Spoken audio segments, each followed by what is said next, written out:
Jiang Che, who is terminally ill, awakens to find himself reborn in his university years. In his previous life, a chance encounter with a treasure-like girl led to her pregnancy and subsequent withdrawal from school, disappearing from his life. Ultimately, after his terminal diagnosis, he faced betrayal from friends and family, leaving only her to accompany him and their daughter through the remainder of his days.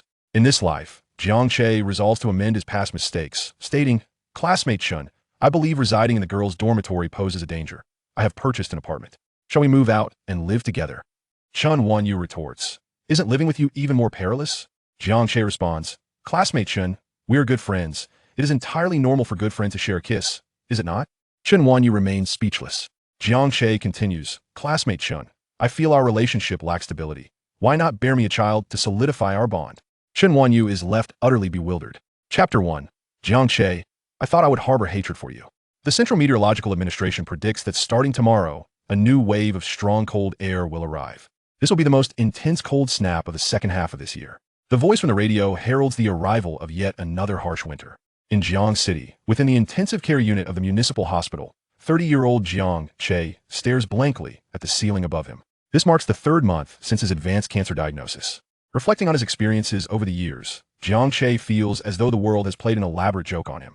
From being a carefree, rich second generation to losing both parents and witnessing the decline of his family, followed by a failed entrepreneurial venture after graduation, he has endured the trials of relentless labor, delivering takeout and driving for ride-sharing services. Aside from career work, he has experienced it all. It is said that those who do not thrive in the bustling metropolises of Beijing, Shanghai, and Guangzhou inevitably face misfortune elsewhere. Through a friend's introduction, Jiang Che ventured to a small border town in the south to attempt entrepreneurship once more. Initially, he engaged in businesses that skirted the edges of legality. Those involved in this line of work are acutely aware that it is a perilous endeavor, where fortunes can shift dramatically. Today's success may lead to tomorrow's ruin. Despite the myriad dangers he faced early on, Jiang Che persevered with unwavering determination, leading to a more prosperous lifestyle. As his business flourished, he once again found himself basking in a life of luxury, where everything was handed to him effortlessly. Alas, such good fortune was short-lived. Just a few months ago, Jiang Che received the devastating news of his terminal cancer diagnosis. Those who have battled cancer understand that once it reaches this stage, hope is utterly extinguished. Indeed, in a mere 3 months, Jiang Che depleted the savings he had painstakingly accumulated over the years, yet he could not escape the clutches of death. Moreover, those who had once called him brother seized the opportunity to abscond with the company's assets upon learning of his fate. Naturally, most who thrive in this industry do so because their interests are intertwined. Genuine camaraderie is but an illusion. They are merely fair-weather friends, capable of sharing wealth, but incapable of enduring hardship together. Sighing, Jiang Che shook his head slightly, pondering that perhaps he had accrued too much karma in this life, and this was merely retribution. However, he felt fortunate that he had never married nor had children, remaining unencumbered by attachments after his demise. Just then, the door to his hospital room creaked open. Jiang Che assumed it was a nurse coming to check on him and did not turn his head, continuing to gaze at the ceiling, for at this moment, nothing could disrupt his state of mind. Jiang Che. As footsteps halted beside his bed, a slightly nervous, mellifluous female voice broke the silence. Jiang Che's gaze shifted momentarily, and he slowly turned his head. Before him stood a girl, simply dressed, yet unable to conceal her exquisite beauty, appearing somewhat awkward. Chun Wanyu. Gazing at the slender girl, a ripple of emotion stirred within Jiang Che. Chun Wanyu remained silent, lightly biting her lower lip and nodding slightly. Jiang Che regarded her with a complex expression, his thoughts drifting back to that fateful night during the first snowfall. It was a dark and stormy night when, after a class gathering, he awoke to find himself lying beside none other than Chun Wanyu, the universally acknowledged ice queen of Jiang City University, whose delicate beauty and solitary disposition exuded an aura that deterred others from approaching her. As for how they ended up in the same bed, Jiang Che recalled little of the specifics, only that he had indulged too much during the gathering. However, the glaring rose-red stain on the sheets confirmed that a significant encounter had transpired between them. At that time, Jiang Che did not give it much thought. After tossing a thick stack of cash aside, he left without a backward glance. After all, one-night stands were a frequent occurrence in his life. Even just a few months prior, countless young women sought to share his bed. Jiang Che's principle has always been, good girls are not to be taken for granted, while bad girls are not to be squandered. There is no helping it. Jiang Che has always been this way, navigating life's currents without the aid of oars, relying entirely on the tides. Nevertheless, the following day, The stack of money he had left behind was returned to him intact by Chen Wanyu through an intermediary. After that moment, he never saw Chen Wanyu again. It was as though she had evaporated from existence. Subsequently, Jiang Che heard from his classmates that Chen Wanyu had withdrawn from school. Upon learning this news, Jiang Che merely furrowed his brow slightly, not giving it much thought. He was either on his way to indulge in leisure or already immersed in it. Such matters were far from his concern. However, he never anticipated that their next encounter would occur under such circumstances. Throughout his brief life, he has indeed caused a fair amount of suffering. The memories that flashed through his mind left Jiang Che feeling both awkward and nostalgic. Chen Wanyu, how is it that you are here? Jiang Che asked, his voice tinged with a hint of guilt. Chen Wanyu remained silent, merely gazing at him, which only heightened his sense of discomfort. Ahem. He feigned a cough and continued, are you here to see me? I heard you were on the brink of death, so I can take a look, Chen Wanyu replied softly. Jiang Che was momentarily taken aback. The atmosphere in the hospital room became rather awkward. Quite direct indeed, yet Jiang Che felt no anger. After all, what she said was the truth. He was indeed nearing death. Moreover, his previous act of abandoning a stack of money had been rather despicable. He let out a resigned, bitter smile and said, well, Chen Wanyu, I must apologize for what happened back then. However, as you can see, I've already faced my retribution. I am in the late stages of cancer, and the doctor has informed me that I have only a few days left to live. I could die at any moment, so if you wish to mock me, feel free to do so. Upon hearing his words, a flicker of emotion passed through the eyes of the girl standing before him. She bit her lip, remaining silent. Chen Wanyu had believed she would harbor hatred towards him. Yet upon seeing Jiang Che's once remarkably handsome face now gaunt and pallid, her heart was filled with complexity.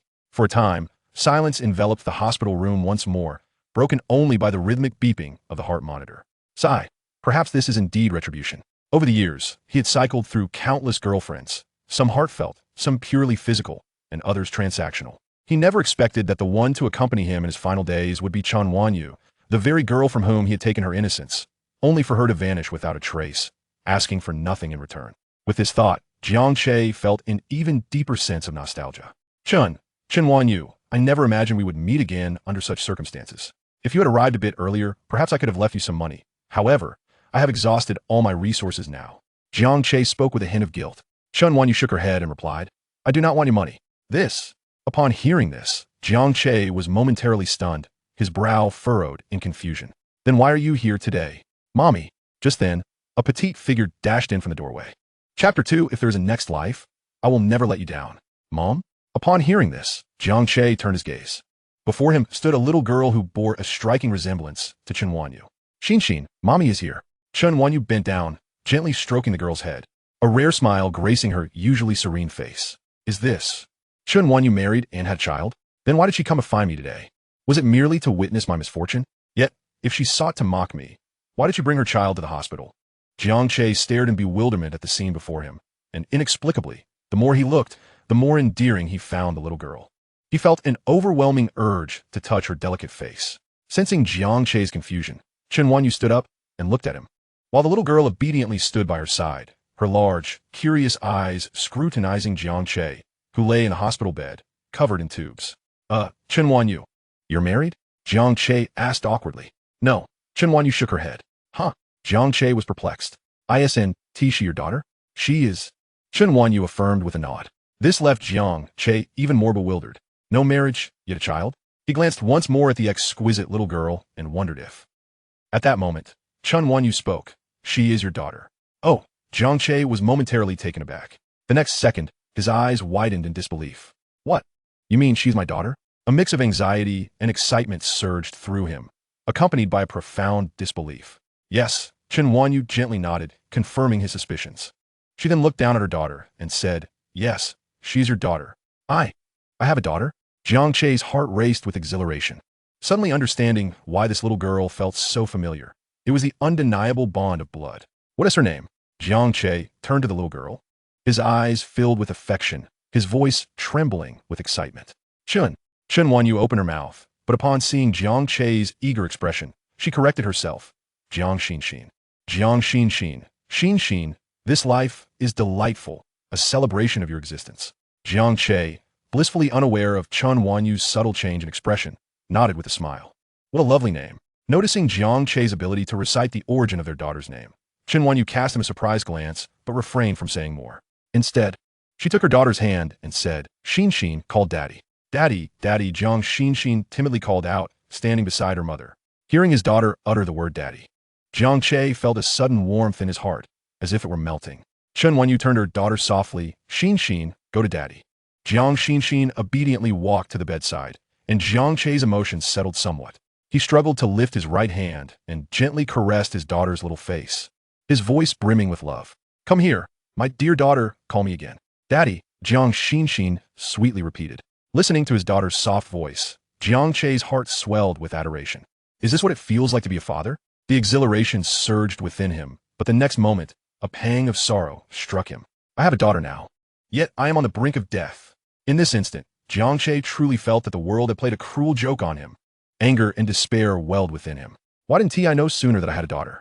Why, right after recognizing her, must I face death? Why must fate toy with me? Jiang Che had thought himself to be alone, free of attachments, yet he had a daughter. In that moment, he found himself desperately wishing to live. His heart was filled with regret, but he felt utterly powerless. The cancer had spread throughout his body. His demise was imminent. Sensing Jiang Che's emotional turmoil, Chen Wenyu felt an inexplicable ache in her heart. In the days that followed, Chen Wenyu brought Jiang Xin to the hospital every day to keep Jiang Che company. After several days of interaction, Jiang Che and Jiang Xin had grown quite familiar with each other. In the hospital room, Jiang Xin lay beside Jiang Che, who was reading a book of Andersen's fairy tales, his tone gentle and patient. Chen Wenyu sat quietly in a chair, observing the father-daughter duo. Hearing the occasional innocent questions exchanged between them, a smile crept onto her usually serene face. If only Jiang Che had not fallen ill, perhaps this family of three could live together in a simple and warm life. But alas, there are no ifs. A month later, Jiang Che's condition deteriorated significantly. He could barely speak coherently, and the worst part was that he frequently fell unconscious. He knew he could not hold on much longer. Gazing at the mother and daughter who remained by his bedside, Jiang Che managed to muster a faint smile on his pale face. Vanyu, em sorry. If there is a next life, let me love you properly once more. Not to make amends, but to truly love you. Janu ketut silently, then spoke with great difficulty. Wanyu, may I call you that? Yes, Chun Wanyu nodded, her expression a complex mix of emotions. I think I'm nearing the end. After I'm gone, don't buy me a burial plot. It's too expensive and unnecessary. Just scatter my ashes into the sea. Xin, it will be hard for you to grow up alone. Jiang Che looked at Chen Wanyu as he spoke. Okay, Chen Wanyu replied, her words sparse yet understanding. Seeing her nod, Jiang Che smiled faintly and turned to his daughter, saying, Xin, Daddy has to go on a very far business trip. While I'm away, you must listen to Mommy and not make her angry. Promise me, okay? Hum. The child, innocent to the concept of life and death, nodded vigorously, her tiny voice chiming, Daddy, don't worry. Xin won't make Mommy angry. Jiang Che managed a weak smile. Good, Xin is the best. Daddy believes in you. After uttering those words, Jiang Che felt his eyelids grow heavier. Slowly, he closed his eyes. Beep, beep, beep. A piercing alarm sounded, and the heart monitor gradually flatlined. Chapter 3 Master, do you believe in love? The Central Meteorological Administration forecasts that a new wave of scorching heat is set to commence tomorrow, potentially marking the most intense high-temperature spell in nearly a decade. Listening to the voice emanating from the taxi's radio, Jiang Che appeared utterly bewildered. Had he not already perished? At this moment, he ought to be lying in a morgue. Should he not? Turning his gaze towards the car window, the city's fleeting neon lights blurred the lines between reality and illusion. After a prolonged silence, Jiang Che unexpectedly spoke up. Driver, do you believe in love? Inside the taxi, the driver cast a fleeting glance at him through the rearview mirror, his expression unchanged as he replied flatly, 500 for throwing up in my car. Jiang Che retorted, what the hell? That's outrageous. People only charge 200 for that, and you're asking for 500? And by the way, I haven't even had a drink. 10 minutes later, at the entrance of the 5-5 bar, the driver turned to him, awaiting payment. Their eyes met, and an awkward silence settled in the vehicle. Under the driver's scrutinizing gaze, Jiang Che glanced at the taximeter, then at his wallet. Clearing his throat, he feigned a cough and sheepishly said, Driver, could you possibly know? He was abruptly cut off by the driver. Are you kidding? You think you can ride for free? The driver fumed. I toil day in and day out, driving passengers and earning my meager living, while my family waits at home, hungry. If this kid tries to skip out on payment, I'll make sure he knows why flowers bloom. Seeing the driver's unwavering stare, Jiang Che instinctively shrank back and exclaimed, Driver, Please don't look at me like that. I'm not offering anything in return. Goodness, are all uncles these days this terrifying? Get lost. The driver, exasperated, replied, I have a wife and kids. Jiang Che, taken aback, exclaimed, You have a wife and kids, and you still want me to pay you in kind? My goodness. This is getting even more frightening. In a flurry, Jiang Che rummaged through his pockets, desperately searching for coins to scrape together the 15 yuan fare for the driver before making a hasty exit. Unfortunately, he found nothing. Resigned, Jiang Che lifted his head and weakly addressed the taxi driver. Driver, I don't have enough cash on me. Can I pay by card? The driver, puzzled, responded. Wait, I'm saying, handsome, you took a cab at the bar for a mere 15 yuan fare, and you still want to pay by card? Well, I just happen to have only 13 yuan left. Jiang Che replied, defensively. I didn't mean to. Throwing caution to the wind, he decided to maintain his composure, claiming, How about this, driver? I'll just give you 13 yuan. The driver fell silent for a moment, contemplating. Fine. 13 it is. He conceded, exasperated. As long as you're not trying to skip out on the fare. Losing 2 yuan is just part of the job. What could he do? At this point, where could he find a card reader for that 2 yuan? All right. Thank you, driver. You truly are a good person. Jiang Che grinned as he exited the vehicle. However, the driver, now with a frown, had no intention of responding. With a roar of the engine, the yellow car sped off into the night. Standing there, Jiang Che watched the taillights of the swiftly disappearing car, a faint smile creeping onto his lips. The college entrance examination, summer vacation, gatherings. 5 bar. The good news was that he had been reborn. The bad news was that it seemed he had returned a tad too early. The college entrance exams had just concluded, and he had yet to step into university or encounter Chen Wanyu, meaning she wasn't pregnant yet. His precious daughter was gone? No way. Xiaoxin, my dear daughter, wait for me. Daddy is coming to save you. Jiang Che mumbled softly to himself. Hey, Kijie, what are you doing standing there? Why don't you go inside? At that moment, someone patted Jiang Che on the shoulder, accompanied by a voice that sounded somewhat strained. Turning around, he saw a chubby guy with a light stubble beaming at him. His first impression leaned towards the unsavory. Yannick? Jiang Che paused for a moment before speaking. The smile on the chubby face faltered. Jiang Che, I said when we're outside, you call me Che Go, and I call you by your full name. Wang Zibo looked at Jiang Che in disbelief. Oh, iforgo, Jiang Che replied calmly. Wang Zibo, visibly annoyed, said, Not this. Jiang Che, you're supposed to got any cigarettes? Jiang Duque interrupted. Huh? Wang Zibo blinked in surprise, instinctively replying, No, I don't smoke. You know that. Oh. Jiang Che nodded, turning to walk across the street. A few minutes later, by the curb across from the 5 bar, Jiang Che leaned against a lamppost, a cigarette dangling from his lips, somewhat lost in thought. Hey Che, Wang Zibo said, looking at Jiang Che bewildered. What did you learn to smoke? Oh, probably in my last life, Jiang Che replied absent-mindedly. Wang Zibo shook his head, bemused. Jiang Che was still as full of nonsense as ever. No wonder Wu Xiaoyan and the others referred to him as a scoundrel. By the way, do you want one? Jiang Che offered the cigarette box to Wang Zibo, but then suddenly retracted it. Never mind, you shouldn't smoke. It's not a good thing. Not a good thing, yet you smoke it yourself? Wang Zibo silently complained, retracting his hand with a look of disappointment. Ignoring Wang Zibo's expression, Jiang Che slipped the cigarette box into his pocket and resumed his days, lost in thought. Wang Zibo sighed in resignation. However, under the dim glow of the street lamp, there was an undeniable allure to Jiang Che's smoking posture, exuding a certain carefree elegance. 2.5 minutes later, as Jiang Che pulled another cigarette from the box, Wang Zibo grew anxious. Wait, are you still smoking? It's nearly time. We should head in. If Su Mingyao and the others get anxious, they'll be furious. At this, Jiang Che finally snapped back to reality. He glanced at Wang Zibo and replied nonchalantly, Oh, let them be angry if they want to. Aren't you pursuing Su Mingyao? If she gets upset, how will you pursue her? Wang Zibo pointed out. Oh, Jiang Che extinguished the cigarette but in the trash can, replying, Then I want to pursue her. Huh. Now, it was Wang Zibo's turn to be dumbfounded. Let us go, Jiang Che said, waving his hand and turning to leave without looking back. After taking a few steps, Jiang Che suddenly recalled something and turned back to face Wang Zibo. Do you have cash on you? Uh-huh. Prince Bo instinctively nodded. Lend me 100, and I'll return it in a couple of days, Jiang Che said, not waiting for Prince Bo's agreement as he reached into his pocket and pulled out 100 yuan, turning away with a nonchalant flourish. This left Prince Bo standing there in utter confusion. It wasn't until Jiang Che had climbed into a taxi that Prince Bo snapped back to reality. He suddenly remembered that he had only that 100 yuan on him today. Jiang Che had taken it all. How was he supposed to get home now? Hey, wait. Jiang Che, hold on a minute. Realizing this, he dashed after Jiang Che. Alas, it was too late. Before he could reach the spot, the taxi had already roared away. Hey, Jiang Che, you scoundrel. Chapter 4. Jiang Che, you truly are a rascal. Joyfully bouncing in a haze, a semblance of happiness lingered here. Where there was no need for pursuit anymore, continue to dance, amidst the shouts of hi hi hi la la la la la la la inside the Fapey bar. The dance floor pulsed with flickering lights, legs swaying, and the air thick with the scent of hormones. In a corner booth, a few figures awkwardly twisted and turned. In this suggestive atmosphere, they stood out conspicuously. The table was laden with multiple bottles of beer, several cocktails, and an assortment of savory snacks. While a group of boys boisterously flaunted their bravado.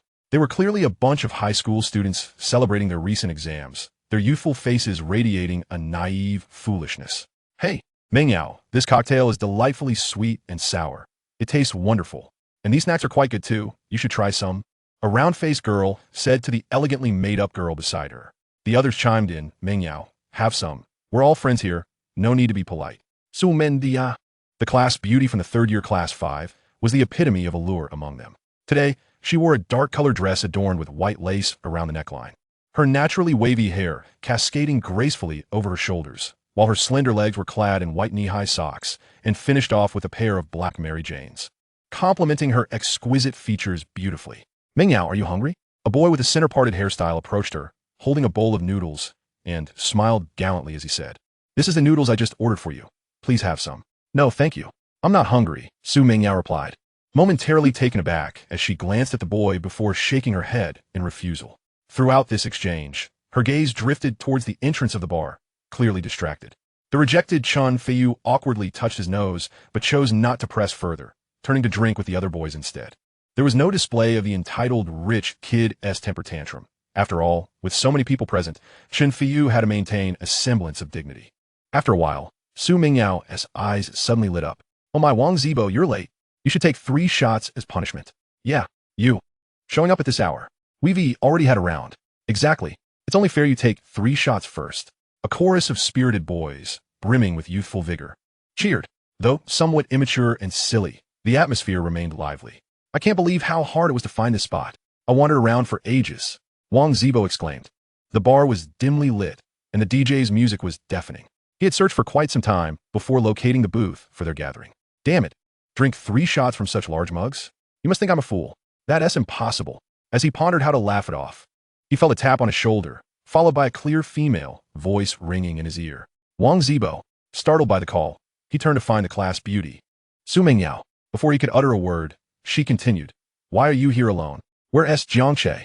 Didn't he come with you? He realized she was indeed inquiring about Jiang Che. After a moment, he replied, Jiang Che, well, he was supposed to come with me. Huh? The music was too loud, and Su Mingyao couldn't hear him clearly. What did you say? Speak louder.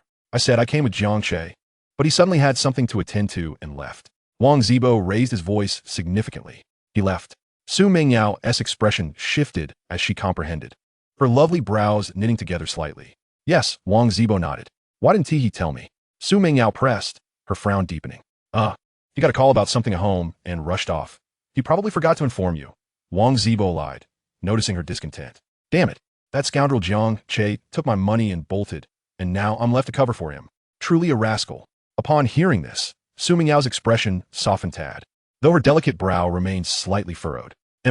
Su Mingyao nodded at Wang Zibo before turning back to her seat. Xiaoyan, it's getting late. I'm heading home.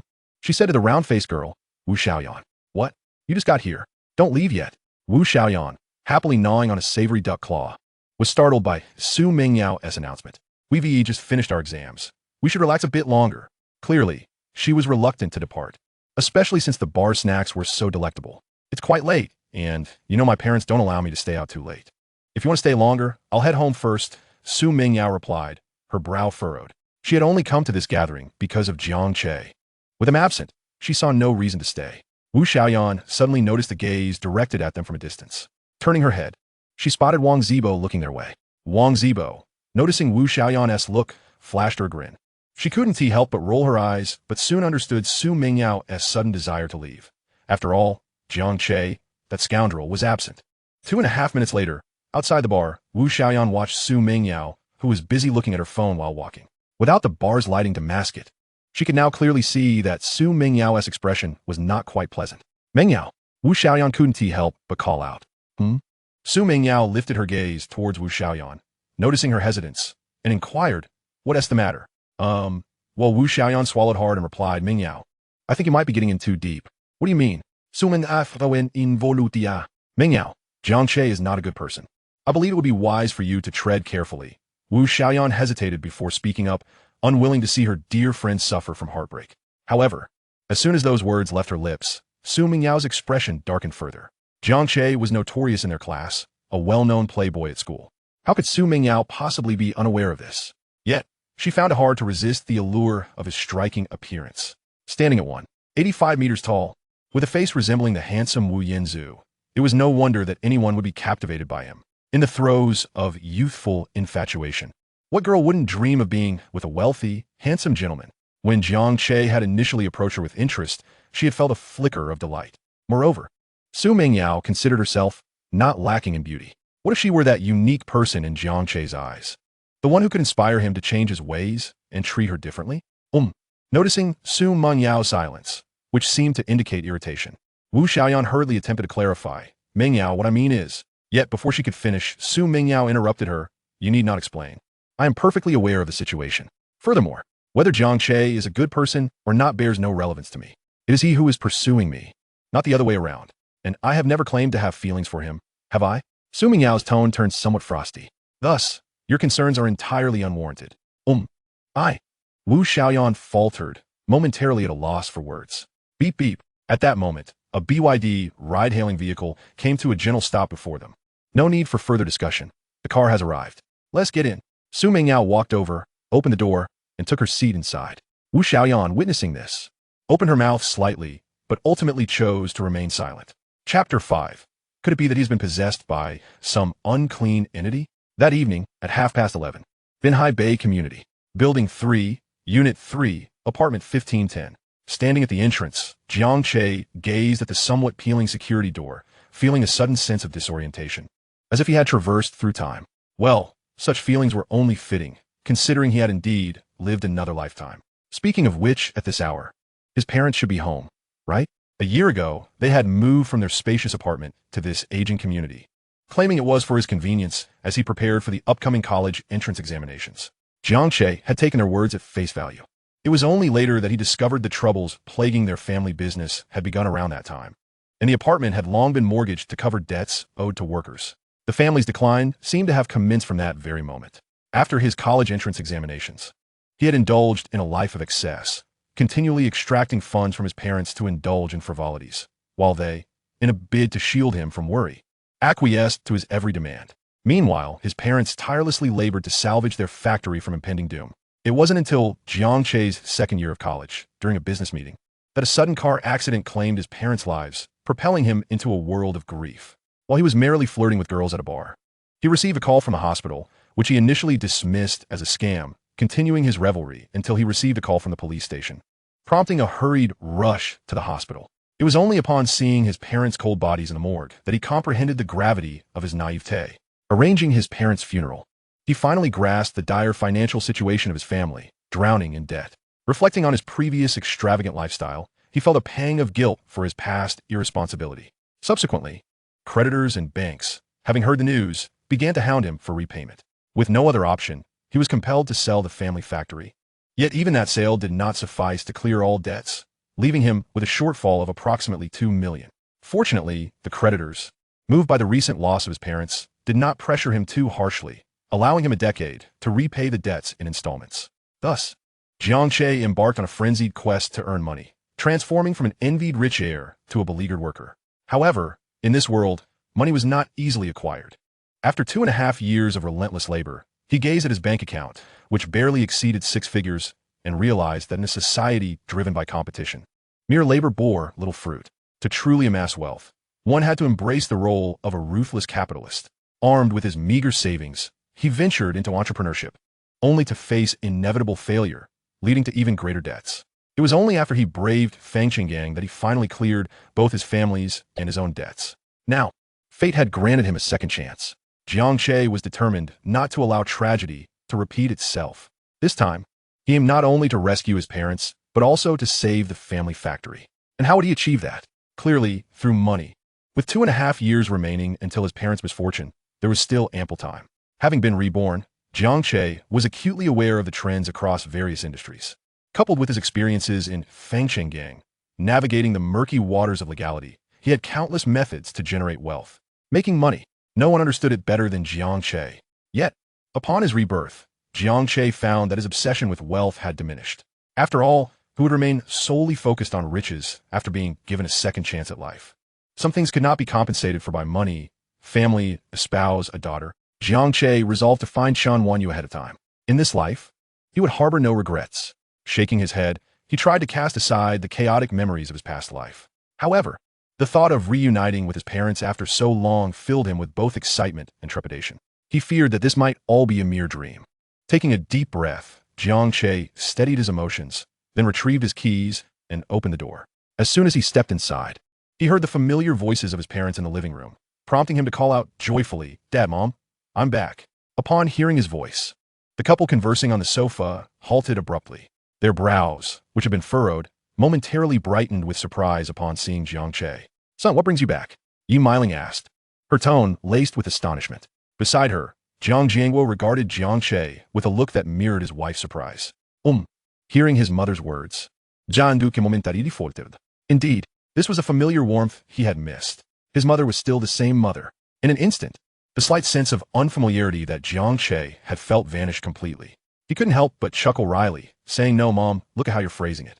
This is my own home. Is it not perfectly normal for me to return?" Upon hearing this, Yi Meiling couldn't resist rolling her eyes at him and retorted with irritation. Go on. No one said you couldn't come back. What I mean is, don't you have any awareness of your own situation? Just think about it. Since you finished your college entrance exams, have you even spent a total of 24 hours at home? Jiang Duque replied, "No, Mom. I can't even respond to that." "Young man, didn't you mention something about a gathering with your classmates tonight?" Fortunately, old Jiang intervened just in time to steer the conversation elsewhere. Jiang Che cast a grateful glance at his father and then said earnestly, "Yes, but I find it rather uninteresting. I would much prefer to spend time with my beloved parents, so I decided to come back." Old Jiang was momentarily taken aback and instinctively asked, "You little rascal, are you feeling unwell?" "Not at all. I'm perfectly fine." Jiang Che shook his head. He was indeed speaking the truth. Since his rebirth, he felt remarkably healthy. Indeed, youth and an untarnished body were magnificent. Jiang Che felt that his current physique could rival that of an athlete. "Mom, I miss you so much." He sat beside his mother and naturally acted coy. Yi Meiling was momentarily stunned. Before she could fully process the situation, Jiang Che continued, "By the way, I haven't had dinner yet. Is there anything to eat at home?" Go on. It's only been a day since we last saw each other. What are you so sentimental about? You little rascal. All you do is say sweet nothings to flatter me." Yi Meiling replied irritably. However, the slight upturn at the corner of her mouth betrayed her true feelings. "Where's the lie?" Jiang Che chuckled. "Mom, haven't you heard the saying, a day apart feels like 3 autumns? Though in truth, it hasn't just been a day, it's been an entire lifetime." In the 6th chapter, Jiang Che reflected on the past with a heavy heart. He lamented that he had not cherished the beautiful moments spent under his parents' protection, only realizing the gravity of his negligence after their untimely demise in a car accident. This time around, he vowed to never let such a tragedy befall him again. Clenching his fist, he silently pledged to himself. All right. Yi Meiling rolled her eyes again. "You always have such twisted logic." "Hey, Mom," Jiang Che replied with a grin, "this is not twisted reasoning. Every word comes from the depths of my heart. But, dear mother, I truly am hungry. Do we have any leftovers?" With a resigned expression, Yi Meiling said, "We don't have any leftovers, but I do have some noodles. Do you want them?" "Noodles sound great. I love the noodles you cook, Mom." Jiang Che replied with a beaming smile. "Cut out. Aren't you usually quite picky?" Yi Meiling quipped before getting up to prepare a bowl of egg noodles for him. Meanwhile, old Jiang couldn't help but gasp in surprise as he watched his wife head into the kitchen. Was this really their mischievous son? Had he been possessed by some strange entity? Old John's mind raced with all sorts of chaotic thoughts. It was no wonder he was taken aback. He had a clear understanding of his son's usual behavior. Dad, why are you looking at me like that?" Jiang Che said awkwardly, sensing his father's peculiar gaze. "Something off," old Jiang remarked. "Huh? What do you mean?" Jiang Duque responded, puzzled. "Something's definitely not right. Speak up. Have you gotten yourself into trouble again?" Jiang Che was at a loss for words. Seeing his son silent, old Jiang assumed he was right. So he picked up a teacup from the table and took a sip, saying, "While your mother is not here, you might as well confess. I can help you with whatever I can, but if not, then I'm afraid I can't assist you. No, Jiang Che said, exasperated dad. I really haven't done anything wrong. Hearing this, old Jiang looked at him in surprise. Really? Really? Jiang reiterated, feeding helpless. Oh, so you must be short on cash? Old Jiang set down his teacup, still not ready to give up. I don't need money. Jiang Che shook his head. If he were to admit he was short on cash, that would indeed be true. However, now that he was aware of his family's current financial situation, he would not squander his parents' hard-earned money as he had in his past life. He planned to visit the mountain town soon, and if Li Tianlong hadn't deceived him, he would indeed find himself financially secure afterward. Wait, you don't need money? What is going on with you today? Old Jiang frowned, sensing something was amiss. Just then, Yi Meiling emerged from the kitchen with a bowl of noodles. You little rascal, your noodles are ready. Come and eat. All right, Jiang Nuke replied eagerly, rising to join her at the dining table. As he beheld the steaming bowl of simple egg and vegetable noodles, his appetite surged. He had longed for this taste for what felt like an eternity. As for his father's suspicions, Jiang Che decided not to clarify. There was no way to change his parents' perception overnight. He would let time reveal the truth. As Jiang Che savored the noodles his mother had prepared. On the other side of town, in a girlish room adorned with pink elements, Su Mingyao frowned at her phone. It had been over an hour since she returned from the bar, yet Jiang Che had yet to message her. What could possibly be so urgent that he had no time to send her a message? Even if he was busy, surely he should have finished by now? Feeling a twinge of discomfort, she squeezed her phone, her delicate lips slightly pursed, her fair skin almost visible beneath her pink silk nightgown. After hesitating for a moment, she finally clicked on Jiang Che's profile. Are you there? Just as Jiang Che sat down at his computer desk, having just finished showering and preparing to look up maps of the mountain town, he noticed a notification pop up on his phone. Huh? Jiang Che was momentarily taken aback and casually picked up his phone to see what the message was. The name 165 against a pure-hearted girl. Hi, left Jiang Che momentarily perplexed as he glanced at the dialog box on his phone. After a brief silence, he stole another look at his WeChat avatar. Luffy, an aspiring king of the seas. Indeed, a fitting choice. However, who could this 165 against a pure-hearted girl hi be? Lost in thought, Jiang Che struggled to recall. Perhaps noticing his lack of response, this 165 against a pure-hearted girl hi sent another message. It's so late. Are you still busy? How persistent. It seemed this was someone familiar. After contemplating the previous messages, Jiang Che typed a response. Who are you? After sending the message, he carelessly tossed his phone aside and opened Google Maps on his computer. Upon entering the name, the map displayed the city of Shanqing. Beishan? Why isn't this place showing up? Jiang Che navigated through the entire map of Shanqing, but found no trace of Beishan. Not right. Frowning, he opened Baidu for further investigation. Soon his eyes brightened. Beishan, now known as Jinyan Mountain. He typed Jinyan Mountain into the map once more, and the name appeared instantly. Shancheng, Jinyan Mountain, Baiyin Temple. To his surprise, this place actually existed. It seemed a trip to Shancheng was indeed imperative. 50 kilograms of gold. He hoped that Li Tianlong wasn't deceiving him, otherwise it would be a fruitless journey, Jiang Che mused inwardly. Meanwhile, Su Mingyao, just returning from the restroom, noticed a message pop up on her phone. Look at you. Still coming to me. A slight smirk graced her lips as she opened their chat. Jiang Che, who are you? Su Mingyao's eyes widened in disbelief, her expression turning bewildered. Chapter 7. I, Su Mingyao, am not to be trifled with. Had Jiang Che lost his mind? What do you mean by who am I? The smile faded from her face, replaced by a frown as she angrily typed a reply. Jiang Che, what do you mean? Ding. Jiang Che's thoughts were interrupted as he glanced at his phone. It was still the same message from 165 against a pure-hearted girl hi. Noticing a hint of irritation in the tone, Jiang Che pondered before crafting a clever excuse. Apologies, my phone is broken. I just got a new one and have no contact saved. Who are you? There was no other choice, as he genuinely couldn't recall who this person was. Initially, Su Mingyao felt some annoyance at Jiang Che for not recognizing her. However, upon reading his explanation, her anger subsided significantly. So, it was merely a matter of a broken phone and lost contacts. But being as clever as she was, she quickly realized that the phone issue had no bearing on WeChat contacts. I'll reluctantly forgive you this time, she thought. Subsequently, she messaged Jiang Che, I am Su Mingyao. After sending the message, she hugged her yellow Pikachu plush tightly and added, why didn't you come to dinner today? Su Mendia. Memories long buried began to resurface for Jiang Che. Oh, so, it was her, the class flower class 5 in their senior year, Su Mingyao. Following the college entrance examination, they indeed shared a flirtatious rapport for a time. Despite his label for her as a pure-hearted girl, she possessed her own subtle manipulations. To put in modern terms, Su Mingyao was a bit tsundere and had her fair share of admirers.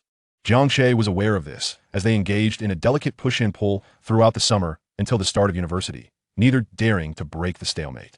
Other than a brief touch of her hand, nothing else transpired. Thus, he felt no sense of obligation toward her. Having been reborn, Jiang Che no longer harbored intentions of being a playboy. Thus, he was disinterested in playing the tedious games of seduction with Su Mingyao. After a moment of contemplation, he tossed his phone aside, opting to refrain from replying.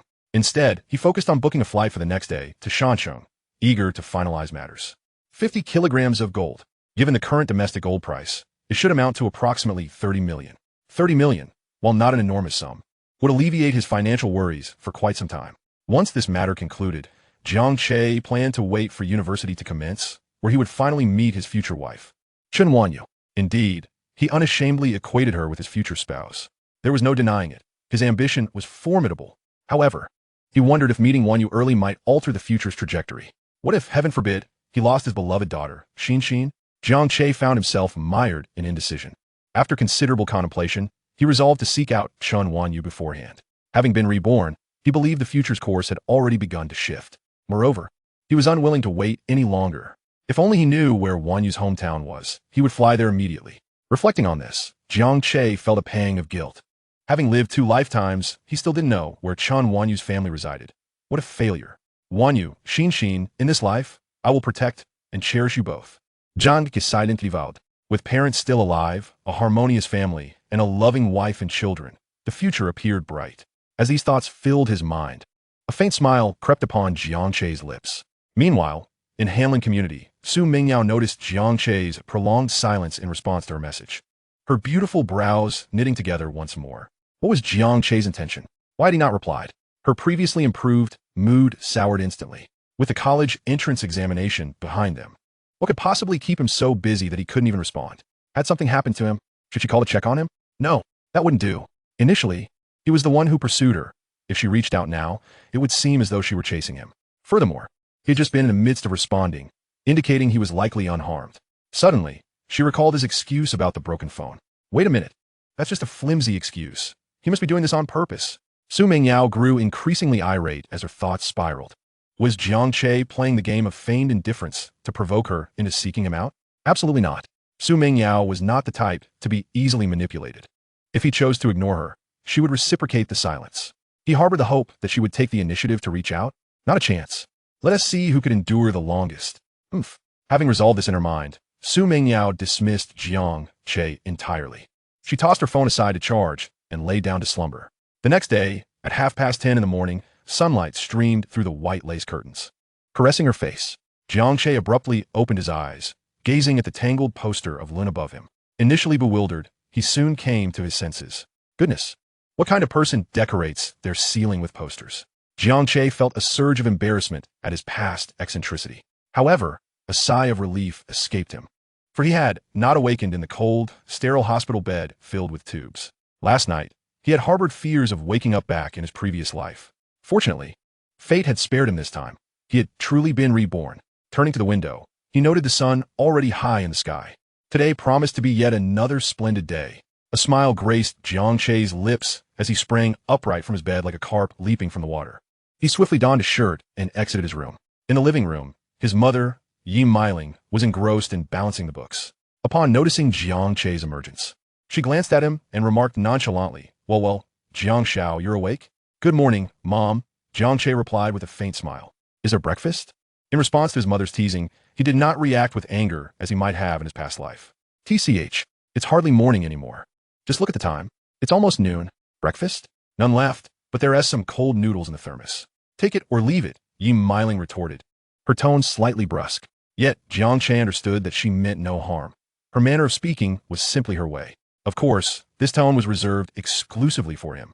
In front of others, his mother was the epitome of grace and decorum, the refined factory director and financial supervisor. Chapter 8. Jiang Che must have gone on a romantic getaway. By the way, has my dad gone to the factory? Jiang Che casually inquired while slurping his noodles. Yes. He left this morning, came Yi Meiling's absent-minded reply as she continued to tally her accounts. Mom, is there an issue with the factory's finances? Jiang Che hesitated before broaching the subject. At this, Yi Meiling paused slightly before resuming her calculations, feigning indifference as she replied, "No, who told you that? The factory is fine." Jiang Che understood his fiercely independent parents all too well. Seeing him silent, Yi Meiling set her calculator down and locked eyes with him. After a moment, she conceded, "All right, there's nothing major, just a minor hiccup with the payment chain. Money matters are under control, you needn't worry." She then added, "Oh, and during the summer break, your father and I will be quite busy. Try not to cause any trouble, and I'll be grateful. Once your college entrance exam results are in and you've filled out your applications, just behave until school starts." It was now Jiang Che's turn to feel exasperated. "Got it, as if I'm a child always stirring up mischief," he muttered under his breath. However, it did make him reflect on how immature he must appear in their eyes. Yi Meiling, not quite catching his words, snapped, "What are you mumbling about now?" Nothing. He quickly replied, attempting to shift the topic. Mom, I want to let you know that I plan to take a trip to Shancheng." "Shancheng?" Yi Meiling's brow furrowed at her son's words. "Where are you going? With whom?" "I'm heading out after I finish eating. I'll just pack a few things." Jiang Che answered honestly, quickly adding, "I've arranged to go with a few classmates for a graduation trip." Upon hearing this, Yi Meiling's expression softened. "Oh, that's fine then. Just be careful while you're away. Try not to stir up any trouble. I'll transfer 10,000 yuan to your card, so you can enjoy yourself with your friends." Jiang Che was about to refuse the money, but worried about his mother's overthinking, so he simply nodded. "All right, I understand." At precisely 1 o'clock in the afternoon, at Jiangcheng International Airport, Terminal 1, Jiang Che held a cup of coffee, donned sunglasses, and sported a backpack, exuding an air of confidence. He opened his phone, contemplating the perfect life he believed he could grasp. Suddenly, his phone rang. Jiang Che paused, setting his coffee down on a nearby table, and pulled out his phone to check the caller ID. The screen displayed chicken neck in bold letters. What on earth does this guy want? John du Capondit Bazold. "Hello." After answering the call, he casually remarked, "Chicken neck. What do you want from Dad?" Hearing his offbeat greeting, Wang Zibo on the other end of the line felt a wave of embarrassment wash over him. He instinctively glanced at Su Mengyao and Wu Xiaoyan beside him. Su Mengyao remained expressionless, seemingly oblivious, while Wu Xiaoyan wore a teasing smirk. Wang Zibo's ears turned crimson with embarrassment. Jiang Che was undoubtedly doing this on purpose. They had agreed that when he called him Brother Che, Jiang Che would address him by his full name. How frustrating. But at that moment, with the two girls watching, he mustered his courage and said, "Che, Jiang Che, where are you? The weather is so nice today. Do you want to come out to play?" Tu, Jiang Che. Wang Zibo was flustered. He turned to the glaring sun outside the airport's glass windows, lost in thought. It was sweltering outside. How could anyone call this nice weather? Jiang Che had no interest in Wang Zibo's antics and bluntly replied, "No time." Wang Zibo's expression faltered, feeling awkward as he glanced at Su Mengyao and Wu Xiaoyan once more. He regretted bragging about how easily he could summon Jiang Che. Earlier that morning, Wang Zibo had been lured out by Wu Xiaoyan under the pretense of inviting him for milk tea. With nothing to do at home, he eagerly accepted the invitation. Upon arriving at the tea shop, he discovered Su Mengyao was also present. After only a few sips of tea, the conversation turned to Jiang Che, and Su Mengyao had seized the opportunity to encourage him to call Jiang Che out. Thus, this convoluted plan to summon Jiang Che unfolded. Naturally, it was due to her silent vow last night. If Jiang Che were to ignore her, she would not take the initiative to reach out to him either. After all, it was Wang Zibo who had invited him out, not herself. Thus, it did not count as her being proactive. At that moment, the airport announcement blared. "Dear passengers, we would like to inform you that flight 388 Australian dollars to Shancheng is about to take off. Please proceed to the boarding gate promptly." Wang Zibo on the other end of the line could vaguely hear it too, though the specific details of the announcement remained unclear to him. Noticing Wang Zibo's silence, Jiang Che furrowed his brow. He glanced at the time and said, "All right, the plane is about to take off. If there's nothing else, I'll hang up." "Jiang Che is at the airport?" Wang Zibo was taken aback. "Wang, could you ask Jiang Che where he is headed?" Su Mengyao, frowning, whispered beside him.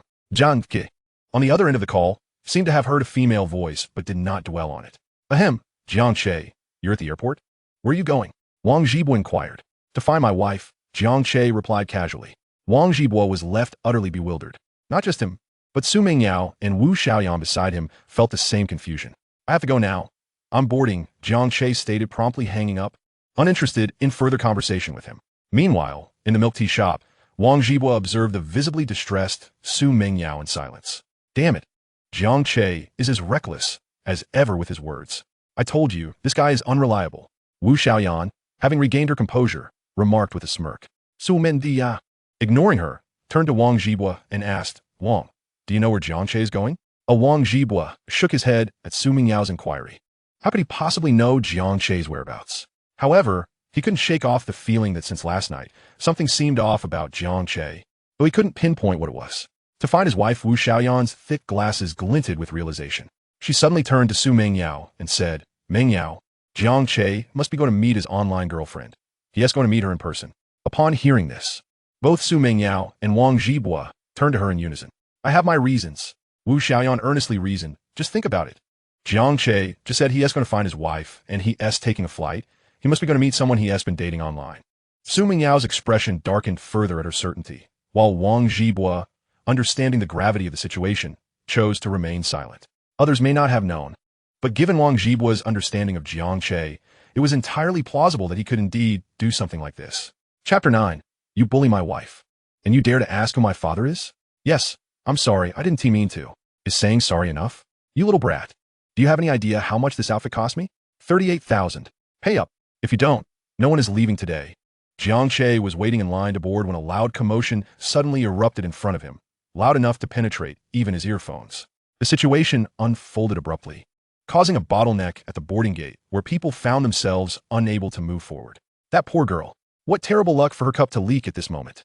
38 grand. She is going to bleed money. Yeah, that girl is in a school uniform. She clearly looks like a high school student. How could she possibly afford that kind of money?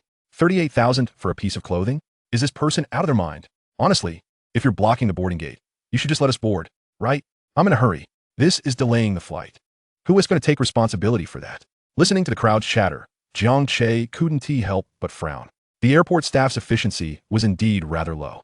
Oh well, I'm not in a rush anyway. It doesn't matter. He slightly shook his head, preparing to turn up the volume on his headphones. Just then a soft, trembling female voice reached his ears. I'm so sorry, I don't have that much money. I'm just a student. Here, that's my ID. My name is Chun Wanyu. I can write you an IOU, and I'll pay you back once I earn some money. Okay? Chun Wanyu? Jiang Che eyes widened in shock. He yanked off his headphones and, without a second thought, pushed through the crowd towards her. Being a student makes you exempt from paying? What good is your ID and IOU to me? How do I know you're not a scammer? The girl seemed to want to explain that she was a scammer, but before she could speak, the angry shouts silenced her. What do you mean? Pay up. If you don't pay today, no one is leaving. Even if the police come, you still have to pay. Upon reaching the front, Jiang Che saw a middle-aged man with a thick gold chain around his neck, clearly a nouveau riche, furiously berating the girl standing before him. She wore a slightly faded high school uniform, her slender fingers gripping the handle of an old suitcase, which looked quite worn out. Alone and vulnerable, she stood there with her head bowed, exuding an air of fragility that made her appear easy to intimidate. Just one glance, and Jiang Che recognized her instantly. This seemingly easy target was none other than his beloved future wife, Chun Wanyu. To his astonishment, he had encountered her right here. Chun Wanyu, you can't escape now. Jiang Che felt a surge of excitement. However, this was not the time for excitement. His precious girl was being bullied. At that moment, the middle-aged man grew increasingly animated, spewing saliva as he yelled at Chun Wanyu. Having never encountered such a scene before, she instinctively shrank back in fear. Noticing her silence only fueled the man's rage further. Come on, we're going to the police station. He reached out to grab Chun Wanyu. Jiang Che could not stand idly by any longer. He surged through the crowd and positioned himself protectively in front of her, seizing the man's hand with a firm grip. Hey, sir, let us keep our conversation civil. No need to be so foul-mouthed or aggressive. Jiang Che coldly addressed the corpulent man before him. If it weren't for the law, Jiang Che would have had the urge to deal with him right then and there. How dare you bully my future wife? Huh? The sudden appearance of Jiang Che left the middle-aged man momentarily stunned, but he quickly regained his composure upon feeling the pressure on his wrist. Who the hell are you? He spat. You bully my wife, and you dare to ask who my father is? Jiang Che blurted out instinctively in his haste. Startled, Chun Wanyu abruptly lifted her head to gaze at Jiang Che. This boy who had suddenly appeared claimed to be her husband? Chun Wanyu felt utterly bewildered. Her eyes wide as she stared at Jiang Che's retreating figure, momentarily dazed. She was not alone in her confusion. The middle-aged man was equally taken aback. Wait a minute. This lad is asserting that the girl in the high school uniform is his wife. How absurd. He momentarily forgot the pain in his wrist and the fact that Jiang Che had just taken advantage of him by claiming to be his father. The next moment, A surge of pain jolted through him, and the middle-aged man snapped back to reality, bellowing at Jiang Che, "You bastard, I don't care who you are. Let me go." Jiang Che abruptly released his grip, causing the middle-aged man to stumble back, losing his balance and falling unceremoniously. Disinterested in him, Jiang Che turned his attention to Chen Wanyu. "Are you all right?" "Huh?" Chen Wanyu, still somewhat dazed, looked at Jiang Che with a blank expression, her eyes wide, appearing adorably foolish. Unable to suppress a smile at her endearing demeanor, Jiang Che thought to himself how charming his future wife was. At the sight of Jiang Che's smile, Chen Wanyu gradually regained her senses. Her exquisitely unadorned face flushed crimson, and she lowered her gaze, unable to meet Jiang Che's eyes, rendering her even more adorably naive. Meanwhile, the middle-aged man had regained his footing. Observing Jiang Che and Chen Wanyu flirting in front of him, his anger surged. "Damn it, am I invisible? You little brat. You're finished. You've soiled my clothes and assaulted me. Today, I won't let you leave until you've compensated me for every cent. Or my name isn't Wu Limao." Wu Limao shouted at Jiang Che and Chen Wanyu. Upon hearing the man's furious outburst, Jiang Che's previously cheerful demeanor turned icy. He turned to Wu Limao and coldly remarked, "Wu Limao, is it? Your name truly reflects your character, utterly impolite. Didn't your parents teach you that interrupting a conversation is quite rude?" Wu Limao, momentarily speechless, was taken aback. "And how much did your clothes cost? 38,000? Jiang Che inquired nonchalantly. "Yes, that's right. Versace, a globally limited edition. Do you even understand the value of a high-end brand? You poor fool. 38,000. You owe me for this, and not a single cent less, or you'll regret it." Wu Limao proclaimed arrogantly, "Painting gatti, Jiang Che. Ah, Versace, quite the prestigious brand." Jiang Che replied with a hint of mockery as he glanced at Wu Limao's attire. "However, if I recall correctly, isn't the Versace logo supposed to look different?" With that, his tone hardened as he delivered a swift kick to the man, exclaiming, "Varric, who are you trying to fool?" Stop. Just then, the airport security personnel finally arrived. Chapter 10, It was evident that you are an academic prodigy. Afternoon, 6:30. Jiangcheng Airport Police Station. Jiang Che glanced back at the police station's entrance, reflecting on the amusing events that had just transpired. Moments earlier, after Jiang Che had sent Wu Limao flying with a kick, the airport security personnel had finally made their appearance. Subsequently, the injured Wu Limao and both Jiang Che and Chen Wanyu, as the involved parties, were taken to the police station. Under the mediation of the officers, Jiang Che ultimately compensated Wu Limao 3,800 yuan. Of this amount, 3,500 was for medical expenses, as Wu Limao had lost a tooth due to Jiang Che's kick and required dental work. The remaining 300 was for the clothing. Indeed, Wu Limao's Versace was counterfeit. Furthermore, the large gold chain around his neck was also a fake. In the police station, when everyone witnessed the gaudy chain floating in the water, the officers exchanged glances filled with incredulity. At that moment, Wu Limao wished he could vanish into thin air. With no face left to remain, he took the compensation from Jiang Che and left in disgrace. Afterward, Jiang Che received a verbal reprimand from the officers. Although he had struck someone, the incident was not severe, since he had compensated and reconciled with the other party, and given that he was a prospective university student. The officers did not pursue the matter further or leave any mark on his record. However, as Jiang Che reminisced about the earlier scene, he couldn't help but chuckle. He had initially thought the fat man's clothing was fake, not realizing that even that was a sham. Truly, he was a hollow shell, all bluster with nothing of substance. Jiang Che had encountered many individuals like Wu Limao during his past life in the gray areas. Such people become increasingly arrogant the weaker you are, and when you stand firm, they wilt. Just then, Jiang Che felt a gentle tug on his sleeve. Coming back to reality, he turned to see Chen Wanyu standing beside him, softly pulling at his sleeve. I'm sorry," she murmured, her gaze lowered. "What is the matter?" Jiang Che asked, puzzled. "Why are you suddenly apologizing?"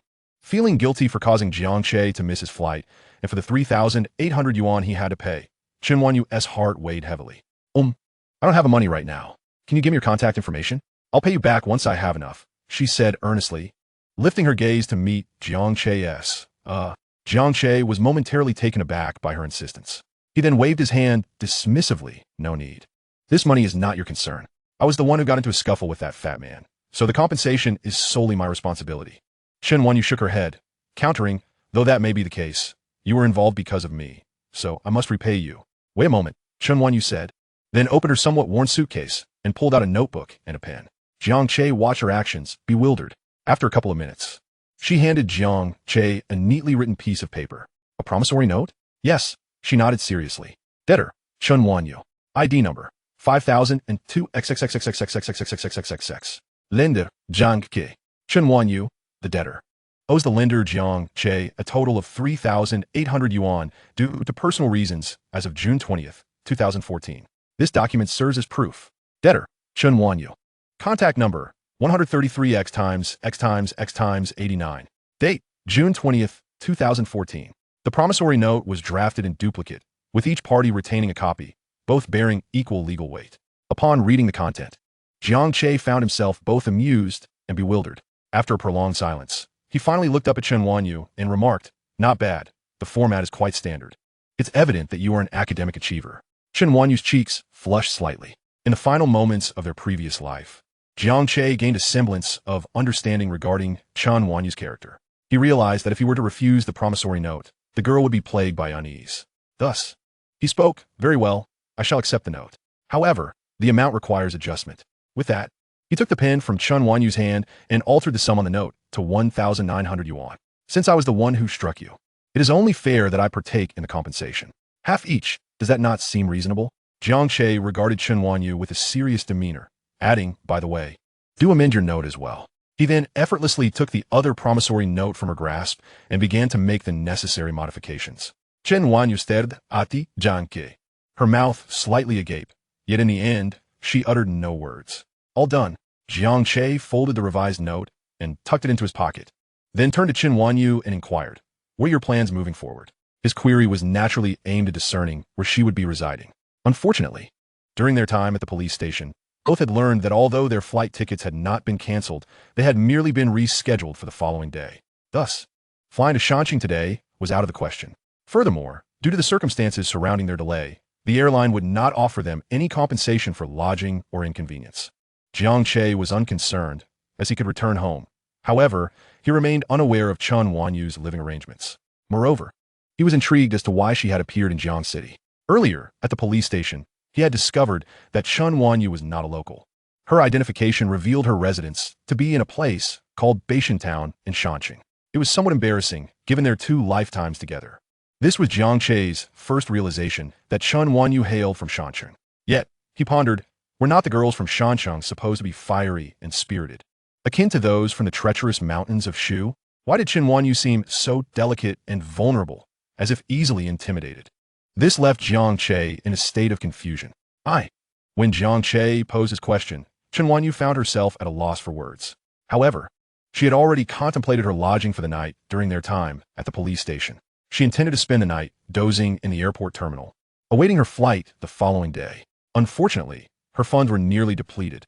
She had embarked on this journey with her sister from the village, intending to work during the summer to earn money for her tuition, but trouble had arisen at home just days into her departure, compelling her to quit her job and return. The urgency of her situation explained why she, despite her financial constraints, had opted for a flight. Additionally, returning to Shanxing would also incur expenses. Observing her hesitance, Jiang Che surmised her intentions and directly stated, "Come with me." With that, he took hold of Chen Wanyu's suitcase and strode ahead. Chapter 11. Chen Wanyu, you surely do not wish to. Noticing her luggage being pulled away, Chen Wanyu opened her mouth to protest, but ultimately fell silent, trailing behind Jiang Che. The thought of whether Jiang Che might deceive her never crossed her mind.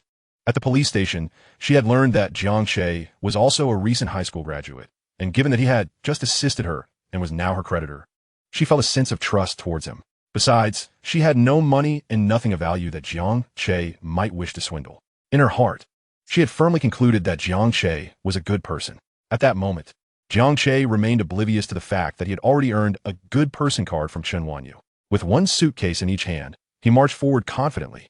Minutes later, upon seeing the sign of a large city convenience hotel, Chen Wanyu's unwavering belief in Jiang Che's goodness wavered. As Jiang Che pushed open the glass doors of the hotel lobby, he turned to find that Chen Wanyu had not followed. "What are you standing there for? Come inside," he called. Chen Wanyu remained rooted in place. Seeing her expression, Jiang Che was momentarily taken aback, before a realization dawned upon him. He looked at Chen Wanyu and said, "Hey, you don't think I'm bringing you to the hotel for anything untoward, do you?" Chen Wanyu remained silent, her gaze fixed on him. Though she said nothing, her expression spoke volumes.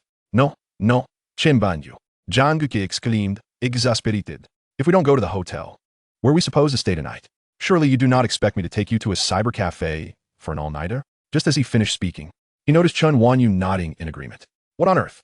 Jiang Che thought, utterly bewildered. Did this girl genuinely believe he would take her to a cyber cafe for a sleepless night? He was left speechless. Where was the fundamental trust between individuals? Did he appear to be the kind of person who would immediately lead someone to a hotel room, or perhaps to play cards? Though Jiang Che's mind did entertain some impractical notions, he had no intention of acting on them. Patience was key. They had only just met, and such actions would only frighten Chun Wanyu. He needed to proceed gradually. All right, rest assured, I will book 2 rooms, one for each of us. Surely that will put your mind at ease? Jiang Che reiterated with a sigh. Once again, Chun Wanyu shook her head. The hotel appeared rather expensive, and she had no means to pay. What? Jiang Che exclaimed, his eyes widening. You still do not trust me? No, that's not it. Chun Wanyu's cheeks flushed slightly as she lowered her head and mumbled, I don't have enough money to pay. Upon hearing this, Jiang Che exhaled in relief. So it was merely a fear of being unable to cover the hotel expenses. He had thought she held an inherent distrust of him. No worries, it's on me, Jiang Che declared grandiosely, waving his hand. However, after he said this, Chun Wanyu still shook her head. Jiang Che's demeanor faltered, and he feigned impatience, saying, listen, if you keep this up, I will get angry. Truthfully, Chun Wanyu's repeated refusals were beginning to irritate him. Fine, is this how it is? I command you as your creditor to enter. Chun Wanyu blinked. Just as she was processing Jiang Che's words, he continued, Chun Wanyu, you surely would not want your family to find out about your debt to me, would you? With that, Jiang Che grasped his luggage and strode into the hotel without looking back. Chun Wanyu bit her lip and softly murmured, who invites someone to share a room like that? Her voice was barely audible, and Jiang Che did not catch her words. However, sensing that Jiang Che was genuinely upset, she ultimately followed him into the hotel without further protest. Noticing her movement, Jiang Che glanced back and, upon confirming that Chun Wanyu had indeed entered, a faint smile graced his lips. Yet, it quickly vanished as he cleared his throat and said to Chun Wanyu in a nonchalant tone, in a moment, I will book 2 rooms. And just so you know, I am not interested in your dry-fried green beans figure, so you needn't worry about that. Upon hearing the first half of Jiang Che's words, Chun Wanyu exhibited little reaction, but when the latter half emerged, she found herself momentarily taken aback. Dry-fried green beans. She instinctively glanced down at her own figure, feeling that she did not quite fit that description. Nevertheless, she refrained from voicing her thoughts further. Hello, are there any rooms available? Jiang Che inquired at the hotel reception. The young receptionist, upon hearing Jiang Che's question, unconsciously glanced at Chun Wanyu, who stood beside him clad in her high school uniform. In her long uniform, with her head bowed, her features remained obscured. It seemed they were yet another couple sneaking out to play after the college entrance examination. This marked the 8th such couple he had encountered in the past few days, a sight he had grown accustomed to. Every year, once the exams concluded, a wave of youthful exuberance would emerge. However, this particular duo was remarkably audacious. They dared to seek a room while still adorned in their school attire, perhaps fearing others might not realize their youthful escapade? Or could it be that the uniform itself was part of their playful antics? The receptionist mused silently, noticing the receptionist's silence and his lingering gaze upon them. Jiang Che furrowed his brow slightly. Excuse me, are there any vacant rooms? He reiterated, raising his voice slightly. Huh? The receptionist snapped back to attention upon hearing Jiang Che's words. Yes, we have a couples-themed suite available at a special price of 188 yuan. The mention of the couples-themed suite caused Chun Wanyu to shiver involuntarily. Jiang Che, sensing her unease, turned to glance at her. Noticing her ears had flushed a deep red, he was well aware of what she was likely thinking. Had he suggested the couples-themed suite, she would probably have fled in a panic, leaving all her belongings behind. Clearing his throat, Jiang Che feigned a cough and addressed the receptionist. Do you have any standard rooms? The receptionist paused briefly, surprised by Jiang Che's request. After a moment of contemplation, he asked, Hello, would you prefer a standard deluxe double room or a twin room? The reason he inquired about a twin room was evident. Nowadays, young people often sought various arrangements. Some favored the comfort of a double bed, while others preferred cleanliness and separation of wet and dry areas. Chapter 12. Chun Wanyu. Jiang Che is truly a good person. Jiang Che seized upon the receptionist's mention of the twin room. Having lived as a scoundrel in his previous life, he understood the implications behind the receptionist's words. However, in this lifetime, he resolved to mend his ways and would not indulge in such antics again. Casting a glance at Chun Wanyu, who remained with her head bowed, trembling like a quail, A subtle smile crept onto his face. The receptionist, noticing the sly smile on Jiang Che's lips, immediately comprehended that he understood the underlying meaning. Another splendid evening awaited. Today's youth truly had it good. How enviable. At such a tender age, they had already found partners, unlike himself, who, in his youth, was oblivious to such matters, spending his days playing in the mud and gaming, and now, in his 30s, still a solitary figure.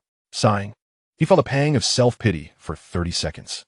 Just as he was lost in thought, Jiang Che's voice broke through. "I'll take 2 deluxe rooms." "Certainly," the receptionist began, but suddenly, he looked up bewildered at Jiang Che.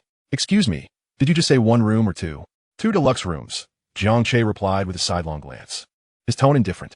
The receptionist, initially taken aback, quickly composed himself and responded, "Understood, 2 deluxe rooms. I will assist you with the check-in. May I please see your identification?" A few minutes later, in the hotel corridor on the 3rd floor, Chen Wanyu gazed at Jiang Che's retreating figure, then glanced down at the room card in her hand. Her emotions swirling in complexity. He had not deceived her. He truly was a good person. As they arrived at room 303, Jiang Che paused. "We're here." He turned to Chen Wanyu and announced. At that moment, she, lost in thought, unexpectedly collided with Jiang Che's chest. What a remarkable coincidence. The first thought that flashed through Jiang Che's mind was this phrase. Who would have guessed that Chen Wanyu possessed such formidable strength? Despite their prior intimate encounters in his past life, conducted under the influence of alcohol, he had never realized how impressive her physique truly was. His earlier jest about her being dry-fried green beans now felt unwarranted. Regrettably, he acknowledged that his words had been somewhat too loud, and he wished to retract that statement. Upon regaining her senses, Chen Wanyu realized she had stumbled into Jiang Che's embrace and instinctively struggled to free herself, retreating a couple of steps. Her face flushed crimson, even her ears turning a deep shade of red. "What are you doing?" Jiang Che prodded, taking the initiative. Though his mind still lingered on the sensation of their brief contact, he felt compelled to act first, lest she mistakenly believe he had taken advantage of her. Chen Wanyu stammered, momentarily taken aback by Jiang Che's assertiveness. Overcome with guilt, she lowered her head and apologized. "I'm so sorry, it was unintentional." Seeing her contrition, Jiang Che struggled to suppress a smirk. However, the instant Chen Wanyu lifted her gaze, he swiftly resumed a frown. "Forget it. Just be more careful next time," he waved dismissively. "Now, regarding the rooms, I will occupy this one, and you will stay in the one across from me. If you need anything, just knock on my door." "Okay," Chen Wanyu replied obediently, nodding without daring to say more. Jiang Che swiped his card to open the door and stepped inside. With a soft click, the door closed, and Chen Wanyu let out a quiet sigh of relief. After casting one last glance at Jiang Che's door, she dragged her suitcase across the hall and opened the door to her own room. Once inside, she surveyed the tidy and immaculate space, feeling somewhat disoriented. After a moment of silence, she pushed her suitcase into the corner and cautiously sat on the bed. Lost in thought, reflecting on the day's events, she found herself enveloped in confusion. Her first flight had been fraught with unexpected challenges, leading to a significant debt and culminating in her coming to a hotel with a stranger she had known for merely a few hours. Although they had separate rooms, it was still a hotel stay. Yet, deep down, she felt immense gratitude towards Jiang Che, because without him, she truly would not have known what to do at the airport today. 38,000, that was the price of her freedom, a sum she could not possibly gather. Moreover, without Jiang Che, although she wouldn't be left to wander the streets tonight, she would have to endure a long, lonely night in the airport lobby. However, in that case, she would owe him even more. As for Jiang Che's earlier declarations at the airport, claiming she was his wife and later in the police station that she was his girlfriend, Chen Wanyu felt no anger, for she understood that Jiang Che had deliberately said those things to his sister. After a moment of contemplation, Chen Wanyu rose from the bed. She approached the corner, opened her suitcase, and retrieved the promissory note she had written for Jiang Che. From a small bag beside her, she took out a pen, drew a plus sign after the debt amount of 1,900 yuan, and added 186 yuan. She then silently folded the note and carefully placed it back in her suitcase. Meanwhile, in room 303, Jiang Che lay sprawled on the bed, his once neat sheets now rumpled. He marveled at how, in this lifetime, he had met Chen Wanyu in such an unexpected manner. Sometimes, fate truly is inscrutable. With this heroic act of saving a damsel in distress, coupled with the promissory note, he now had a legitimate reason and excuse to engage with Chen Wanyu in the future. Everything seemed perfectly aligned. Jiang Che mused aloud. However, in my past life, I knew too little about Chen Wanyu. The college entrance examinations had only recently concluded. How could this naive girl suddenly appear in Jiangcheng? It seems I must find a suitable moment to inquire about it. After lying there for a while, Jiang Che glanced at the time. It was already 7:30 in the evening. After spending the afternoon with Chen Wanyu at the police station, aside from sipping a few cups of water, he hadn't eaten anything. No wonder he felt something was amiss. He was hungry, and he suspected that Chen Wanyu was likely feeling the same way. With that thought, Jiang Che sprang from the bed, determined to fetch some food for both of them. Knocking on the door to Chen Wanyu's room, he called out, Chapter 13, Jiang Che. I don't want what you think. I want what I think. A series of knocks echoed. Inside room 313, the sound of faucet being turned off was followed by Chen Wanyu's soft voice. Wait a moment. Her tone was slightly hurried and flustered. After a brief wait with no response, Jiang Che frowned. What could she possibly be doing? Just as he was about to knock again, the door swung open. At that moment, Jiang Che was momentarily taken aback. Chen Wanyu's face was flushed, still bearing the rosy hue of steam, and her damp hair clung to her forehead, clearly indicating she had just stepped out of the shower in haste upon hearing his call. He observed that she had changed into a white short t-shirt, which seemed a tad ill-fitting, accentuating her ample figure. The fragrance of her youth mingled with the fresh scent of her shower gel, undeniably alluring. Truth be told, Jiang Che was genuinely captivated at that moment. Noti Jiang que esse un waveringaze, Chen Wanyuese blush deepened, leaving one to wonder if it was due to the steam or her shyness. Please don't look at me like that, she murmured, unable to meet his eyes, her voice barely above a whisper. Upon hearing her, Jiang Che snapped back to reality. Awkwardly, he cleared his throat to mask his embarrassment and said with utmost seriousness, I'm going out to buy some food. What would you like? I'll bring it back for you. No, Chen Wanyu began to protest, but Jiang Che continued. Forget it. I'm too lazy to ask. I'll buy whatever, and you can eat that. What? Chen Wanyu's head shot up, bewildered by his nonchalance. All right, your hair is still a bit wet. There should be a hairdryer in your room. Hurry and dry it, or you'll catch a cold. He waved dismissively, turning to leave. No, it's fine. Chen Wanyu quickly interjected. You don't need to buy from me. I'm not very hungry. Hearing this, Jiang Che frowned and turned back to her, quoting a classic line from his past life. I don't want what you think. I want what I think. Although it was a bit overbearing, he couldn't help but admit that there was a certain thrill in saying it. Chen Wanyu was left speechless, her expression a mix of confusion and surprise as Jiang Che smirked slightly, turning on his heel and walking away without a backward glance. Once he was out of sight, Chen Wanyu finally regained her composure. Biting her lip, she prepared to return to her room, but suddenly remembered something. Looking down, she gasped and hastily shut the door, diving back in her bed. The mere thought of Jiang Che's gaze made her cheeks flush crimson in her haste to open the door. She had completely forgotten that she was not properly dressed. Later that night, at 9:30, Jiang Che emerged from Chen Wanyu's room and waved goodbye. Get some rest. We have an early flight tomorrow. Okay. Chen Wanyu nodded silently. Jiang Che saw this and chose not to linger, returning to his own room. Though the hour was still relatively early, Jiang Che could have easily concocted an excuse to remain in Chen Wanyu's room a while longer, engaging in light conversation to cultivate their relationship. However, he understood the importance of moderation. If he appeared overly enthusiastic, it might lead Chen Wanyu to overthink the situation or perhaps even frighten her. After all, from her perspective, today marked their first encounter. Prior to this, he had been merely a stranger to her. For now, this was just right. There would be plenty of time ahead. He could take things slowly. Ultimately, it seemed destined that Chen Wanyu would be unable to escape him in this lifetime. Shaking his head, Jiang Che casually removed his shirt, revealing a well-defined physique. Entering the bathroom, he admired his chiseled abs in the mirror, nodding in satisfaction. Fortunately, in his previous life, he had aimed to be a rogue, diligently working out throughout high school, for one cannot master the art of time management without a commendable physique. Yet now, it seemed the benefits had inadvertently fallen to Chen Wanyu. Jiang Che thought with a hint of vanity. After indulging in a moment of self-admiration, he turned on the shower and began to wash. About 15 minutes later, he finished his shower and dried his hair. As a man, aside from giving extra attention to 3 key areas, a rinse was generally sufficient. Tossing the hairdryer onto the table, Jiang Che picked up his phone and sent a text to his parents, reassuring them of his safety. After sending the text message, Jiang Che set an alarm for 5:30 in the morning, preparing to rise early the next day to procure breakfast. The reason was simple. He knew that if he didn't bring back breakfast, Chen Wanyu, in her innocence, would likely skip the meal altogether. Having completed this task, Jiang Che turned off the bedside lamp and drifted off to sleep. Meanwhile, Chen Wanyu lay in bed, staring vacantly at the ceiling above her. This spicy and tangy noodle dish should suit your palate, she recalled. Hey, don't look at me like that. You can't possibly tell me that someone from a mountain city doesn't eat spicy food, right? Reflecting on their conversation during dinner earlier, Chen Wanyu felt a swirl of complex emotions. He merely glanced at her ID and remembered that she enjoyed spicy food. In her entire life, it was the first time someone had been so considerate towards her. Despite it being their first meeting today, why was he so kind to her? A sense of confusion washed over her. However, it was understandable upon reflection. A sudden stranger treating her with such kindness would leave anyone bewildered. Yet, Chen Wanyu was acutely aware that Jiang Che harbored no malice towards her. Unbeknownst to her, the night deepened.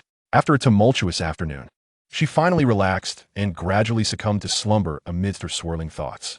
The following morning, a series of knocks startled Chen Wanyu awake. Blinking in the dimly lit room, she found herself momentarily disoriented before nervously calling out, "Who is it?" Her voice, though not loud, echoed in the small hotel room, and Jiang Che outside easily heard her. "It's me. Open the door," Jiang Che replied casually. "It's getting late. I brought breakfast for you. We'll head to the airport after you eat." Upon hearing Jiang Che's voice, Chen Wanyu let out a sigh of relief. Realizing the time, she glanced around the dim room, momentarily stunned. Turning to the window, she noticed that the curtains had blocked out the light, and outside, the day had already brightened. Chapter 14. The First Flight. Another round of knocks brought Chen Wanyu back to reality. "Coming," she responded, hurriedly throwing off the covers and scampering to the door to open it. Upon seeing Chen Wanyu's flustered demeanor, Jiang Che paused for a moment before chuckling and shaking his head. "There's still time. No need to rush."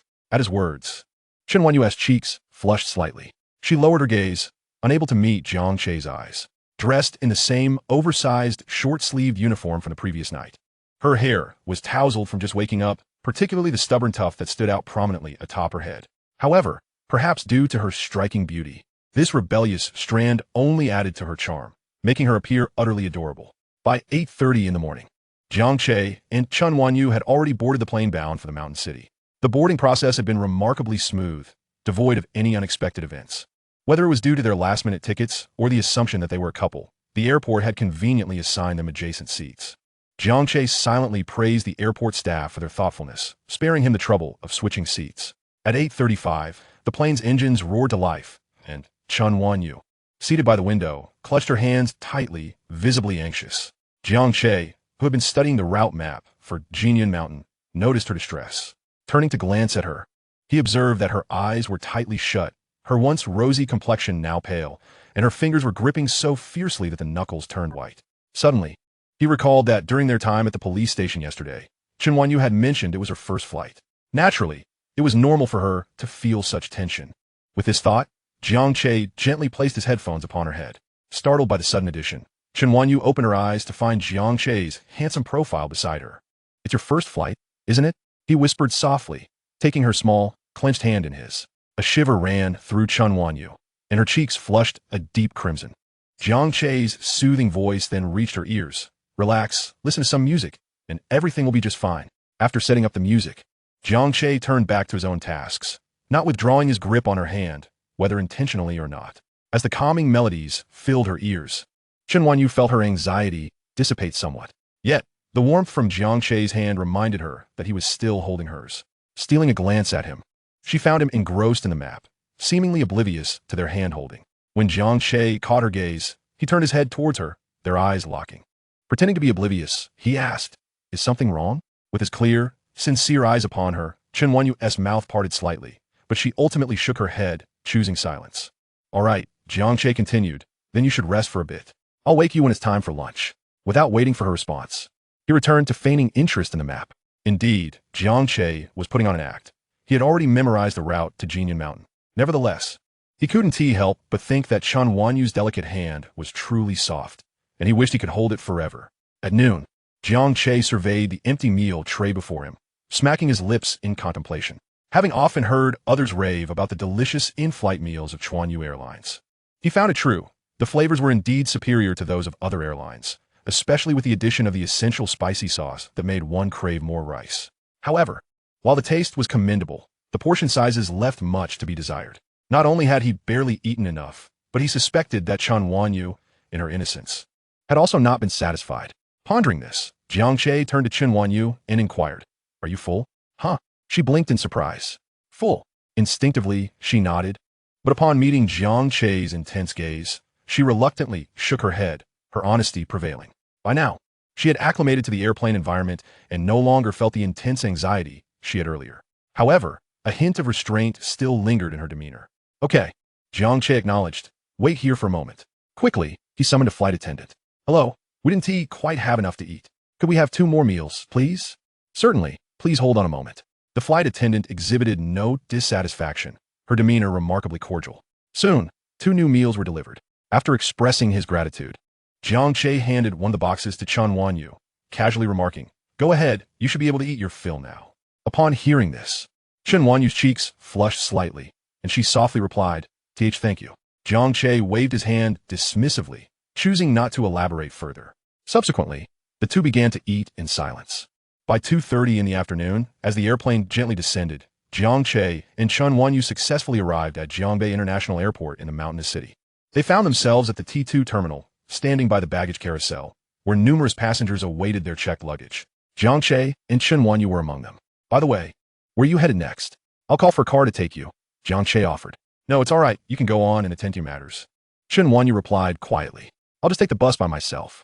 Perhaps due to returning to a familiar place, or perhaps owing to their growing acquaintance, Chen Wanyu no longer felt as anxious or constrained when speaking to Jiang Che. "It's no trouble. My matters can wait." Jiang Che waved his hand nonchalantly. As the saying goes, if you save someone, see it through to the end. "Let me take you home." Having finally encountered Chen Wanyu again, Jiang Che was not about to let her slip away so easily. He wanted to ensure he knew her home address this time, unlike in his previous life. Seeing Jiang Che's intention to escort her home, Chen Wanyu felt a twinge of conflict. Her residence was somewhat distant from the city center, requiring her to first take a bus to the coach station, then ride a bus back to the town, and finally transfer to another bus to reach her village. What's wrong? Noticing Chen Wanyu's conflicted expression, Jiang Che frowned slightly. "We're already at your territory. Are you worried I might abduct you?" Was she truly this wary? After spending nearly 2 days together, did she still not trust him? Chen Wanyu reflected on their time together, realizing Jiang Che had been quite helpful. "It's not that," she hastily explained. "My home is a bit far from the city. I need to go to Beishan town below the county." Upon hearing her explanation, Jiang Duque finally comprehended. As long as you trust me, that's good. However, Beishan town isn't that near Jina Mountain? Was this mere coincidence? Was everything preordained? Jiang Che momentarily lost his train of thought. Seeing Jiang Che's silence, Chen Wanyu assumed he doubted her sincerity and prepared to clarify further. Yet, she was interrupted by Jiang Che. "Isn't your home close to Jina Mountain?" Chen Wanyu was momentarily baffled. How did the conversation shift to Jinian Mountain? She looked at Jiang Che in confusion, but nodded. "My home is right at the foot of Jinian Mountain." "Perfect. I'm actually heading to Baiyun Temple this time." Jiang Duque stated earnestly. "Since it's not far from your home, as your creditor, it wouldn't be unreasonable for you to assist me a bit while I'm in your territory, would it?" Chen Wanyu struggled to keep up with the leaps in Jiang Che's conversation, but eventually nodded. However, she instinctively touched her pocket, realizing she only had a little over 100 yuan left. After paying for the bus home, there wouldn't be much remaining for accommodation or meals in town. Perhaps she could borrow a little from Sister Axiang once she returned home. After all, Jiang Che was indeed her creditor and had helped her significantly over the past few days, treating her to meals and even a hotel. It wouldn't be unreasonable for her to accommodate him. Chen Wanyu gritted her teeth, silently resolving herself. Jiang Che, noticing her expression, understood her thoughts. However, he refrained from saying much more, knowing he could cover any expenses that arose. He had no ulterior motives. His sole desire was to spend time with Chen Wanyu and cultivate their relationship. After a while, their luggage appeared on the carousel. "All right, let us go," Jiang Che declared, lifting both suitcases effortlessly. He then turned and strode towards the airport exit. Chen Wanyu, biting her lip, silently followed him. As they walked side by side, they resembled a couple visiting the mountain city for leisure. Upon reaching the outside, Jiang Che made across the road. Chen Wanyu quickly stepped forward, gently tugging at his sleeve. Jiang Che halted and turned, his expression one of confusion. "What's the matter? You're going the wrong way. We need to go over there for the bus." Chen Wanyu softly indicated towards the other side of the road. Following her gesture, Jiang Che spotted a crowded bus station and shook his head. "There are too many people. Let us take a taxi instead." Upon hearing Jiang Che's suggestion, Chen Wanyu hesitated. With only over 100 yuan in her pocket, just then, a car horn sounded and a BYD ride-sharing vehicle slowly came to a stop before them. "The car I called has arrived." Jiang Che waved his phone at Chen Wanyu, and without waiting for her response, he opened the trunk and placed their suitcases inside. Let us go, hop in. After doing so, Jiang Che opened the rear door and helped Chen Wanyu inside. The bus station in Beishan Town, right? He inquired, glancing at the still-dazed Chen Wanyu. Ah. She momentarily processed the question before nodding. Yes, that's right. Jiang Che acknowledged her response and turned to the driver. Driver, you can go ahead. All right, the ride-sharing driver affirmed. Please fasten your seatbelts. The vehicle then surged forward, quickly merging into the flow of traffic, speeding towards the Southern Bus Station. Inside the waiting hall of the Southern Bus Station, Jiang Che sat on a bench, slurping instant noodles, while Chen Wanyu stared blankly at her own bowl. Since boarding the bus, she had been somewhat dazed. She glanced at Jiang Che, who was enjoying his noodles. Wasn't he, I suppose, to be the one arranging things? How come I haven't spent a single cent the entire time? Even the bus fare home was covered by him. Is he arranging things for me, or am I arranging for him? Chen Wanyu felt a sense of bewilderment. What are you staring at? Eat. Jiang Che noticed her staring blankly at him and frowned. You let your noodles get soggy. Oh, right. Upon being addressed by Jiang Che, Chen Wanyu quickly regained her composure and nodded earnestly. She diverted her gaze, lowering her head to scoop up the instant noodles with a plastic fork, taking small bites. Jiang Che glanced at her but chose not to speak further, instead focusing on his own bowl, slurping down the noodles with gusto. Within a few mouthfuls, he had devoured his entire portion. In stark contrast, Chen Wanyu maintained a more demure demeanor, savoring her noodles with delicate bites, suggesting that it would take her at least 20 minutes to finish. Once they had concluded their meal, Jiang Che felt an urge to occupy his mouth with something, prompting him to say, Wanyu, I'm just going to use the restroom. Please wait for me here. His instinct was to call her by her first name, but fearing that such familiarity might startle her, he opted for a more formal address. After all, they were both on the brink of adulthood, and referring to her as classmate Chen seemed appropriate. Okay, Chen Wanyu replied with a nod. Observing this, Jiang Che rose and made his way toward the restroom. As he exited, Jiang Che retrieved a pack of cigarettes from his pocket, cracking it open with a swift motion. He deftly rolled one between his fingers and lit it, inhaling deeply before exhaling slowly. Ah, he mused, there's nothing quite like a post-meal cigarette. Indeed, Jiang Che's craving for nicotine had resurfaced. Perhaps his previous life's indulgence in smoking had left an indelible mark, one that even reincarnation could not erase. However, he consoled himself with the thought that he had escaped the grips of lung cancer in his past life, and a little smoking wouldn't harm him. After all, what is life without a few vices to relish? Jiang Che smirked at his own rationalizations. Chapter 16. This is the essence of a true Sichuan woman. 5 minutes later, Jiang Che returned from his smoke break. At this point, Chen Wanyu had finished her noodles and had already disposed of her trash. As Jiang Che settled back into his seat, he noticed her nose scrunch slightly. She was aware he had been smoking. Smokers often believe they carry no scent, yet a hint invariably lingers. Non-smokers, however, are particularly sensitive to the smell and can detect it instantly upon proximity. Nonetheless, Chen Wanyu refrained from commenting. In her village, few men abstained from smoking, including her late father. As long as one didn't indulge excessively, it was generally acceptable. Furthermore, their relationship was merely that of acquaintances. She felt no authority to admonish Jiang Che. Indeed, they had only just met a couple of days prior. But Chen Wanyu had already formed a favorable impression of Jiang Che, regarding him as a reliable friend. This was one of the reasons she had agreed to accompany him back to her hometown.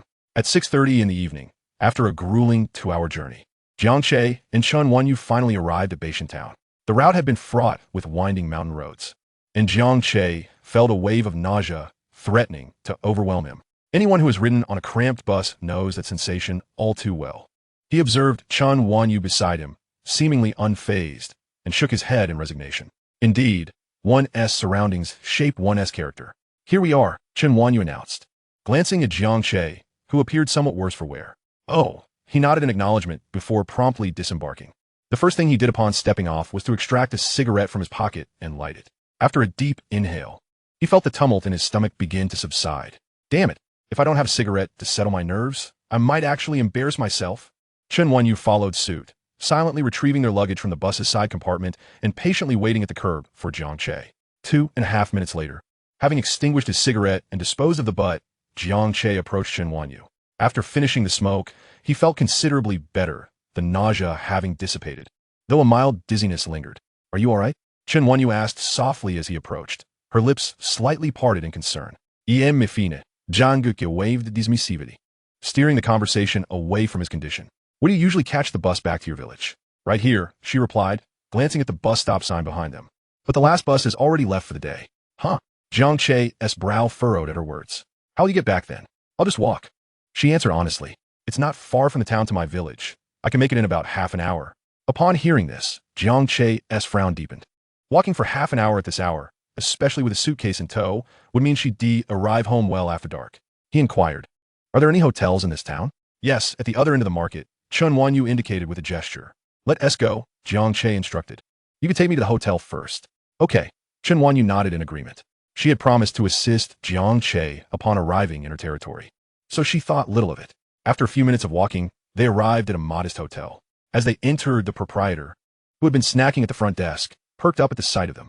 Good evening. Are you two looking for a room? Yes. Jiang Che was about to speak when Chen Wanyu interjected. Annie, how much for a room? 80 yuan, the owner replied. 80? Isn't that a bit steep? Jiang Che observed with interest as Chen Wanyu began to negotiate in the local dialect, finding it rather amusing. It was his first time hearing her speak in Sichuan dialect, and he found it charming. Moreover, he was pleasantly surprised to see Chen Wanyu, who usually appeared soft-spoken, assertively bargaining. This is the demeanor a true Sichuan woman should exhibit, Jiang Che thought to himself, realizing he needed to encourage this spirited side of his future partner. 2.5 minutes later, after a bit of back and forth, the proprietor finally conceded. All right, 50 yuan it is. Hearing this, a radiant smile broke across Chen Wanyu's lovely face, and Jiang Che couldn't help but smile as well. Noticing his gaze, she turned to him and asked, Do we strike a deal? Indeed, Jiang Che replied casually, noticing the faint blush on her cheeks as she nodded in affirmation. However, the next moment, she seemed to recall something and spoke again. It costs 50 yuan here. If you don't like this place, there's another one not far away. Let's just stay here. Jiang Che gestured dismissively. It was highly likely that the small town had no hotels left. Such modest inns were generally quite similar, making further searching unnecessary. All right, Chen Wanyu nodded upon seeing this, preparing to turn and pay for the room. However, Jiang Che was quicker, sliding a 100 yuan note toward the innkeeper. Sir, one room, please book it for 2 days. Sure thing. The innkeeper's wife smiled as she accepted the money, setting aside the sunflower seeds she was holding. Aye. Chen Wanyu started, her mouth slightly agape, wanting to say something, but Jiang Che interrupted her with a wave of his hand. After verifying the authenticity of the money under the light, the innkeeper's wife turned to Jiang Che and said, Young man, please provide your ID for registration.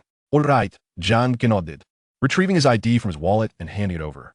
The innkeeper's wife, upon receiving the ID, turned to Chen Wanyu and said, Miss, may I have yours as well? Aye. Chen Wanyu was about to explain that she was not staying here when Jiang Che interjected, Just register mine. She won't be staying. Fine. The innkeeper's wife paused, slightly taken aback, then glanced at Jiang Che with curiosity, but chose not to press the matter further. She bent down to register Jiang Che's stay when he continued, Do you have electric bikes or motorcycles for rent? Chapter 17. What a quaint village. Huh? The innkeeper's wife was momentarily stunned by Jiang Che's inquiry. 10 minutes later, through a spirited exchange of words, Jiang Che successfully rented a motorcycle from the innkeeper's wife for 2 days at a rate of 200 yuan. Hop on, I'll take you home. At the inn's entrance, Jiang Che, with a cigarette dangling from his mouth, patted the motorcycle's back seat and said to Chen Wanyu. Afterward, he flicked the cigarette but into the nearby drain. Realizing Jiang Che's intention of giving her a ride home, Chen Wanyu felt a pang of guilt. She had promised to take care of him once they arrived here. Yet thus far, she had not spent a single penny. It was Jiang Che who had been footing the bill all along. What are you standing there for?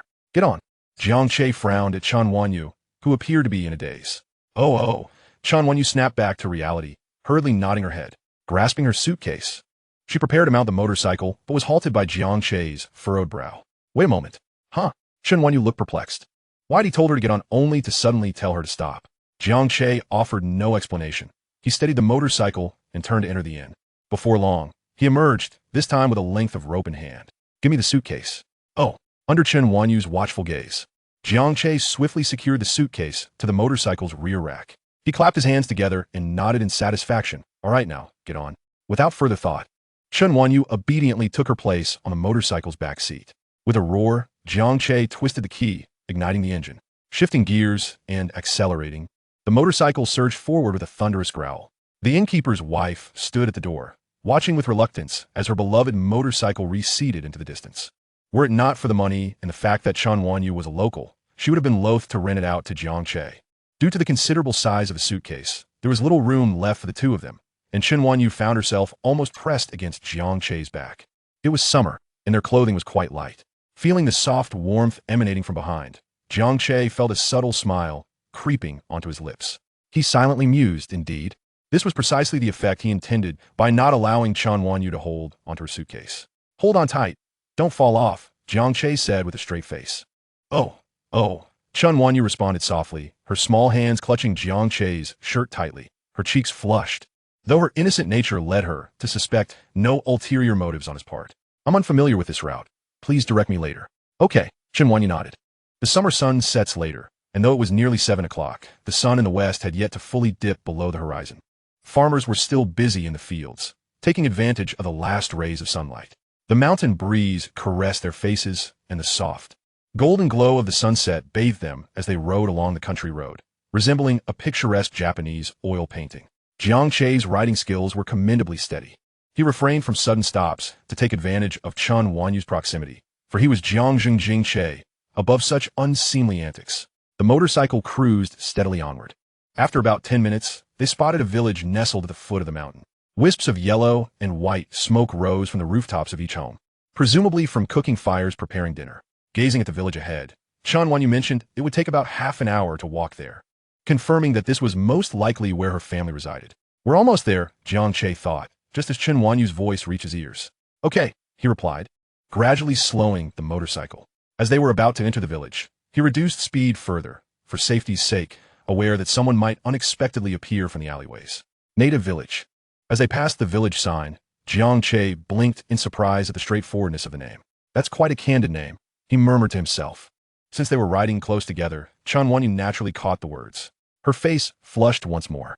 However, she bore no ill will towards Jiang Che. After all, the name of her village was indeed quite provocative. At the village's entrance, beneath the sprawling banyan tree by the small convenience store, several women who had just finished their work stood chatting loudly, clutching various items. Indeed, every village has its gossip hub. The roar of the motorcycle's engine immediately captured the attention of the women, who were curious about the unfamiliar face of Jiang Che. Yet when they noticed Chen Wanyu seated behind him, their understanding dawned. Curiosity piqued, they scrutinized Jiang Che further, for he hardly appeared to be a motorcycle taxi driver. Feeling the intense gaze of the women upon him, even Jiang Che, with his thick skin, felt slightly unnerved. One of the women called out to Chen Wanyu, "Hey, little sister, you're back." "Auntie," Chen Wanyu replied, her face turning a shade of crimson. "Should we stop?" Upon witnessing the scene, Jiang Che casually inquired, "Need help?" "No, thank you." Chen Wanyu shook her head softly, replying in a hushed tone. "Oh," Jiang Che nodded, yet he reduced the speed of the motorcycle slightly. "Auntie, uncle, I'm heading home now." Chen Wanyu greeted the women before retracting her gaze to Jiang Che, whispering, "Drive ahead, turn right at the next intersection. Then take the second left on the left side. That's where we need to go." Jiang Che comprehended Chen Wanyu's instructions without difficulty. Eager to distance himself from the area, he slightly twisted the throttle, accelerating the motorcycle forward, swiftly vanishing from the alley's entrance. Coo, coo, coo. 1, 2, 3, 1, 2, 3, 4. The red brick houses, organized in a courtyard layout, were adorned with brightly varnished green iron gates and towering walls embedded with shards of glass. In the yard, a middle-aged woman was simultaneously feeding chickens while counting them. "Dogwa, weren't you supposed to keep an eye on the chicken coop? Why is there one less chicken?" Upon noticing the discrepancy, she shouted towards the kitchen. "That is not my fault. I counted them at noon, and there were enough." A slightly immature, male voice from the kitchen hurriedly explained. Soon after, sharp voices and curses erupted. "Oh dear, who is the wretch that has stolen my chickens?" Chapter 18. The Venomous Woman of the Countryside. Jiang Che found himself both amused and exasperated. Vroom, vroom. The sound of the motorcycle's exhaust echoed through the alley. Following Chen Wanyu's directions, Jiang Che gradually brought the motorcycle to a halt in front of a dilapidated wooden door, the varnish nearly worn away. "We've arrived," Chen Wanyu murmured as the motorcycle came to a standstill. The ancient adobe house, with its weathered wooden door and low walls, prompted Jiang Che to furrow his brow as he surveyed the property. TSK, Koo, who is the impertinent thief that has pilfered my chickens? Meanwhile, the shouting and clamor from the neighboring yard continued unabated. Jiang Che felt his irritation mounting as the cacophony echoed around him, deepening his frown. In the adjacent yard, the woman who had been cursing and searching for the chickens seemed to have heard the motorcycle's noise. While still berating someone, She poked her round face out from the green gate. Oh, I thought it was someone else. Turns out our university student has deigned to return. Schaukalion schniert, emphasizing the term university student with a palpable sarcasm. Upon seeing the woman, Chun Wan-yu's expression momentarily faltered, her gaze dimming considerably. Nevertheless, she mustered the courage to greet. Hey, Andy. Oh, you still remember I'm your aunt? You've been avoiding us for days now. I thought you might have perished outside. Zotsuelian continued her taunts. Jiang Che, who had been scrutinizing the surroundings, turned at the sound and spotted a somewhat sharp-featured, plump woman. There was a minor incident. My flight was delayed. Chen Wanyu explained softly. TSK, so you flew back, did you? A true university student, indeed. Spending money on a flight, while us common folk have never even been on a plane. Chen Wanyu's mouth parted slightly, as if to defend herself. But Zotsuelian interjected, since you're so wealthy, why haven't you repaid the 58,000 we're owed? Oh wait, it's actually 68,000 now. Your old hag of a grandmother was hospitalized the other day, costing us 1,000. You should cover that too. Auntie, my grandmother, Chun Wanyu's eyes shimmered with unshed tears upon hearing the news of her grandmother's hospitalization, momentarily forgetting to contest that the debt was actually 38,000, not 58, crying just like that old hag. All she does is weep. Zotsuelian glared, her eyes bulging as she continued her tirade. That old hag is still alive. What else with your distress? What a venomous woman of the countryside. Jiang Che, though still unclear on the specifics, could no longer endure the verbal assault. He approached Chun Wanyu's side and coldly addressed the middle-aged woman. Regardless of your relationship, is such venomous speech truly necessary? Only then did Zotsuelian notice Jiang Che's presence, having previously overlooked him. Someone so oblivious to their surroundings. Noticing Jiang Che esse cold gaze. Zotsuelian scrutinized him with a frown. A stranger, albeit dressed decently, but appearing quite young and riding a battered motorcycle. She instantly dismissed him as a mere impoverished student. Who are you? Zotsuelian rolled her eyes at Jiang Che. What does our family's affair have to do with you? Who I am is inconsequential. Jiang Che retorted icily. But when Qin Wanyu addresses you as Annie, why do you respond with curses wishing her dead? Do you find that appropriate? Mind your own business. Zotsuelian spat at Jiang Che before turning her cold gaze back to Qin Wanyu. We have no such impoverished relatives. And yes, I do wish her dead. What are you going to do about it? Upon hearing this, Jiang Che's expression turned frigid. Repeat that. The atmosphere grew tense, a palpable standoff arising. Qin Wanyu, sensing Jiang Che's rising anger, quickly tugged at his sleeve. When Jiang Che's gaze met hers, she fervently shook her head. Having experienced the incident at the airport, she understood that if Zotsuelian dared to repeat herself, Jiang Che would not hesitate to retaliate. Perhaps the commotion had drawn the attention of some neighbors, who peeked out from their homes, clutching bowls of food, but most merely observed from a distance, unwilling to intervene. Familiar with the long-standing enmity between the two families, they were well aware of Zotsuelian's character and chose to remain uninvolved. Facing Jiang Che's icy stare, Zotsuelian felt a flicker of fear, her bravado faltering. Yet, while she hesitated to confront Jiang Che directly, she felt emboldened to continue berating Chun Wanyu. TSK, TSK, TSK. Look at you, little sister. You've gone out and found a lover, haven't you? If you're so capable, why not find a wealthy benefactor to support you and repay us? What uses a poor wretch on a broken motorcycle? Hearing this, Jiang Che couldn't help but feel a mix of amusement and indignation. Despite his family's current troubles, he was still a privileged heir, and now he was being derided by a village woman. She owes you 68,000, correct? John Duque inquired. Indeed. What is it to you? Are you planning to help her? Zotsuelian scoffed, her disdain evident. You, a mere pauper, do you even possess wealth? With a haughty flourish, she added, don't think I look down on you. If you manage to help her repay, I'd gladly kneel and apologize. Very well. In a fit of rage turned mockery, Jiang Che addressed the surrounding onlookers with a booming voice. Did everyone hear that? I implore you all to bear witness. She stated that if I can repay 68,000, she will kneel before Chun Wanyu. With that, he pivoted towards Zotsuelian and declared, 3 days. In 3 days, I shall present the money, and you better be prepared to kneel and apologize. Huh, do you think I, Zotsuelian, am easily intimidated? Today I lay it down clearly. Unable to contain her disdain, Zotsuelian rolled her eyes and retorted, if you possess the capability to repay such a sum, I shall kneel before you right then and there. To her, Jiang Che was merely a pretentious brat, a destitute student. What wealth could he possibly muster? Huh, Jiang Che, genuinely incensed, laughed. 3 days from now, I hope you still have the audacity you do now. Should I repay the debt, and you fail to kneel and apologize? Don't blame me for my lack of courtesy. Having said this, he no longer wished to exchange further words. Turning to grasp Chen Wanyu's hand and striding into the dilapidated courtyard without a backward glance. Chapter 19. A hemp rope always breaks at its weakest point, and misfortune seeks out the wretched. Bah, what nonsense! Watching Jiang Che and Chen Wanyu's retreating figures, Zhou Zuilian muttered a curse under her breath.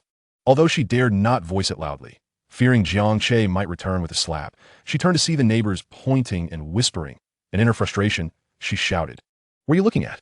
Have you never seen a quarrel before? Also, which wretch who was born of a father, but raised without a mother stole my hen? If I find out who it is, I swear I will make them pay." The bystanders fell silent, yet none dared to confront her. After all, they all knew she was a notorious shrew in the village. With a resounding bang, Zhou Zuilian slammed the heavy green iron gate of her home. The onlookers shook their heads and soon dispersed. Meanwhile, Jiang Che and Chen Wanyu had reached the inner courtyard. "Yao Mei, are you back?" A frail, elderly voice emanated from the east wing. Upon hearing it, Chen Wanyu's eyes instantly welled with tears. Amma, it's me, I'm back," she called out, stumbling towards the source of the voice. Jiang Che, observing, chose to remain silent and followed her closely. The door was ajar, revealing an elderly woman with hair completely gray, lying on a bamboo mat. Upon seeing Chen Wanyu, she trembled, attempting to rise. "Amma, I'm sorry, Yao Mei has returned late." At that moment, tears streamed uncontrollably down Chen Wanyu's face as she pushed the door open and threw herself into the old woman's embrace, choking on her words. "Good girl." The elderly woman's eyes also glistened with tears as she gently patted Chen Wanyu's back, whispering, "Amma's fine. Yao Mei, don't cry, don't cry. Amma's all right. By the way, Yao Mei, did your aunt trouble you again?" The old woman had already surmised that the commotion outside was due to Chen Wanyu's return. However, having just recovered from an illness, her frail body and unsteady legs prevented her from going outside to check. Hearing her grandmother's words, Chen Wanyu remained silent, merely sobbing in her embrace. The old woman understood all too well. Although Chen Wanyu did not vocalize it, she knew her daughter-in-law must have made things difficult for her granddaughter. A tragic landslide had claimed Yao Mei's parents when she was very young. Over the years, the grandmother had borrowed approximately $38,000 from her eldest son's family. And aside from the educational expenses incurred for Yao Mei from primary through high school, the remainder had largely gone towards medical bills for her own frail body. The amount had ballooned to $58,000 due to her daughter-in-law's unilateral decision to add interest during a previous dispute. Such exorbitant rates rivaled those of unscrupulous loan sharks. Furthermore, after her recent fall, Zhou Zuilian had learned of her son's contribution to the medical expenses and had caused a scene. Being an old woman, she was powerless against her daughter-in-law's wrath, which was then directed towards her granddaughter. She had tried her best to intervene, but her daughter-in-law still summoned Yao Mei back from afar. If it weren't for that landslide, alas, there are no ifs in life. Everything is fate. Yao Mei, Amma is sorry for you. It's all my fault for being old and useless, causing you to suffer alongside me.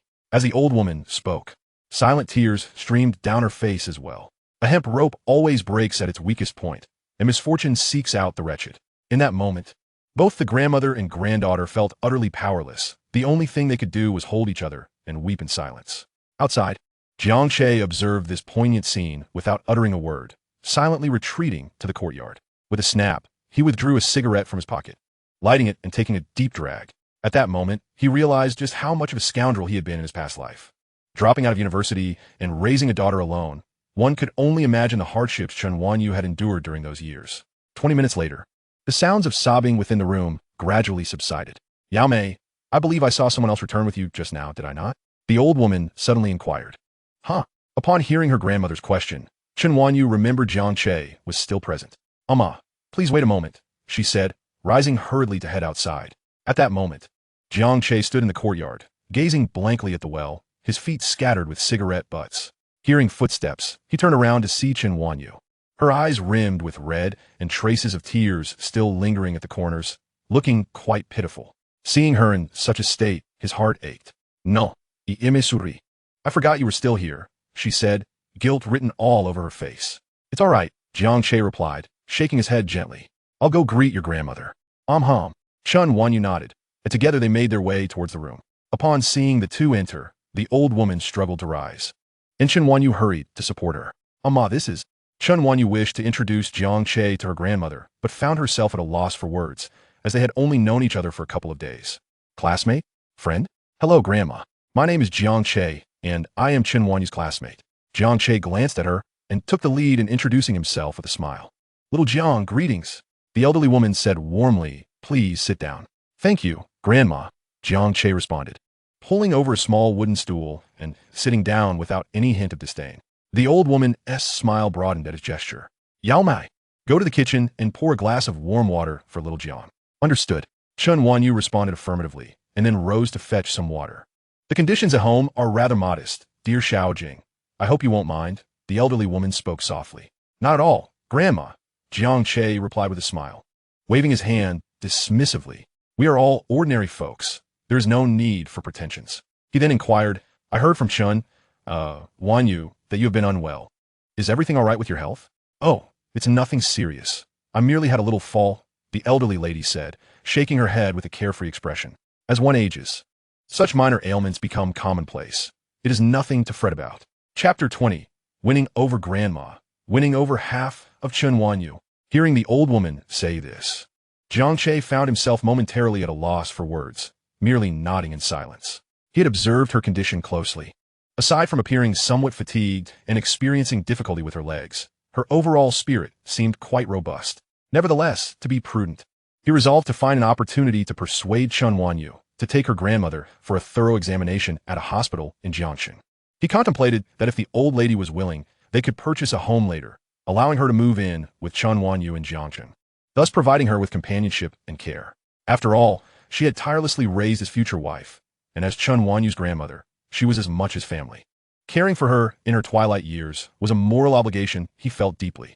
Jiang Che's plans were influenced by the fact that, barring any unforeseen circumstances, Chen Wanyu would be attending university in Jiangcheng for the next 4 years. In his previous life, they had met at Jiangcheng University, both enrolled in the computer science department.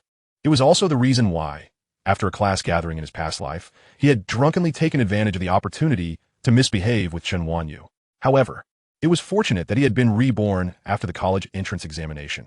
Had he been reborn before, given his current circumstances, he would likely not have even qualified for a second-tier university, let alone a prestigious institution like Jiangcheng University, ranked among the top 10 nationally. While Jiang Che lost himself in these thoughts, Chen Wanyu returned, cradling 2 cups of warm water. She first handed one to her grandmother, and then offered the other to Jiang Che. Xiaojing, have some water, the elderly woman encouraged. Thank you, Grandma, Jiang Che said with a smile as he accepted the cup from Chen Wanyu. And thank you, Chen.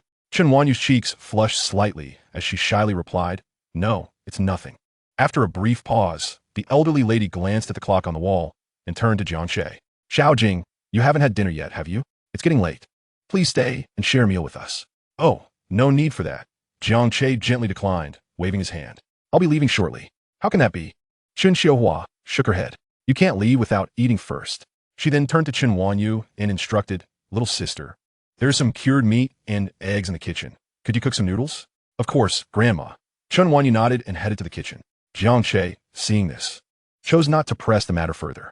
One polite refusal is acceptable, but to refuse again would be impolite. Well then, I suppose I shall shamelessly enjoy a meal here today, he chuckled. Ah, Xiaojing, do not say that. Chen Xiaohua waved her hand with a smile. But do keep in mind that we don't have any fancy dishes, so please don't mind the simplicity. This was the second time the elderly lady had said such a thing. However, Jiang Che harbored no disdain. In his 2 lifetimes, he had endured far more arduous circumstances. In his previous life, even a simple bowl of noodles had been a luxury. Furthermore, how could he possibly find fault with a meal prepared by his future wife? Jiang Che shook his head with a smile. Not at all. With food to eat, who could complain? Besides, I adore cured meat. The elderly lady, possessing some life experience, could discern the sincerity in Jiang Che's words. Upon hearing him say this, her smile broadened. By the way, Chen Xiaohua inquired, Xiaojing from your accent. I gather you're not a local from Shancheng? Indeed, Grandma, Jiang Che nodded. I hail from Jiangcheng. Jiangcheng? Chen Xiaohua appeared puzzled. Then how do you know Wanyu? Oh, it's quite a coincidence. I came to Shancheng for some leisure, and I happened to meet Chen Wanyu at the airport. Jiang Che recounted the circumstances of their meeting, omitting the matter of the IOU to avoid causing the elderly lady any concern. I plan to apply to Jiangcheng University as well, likely in the same program as Chen Wanyu, so it's perfectly reasonable to say we are classmates. He chuckled lightly, and upon hearing this, Chen Xiaohua nodded with a smile. She had heard Wanyu mention Jiangcheng University before, noting its high admission standards. If Jiang Che was confident he could gain admission, it was likely that his academic performance was commendable. Furthermore, from his manner of speaking, she could tell he was not a bad person, considering he had assisted her granddaughter. She felt reassured about his character. However, unbeknownst to her, Chen Wanyu had never mentioned her intention to apply to Jiangchen University. Yet, this was of little consequence. Such trivial matters were inconsequential. The conversation then drifted to more casual topics. With the wisdom of 2 lifetimes, Jiang Che, possessing the soul of someone much older, understood what topics would delight the elderly lady. Given the importance of Chen Wanyu to her grandmother, leaving a favorable impression was tantamount to winning over half of Chen Wanyu. Throughout their exchange, Jiang Che made the elderly lady laugh heartily, further endearing himself to her. If previously she had rated him a score of 70, it had now risen to at least 95. He is indeed a fine young man, Chen Xiuhua thought, nodding with satisfaction while her eyes glimmered with warmth. Grandma, Jiang. The noodles are ready. Chen Wanyu's voice rang from the kitchen. Also soon, Chen Xiuhua glanced at the clock, realizing that half an hour had passed unnoticed. She turned to Jiang Che with a smile. Xiao Jing, chatting with you has been such a delight. I hardly noticed how quickly time flew by. I have greatly enjoyed our conversation as well, Grandma, Jiang Che replied with a grin. Allow me to assist you. Very well, let's go eat. Chen Xiuhua agreed with a nod. Jiang Che stood and helped the elderly lady rise from her seat. Meanwhile, in the kitchen, Chen Wanyu was drying her hands, preparing to assist her grandmother. As soon as I stepped out of the kitchen, I was greeted by the sight of my grandmother and Jiang Che, who had already exited the room, engaged in lively conversation and laughter as they approached. Chapter 21, Jiang Che Dominance. Chen Wanyu was momentarily taken aback. Had the mere act of preparing a meal fostered such a rapid camaraderie between her grandmother and Jiang Che? A flicker of doubt crossed her mind. Little sister, why are you standing there in a daze? Noticing her granddaughter's bewilderment at the kitchen door, Chen Xiuhua spoke up. It's warm in the kitchen, since the food is ready. Let us take it outside to eat. Oh. Reacting to her grandmother's words, Chen Wanyu quickly nodded. Jiang Che, not one to remain idle, assisted the elderly lady in settling down before helping to move the table and the dishes. The dinner was quite simple, consisting of greens, cured meat, and 3 bowls of egg noodles, one of which lacked an egg. Xiao Jiang, sit down, don't be shy. Chen Xiuhua urged as she invited Jiang Che to take a seat. Just as he settled in, Jiang Che turned to Chen Wanyu and said, I'll swap you a bowl of noodles. He then exchanged his bowl, which contained an egg, for Chen Wanyu's bowl, which did not.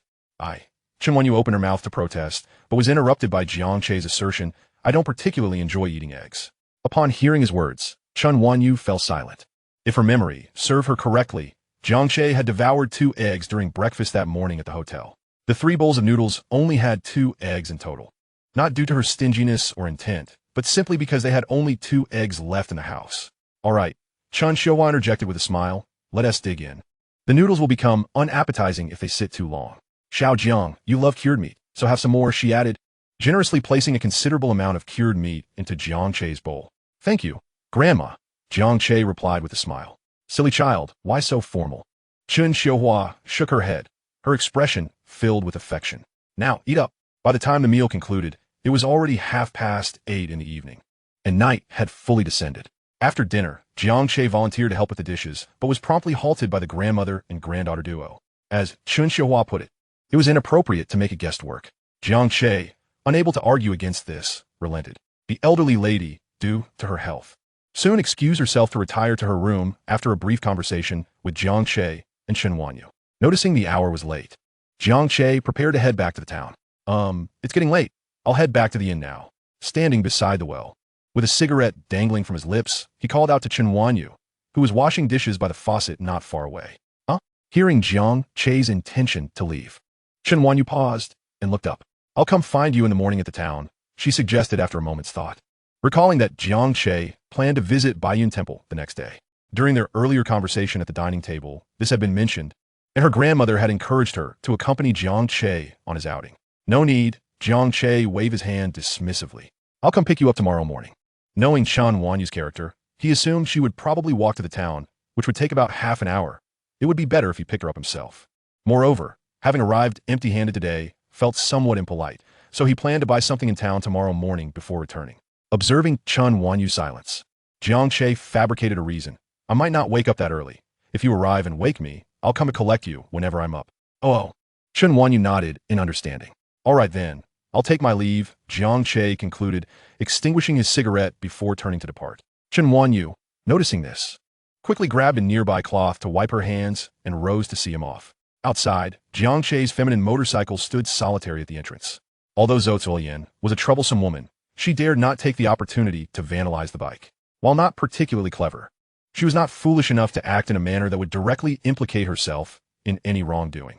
Virum, Jiang Che retrieved his keys, inserted them into the ignition, and started the motorcycle, illuminating the alley with its headlights. I'm off, he said to Chen Wanyu. You head back. Oh, Chen Wanyu replied, offering no further words, merely nodding. By the way, Jiang Che suddenly recalled something, stopping and turning to her with an air of nonchalance. Don't worry about the money. His tone exuded an air of dominance and certainty. Without waiting for Chen Wanyu to respond, he twisted the throttle and rode off. Watching him depart, Chen Wanyu's mouth opened slightly, but ultimately, she found herself at a loss for words. The sound of the motorcycle's exhaust faded into the distance. And once Jiang Che's figure had completely vanished into the night, she slowly withdrew her gaze. Biting her lip, she turned and walked back into the courtyard. As for Jiang Che, the reason he had not lingered for Chen Wanyu's response was that, having lived 2 lives, he anticipated what she would say next. Ultimately, he was determined to carry out his intentions, so he saw no need for further discussion. Riding his motorcycle, he soon arrived at the entrance of Naitu village. Marked by its sign, he followed the same route he had taken earlier that afternoon, heading toward the town. The village roads were devoid of streetlights, cloaked in darkness. Although the moonlight provided some clarity, Jiang Che refrained from speeding. Naturally, he drove faster than when he had Chen Wanyu as a passenger earlier. As those in the know would understand, upon returning to the town, it was already past 9 in the evening. After parking the beloved little motorcycle of the innkeeper, he stepped into the small inn. At the front desk, the innkeeper was still busy snacking on sunflower seeds. Hey, handsome, you're back. Upon seeing Jiang Che, her eyes lit up, and she felt a quiet sigh of relief. After all, Jiang Che had been gone for so long that she feared he might have absconded with her motorcycle. It was worth noting that the combined cost of his room and bike rental was only 400 yuan, which paled in comparison to the value of her motorcycle. Indeed, Jiang Che replied with a casual smile, Boss, why are you still awake at this hour? Oh, it's still early. The innkeeper waved her hand dismissively. I'm used to it. By the way, I forgot to give you your toiletries. Here, take this. She reached into the drawer at the front desk and handed Jiang Che a set of disposable toiletries. Thank you. Jiang Che accepted them, expressing his gratitude before heading upstairs. Just then his phone rang. Opening the corner of his memories, he recalled the perfect life he once thought he could control. Chapter 22. The Struggles of Gain and Loss. Su Mendia. Mom is calling. Glancing at the 4 large characters displayed on his phone screen, Jiang Che suddenly remembered he had forgotten to inform his family that he was safe. Shaking his head, he answered the call. Hello, Jiang Che. With a teasing tone, addressed, My dear mother, what are your instructions? On the other end of the line, Yi Meiling couldn't help but roll her eyes at this remark. Oh, go away, she retorted, somewhat exasperated. You never take anything seriously. Hee, Jiang Che chuckled lightly, then interjected before his mother could speak. Mom, I've safely arrived in the mountain city. I'm with my classmates, and all is well, so there's no need to worry. Ye Meiling, replied, Alright. You've even learned to answer quickly now. A hint of disbelief crossed her face, yet she continued, As long as you've arrived, just be cautious with your classmates. And call me if anything happens. Okay, Mom, Jiang Yukin nodded in agreement. And remember, it's not like home out there, so don't go stirring up trouble. MHM got it. Mom. After a brief conversation, Yi Meiling mentioned that she was still working late, reiterated her concerns for Jiang Che's safety, and then hung up the phone. At this hour, the factory was still bustling with work. After setting down his phone, Jiang Che murmured to himself, It seems I must hasten to acquire that batch of gold and convert it into cash. Tomorrow, he planned to accompany Chen Wanyu up the mountain to scout the area and see if they could locate the marked spot that Li Tianlong had mentioned. If fortune smiled upon them and they found it, then he would return that very night to retrieve the gold. Many believed that acquiring the gold was the end of the matter. However, the subsequent task of liquidating it was of utmost importance. Indeed, to simply take such a substantial amount of unaccounted gold to a jeweler or bank for conversion would earn you a lovely silver bracelet as a reward. Even if one were to escape immediate suspicion, the sudden influx of such a large sum into a bank account would likely attract scrutiny. Thus, the notion of selling it outright was impractical. However, Jiang Che, who had navigated the gray areas of life in his previous existence, knew well how to safely convert the gold into cash. If memory served him correctly, there was indeed a location in the mountain city that would be ideal for such a transaction. Once he had mapped out his plans for the following day, Jiang Che locked the door to his room, tossed his phone onto the bed, and prepared to take a shower. The mountain city was renowned as one of the four furnaces of the country, with temperatures significantly higher than those of Jiang City. After a day filled with flights and car rides, he felt sticky and uncomfortable. Grabbing a change of clothes and his toiletries, he stepped into the bathroom. I can only forever read the lines, reading the hurt I inflicted upon you. I cannot forgive myself, so please consider me as such. In the bathroom, as he took a refreshing cold shower, Jiang Che hummed the famous tune by Komodo Helen from his previous life, feeling quite at ease. Just then his phone, which he had left on the bedside table, lit up with a notification. 165 to a pure innocent girl. Hi. Are you there? Meanwhile, far away in Jiang City, Su Mingyao, clad in a white silk camisole, held her phone tightly, her brow furrowed in thought. Recalling the words of her close friend Wu Xiaoyan at the milk tea shop earlier that day, she felt a wave of frustration wash over her. Originally, she had believed that Jiang Che was merely playing hard to get, intending to let her stew until he could no longer resist reaching out. She had thought that he had feelings for her, that she was undoubtedly the most special one in his heart. Yet, a phone call from Wang Zibo had sown seeds of doubt in her mind. Jiang Che had gone to the mountain city alone. This afternoon, she had sent Wang Zibo to inquire with Jiang Che's family, and they had confirmed that he had gone with his classmates. However, Su Mingyao had discreetly asked around in their class group later in the evening, only to find that no one else had gone to the mountain city apart from Jiang Che. Thus, she was certain that he had ventured there alone. Could it be true, as Xiaoyan suggested, that Jiang Che was meeting a net friend in person? The mere thought of it made her heart race with irritation. He had initiated their flirtation, so what did his current behavior mean? What did he take her for? Consequently, she took the initiative to send Jiang Che a message. It is well known that boys typically wash just 3 areas: the head, the lower regions, and the armpits. After about 10 minutes, Jiang Che emerged from the bathroom, his upper body bare, and wearing only a pair of oversized shorts, towel in hand, as he dried his hair. His perfect and well-defined 8-pack abs were on display for no one to admire. Jiang Che's hair was not particularly long, and given the weather, he saw no need for a blow dryer. It would dry naturally. Draping the towel over a chair, he noticed a notification for an unread message from Su Mingyao on his phone. Upon realizing it was yet another message from Su Mingyao, he paused momentarily. What could this green tea girl want now? Was she truly becoming clingy? Jiang Che furrowed his brow.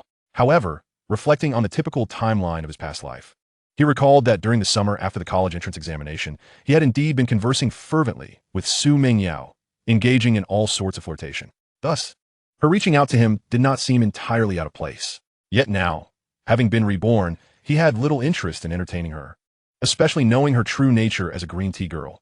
He found it utterly unappealing. With a dismissive shake of his head, Jiang Che swiftly deleted Su Mingyao's message. Leaning back against the headboard, he opened his phone's map application to reconfirm the route for tomorrow's ascent. After all, having traveled this far, he had no intention of returning empty-handed. Before long, the clock struck 10:30, and Jiang Che felt a pang of hunger. Earlier, at Chun Wanyu's place, he had only eaten a bowl of noodles and some cured meat, which was quite insufficient for a growing 18-year-old. Noting the hour was not too late, he decided to venture downstairs in search of sustenance. Acting on impulse, he slipped on the hotel-provided slippers, grabbed his wallet, phone, and room key, and descended the stairs. As a tourist destination, the mountain city had experienced rapid economic growth, but the surrounding towns left much to be desired. At this hour, apart from a slightly busier street across from the town government, the rest of the area was eerily quiet. Jiang Che approached a barbecue stall that appeared somewhat clean. At the stall, only a couple of tables were occupied. The owner, a middle-aged man, was busily stir-frying noodles at the stall. With one hand, he tossed the pan, while the other sprinkled chili powder, showcasing the deft skills of a seasoned chef. Ah, the lady's favorite. Chapter 23. Did Jiang Che just get flirted with? Noticing Jiang Che standing nearby, the barbecue stall owner wiped his brow with a somewhat yellowing towel, and, while expertly plating the stir-fried noodles, asked, "What would you like, sir?" Soon, a steaming plate of spicy stir-fried noodles was ready, its enticing appearance quite appealing. However, having just eaten noodles at Chun Wanyu's, Jiang Che was not in the mood for more. Upon noticing the proprietor's engaging inquiry, Jiang Che cast a fleeting glance at the skewers on the stall. "Boss, I would like 10 skewers of fatty beef, 10 of fatty lamb, 2 of kidneys, 2 of chicken wings, 2 of sweet potato skins, 2 of chives, and 2 of potatoes." After a moment's contemplation, Jiang Che added, "Yes, that will suffice for now. I shall request more if needed." "All right," came the prompt reply. As the vendor poured oil into the pot, he cheerfully greeted Jiang Che in a genuine Sichuan dialect. "Please take a seat for a moment. I'll finish frying this batch of noodles, and we'll prepare your skewers right away." Sounds good. Jiang Che nodded. I would appreciate 2 bottles of ice-cold beer, please. You got it. The proprietor responded, instructing a middle-aged woman tidying up the tables to bring Jiang Che 2 bottles of chilled beer. After pouring a glass, Jiang Che savored the refreshing drink, the cool liquid cascading down his throat, alleviating the swelter of the summer heat. Indeed, indulging in a cold beer during this sweltering season brings immense pleasure. The barbecue delicacies at the stall are prepared fresh, hence they take a while to be ready. As Jiang Che sipped his beer, he found himself idly waiting for the barbecued treats. In this era, mobile phones lack the sophistication of his previous life, and TikTok has yet to emerge, leaving Jiang Che without means to occupy his time on his phone. He had even forgotten to ask for Chun Wanyu's phone number. Otherwise, he could have messaged her to nurture their budding relationship. Suddenly, a thought struck him. He pondered whether that girl even possessed a mobile phone, as he had yet to observe her using one during their interactions over the past few days. Given her current financial situation, it was entirely plausible that she might not own one. Just then, a figure appeared unexpectedly and seated herself beside him. He turned, taken aback, and beheld a young woman clad in a wine-red spaghetti-strap dress, her cheeks slightly flushed, gazing intently at him. Before Jiang Che could utter a word, she parted her lips and said, "Handsome, I hope you don't mind my sitting here?" Surveying the surrounding area, which had several vacant tables, Jiang Che discerned her intentions to flirt. Amused, he lifted the disposable cup before him, took a sip, and replied with a smile, "I'm a bit concerned, actually." The girl momentarily faltered, her expression betraying surprise at his unexpected retort. Yet, the next moment, she chuckled softly. "Hee hee, you're quite amusing, little brother." "Little brother?" Jiang Che's hand paused, the cup momentarily still. He cast her a peculiar glance. "I fear that might startle you if I revealed it." Although he contemplated voicing this thought, he shook his head, recognizing he was no longer the person he once was, and ultimately refrained from saying it. Not understanding his reaction, the girl poured herself a glass of beer from the table. "I'm feeling a bit parched. May I share a drink with you, little brother?" Jiang Che shot her a sidelong glance. "You've already poured it. Why even ask?" 2 yuan per glass, he replied nonchalantly. 1 bottle can yield about 3 glasses. So 2 yuan per glass seems reasonable, does it not? The girl's smile faltered for a moment at his words, but swiftly returned. "All right then, little brother. Let us exchange WeChat. I'll transfer you the money." She produced her phone, displaying a QR code. Jiang Che glanced at her device, an iPhone 4. She appeared to be quite affluent. He shook his head. "No need, this one's on me."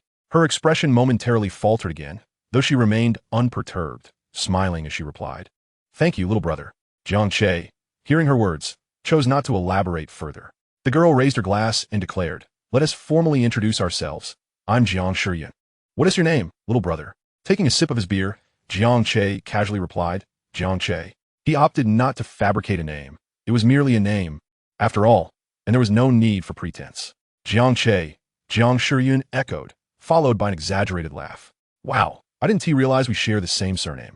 Jiang Che glanced at her, then downed his drink in one go. He stood and approached the barbecue stall, addressing the owner. "Boss, could you please pack my skewers?" "Sure thing, they're just about ready." The proprietor replied swiftly, grabbing a disposable container to package Jiang Che's order. Taking the packaged skewers, Jiang Che asked, "Boss, could you also fetch me 2 more bottles of cold beer? How much do I owe you in total?" The proprietor glanced at the order and responded, "That'll be 93 yuan altogether. Let us round it up, you can pay 90. "All right," Jiang Che said, retrieving 90 yuan in change from his wallet and handing it over. He then accepted the 2 new bottles of chilled beer and turned to leave. "Hey," Jiang Che called out, glancing at the unopened bottle of beer on the table. "Little brother, don't forget your beer. Consider it a gift." Jiang Che replied without looking back, waving his hand dismissively. Soon, he crossed the street and vanished into the night. "Interesting," Jiang Che murmured to herself, watching his retreating figure. The barbecue stall was not far from the small inn. Upon returning to his room, Jiang Che found the skewers still warm, accompanied by the cold beer. He swiftly devoured the barbecue. Just as he tidied up the remnants, his phone rang, signaling a video call on WeChat. After wiping his hands with a tissue, he checked the screen and saw it was his friend Wang Zibo, a troublesome character. What on earth does this guy want at such a late hour? Jiang Che wondered, though he answered the call. As the video connected, Wang Zibo's round face filled the frame, prompting Jiang Che to pull the phone away in disgust. "Where are you up to?" Wang Zibo inquired, his eyes darting around, seemingly assessing Jiang Che's surroundings. "Just spill it, get to the point," Jiang Che remarked with a sidelong glance. Wang Zibo was momentarily taken aback. "I'm just concerned about you," he replied, gazing at Jiang Che with a wounded expression. "Jiang Che, I've noticed you can be so cold-hearted despite your warm-hearted nature. A shiver coursed through Jiang Che at those words, goosebumps rising on his arms. Disgusting, he thought, and without hesitation, he abruptly ended the call. Don't act this way. Grandma will scold me. Wang Zibo exclaimed as the call disconnected. What just happened? Bad signal? He attempted to call Jiang Che again, but this time, no one answered. That rascal Jiang Che is deliberately ignoring me. Wang Zibo rolled his eyes in exasperation. After a moment's thought, he texted Jiang Che. Jiang Che, are you doing this on purpose? However, he was taken aback when the message failed to send. A red exclamation mark appearing on the screen. What the heck? That rascal has blocked me. Jiang, you scoundrel. After blocking Prince Bo, Jiang Che felt as though the world had become significantly more tranquil. Setting an alarm for 8 o'clock the following morning, he tossed his phone aside to charge and proceeded to the bathroom for a shower. Having just stepped out, he noticed a sticky sensation clinging to his skin.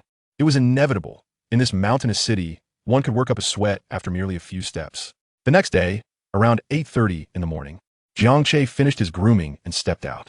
Mounting his boss's beloved little motorcycle, he made his way directly to the bustling market in the town center. To be fair, the morning market in this small town was quite lively. Observing the throngs of people and the cacophony of vendors peddling their wares and haggling over prices, Jiang Che was transported back to his childhood visits to his grandmother's rural home during market days. As he strolled past numerous stalls selling local noodle dishes, the enticing aromas filled the air. Having risen early without breakfast, the delightful scent instantly awakened his hunger. After a leisurely walk, he chose a stall bustling with patrons, reasoning that a crowded spot surely promised good flavors. He approached the vendor and ordered a bowl of wonton noodles. In no time, his meal was ready. The stall was modest, featuring only 2 small tables, and most patrons opted to squat beside a chair to enjoy their meal. Jiang Che, embracing local customs, followed suit, using a red plastic stool as a makeshift table while he savored his meal on the roadside. Those who have visited this mountainous city know the locals are remarkably laid back. Such behavior was commonplace and elicited little surprise from passersby. After finishing his noodles, Jiang Che ventured into the market to purchase 2 cartons of milk and some meat and fruit.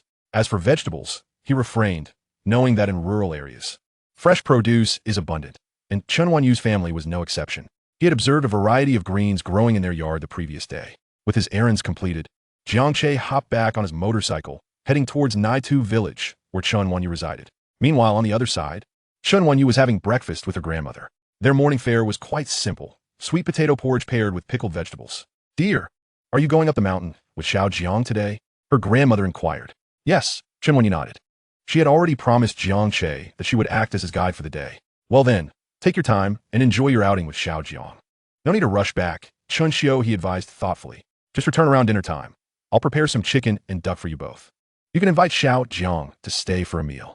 Grandmother, Chun Wanyu began, her gaze shifting to her grandmother, eager to interject, but was cut off by the elder's gentle interruption. All right, dear. Xiao Jiang has made the effort to visit. Let him enjoy his time with you. You need not worry about me. I can manage on my own. A little over 10 minutes later, Jiang Che successfully rode his motorcycle to the entrance marked by the Naitu village sign. He was not directionally challenged, having traversed this route twice the night before. He was well acquainted with it and quickly arrived at the small convenience store beneath the large banyan tree. However, today, it seemed rather deserted. During the busy farming season, the villagers were likely engaged in agricultural labor. Jiang Che rode on and soon found himself in front of Chen Wanyu's home. At that moment, the dilapidated wooden door stood ajar, and he could hear the sounds of chickens, ducks, and geese emanating from the yard, indicating that Chen Wanyu and her grandmother had already risen. Jiang Che dismounted, turned off the engine, and retrieved the milk and other items from the back seat, carrying them inside. In the yard, Chen Wanyu was busy plucking vegetable leaves to feed the chickens and ducks. The ducks quacked excitedly, evidently thrilled by the tasty greens. Upon witnessing this scene, Jiang Che smiled and greeted her, "Good morning, Chen classmate." Startled by his voice, Chen Wanyu turned to see Jiang Che standing before her, arms laden with goods. "What are you standing there for? Come and help me with these," she exclaimed, her expression adorably vacant. Jiang Che chuckled and shook his head. Oh, realizing her oversight, Chen Wanyu hastily set down the vegetables and rushed over.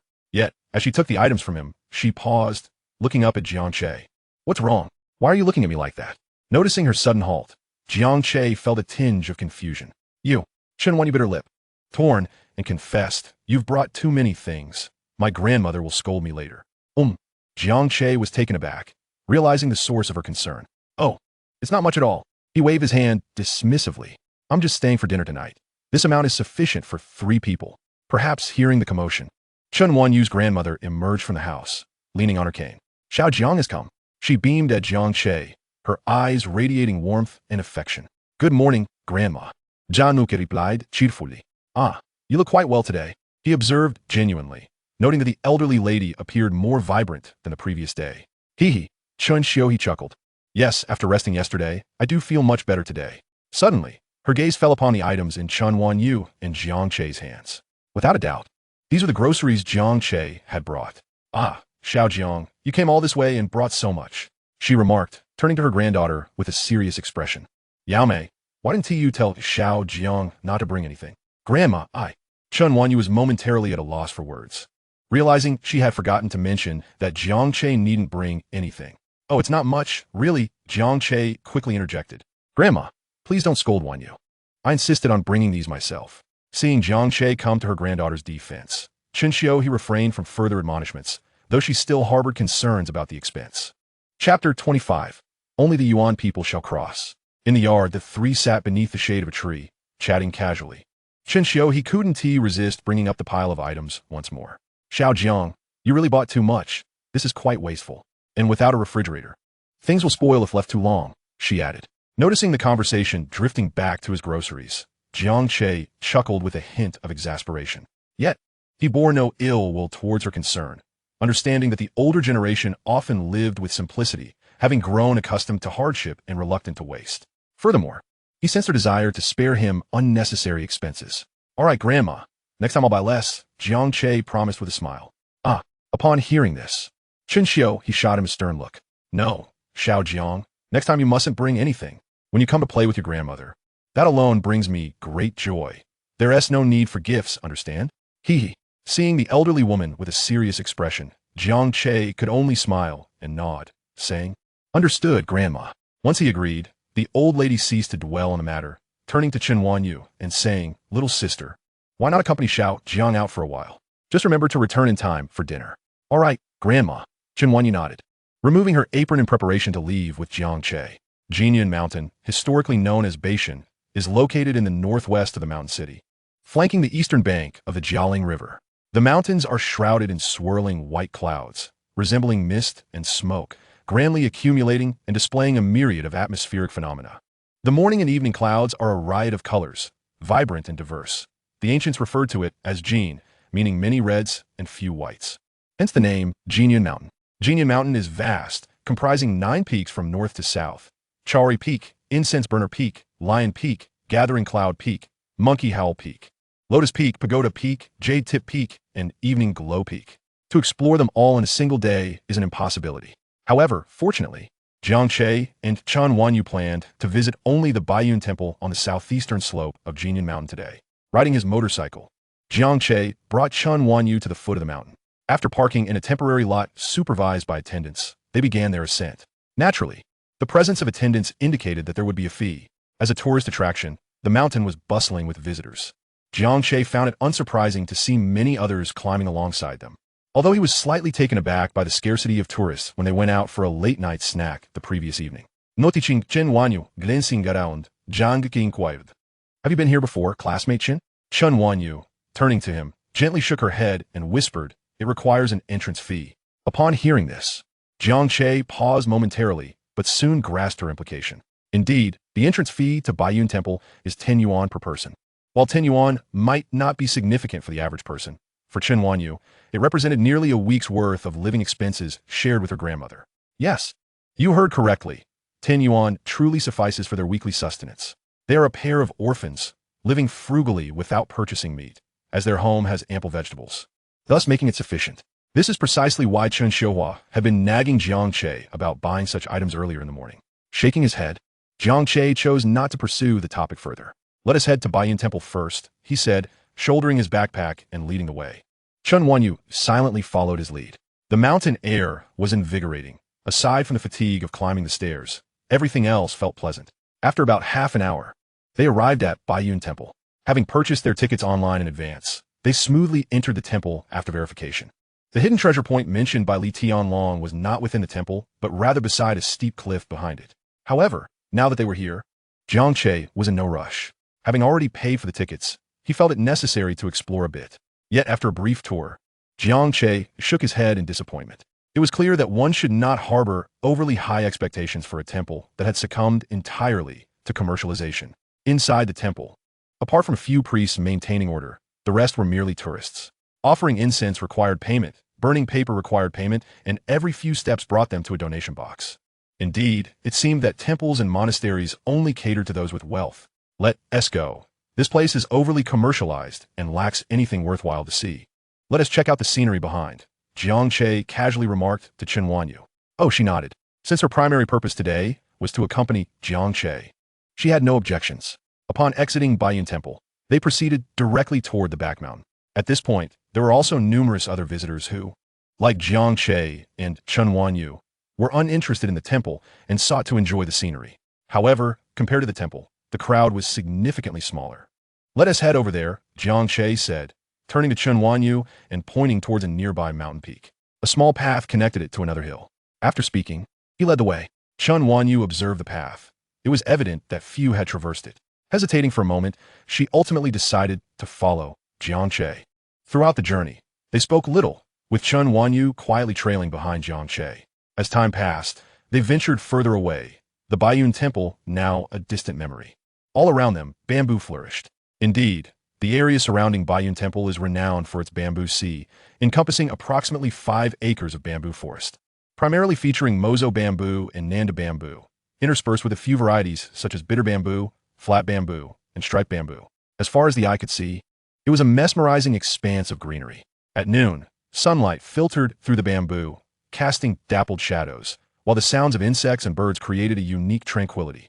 Of course, aside from the heat, this was quite enjoyable. At this moment, beads of sweat had begun to form on Chen Wanyu's forehead, a clear indication that after such a long trek, she was starting to feel fatigued. Let's take a break, Jiang Che suggested, glancing at the nearby cliff. You must be hungry. Let us have a snack to replenish our energy. With that, he set down his backpack and retrieved a bottle of milk, a piece of chocolate, and a bag of bread, handing them to Chen Wanyu. Climbing is physically demanding, and chocolate is an excellent source of energy. As she gazed at the milk and chocolate, Chen Wanyu finally understood why Jiang Che had brought the backpack to the inn. After only having some sweet potato porridge and pickles for breakfast and climbing for so long, she did indeed feel a bit hungry. After a moment of hesitation, she reached out and accepted the offerings. Thank you, she murmured. Jiang Che glanced at her, shook his head, and said nothing further. He opened a bottle of mineral water and took a hearty swig before unwrapping a piece of chocolate. While Chen Wanyu took her time eating, Jiang Che, still holding the mineral water, stood up and walked toward a large rock near the cliff's edge. Chapter 26. Does this count as an indirect kiss? Chen Wanyu was nibbling on her bread, savoring the moment. It was her first time eating bread in her life. The chocolate was also a novelty for her. When she noticed Jiang Che suddenly stand up, she assumed he was about to leave and hurriedly paused her actions. Wanting to rise. I'm not leaving. Keep eating your food. I'm just going to check out the view over there, Jiang Che called back to her. Oh. Chen Wanyu replied, finally settling back down. While munching on her bread, she sneakily glanced over at Jiang Che. She saw him crouching beside a large rock at the cliff's edge, seemingly examining something. She felt a twinge of confusion, but thought little of it. As long as Jiang Che wasn't he planning to jump off the cliff. Unbeknownst to him, Jiang Che was entirely unaware of the nonsensical thoughts swirling in Chen Wanyu's innocent mind. Otherwise, he would undoubtedly have rushed back to reassure her. At that moment, he was focused on searching for the mark that Li Tianlong had mentioned in their previous life. If this is not the right place, then it merely proves that I have erred in my search, or perhaps that Li Tianlong, that scoundrel, is simply indulging in grandiose fabrications to deceive me. Speaking of which, at this hour, that rascal Li Tianlong should still be inside, laboring at his sewing machine. Jiang Che calculated the time. It was about right. I wonder what expression will cross his face when he emerges to find that the gold he secretly stashed away has vanished. He might very well be enraged enough to leap from this spot in fury, Jiang Che mused with a hint of mischief. Not far off, Chen Wanyu, while nibbling on her bread, occasionally cast furtive glances in Jiang Che's direction. Upon witnessing the sudden emergence of a wicked smile at the corner of his mouth, she was filled with confusion. Jiang Che, oblivious to her gaze, had just circled a large boulder when fortune favored him. He discovered a faint black charcoal mark at the base of the rock on the right side. The mark was subtle, depicting a figure that resembled a stick man, akin to scribbles one might find in a child's drawing. It was nearly unrecognizable unless one looked closely. Jiang Che shook his head in exasperation. Having found the mark, it was safe to conclude that the gold was indeed hidden here.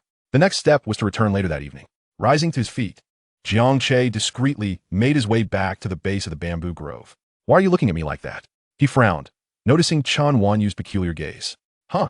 Startled by Jiang Che's inquiry, Chen Wanyu hastily averted her gaze and stammered, "And no, it's nothing." Although Jiang Che found her response puzzling, he chose not to dwell on it.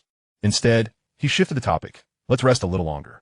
Later, I'll take some scenic photos, and then we can head down the mountain." "Huh? Are we going down so soon?" Chen Wanyu blinked in surprise. "So soon?" Jiang Che noted the oddity in her tone. However, having located the marking, he felt his purpose had been fulfilled, and lingering here was unnecessary. He glanced at Chen Wanyu and remarked, "The scenery here is all quite similar. Once you've seen it, there's no need to waste time. Besides, your grandmother mentioned she'd be preparing duck this afternoon, and we can help out when we return." Chen Wanyu silently nodded in agreement. She too felt a twinge of concern for her grandmother, and returning as Jiang Che suggested would indeed allow them to assist. "By the way, Chen Wanyu, what is your phone number?" Jiang Che seized the opportunity to ask. I don't have a phone," she said, a hint of embarrassment coloring her cheeks. "Huh?" Jiang Che furrowed his brow. "Then how did your grandmother contact you while you were in Jiangchen?" "The neighbor's sister has a phone," Chen Wanyu replied frankly. "Oh, I see." Jiang Che nodded thoughtfully before continuing. "So, that means you don't use QQ or WeChat either?" "No, I don't." She gently shook her head. "Ah, understood," Jiang Che acknowledged, effectively concluding the conversation. "Have you rested enough?" "Yes, I'm ready," Chen Wanyu said, wrapping up her half-eaten bread before standing. "Why didn't you finish your bread?" Jiang Che inquired, noticing she hadn't consumed the entire piece. Chen Wanyu hesitated, caught off guard by his scrutiny. "Was it unappetizing?" Jiang Che casually suggested, "If you don't want it, feel free to save it for later when we descend." "And no, that's not it." Clutching the bread bag, her cheeks flushed, she lowered her head and murmured, "I wanted to save some to bring back for my grandmother to try." This revelation stirred a mixture of emotions within Jiang Che. It was merely ordinary bread. Yet for Chen Wanyu, it held a certain luxury, so much so that she was reluctant to consume an entire piece, wanting to set some aside for her grandmother. Sighing silently, Jiang Che softened his tone. "I have more in my bag. We can give some to your grandmother when we get home." Chen Wanyu lifted her gaze to meet his, seemingly searching for the truth in his words. "I really do have more," Jiang Che confirmed, opening his backpack to show her. "Go ahead and finish this one, and we'll depart afterward." "Okay." Realizing that Jiang Che Wunti let her leave without finishing, she obediently took out the bread and began to eat. Chen Wanyu took her time, savoring each bite, and Jiang Che did not rush her. He pulled out a cigarette, stepping aside to light it. As he gazed at the endless panorama below, Jiang Che suddenly found today as smoke particularly harsh, stinging his throat and reddening his eyes. 2.5 minutes later, Chen Wanyu had finished her half of the bread. Perhaps fearing that Jiang Che would grow impatient, she hastened through the last few bites, nearly choking in the process. "Don't rush. Drink some water to help," Jiang Che advised, shaking his head as he handed her a bottle of mineral water. "Thank you," Chen Wanyu replied, accepting the bottle and taking a sip. Noticing the half bottle of water left in her hand, Jiang Che suddenly realized that it was the same water he had just consumed. Was this considered indirect sharing? What's wrong? Chen Wanyu blushed slightly, feeling self-conscious under his gaze. Snapping back to reality at her voice, Jiang Che decided to let it go. After all, it was an inevitable occurrence. Observing her flustered demeanor, he resolved not to disclose that the water had been his. "It's nothing." He waved his hand dismissively. "Let us head down the mountain." With that, he picked up his backpack and turned towards the narrow path. Chapter 27. Chen Wanyu. "I owe so much. How will I ever repay it?" Chen Wanyu stared blankly at Jiang Che's retreating figure. As he walked further away, she hurriedly tidied up, collecting the trash bags from the ground, and jogged to catch up with him. Half an hour later, surrounded by bamboo that all looked identical, Jiang Che suddenly halted. So engrossed in her thoughts was Chen Wanyu that she had been trailing behind him with her head down and unexpectedly collided with his back. Fortunately, the backpack cushioned the impact. "Are you all right?" Jiang Che turned to check on her. "I'm fine," she replied, feeling a bit embarrassed. Seeing that her only visible issue was a flushed face, Jiang Che felt relieved. He scanned their surroundings once more before furrowing his brow. "Chen Wanyu, do you remember the direction we came from?" Chen Wanyu momentarily failed to grasp his meaning. "It seems we might be lost," Jiang Che stated. This realization caused her to lift her gaze, taking in the dense bamboo forest around them with growing confusion. She had never been particularly good with directions, and now recognized that this did not appear to be the same path they had taken to arrive. Looking at Jiang Che, she fell at a loss for what to do. "Don't worry, I'll check the map," he reassured her. Jiang Che offered her a few comforting words before pulling out his phone to check. The screen displayed a signal that, though not at full strength, still showed 2 bars, which instantly eased Jiang Che's tension considerably. He opened the map and glanced at it, quickly realizing that they had taken opposite routes. Just ahead lay another mountain peak. Fortunately, the first part of their path was indeed correct, but they had simply strayed due to the dense bamboo grove surrounding them. "How is it?" Chen Wanyu asked nervously. "It's nothing, we just took a wrong turn for a bit," Jiang Che replied.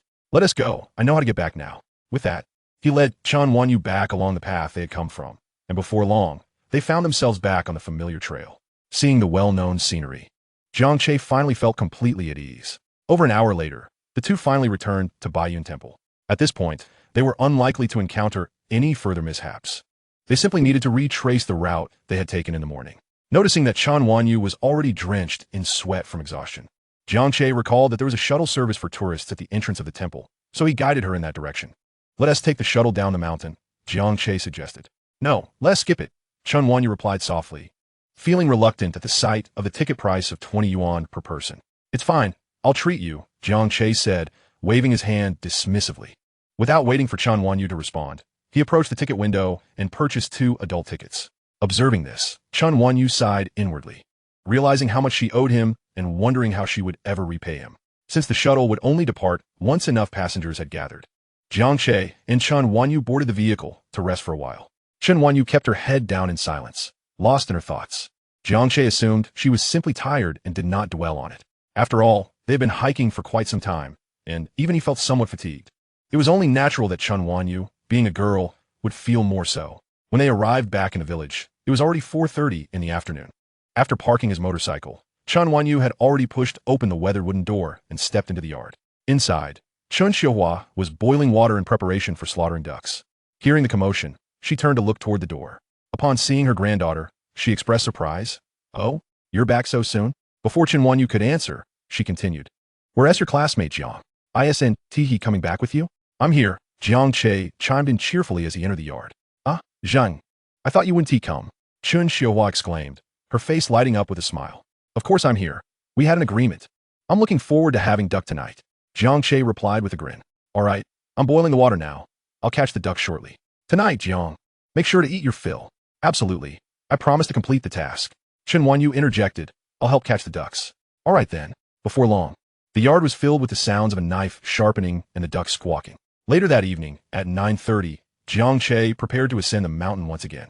He left Chen Wanyu's house at 8:30, first stopping at a hardware store in town to purchase a powerful flashlight, a collapsible hoe, and a military shovel. Then, he visited a gas station to fill his motorcycle tank, which had significantly depleted over the past 2 days of travel. Earlier that afternoon, he had learned that vehicles were allowed to drive up the mountain to Baiyun Temple at night. Thus, Jiang Che decided to ride his motorcycle up the mountain this time. After all, he couldn't possibly carry 50 kilograms of gold down the mountain on foot, although 50 kilograms wasn't overly heavy. Traversing such a long mountain path would be exhausting. With a vehicle available, why act foolishly?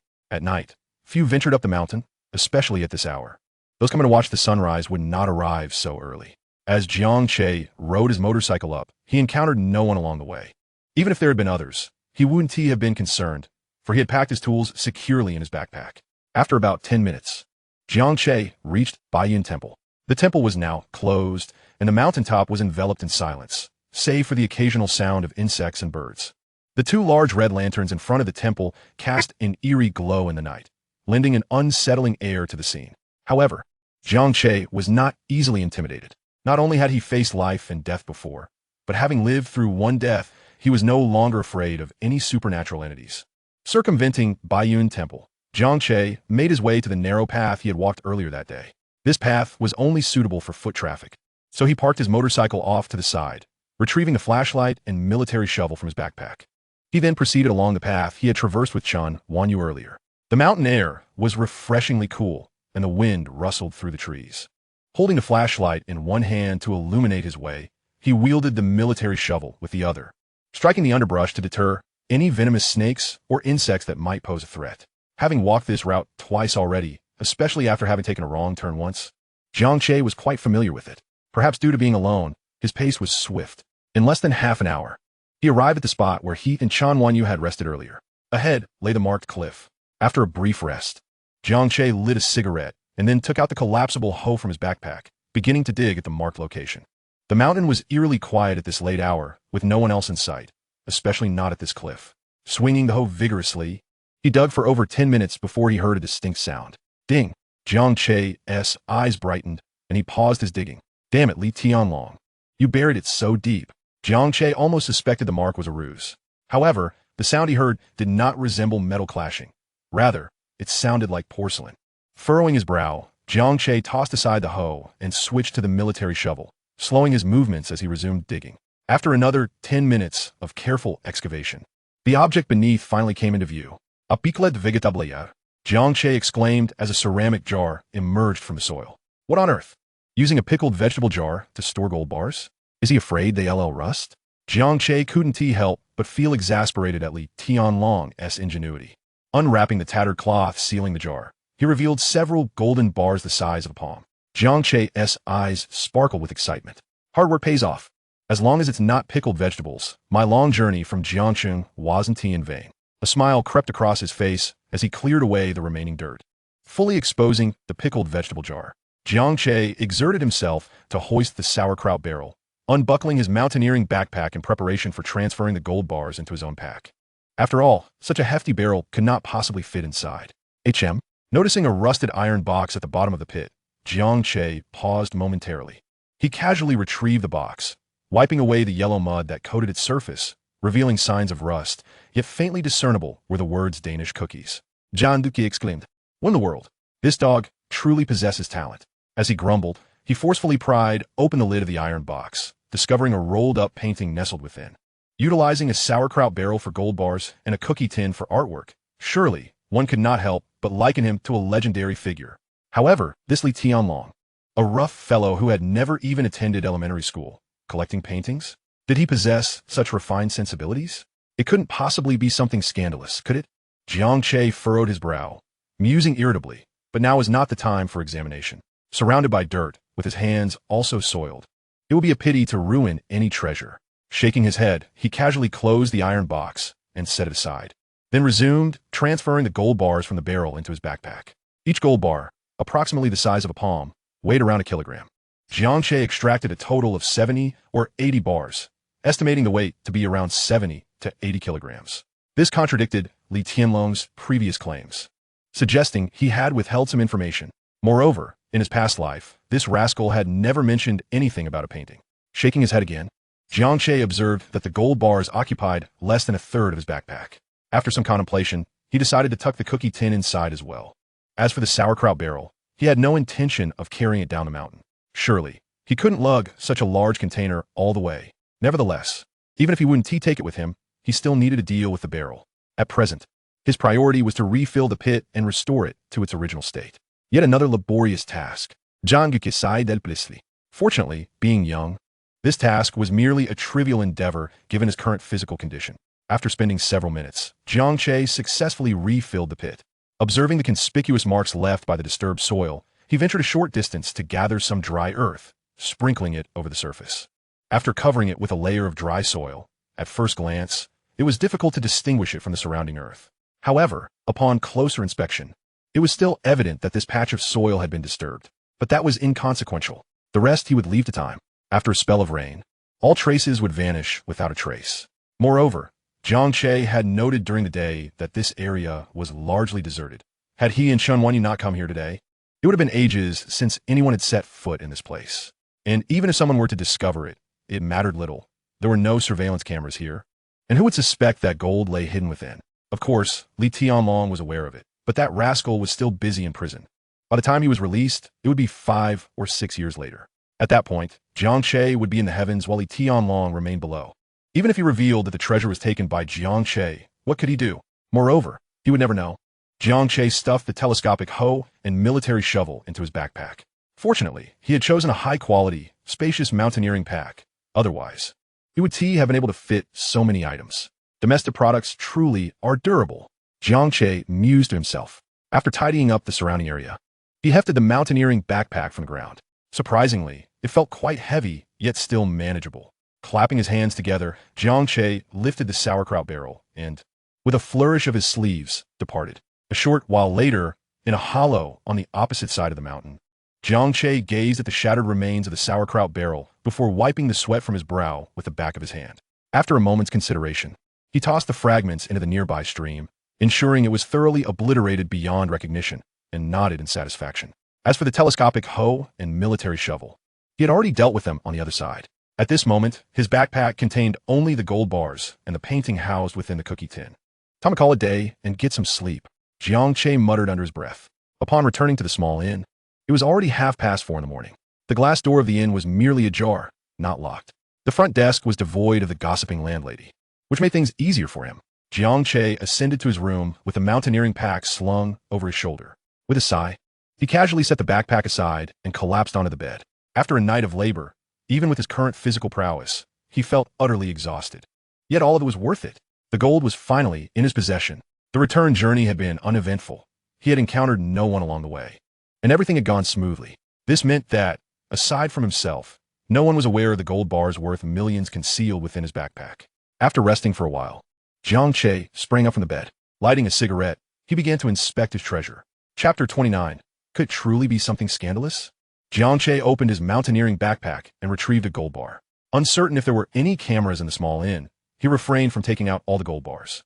Under the light, the golden bars sparkled with a dazzling brilliance. He procured a small knife and carefully sliced a small opening in the gold bar. As expected, the gold was genuine. After placing the gold bar back into the backpack, Jiang Che took out the iron box embossed with the Danish cookie logo and extracted the painting, which he had suspected might be scandalous in nature. The paper of the painting had yellowed with age, clearly indicating it was quite old. Could it really be something scandalous? Jiang Che murmured under his breath. Upon unfolding the painting, he was taken aback. Instead of the risque image he had anticipated, a vividly lifelike black dragon came into view. The craftsmanship and the grandeur of the piece did not seem to belong to mere ordinary art. Jiang Che thought to himself, glancing at the upper right corner of the painting where one would typically find the artist's signature or seal. To his astonishment, the painting bore several red seals. Although they appeared somewhat aged, the impressions remained clear and distinct. Jiang Che was aware that quality ink and paper could withstand the test of time. However, upon discerning one particular seal, Jiang Che was once again rendered speechless. Wu Datsu, the legendary painter Wu Datsu. Jiang Che was genuinely astonished. Suddenly, Jiang Che pondered for a moment, then immediately seized his phone from the side and opened the browser to conduct a search. Astonishingly, the masterpiece of the revered painter Wu Daozi, titled Ink Dragon, has made its inaugural public appearance at the Baiyun Temple. The legendary dragon, elusive and mysterious, is the prized possession of Baiyun Temple, and Wu Daozi's authentic work, Ink Dragon, has been unveiled for the first time. Upon encountering this series of news articles, Jiang Che finally comprehended the source of his earlier sense of familiarity. He had stumbled upon reports regarding the Ink Dragon during his previous life while scrolling through Douyin, captivated enough to watch for quite some time. Comparing the Ink Dragon in his possession with the one featured in the CCTV news report, he noted that they were identical. The piece bore not only Wu Daozi's own seal, but also the imperial seals of the Qianlong and Guangxu eras, providing ample evidence to affirm that this painting was indeed an authentic relic of the master. However, this situation defied logic. According to the news, the Ink Dragon was securely housed at the Baiyun Temple in the capital, having rarely been exhibited. How then did this painting come to be in the mountainous city? Furthermore, if the Ink Dragon he possessed was genuine, what then was the artwork displayed in the capital? Jiang Che found himself confounded. Baiyun Temple, ah. This place is also called Baiyun Temple. Could there be some connection? Furrowing his brow, he sensed that the entire scenario was shrouded in mystery. After contemplating for a while, without reaching any conclusions, he decided to abandon the matter for the time being. Yet, curiosity gnawed at him. How did that scoundrelly Tianlong come by this painting? If it were indeed the authentic work of the master Wu Daozi, its value would easily exceed $1 billion. Was it a ruse? A switch? Or possibly theft? Gazing at the poorly packaged Ink Dragon and the rusted cookie tin it was housed in, he mused that Li Tianlong, the fool, clearly recognized the painting's worth, but was oblivious to its true value. Otherwise, he would not have stored hundreds of millions of gold in ceramic jars while relegating a $1 billion masterpiece to a shabby tin box. Fortunately, the rust on the tin was merely superficial, Inside, it remained smooth and the painting was intact. However, given the degree of corrosion, it seemed that in 3 to 5 years, the artwork might succumb to ruin. No wonder that scoundrel had never mentioned this painting in his previous life. It was likely in tatters by the time he acquired it. After some reflection, Jiang Che concluded that his assumptions were likely accurate. He just could not ascertain the authenticity of the painting. Damn! Regardless of its legitimacy, it was in his possession now, and that made it his. A fortune of at least $1 billion. Even if the king of heaven himself came knocking, this would remain a familial heirloom of Jiang Che. He would not foolishly turn it in for a mere 500 yuan reward and a banner. If it turned out to be a fake, it was of no consequence. After all, it was a stroke of luck. Shaking his head, Jiang Che temporarily set aside thoughts of the painting. The most pressing matter was to liquidate the 70 to 80 kilograms of gold he possessed. After all, gold cannot deceive. It represented a solid several tens of millions. With such capital in hand, his future path would undoubtedly widen. Moreover, aside from the financial needs of his father's factory, the deadline for his agreement with that venomous woman, Chen Wanyu, was rapidly approaching. Therefore, he resolved to sell the gold as swiftly as possible. As previously mentioned, dealing with such a large quantity of gold through conventional channels was unfeasible. Given his past experiences, Jiang Che was well aware of various alternative methods. The quickest approach would be to access the dark web and find buyers willing to make a purchase. It was no exaggeration to say that whether it was 70 or 80 kilograms of gold, or even a ton, there would be eager buyers ready to take it off his hands if he dared to offer it. This world harbored countless hidden magnates and clandestine forces. The ordinary populace only glimpsed what those in power chose to reveal. However, Jiang Che was no longer the same person he had been in his previous life. In this lifetime, he aspired to be an ordinary individual with modest means, to enjoy a peaceful existence alongside family and friends, and to relish every moment. He wished to avoid traversing the gray areas of life that had characterized his former existence, thereby ensuring that he left no tainted legacy. After all, with the might of the state machinery, if they truly sought to investigate, no matter how meticulously one concealed their tracks, flaws would inevitably surface. It seemed he needed to devise a more prudent method of converting his assets. Jiang Che silently resolved to head to the city of Shancheng the following day. After all, liquidating his assets in the small town was simply not viable. With his decision made, Jiang Che tidied up his belongings and headed to the bathroom for a shower. Chapter 30. A Child of Misfortune. The Brace's girl, lamenting her beauty, possessed such formidable legs, finding companionship with a foreign girl, merely embracing the hunt. The next day, at 9:30 in the morning, a distinctly Vietnamese alarm clock sounded. Jiang Che turned over and awoke from his slumber. Frowning, he reached for his phone on the bedside table and silenced the alarm. To be honest, he had no idea that his phone's alarm tone would be such a thing. During his time since reincarnation, he had not paid attention to these details. To his surprise, he found himself somewhat out of touch with current trends. However, in 2014, being out of touch should have been nearing its end. The following year marked the rise of internet celebrities. From that year onward, the live streaming industry began to flourish. Douyu, internet celebrities, live streaming. Douyin, should he consider dipping his toes into this realm? Jiang Che. Once he sold the gold, he would no longer be short on funds. Several tens of millions, while not an insignificant sum, presented an opportunity in the burgeoning Douyu live streaming industry. Yet, Jiang Che understood that Douyu was not the ultimate destination. If he truly wanted to partake in the profits, he would have to engage with Douyin. After some contemplation, he decided to temporarily place this idea on the back burner.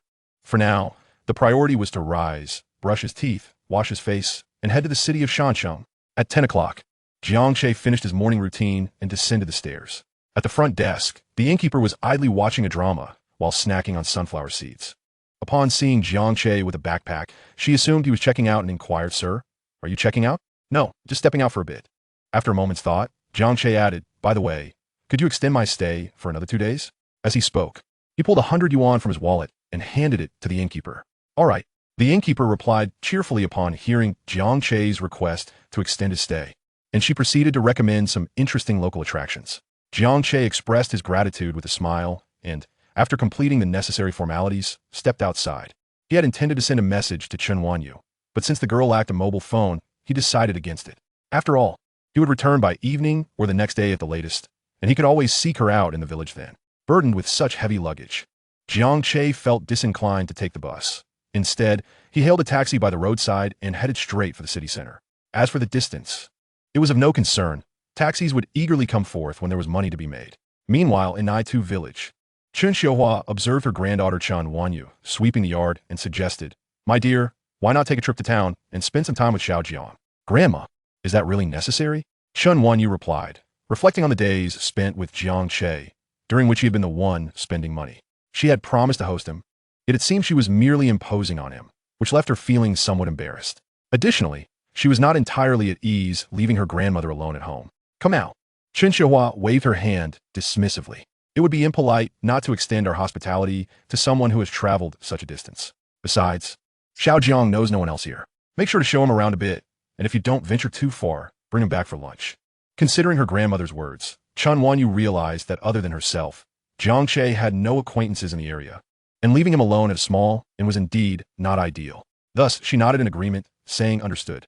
A short while later, having tidied up the fallen leaves in the yard, Chen Wanyu bid her grandmother farewell and stepped outside. Just as she did, she encountered Zhou Sulian.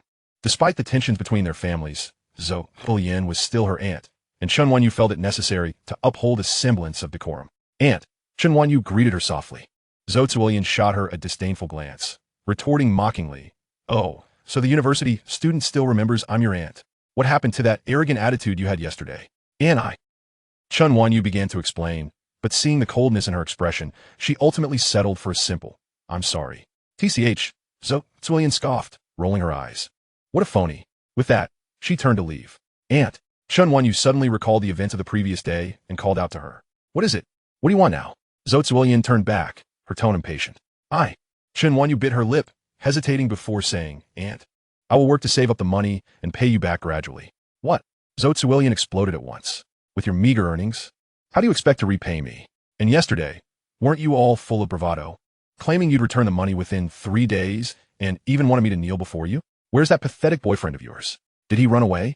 I said it before. Those losers are unreliable. They deserve to be deceived. I warned you to marry someone decent instead of wasting your time with education. In the end, all it's done is cost you." Faced with Zhou Sulian's barrage of caustic remarks, Chen Wanyu found herself at a loss for words. Although her words were harsh, Chen Wanyu was painfully aware of her financial predicament, leaving her no choice but to remain silent.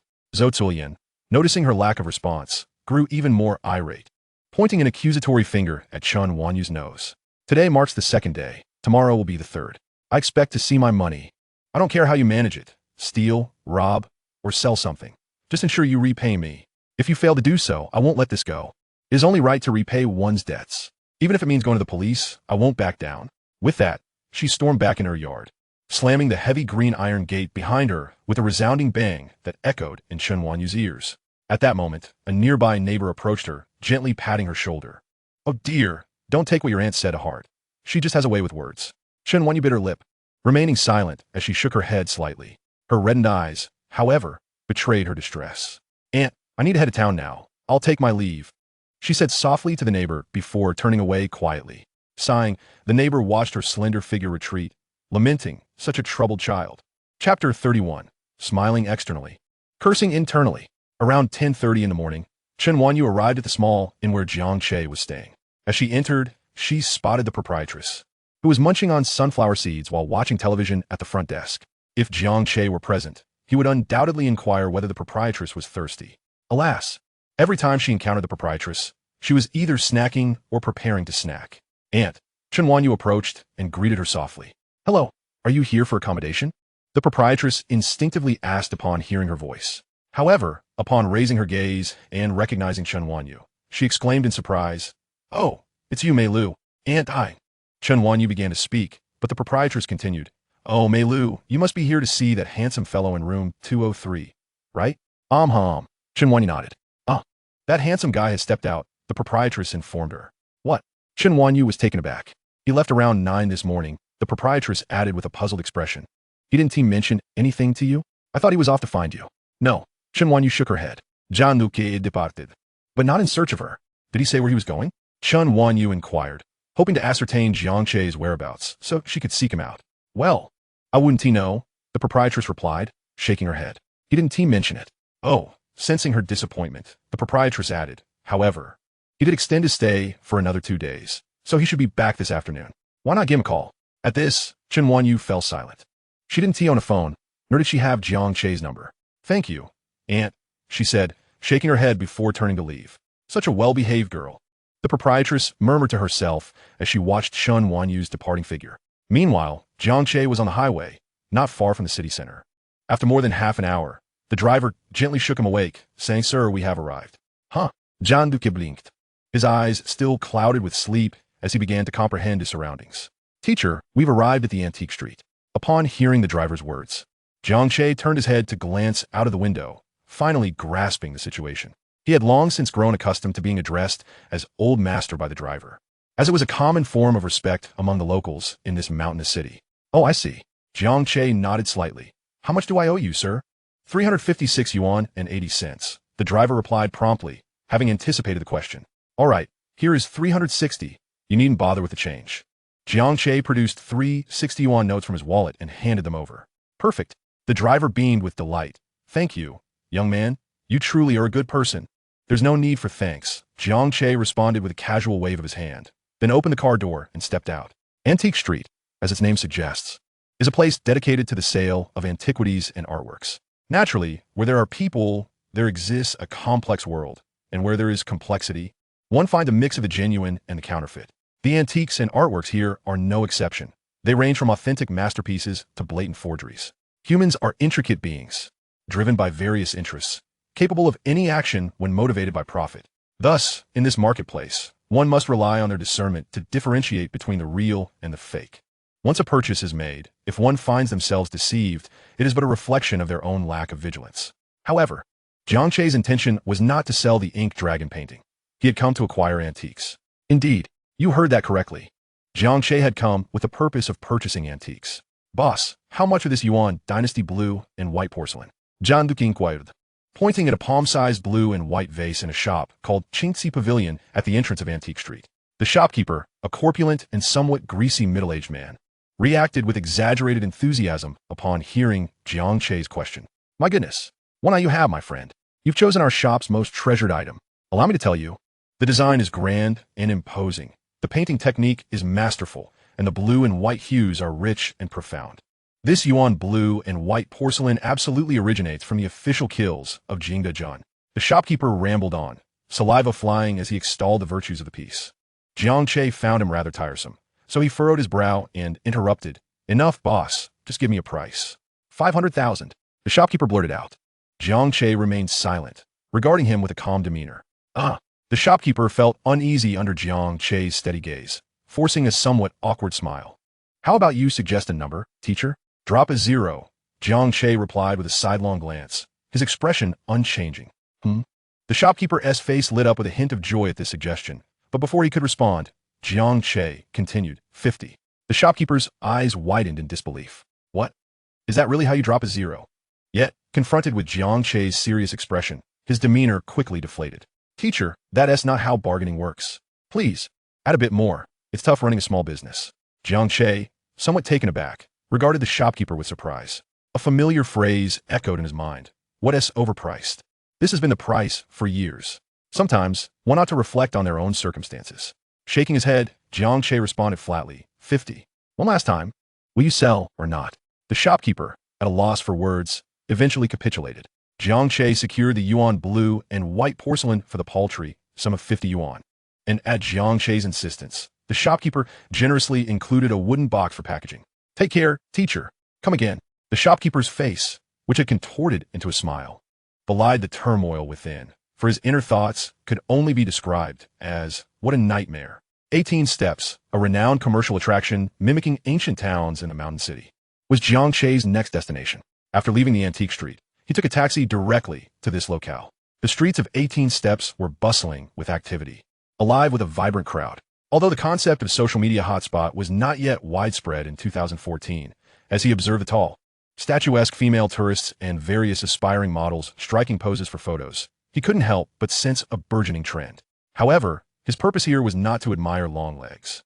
Navigating through the throng, Jiang Che approached an inconspicuous storefront adjacent to 18 Steps. Chapter 32. The Urban Beauty, Jiang Shiyun. Jiang Che stood before the unremarkable sign of the auction house, murmuring to himself. Indeed, this was the destination of his visit. Though the Jiada auction house was relatively unknown, its modest appearance belied its capabilities. It possessed all the requisite qualifications and documentation for conducting auctions. Jiang Che was well aware of this, having had dealings with the auction house in his past life, involved in the sale of some gray area assets.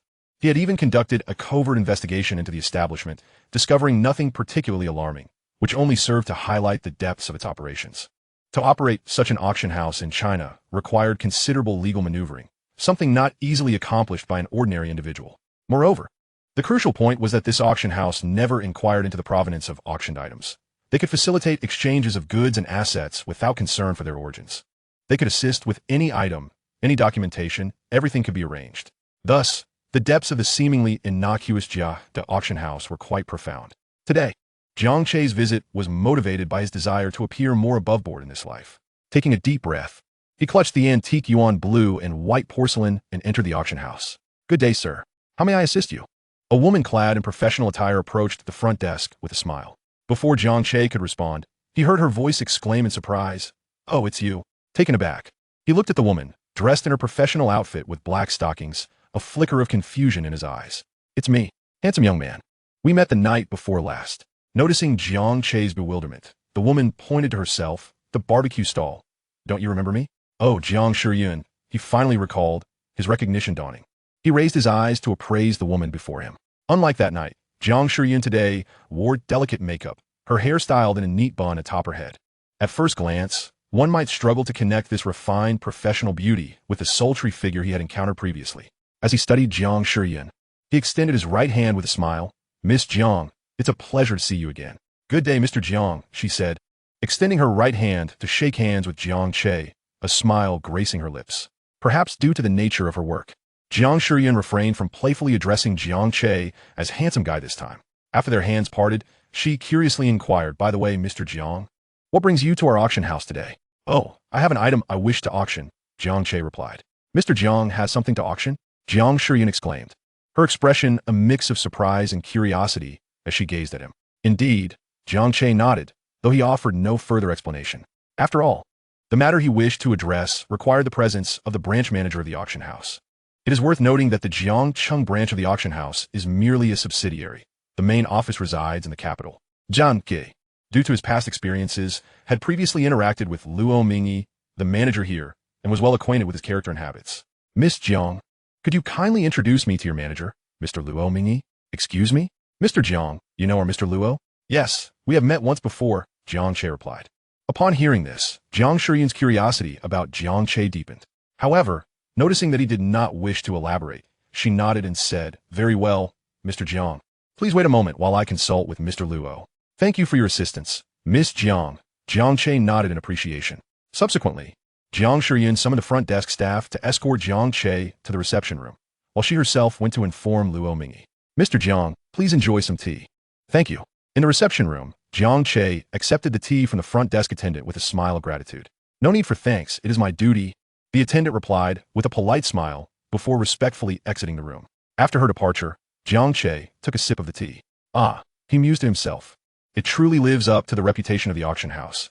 This tea is indeed exquisite, Long Jing." He shook his head, casually surveying the reception room.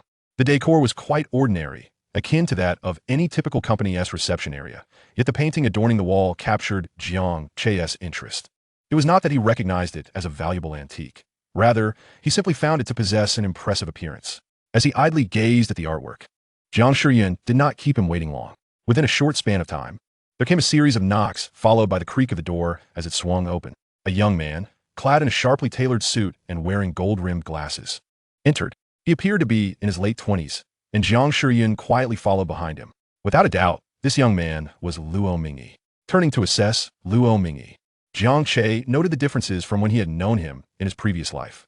At that time, Luo Mingyi had already established himself following his ventures in Fangcheng Gang. In contrast, the Luo Mingyi before him appeared somewhat younger, less composed, and his eyes sparkled with ambition and vigor.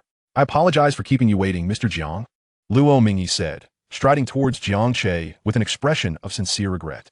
"It is quite all right, Mr. Luo. I understand that you are quite busy," Jiang Che replied with a slight smile. While Jiang Che spoke, Luo Mingyi scrutinized him, surprised by his youthful appearance that resembled that of a high school student. Simultaneously, he strained to recall Jiang Che's face, having heard from his assistant that a Mr. Jiang had specifically requested to see him, clearly someone acquainted with him. Yet, after some contemplation, He could not place Jiang Che. However, being astute and resourceful enough to attain his current position, Luo Mingyi did not dwell on Jiang Che's identity nor underestimate him due to his youth. Instead, he responded with a warm smile. Mr. Jiang, please forgive the oversight. Do take a seat. Let us converse. Chapter 33. Was it intentional or accidental? In the reception room, Jiang Che and Luo Mingyi sat opposite each other on the sofa, while Jiang Shiyun maintained a serious demeanor beside them. Noticing their cups were empty, she stood to refill their tea. The two men conversed as if they were longtime acquaintances, engaging in light banter and mutual flattery, creating a harmonious atmosphere. Both were seasoned negotiators, each possessing a wealth of experience, and their dialogue was merely a means of mutual assessment. After Jiang Shiyun had poured 2 full cups of tea, Luo Mingyi, unable to glean much from their banter, shifted the conversation's direction. By the way, Mr. Jiang, I just heard from Shiyun that you have an item you wish to auction. Yes, Jiang Che replied, taking a delicate sip from his teacup before continuing. I have an antique I wish to auction through your esteemed auction house. Ah, I see, Luo Mingyi nodded, as this was already known. After all, most individuals who came to their auction house sought to auction antiques, although there were exceptions. May I inquire what kind of antique you wish to auction, Mr. Jiang?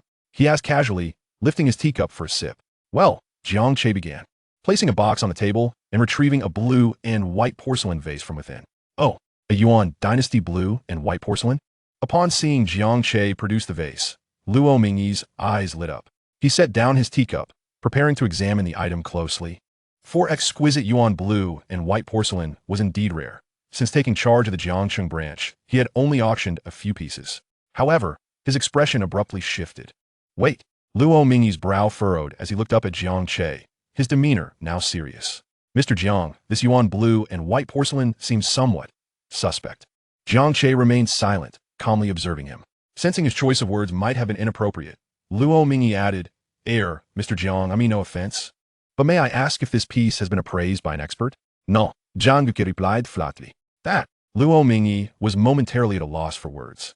Just as he contemplated how to delicately inform Jiang Che that the vase might be a forgery, Jiang Che continued. I am aware that this Yuan blue and white porcelain is indeed a counterfeit. Luo Mingyi's expression shifted to one of displeasure as he processed Jiang Che's words. However, his professional demeanor reasserted itself, suppressing his irritation, yet his tone was now noticeably less cordial. Mr. Jiang, did you just claim that this Yuan blue and white porcelain is a forgery? Indeed, Jiang Che responded coolly. This Yuan blue and white porcelain is undoubtedly a fake. At this revelation, Luo Mingyi's countenance became increasingly strained. He abruptly stood up from the sofa, his face darkened with fury, and glared at Jiang Che with a frigid tone. Mr. Jiang, what do you mean by this? Mr. Luo, I understand your urgency, but I implore you to remain calm. Jiang Che maintained his composure in the face of Luo Mingyi's accusations. If I recall correctly, your esteemed auction house, Jada, never inquires about the provenance of a client's auction items, do they?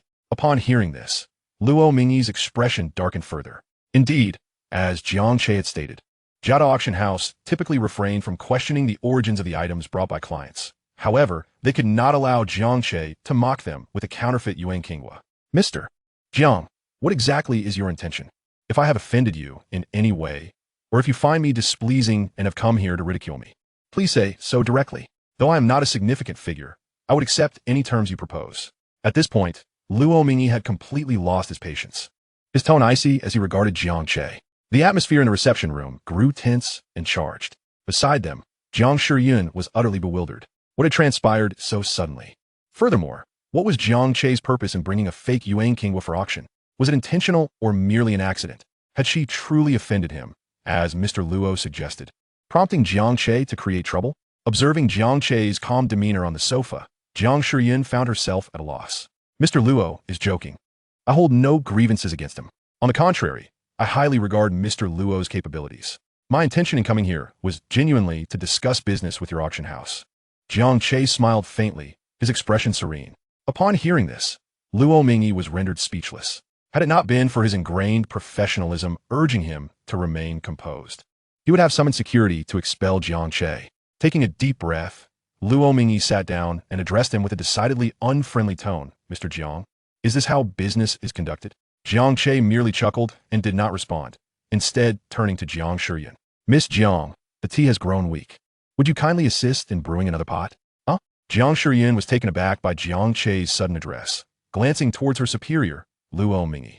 The latter furrowed his brow, uncertain about Jiang Che's underlying motives. Nevertheless, having regained his composure, he nodded in response to Jiang Shiyun's questioning gaze. Receiving the signal, Jiang Shiyun rose and exited with the teapot. As the door to the reception room closed once more, Luo Mingyi shifted his focus back to Jiang Che, saying, "Mr. Jiang, please speak plainly." In light of this, Jiang Che decided to be forthright. Straightening his posture, he stated, "Well then, I would appreciate it if Mr. Luo could list this antique Yuan Qinghua for auction." Hearing Jiang Che refer to the counterfeit as an antique Yuan Qinghua nearly took the wind out of Luo Mingyi. He exhaled deeply, attempting to steady his emotions before looking at Jiang Che. "Mr. Jiang, are you serious? Even if this item were to be listed, I doubt anyone would bid on it. It is likely to go unsold. Surely, you are aware of this." "I assure you, I am serious." Jiang Che nonchalantly toyed with the teacup. "Mr. Luo, all I require is for your auction house to follow its established procedures in listing this Yuan Qinghua. As for whether it garners bids or goes unsold, that is my concern, is it not?" Chapter 34 Chen Wanyu, not a burden. At these words, Luo Mingyi furrowed his brow once more. Whether or not there were bidders or if it went unsold was of no concern. Suddenly, a thought struck Luo Mingyi, laundering. In that moment, he comprehended something significant and raised his gaze to regard Jiang Che earnestly. Meeting his gaze, Jiang Che remained unflinching and calm. After a moment of silence, Luo Mingyi spoke. "Mr. Jiang, once an item is auctioned, we charge a 10 commission on the final bid price, regardless of whether the auction is successful. You understand this, I presume?" Luo Mingyi felt compelled to clarify this point, unsure if Jiang Che was engaging in laundering, bribery, or something more nefarious. With his experience, he suspected there was a hidden agenda. He sought to establish this understanding to avoid offending the powerful figures behind Jiang Che. Indeed, in Luo Mingyi's eyes, Jiang Che was merely a pawn wielded by those of higher stature. After all, Jiang Che was far too youthful. While Luo Mingyi pondered this, Jiang Che, with an air of indifference, replied, "Yes, I am aware. Money is not an issue." Jiang Che was fully cognizant of Jiada auction house's policies. After an item is listed, a fee is incurred irrespective of the auction's outcome, and he knew Jiada's charges were higher than those of other domestic auction houses. Having dealt with various auction houses in his previous life, he understood the reasoning behind their fees. After all, they did not question the provenance of the auction items and facilitated all processes and procedures, making everything legal and compliant. Very well. Luo Mingyi decided not to dwell further on this matter.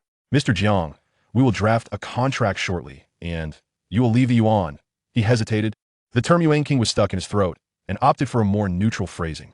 "Mr. Jiang, after you provide your auction item, the necessary procedures will be completed within a week, and it will be included in next month's public antique auction." "Next month?" Jiang Che furrowed his brow at this. "Yes, given the various procedures. The earliest would be around mid-next month," Luo Mingyi confirmed. At this revelation, Jiang Che's frown deepened. Today was the 23rd. Nearly a month was too long to wait. Shaking his head, he looked at Luo Mingyi with a calm demeanor. "A 20 commission. I want it listed today." "Ah!" Luo Mingyi was taken aback, then fell silent. The urgency behind Jiang Che's request raised suspicions. He found it hard to believe there was no ulterior motive at play. However, he didn't wish to delve too deeply into the matter, as sometimes knowing too much could lead to peril. Yet the prospect of listing the item today with a 20 commission left Luo Mingyi in a quandary. Noticing Luo Mingyi's silence, Jiang Che felt a sense of relief wash over him. He didn't rush to press for an answer, for he was confident that, given his understanding of Luo Mingyi, he would eventually acquiesce. With a slight smile, Jiang Che retrieved a pack of cigarettes from his pocket and lit one. The flick of the lighter snapped Luo Mingyi out of his contemplation. "Tonight at 9:30, there will be a small private auction at the Shanqing Banquet Center," Luo Mingyi informed Jiang Che. At this, Jiang Che smiled. He exhaled a cloud of smoke and extended his right hand toward Luo Mingyi, saying, "Mr. Luo, may our collaboration be fruitful." By the time he exited the Jiada auction house, it was already 1:30 in the afternoon. After politely declining Luo Mingyi's invitation to lunch and requesting an invitation to the private auction that evening, Jiang Che sauntered away, a cigarette elegantly perched between his lips. Hailing a cab, Jiang Che made his way to Central Square. He casually selected a local eatery renowned for its mountain city cuisine and entered, ordering a bowl of noodles with pork and a serving of trotter soup. Rejecting Luo Mingyi's offer of a lavish meal, he found little interest in dining with a grown man. Before long, the noodles and trotter soup arrived. The noodles, drenched in sauce, and the creamy white soup were visually enticing. Jiang Che, already famished, wasted no time and began to eat. He scooped a spoonful of trotter's soup into his mouth, and his eyes lit up slightly. The rich, sweet flavor burst on his palate, tantalizing his taste buds and compelling him to take bite after bite. The beans in the soup were tender and delightful. It must be said, the trotter's soup from the Sichuan Chongqing region is indeed unparalleled. 20 minutes later, with a satisfied burp, Jiang Che savored the last piece of trotters. The meal had cost him 86 yuan. While not particularly cheap, he felt it was worth every penny, as the flavors were genuinely exquisite. Exiting the restaurant, the clock was nearing 2 o'clock, with the auction set for 9:30 that evening. Returning to Beijing was no longer an option. Thus, he found a hotel nearby in Central Square to rest for a while. Lying on the hotel's grand bed, Jiang Che began to reflect on his performance at the Jiada auction house that day. Overall, there had been no significant blunders. Now, he awaited the evening's auction, as completing this would mark the true beginning of his financial journey. It was also time to address matters concerning his family's factory, along with settling the debts owed by Chen Wanyu's family. Speaking of which, he mused, he wondered what that girl was up to now. "Hey, little sister, why are you all alone?" "Where's Xiao Jiang?" queried Chen Xiuha, waking from her midday nap to find her granddaughter chopping firewood in the yard. "He is not here," Chen Wanyu replied, halting her work. "Not here?" "Yes," Chen Wanyu nodded. "I went to the hotel in town to look for him, but the owner said he had stepped out. I waited for an hour and didn't see him, so I returned home." "Oh, I see." The elder nodded in understanding, refraining from further questioning. "Grandma, let me heat up some dishes for you. You should have some porridge," Chen Wanyu said, placing the axe aside and standing up. "All right. Thank you, dear." The elder smiled. As Chen Wanyu turned, the elder suddenly noticed a cut on her delicate palm from the firewood. The wound slightly reddened. "Little sister," the elder called out, concern etched on her face. "Grandma is old and of little use. You've suffered over the years." Chen Wanyu paused, turning back to her grandmother with a gentle smile. "Grandma, it's not hard at all." Chapter 35. The ambitious and determined dominant CEO Luo Hongyan. At 8:30 in the evening, in the hotel room, Jiang Che donned a sharply tailored suit, his hair styled in a sleek side part, gold-rimmed glasses resting on his nose. His handsome face, while still youthful, emanated maturity and composure compared to before. Recognition might elude even those familiar with him. Pleased with his reflection, he nodded at himself. The suit, shoes, and glasses were procured by hotel staff after his afternoon nap. The service at the five-star establishment was, of course, exemplary. At precisely 9 o'clock, Jiang Che departed. He hailed a cab directly to the Mountain City Banquet Center, located at 39 Shanxing Avenue in the Green Harbor International Center. The venue boasted stunning natural surroundings, comprising 7 independent, fully functional hotel buildings, 3 uniquely styled restaurants, comprehensive conference facilities, and a grand banquet hall spanning 266 square meters. Among 25 venues for meetings and banquets, including 2 outdoor lawns. The pillarless grand banquet hall, equipped with a 50-inch high-definition LED screen and advanced lighting and sound systems, could accommodate 600 diners simultaneously. Tonight's private auction, led by Jiada Auction House, was to be held here. The central square, where Jiang Che stayed, was merely a short cab ride away from the banquet center, and he arrived before 9:30. At the entrance of the banquet center, numerous security personnel were stationed, preventing unauthorized individuals from entering. Despite the auction being a small private affair, the stakes were substantial. "Good evening, sir. Please present your invitation," one of the security personnel requested as Jiang Che approached the entrance. Without hesitation, he retrieved the invitation from his pocket and handed it over. After a thorough inspection, the security officer bowed respectfully, saying, "Mr. Jiang, please this way." Upon entering the banquet center, Jiang Che observed that the entire hall had been temporarily transformed into an auction venue, with imposing security personnel stationed throughout, their bulging waistbands suggesting they were armed. It seemed the items up for auction tonight were quite significant, he mused inwardly. Just then, he spotted Jiang Shiyun, the urban beauty from Jiada Auction House, who also noticed him, a flicker of curiosity crossing her face. Since she had not returned after leaving the reception room yesterday, she was unaware of the developments and the agreement between Jiang Che and Luo Mingyi. Concerned that Jiang Che might cause a stir, she quickly approached him. "Mr. Jiang." She greeted him with a smile. "Miss Jiang, good to see you again," Jiang Che replied, returning her smile with a nod. At that moment, Luo Mingyi entered alongside a group of people. Spotting Jiang Che, he excused himself from his companions and approached him swiftly. "Mr. Jiang, welcome. I apologize for the busyness tonight and any oversight in hospitality. I hope you will not take offense," he greeted. "Not at all, Mr. Luo, I understand." Jiang Che replied with a nod of understanding. Observing the cordial exchange, Jiang Shiyun found the atmosphere surprisingly harmonious, devoid of the anticipated tension, which left her perplexed. After exchanging pleasantries, Luo Mingyi noticed more guests arriving at the entrance and turned to Jiang Che. Che, since you are acquainted with Mr. Jiang, please accompany him to table 1. In short, he is well taken care of tonight. With that, he excused himself, hurrying toward the entrance. Although Jiang Che was filled with doubts at this moment, she remained dedicated to her professional duties. Turning to Jiang Che, she spoke with utmost respect. Mr. Jiang, please follow me. All right. Jiang Che nodded and followed Jiang Che to table 1, situated near the auction stage. At table 1 sat a young woman clad in a black evening gown. Upon seeing Jiang Che approach, although unfamiliar with him, she smiled and nodded, recognizing that he was accompanied by Jiang Che, who wore the attire of the Jiao auction house. Jiang Che was momentarily taken aback upon seeing her. He recognized her, more accurately, he had known her in his previous life. Luo Hongyan, the eldest daughter of the Luo family from Hong Kong. The executive president of a subsidiary of the Luo Group in a magic city, a rich second generation, not only endowed with beauty and capability, but also remarkable diligence. She was, indeed, the epitome of a domineering female CEO. In his past life, Jiang Che had met her at an auction in Hong Kong, and it was unexpected that they would encounter each other again at an auction in this new life. Jiang Che couldn't help but marvel at the serendipity of fate. Noticing Jiang Che's unwavering gaze upon her, Luo Hongyan frowned slightly. This handsome man was quite good-looking, yet he displayed a lack of manners.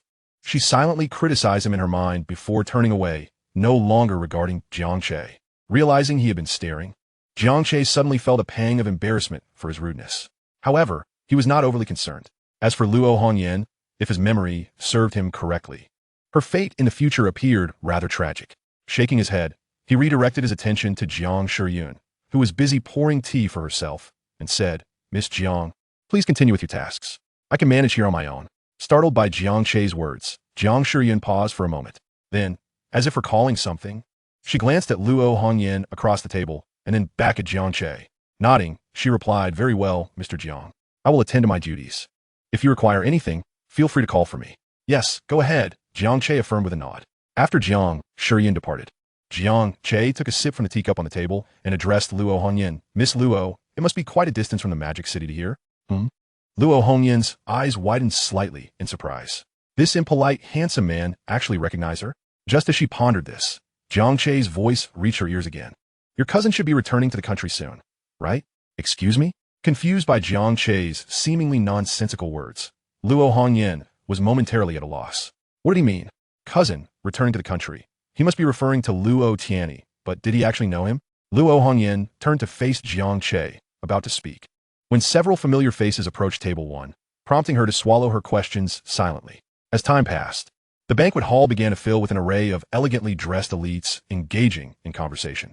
Rather than a small private auction, it resembled a private business networking event. Jiang Che shook his head, opting not to join the throngs of people vying for connections.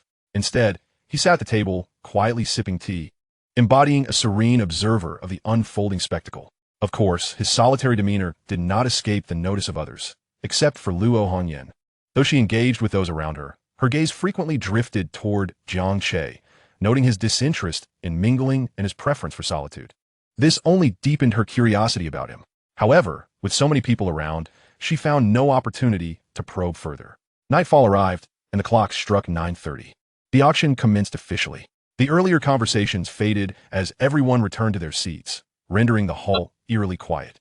Without any superfluous preamble, the auctioneer, clad in a high-slit qipao, stepped onto the stage and immediately initiated the bidding for the first item of the evening. The inaugural item was a piece from the Qing dynasty's official kiln, starting at a price of 5 million, with increments no less than 100,000. As the auctioneer's words faded, the audience began to place bids. 4 million. 4. 2 million. 4. 5 million. Jiang Che remained an observer, quietly enjoying his meal. Yes, this auction included refreshments, but as the attendees were all members of high society, few dared to indulge openly. It wasn't that Jiang Che lacked interest in bidding. Rather, he found himself financially constrained. Moreover, his purpose for attending this gathering was not to participate in the auction, so he had little reason to eat. However, his unconventional behavior further piqued Luo Hongyan's curiosity about him. Unbeknownst to Jiang Che, her interest only grew as he focused on his meal, indifferent to the proceedings around him. As time progressed, the private auction neared its conclusion, with several guests successfully acquiring their desired items, including Luo Hongyan, who successfully bid 6.8 million for a piece by a renowned calligrapher, intending it as a birthday gift for her grandfather's upcoming 80th celebration. She had flown all the way from the Magic City to participate in this auction to express her heartfelt appreciation for her grandfather's admiration of the calligrapher's work. Next up for bidding was a porcelain vase suspected to be from the Yuan dynasty, starting at 20 million, with increments no less than 1 million. As the auctioneer's words settled, Jiang Che's antique vase came into the limelight. Suspected Yuan blue and white? What does that mean? Indeed, the auctioneer's phrasing implied that even the Jiada auction house was uncertain about the authenticity of the piece. Was it possible for an item of indeterminate authenticity to be auctioned? The appraisers at the auction house must have been unable to ascertain its genuineness, hence the ambiguous description. Many attendees began to whisper among themselves. Yet a number donned their glasses and scrutinized the vase on stage. After all, if it were genuine Yuan blue and white, the starting price of 20 million would be a bargain given the current market value. However, as they examined it closely, the eager bidders' expressions rapidly shifted to shock, their eyes widening in disbelief, and they couldn't help but curse under their breath. What on earth? Do you dare to call this a Yuan blue and white porcelain? Goodness, it is evidently a counterfeit, and not even a high-quality imitation at that. 20 million, a sum he could have easily seized, yet he left you with this sham. I am utterly despondent. The crowd, once brimming with enthusiasm to participate in the auction, instantly lost all interest. How could they be expected to part with 20 million for such an obvious piece of trash? Absolutely not. It is utterly inconceivable. Only a fool would consider purchasing this item. Such thoughts raced through everyone's minds. In an instant, the previously vibrant atmosphere of the banquet hall turned icy.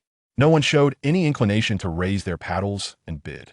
At this moment, the auctioneer on stage found herself in an awkward position. Everyone had recognized that the Yuan blue and white porcelain before them was a fake, and as an experienced auctioneer, how could she possibly be oblivious to this? Although she was puzzled as to why her company would put such a blatant counterfeit up for auction, she dutifully fulfilled her responsibilities as an auctioneer. Clearing her throat, she feigned a cough and addressed the audience. Is there no one willing to bid on this purported Yuan blue and white vase? It is well known that the existing number of Yuan blue and white pieces in the country is exceedingly rare, with each piece valued far beyond 20 million. Is no one intrigued? However, regardless of how eloquently the auctioneer spoke, the audience remained silent, with not a single paddle raised. The auctioneer, seeing her words fall on deaf ears, helplessly shook her head. Yet, she understood that the attendees were not fools. How could they possibly spend their money on this counterfeit Yuan blue and white? It appeared that the first item of the evening would indeed be passed over. She mused to herself, preparing to initiate the countdown. Ding, ding, ding. The auctioneer pressed the countdown button. If no bids were made within 30 seconds, she would declare the item unsold and proceed to the next lot. As the countdown echoed through the hall, Jiang Che, who had been engrossed in his meal, finally set down his chopsticks. It was time for him to take the stage. He picked up a napkin to wipe his mouth, then raised his gaze towards the Yuan blue and white porcelain, his expression shifting to one of determination. Chapter 37. Long night, restless sleep. 30 seconds passed in the blink of an eye. Just as the auctioneer was about to announce the item as unsold, a soft voice cut through the air. 21 million. What? The auctioneer was momentarily taken aback, and not just her. The entire assembly was stunned. Yet, the auctioneer quickly regained her composure. Her eyes sparkled with excitement. My goodness, someone has placed a bid. The realization that a bid had been made meant the item would be sold, and thus, her commission would see a substantial increase. A gentleman has bid 21 million. Is there anyone willing to offer more? She promptly capitalized on the moment. Her voice snapped the attendees back to reality, and all eyes instinctively turned to the paddle holder, Jiang Che. Good grief. Someone actually bid? Wait, is this fellow out of his mind? 21 million for a counterfeit? Has he lost his senses? A chorus of astonishment echoed in their minds. However, everyone maintained a facade of decorum. Such thoughts would not be voiced aloud. Yet, the glances directed at Jiang Che took on a tinge of mockery. Amidst these scrutinizing gazes, three pairs stood out distinctly, those of Luo Mingyi, the general manager of the Chongqing branch of Jiada Auction House, Jiang Shiyun, the urban beauty, and Luo Hongyan, the formidable female CEO. Luo Mingyi regarded Jiang Che with an expression that conveyed both expectation and surprise. He had anticipated Jiang Che's intentions, but had not expected him to sell and then repurchase the same item. Nevertheless, he surmised that Jiang Che's motives were likely aligned with his initial conjecture. If not precisely, then certainly close. Jiang Shiyun's gaze was filled with sheer astonishment. She had witnessed Jiang Che deliver the yuan blue and white porcelain to the auction house, and now he was bidding on it himself? Her understanding did not extend to the realms of money laundering or bribery. Instead, her mind wandered back to the events in the reception room earlier that day. Could it be that Jiang Che had struck some clandestine deal with manager Luo, and this peculiar maneuver was merely a means of funneling money to the auction house?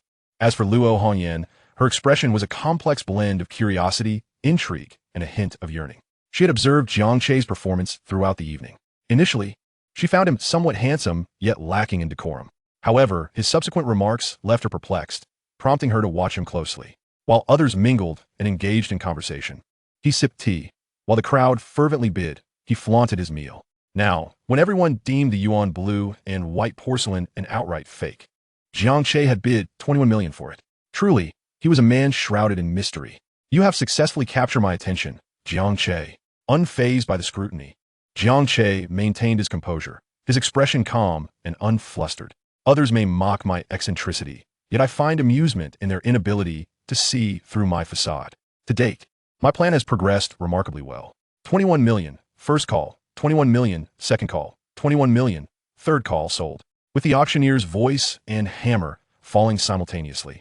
It was declared that the auction had concluded successfully. Jiang Che had secured the yuan blue and white porcelain for the price of 21 million.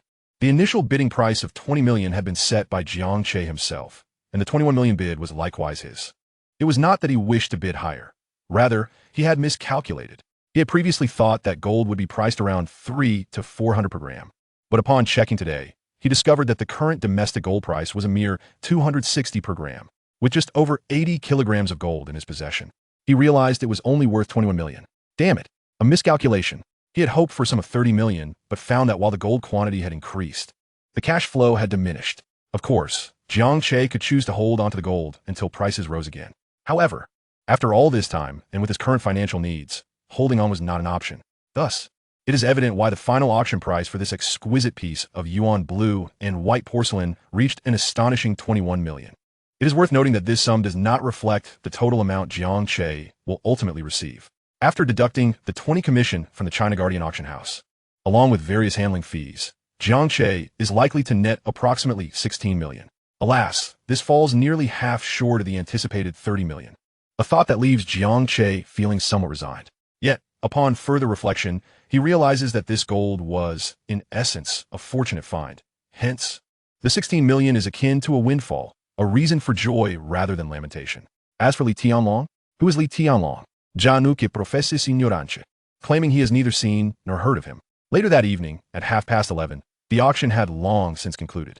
Jiang Che had returned to the luxurious confines of his five-star hotel. As he reclined on the plush bed, gazing at the newly acquired 8-digit balance in his bank account, a smile crept across his face. His first fortune had finally come to fruition. The rules of the auction were consistent. Transactions were settled on the spot.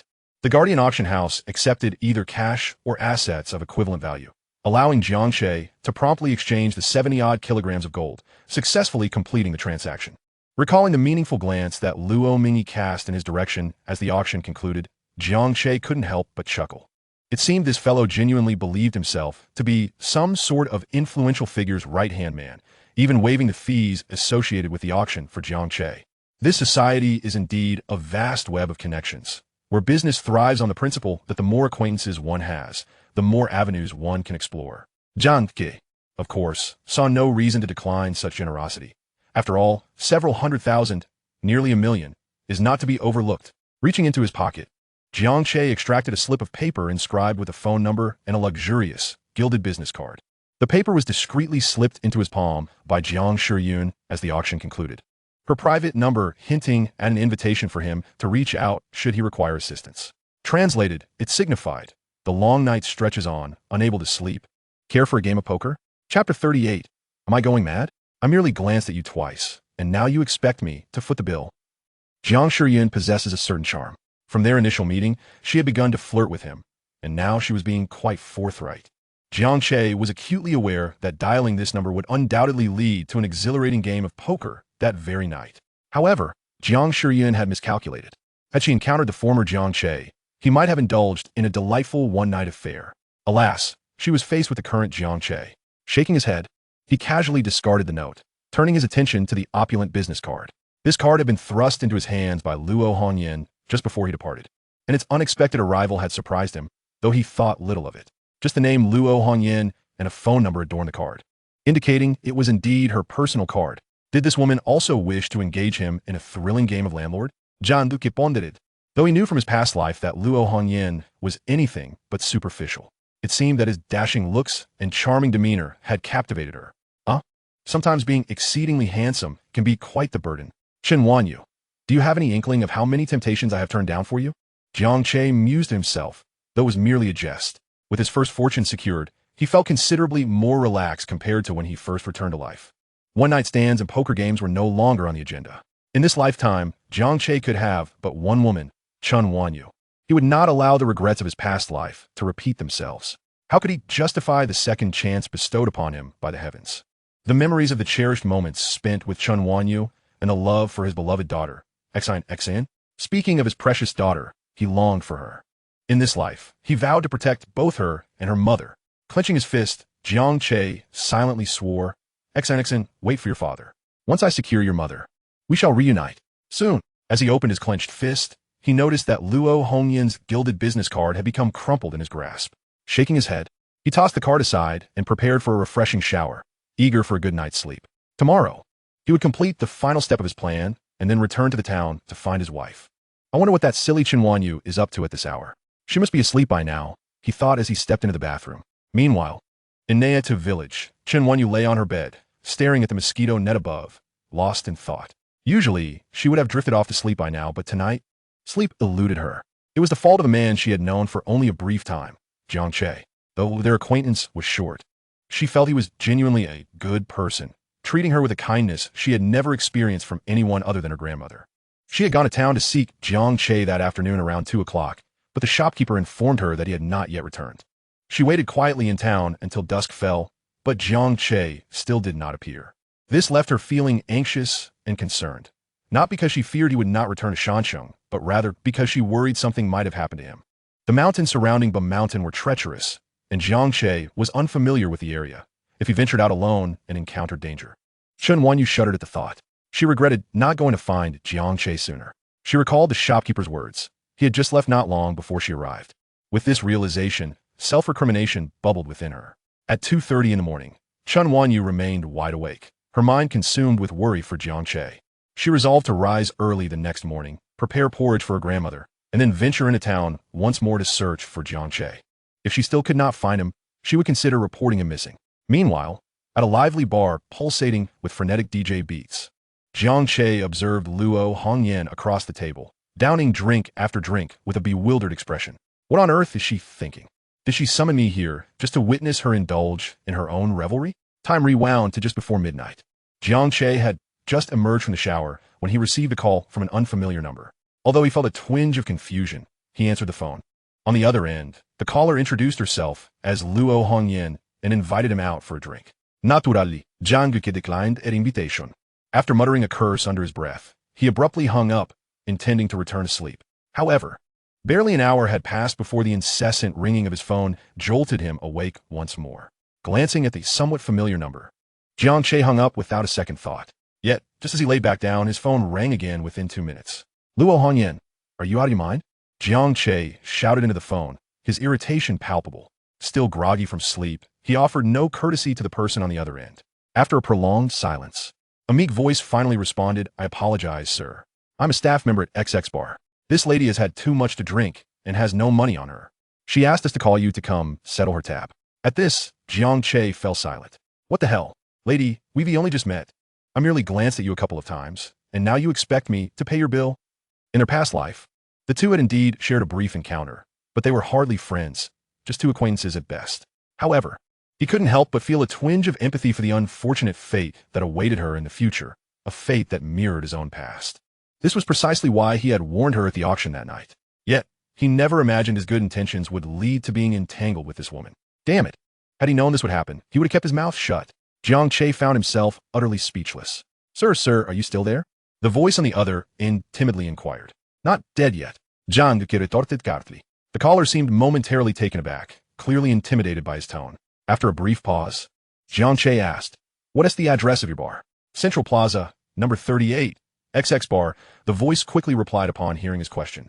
All right, I got it, Jiang Che said before hanging up the phone. After the call, he couldn't help but massage his temples, letting out a resigned sigh. Ultimately, he decided to get dressed. Chapter 39. Chen Wanyu is considering calling the police. Once outside, Jiang Che hailed a taxi and headed straight for XX bar. Indeed, the establishment where Luo Hongyan was located was genuinely called XX bar. His motivation for going there wasn't due to any temptation of beauty nor desire to play cards with her. He had no such intentions. He was compelled to uncover what scheme this woman was concocting. Based on his knowledge of her from their previous life, her behavior was entirely out of character, leaving him perplexed. Moreover, even if she genuinely wished to play cards with him, he would never acquiesce. What a joke. He was still a virgin in this life. How could he possibly let her take advantage of him? If anyone were to benefit, it would be his future wife, Chen Wanyu. In this lifetime, Jiang Che vowed to be a man of virtue. As Jiang Che was lost in thought, Luo Hongyan continued to indulge in drink after drink. Suddenly, a fit of violent coughing pulled him back to reality. He looked up to see Luo Hongyan choking on her drink after downing it too hastily. What on earth? Choking on a drink? Jiang Che found himself utterly bemused. He handed her a tissue with an expressionless face and said, "If you call me over just to watch you drink, then I'm leaving." "Oh," Luo Hongyan replied, taking the tissue without even glancing at him. Jiang Che was incredulous. "Are you insane?" He didn't indulge her further and promptly got up to leave without a moment's hesitation. Once outside the bar, the bemused expression on Jiang Che's face vanished as he turned back to glance at the entrance, a glimmer of mockery in his eyes. Luo Hongyan, he muttered to himself before heading to the roadside to hail a cab back to his hotel. As for settling the bill, he had no obligation to pay for Luo Hongyan. Besides, he didn't believe for a second that she was truly unable to cover her tab. Time swiftly passed to the next morning at 9:30 a.m. Jiang Che emerged from a newspaper office near Central Plaza, holding a copy of the paper with a headline that read, "Shocking. Local high school student discovers rare yuan blue and white porcelain vase while touring Mountain City. Auctioned for millions." He smiled at the news, feeling a sense of closure.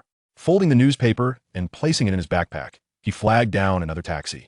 "Driver, are you heading to Beishan Town?" he inquired as he approached the passenger seat. "Ah, sir, Beishan Town is a bit far," the driver replied, furrowing his brows in hesitation upon realizing Jiang Che intended to venture outside the city. "At 100, Jiang Che said nonchalantly. Upon hearing this, the driver's hesitant demeanor instantly transformed into a beaming smile. "All right, sir, please hop in." Jiang Che paid no mind to the driver's sudden change of attitude. 100 yuan was a trifling sum for him, now that he possessed millions. "Driver, I'll take a nap. Please wake me when we arrive in town," Jiang Che instructed as he settled into the back seat. "Sure thing," the driver replied cheerfully. "Rest easy. I'll get you there safely." Seeing this, Jiang Che nodded and closed his eyes, ready to steal a few moments of sleep. After returning from the bar the previous night, he had noticed that dawn was approaching, so he and continued sleeping. He had also managed to track down the phone number of the editor of the Mountain City Media Daily and promised a generous bribe, which led to the newspaper he held in his hands that morning. Consequently, he had barely slept a few hours the night before, and now his eyelids were growing heavy. "Grandma, I'm heading to town," Chen Wanyu said to her grandmother, who was enjoying her meal in the courtyard. Originally, Chen Wanyu had planned to go to town early to find Jiang Che, but after a sleepless night, she had only managed to fall asleep just before dawn, resulting in her waking up late. After hurriedly preparing some food for her grandmother, she was ready to head out. She hadn't heard from Jiang Che all day, and if she didn't see him, she knew she wouldn't find peace of mind. "All right then," Chen Xiaohua replied. However, observing her granddaughter's anxious demeanor, she couldn't help but feel a touch of curiosity. What was going on with her? Though Chen Wanyu had made 2 trips to town yesterday without seeing Jiang Che, was her urgency truly warranted? Could it be that she had developed feelings for him? Chen Xiaohua furrowed her brow, her mind racing with thoughts. Classmate Xiao Jiang was tall, handsome, and possessed admirable character. If, perchance, her younger sister truly harbored feelings for Xiao Jiang, it might not be an entirely negative development. However, despite being merely a rural woman, Chen Xiaohua discerned from Jiang Che's eloquence and his manner of interacting with others that he hailed from a respectable family. In stark contrast, her own household was burdened with debts and devoid of wealth, creating an insurmountable chasm between them. Should her sister truly pursue a relationship with Xiao Jiang, it might not bode well for her. Sighing softly after a prolonged silence, Chen Xiaohua resolved to let nature take its course. After all, each generation has its own fortunes. As an aging matriarch, she felt it prudent not to meddle in the affairs of the youth. Meanwhile, Chen Wanyu, having just stepped out, was on her way to borrow a bicycle from the neighbor to travel to the town. Initially, she intended to walk, but the half-hour journey weighed heavily on her mind as she worried about Jiang Che. If he had still not returned to the hotel, she would have no choice but to report his absence to the authorities. She recalled that a missing person could be reported after 24 hours. Just as Chen Wanyu borrowed a bicycle from the neighbor and set out, the large green iron gate next door swung open. Zhou Zilian emerged and, upon spotting Chen Wanyu, hurried over to block her path. "Stop!" Zhou Zilian shouted, seizing the bicycle's handlebars. Startled by the sudden grip, Chen Wanyu nearly lost her balance. Regaining her composure, she looked up to see Zhou Zilian and, flustered, murmured, "Annie." "Humph." Zhou Zilian snorted in response to Chen Wanyu's address. Aware of Zhou Zilian's disdain for her, Chen Wanyu wished to avoid a protracted confrontation, but with her handlebars firmly grasped, she found herself unable to proceed. "Auntie, I need to go to town. May I pass?" Chen Wanyu's voice trembled with urgency. She feared that if she delayed, and something untoward had indeed happened to Jiang Che, she would be unable to file a timely report. "You mean that boy you call your boyfriend? You must be referring to Xiao Jiang, right?" "Absolutely not," Zhou Zuilian declared with unwavering resolve. "Auntie, I..." Chen Wanyu attempted to explain her pressing need to reach town, but before she could finish, Zhou Zuilian interrupted her. "What do you mean, what? Repay the money. You promised to return it within 3 days, and today marks the 3rd day. What is it? You intend to default?" Xiao Gaodian's tone was harsh. "Stop talking about going to town. It seems you wish to hide and avoid paying, don't you?" At the mention of repayment, Chen Wanyu suddenly recalled that today was indeed the 3rd day since her return, coinciding with the deadline set by Zhou Zuilian. However, she had no means to repay the substantial amount of money owed. As for Jiang Che's earlier offer to assist her, she had never intended to burden him with such a hefty sum. Seeing Chen Wanyu silent, Zhou Zuilian's anger flared. "What is the matter? Have I struck a nerve?" she taunted, pointing an accusatory finger at Chen Wanyu. "Repay me. Hand over 68,000 right now, and I will let you go. Otherwise, don't even think about leaving. Just a few days ago, your little boyfriend was quite the braggart. Wasn't he? What is the matter? Has he lost his nerve now?" With that, she began to shout, "Everyone, come see. Someone is trying to weasel out of repaying their debt." Zhou Zilian's loud voice drew the attention of passers-by, many of whom pointed and stared but kept their distance, wary of becoming collateral damage in her tirade. After all, Zhou Zilian was notorious in the village for her fierce temperament. "Look at this. Someone is bullying me. There's someone shameless here who refuses to repay their debt. My husband generously lent her money, and now she won't pay it back. If she doesn't repay today, I swear I won't live to see tomorrow." As more onlookers gathered, Zhou Zuilian grew increasingly animated. Just then, a sharp voice interrupted her diatribe. "Enough." It was Chen Xiaohua, Zhou Zuilian's mother-in-law. The reprimand halted Zhou Zuilian mid-sentence, her ire instantly redirected towards the unwelcome interruption. However, upon recognizing Chen Xiaohua, she refrained from unleashing her anger, for she still held a measure of respect for her mother-in-law. "Ah, Goma!"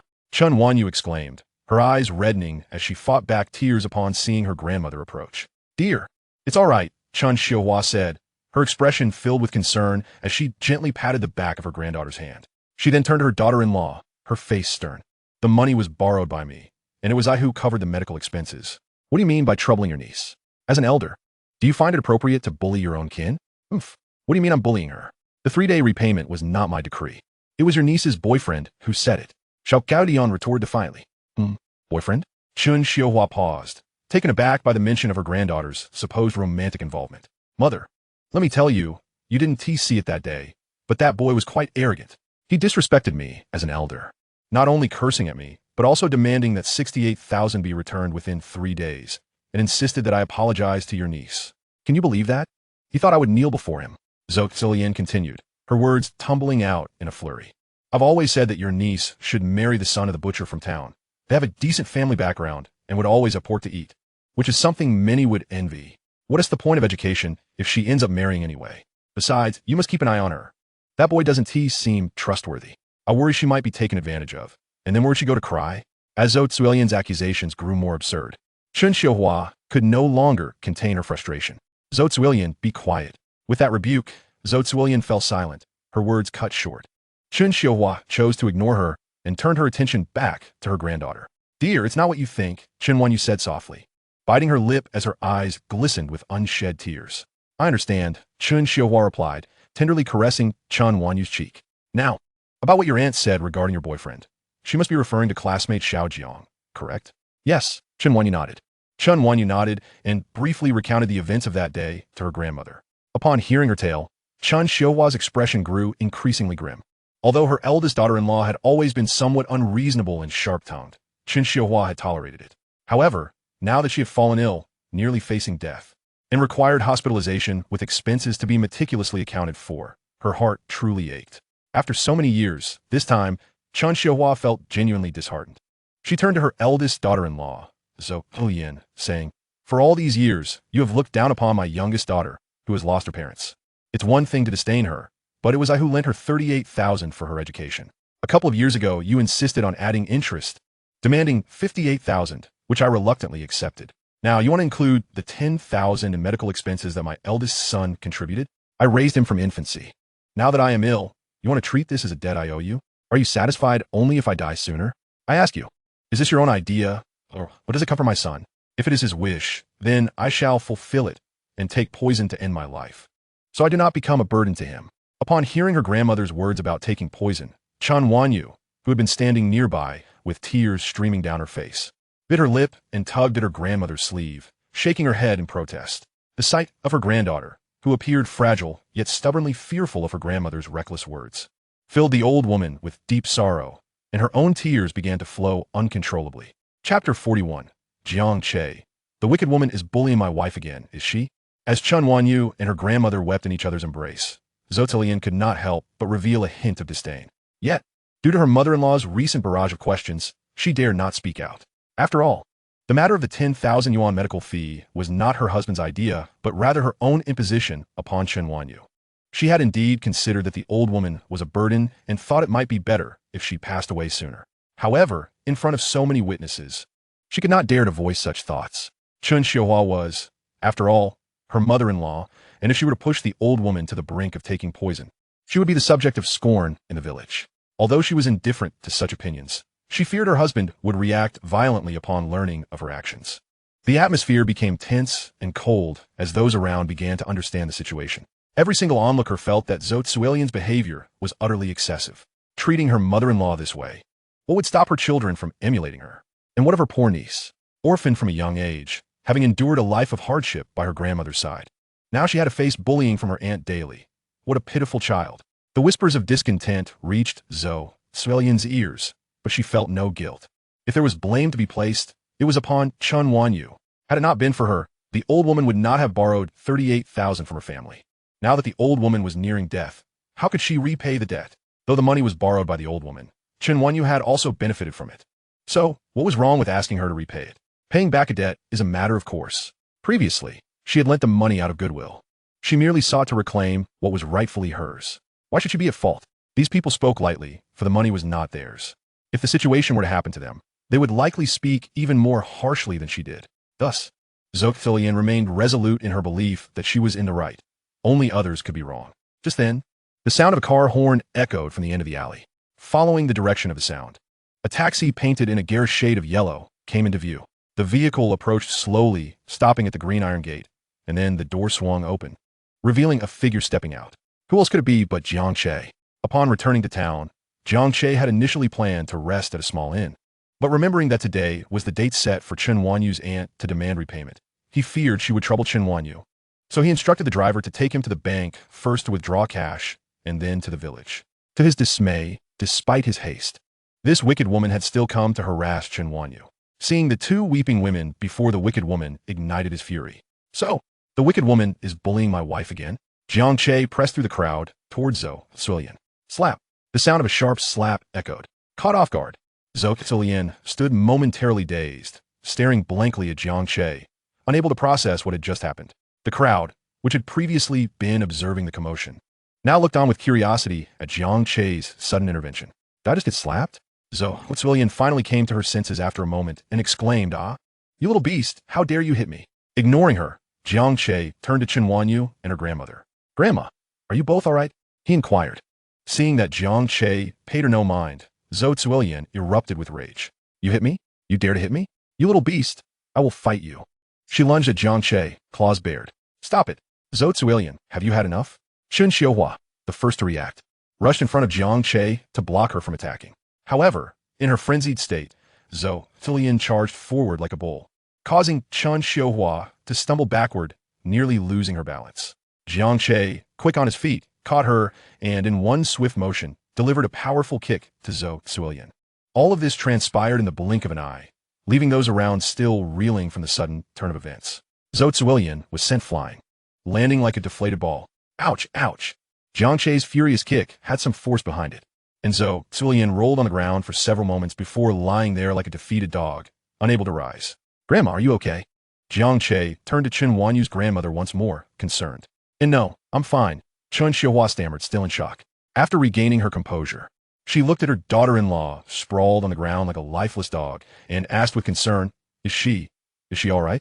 Jiang Che glanced at the Zukuyan, noting her groans, which suggested she was likely not dead, though whether she had broken any bones remained uncertain. He reassured, Grandma, she's fine. There's no need to worry about her. The situation has escalated to a point of near chaos.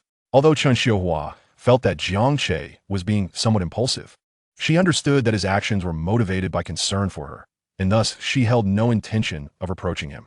Her primary worry was that if anything were to happen to Zhou Zillian, it would lead to dire consequences.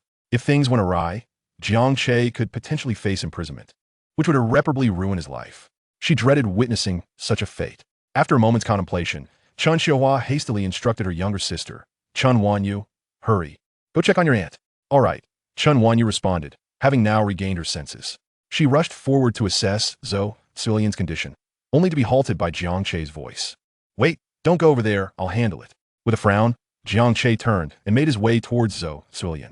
To his surprise, before he could reach her, Zhou Zillian abruptly sprang to her feet from the ground, her speed akin to a motorized vehicle. What do you want? Don't come any closer. Zhou Zillian shouted in sheer terror, pointing at Jiang Che. She was genuinely frightened, having always bullied the weak and feared the strong. Never had she anticipated that Jiang Che would actually resort to violence, and the thought of his recklessness terrified her. In her estimation, this brash youth could easily inflict severe harm upon her. The sudden turn of events left everyone present momentarily bewildered. Chapter 42. A slap and a kick to bring her to heel. Observing Zhou Zillian's ghastly expression as if she had seen a ghost, Jiang Che soon realized that this venomous woman was frightened of a potential beating. Had he known this sooner, he would have delivered a punch to her face days ago to instill some order. Meanwhile, Chen Xiuhua, witnessing her daughter-in-law's sudden resurgence and her loud, robust voice, quietly breathed a sigh of relief. It seemed she was unharmed. After all, given her daughter-in-law's lazy habits and her hefty physique, it was unlikely she would suffer easily. Nevertheless, concerned that Jiang Che might impulsively retaliate and cause her genuine harm, she urgently called out to him, Xiao Jiang, don't act rashly. Hearing his grandmother's call, Jiang Che turned to her and smiled reassuringly, Grandma, don't worry, I've got it under control. He then shifted his gaze back to the terrified Zhou Zillian, his smile fading. Don't come any closer. I'm warning you. Hitting someone is against the law. If you dare to touch me, I'll have my man beat you up, or I'll call the police. Zhou Zillian stammered, her fear rendering her words incoherent. She felt utterly helpless. Her husband was not home, and she was no match for Jiang Che. As a delicate woman, what could she possibly do? Had Jiang Che known Zhou Zillian's thoughts, he would have been utterly appalled. How dare this hefty creature claim to be a delicate flower? Enough. You want money, right? Jiang Che, growing impatient with Zhou Zillian, declared, if you want money, come over here. What? Zhou Zillian faltered at Jiang Che's mention of money, her expression shifting to one of disbelief. She feared that he might trick her and deliver another blow. Jiang Che, seeing her fearful yet greedy demeanor, felt exasperated. Do you want or not? If not, I'll be on my way. Zhou Zillian, now agitated, exclaimed, I want it, but you have to promise not to hit me again. She tentatively approached Jiang Che. Jiang Che, uninterested in her words, merely stood there with an impassive expression. Observing his demeanor, Zhou Zillian instinctively took a few steps back. Jiang Che rolled his eyes at her behavior, deciding not to waste more time. He unzipped his backpack and pulled out a thick bundle of cash. Upon seeing the vibrant red bills, Zhou Zillian's eyes lit up, akin to a famished wolf spotting prey. She quickly waddled over to Jiang Che, her massive frame bouncing with excitement. Is this really for me? She asked cautiously, her gaze fixated on the stack of money in his hand. How much does Chen Wanyu's family owe you? 68,000, right? Jiang Duque replied flatly. Yes, yes. Zhou Zillian nodded eagerly, her head bobbing like a chick pecking at grain. Realizing that Jiang Che truly intended to repay the debt, Jiang Che without further ado, extracted 7 bundles from the pile, contemplating for a moment before adding another, totaling 70,000. Here is 70,000. The extra 2,000 is compensation for the slap and kick I just gave you, he stated nonchalantly. Zhou Zuilian's eyes sparkled once more at the prospect of receiving compensation for the slap and kick. In that instant, she felt Jiang Che had been too lenient. If not for her embarrassment, she would have demanded he hit her again. A true character willing to risk it all for money. Jiang Che, noticing calculating gaze, sighed in disinterest and handed her the 70,000. As her fingers reached for the cash, Chen Xiuhua swiftly swatted her hand away. Have some decency, will you? Chen Xiuhua chastised Zhou Zuilian before turning to Jiang Che. Xiao, Jiang, quickly take the money back. We cannot let you bear this cost. Grandma, it's all right. Jiang quería surder. Let me settle this now, and we can discuss everything else later. No, Xiao Hian. Chen Xiuhua shook her head. But before she could finish, Zhou Zuilian interrupted. Mom, Xiao Jiang has already said he'll cover it. Besides, he's Wan Yu's boyfriend. We're all family in the end. Upon hearing Zhou Zuilian's words, Jiang Che shot her a glance. This venomous woman certainly knows how to speak when it suits her. Silence. Chen Xiuhua scolded her daughter-in-law, exasperated at her shamelessness for the sake of money. All right, Grandma, let's proceed as planned. The neighbors are watching. It's not fitting for us to bicker here. I'll return the money first, and then we can discuss the rest at home. Jiang Che concluded. Chen Xiuhua observed the gathering of her neighbors, acknowledging the unpleasantness of the situation. However, the thought of having Jiang Che repay the debt on her behalf weighed heavily on her conscience. Standing silently beside her, Chen Wanyu bit her lip, quietly witnessing Jiang Che's actions, her emotions swirling in a complex turmoil. All right, Grandma, it's nothing to worry about. Just consider this money as a loan to Wanyu, and she can repay me when she starts earning, Jiang Che offered, extending the money to Zhou Zuilian. Just as Zhou Zuilian was about to accept it, Chen Xiuhua interrupted once more. Hold on. Zhou Zuilian, exasperated, turned to her mother-in-law and exclaimed, Mom, what are you doing now?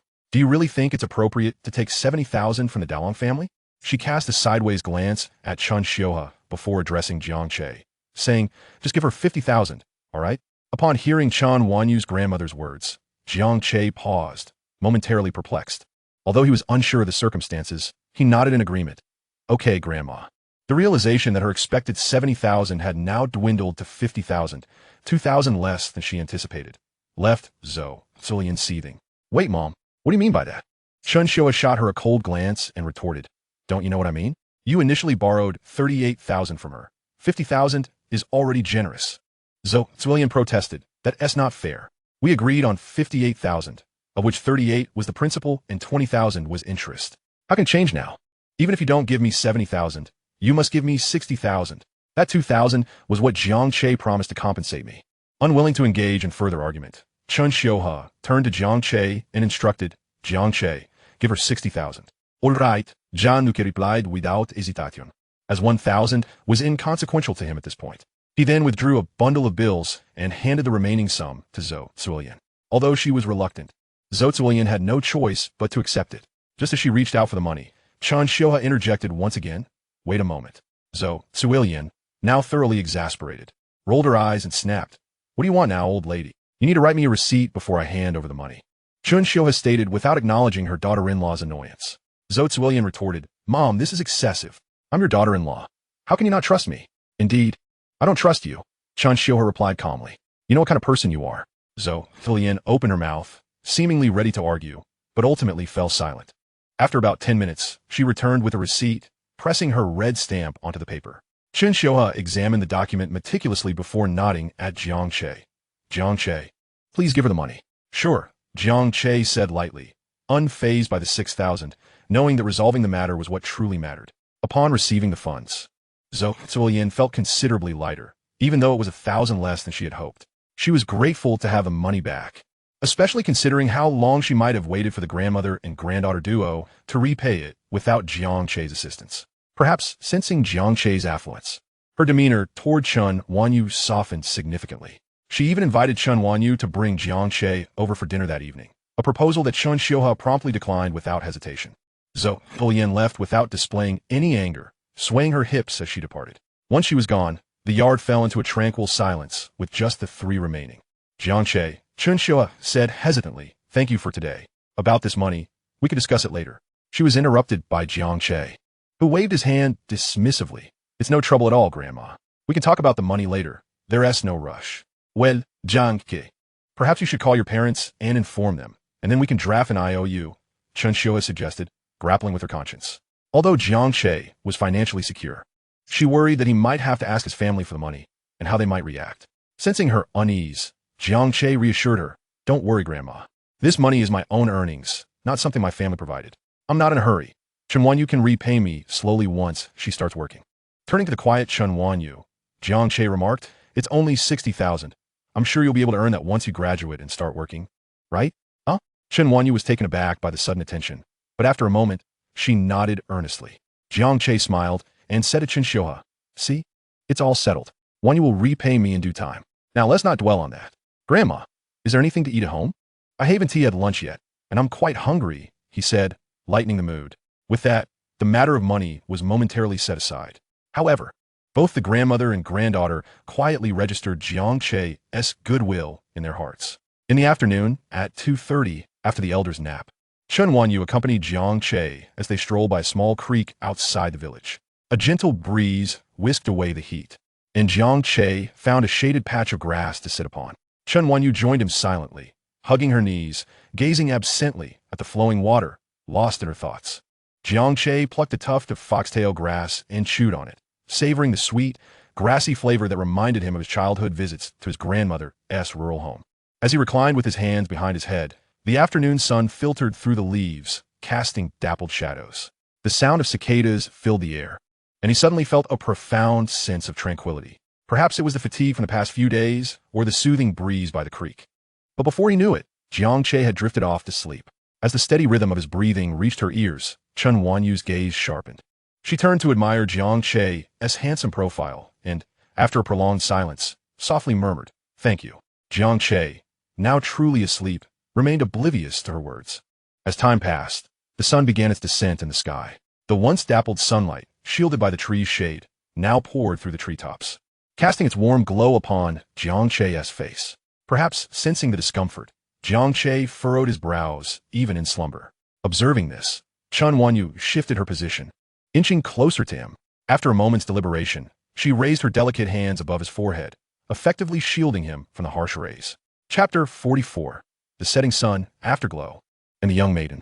Time slipped away unnoticed. It was unclear how long had passed when Jiang Che stirred slightly in his sleep. Realizing he was on the verge of waking, Chen Wanyu quietly withdrew her hands. A short while later, Jiang Che slowly opened his eyes, still clouded with the remnants of sleep. After a brief moment, he turned his head to find Chen Wanyu sitting quietly beside him, lost in thought. The sun had begun its descent, casting a golden hue upon the youthful contours of her face, a beautiful blend of delicacy and innocence. Januki admired it in silence, while Chen Wanyu struggled to maintain her composure. She was aware of his gaze upon her, and a blush of awkward shyness flitted across her cheeks. Just as she felt she might falter, Jiang Che's voice broke the stillness. "How long have I been asleep?" Startled by his inquiry, Chen Wanyu hesitated before gently shaking her head. Lacking both a watch and a phone, she had no way of knowing how much time had elapsed. Noticing her silence, Jiang Che chose not to press further.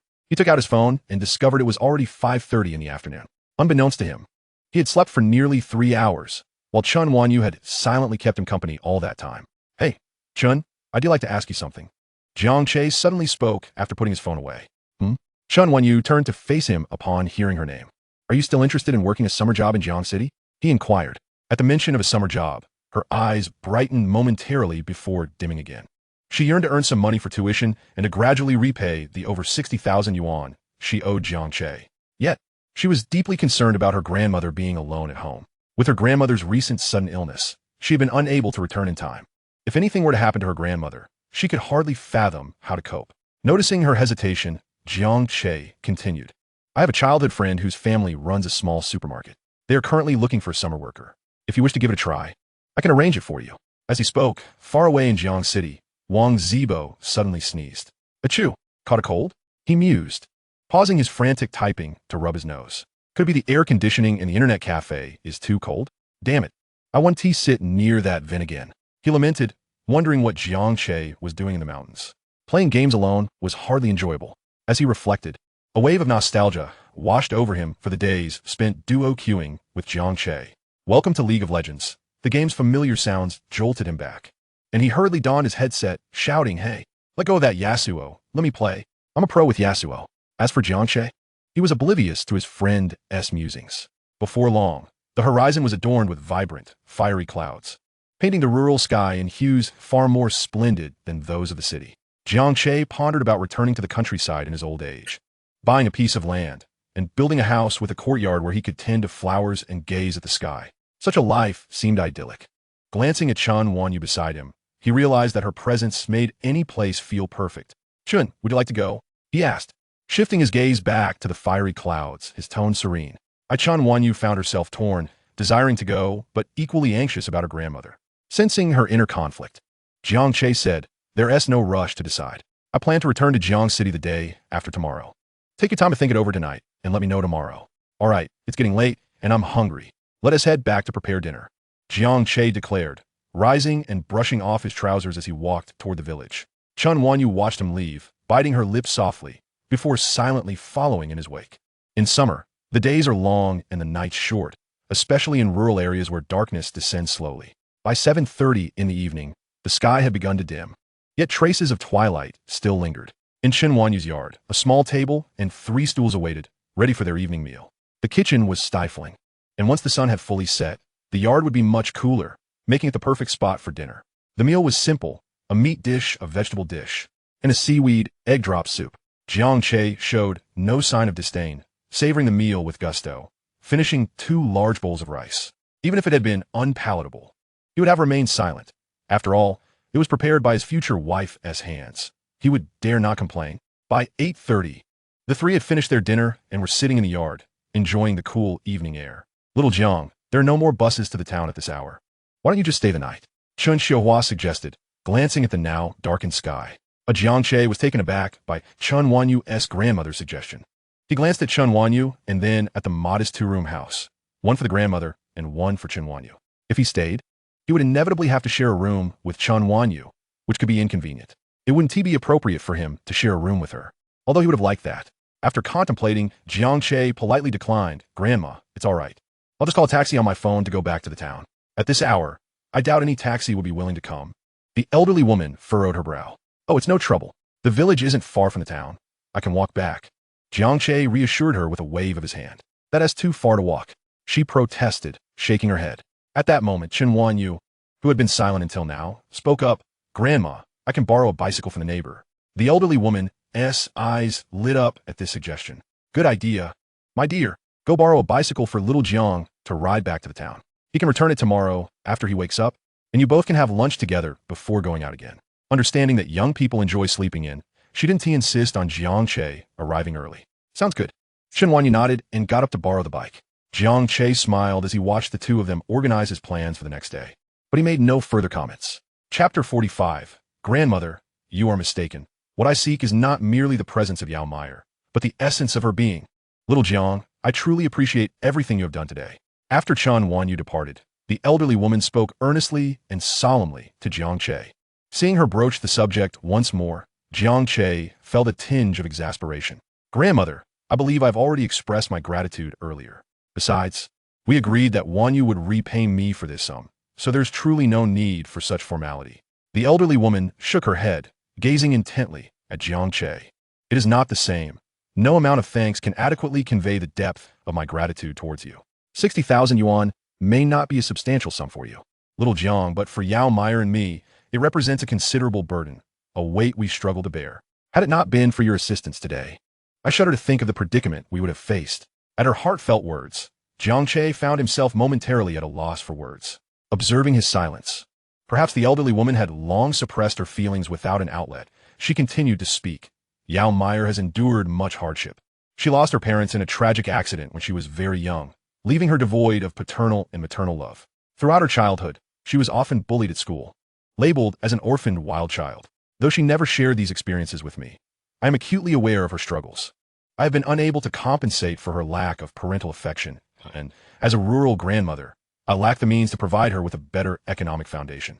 From an early age, she understood her differences from others, which has led her to become quite introverted, with few friends. This unexpected friendship with you has brought her immense joy. She has never invited classmates home, let alone someone of the opposite sex. I can sense that your friendship with Yao Meyer is genuine. After all, she is a poor girl from the countryside, with nothing that could entice you. Feeling a mix of embarrassment and guilt, Jiang Che awkwardly rubbed the tip of his nose. Grandmother, you are mistaken. What I desire is not merely Yao Meyer's company, but her very essence.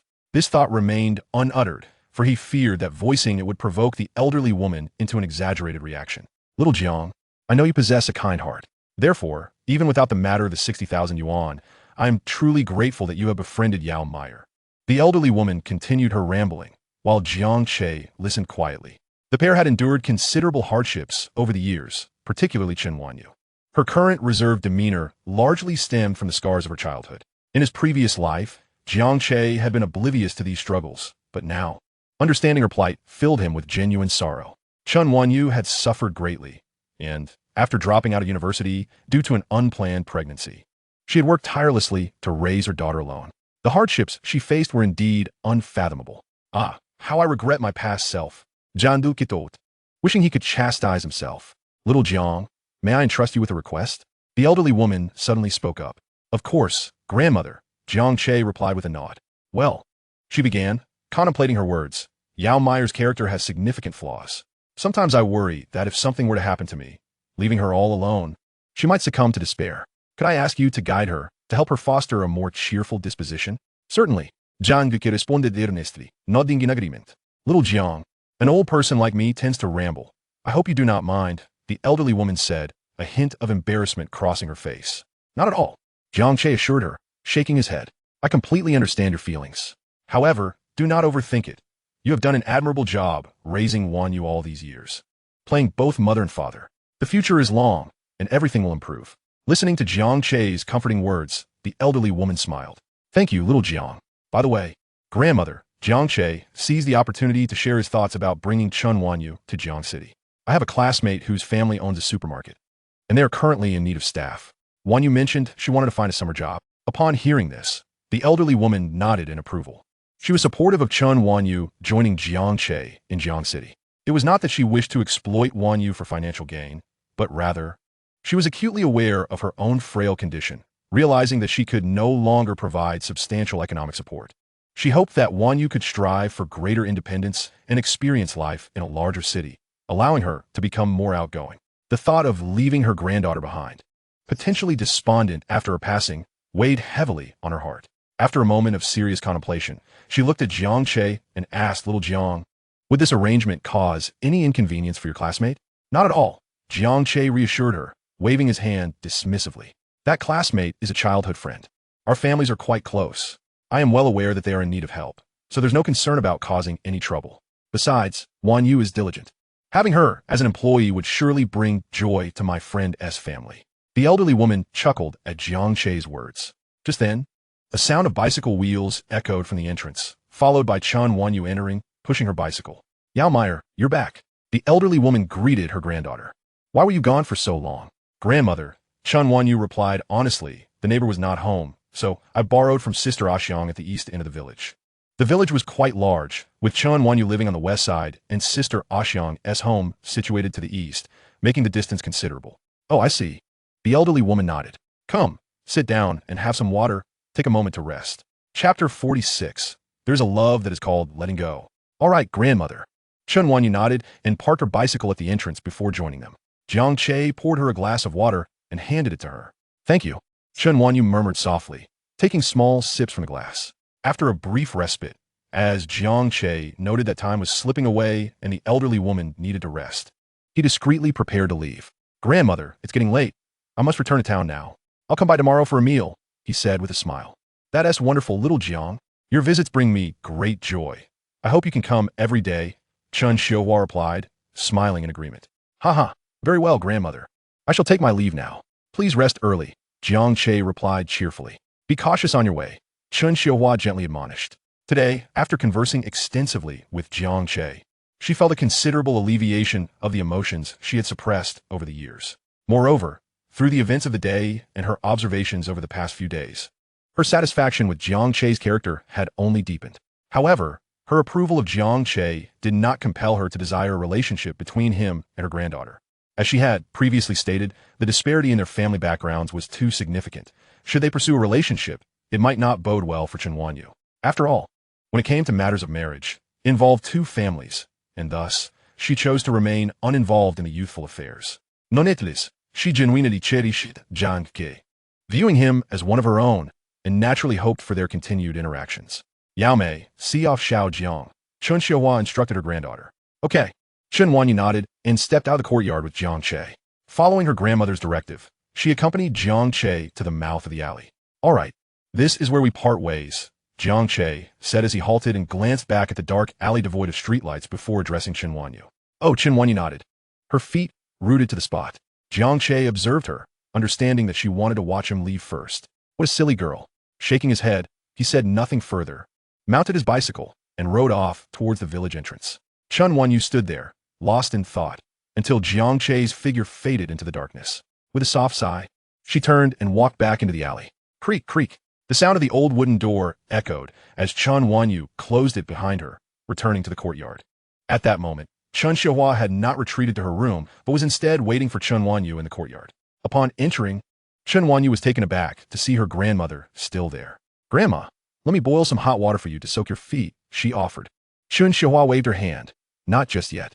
Yao Mei, come sit with me. I want to talk to you for a moment. All right, Chen Wanyu replied, albeit with some confusion, as she moved over to grab a small stool and settled beside her grandmother. Gazing at her granddaughter's youthful face, still adorned with a hint of innocence, Chen Xiaohua reached out and gently stroked her hair. Our little Yao Mei has grown up, she remarked with a nostalgic sigh.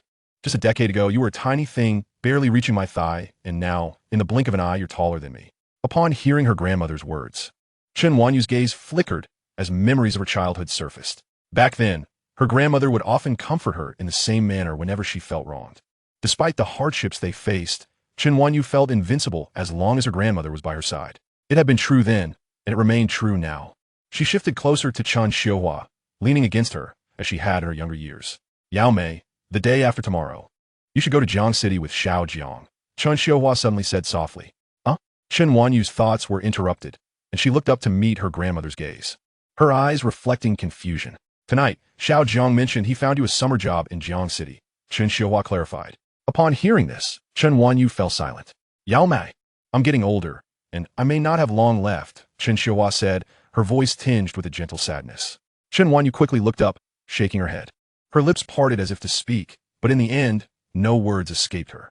The elderly woman gazed at her with love, and in her periphery, Chen Wanyu noted the increasing number of wrinkles on her grandmother's face, deep imprints of time etched upon her skin. Grandma, I don't want to leave you. After a prolonged silence, Chen Wanyu finally whispered, her voice trembling as she spoke. The old woman shook her head, choosing not to respond.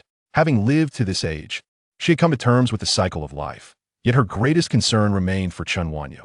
Yao Mei, the results of your college entrance exams will be out in a few days. I may truly be unable to support your university tuition, she added gently. Grandma, I can forego university, Chen Wanyu murmured, biting her lip. Absolutely not. Chen Xiaohua interjected resolutely. You must attend university. For us rural folk, education is our only path to a better life. Grandma, Chen Wanyu's words were once again interrupted by her grandmother. Yao Mei, I understand what you're thinking, but we must prioritize your education. Consider the 60,000 yuan you owe Xiao Jiang. If you do not pursue your studies and seek a good job, how long will it take you to repay that debt working menial jobs? The elder's tone was grave. We cannot expect him to wait a decade for you to save enough. Chen Wanyu fell silent once more, realizing the truth in her grandmother's words. With only a high school diploma, her job prospects would be limited to manual labor and menial tasks, and even if she worked tirelessly in a factory, the pay would be minimal. After covering her daily expenses, saving 60,000 yuan would prove an arduous challenge. However, if she pursued a university education, her prospects would improve dramatically. Graduating with a bachelor's degree would afford her the opportunity to secure a higher-paying job, making the task of repaying the debt considerably more feasible. Sighing, Chen Xiaohua once again stroked Chen Wanyu's hair and said softly, Yao Mei, you have endured hardships alongside me over the years. Now that I am aging and can no longer assist you, the best I can do is let you explore the world beyond our village. Yao Mei, go. Accompany Xiao Jiang to Jiang City. You have expressed a desire to attend Jiang City University. This is an opportune moment to work while waiting for the semester to begin. Do not worry about me. I can manage on my own at home. Besides, your uncle and aunt are nearby. Well, I won't speak for your aunt.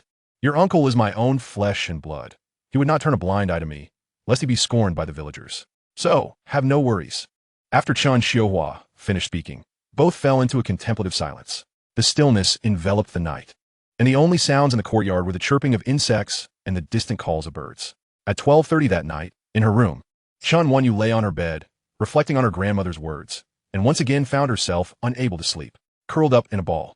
Her fragile figure appeared lonely and desolate. Meanwhile, Jiang Che had already returned to the small inn in town. After showering, he sat by the window, gazing out at the night sky, lost in thought as he quietly smoked. The crimson glow of his cigarette flickered in the dim light.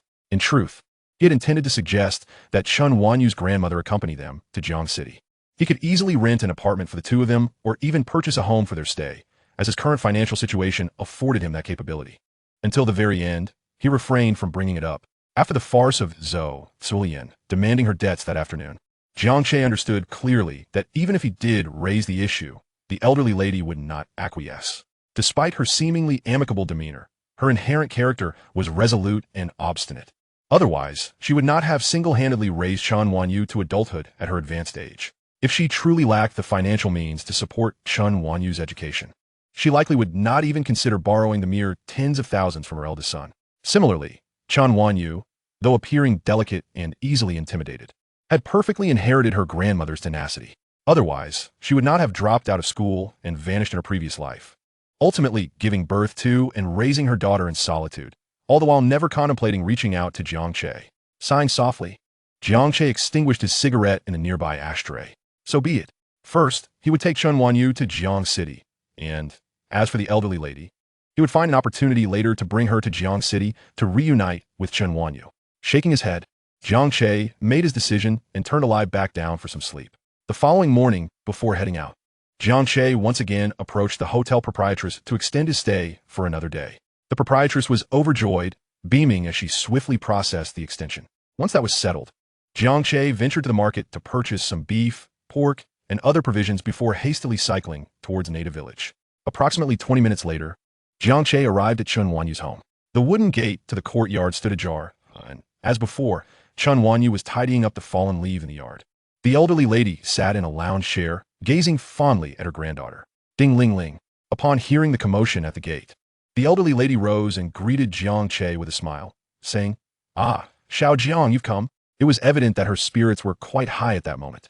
"Good morning, Grandma," Jiang Che replied with a smile after setting his bicycle in place. He then turned to Chen Wanyu and greeted her, "Good morning, classmate Chen." Taken aback for a moment by Jiang Che's greeting, Chen Wanyu's cheeks flushed slightly, and she replied softly, "Good morning." Aware of her shyness, Jiang Che chose not to tease her further and instead entered the kitchen with the items he had brought, moving about with the familiarity of returning home, showing no hint of being a guest. Seeing Jiang Che bring in the items, the elderly lady understood he must have purchased something again. "Ah, Xiao Zhang, what have you bought this time? Didn't I tell you not to bring anything?" "Oh, it's nothing much. Since we're having lunch at home, I thought I'd bring some beef to enhance the meal." Jiang Che laughed, adding, "Please don't be upset, Grandma. I simply yearn for the delicious braised beef Wanyu makes." However, the elderly lady, though not foolish, noticed the large bag Jiang Che carried, undoubtedly filled with more than enough to last a week for their household. "Oh dear, Grandma, I'm returning to Jiang City tomorrow, and I may not have another chance to savor Wanyu's spicy braised beef, so let me indulge today." The elderly lady, recognizing the underlying reasoning behind Jiang Che's insistence, sighed helplessly, half-heartedly scolding, this child truly." Jiang Kichakold, mischieviously. The elderly lady shook her head, but did not press the matter further. After all, the two of them had already owed Jiang Che a considerable debt of gratitude. At this point, it hardly mattered. Turning to Chen Wanyu, who had finished sweeping and was now washing her hands, the elderly lady instructed, "Little May, why don't you prepare the beef in the kitchen? It'll be perfect for your journey back to Jiang City tomorrow." "Understood," Chen Wanyu responded, quickly drying her hands on a towel before bustling into the kitchen. At that moment, Jiang Che grasped the implication behind the elderly lady's words.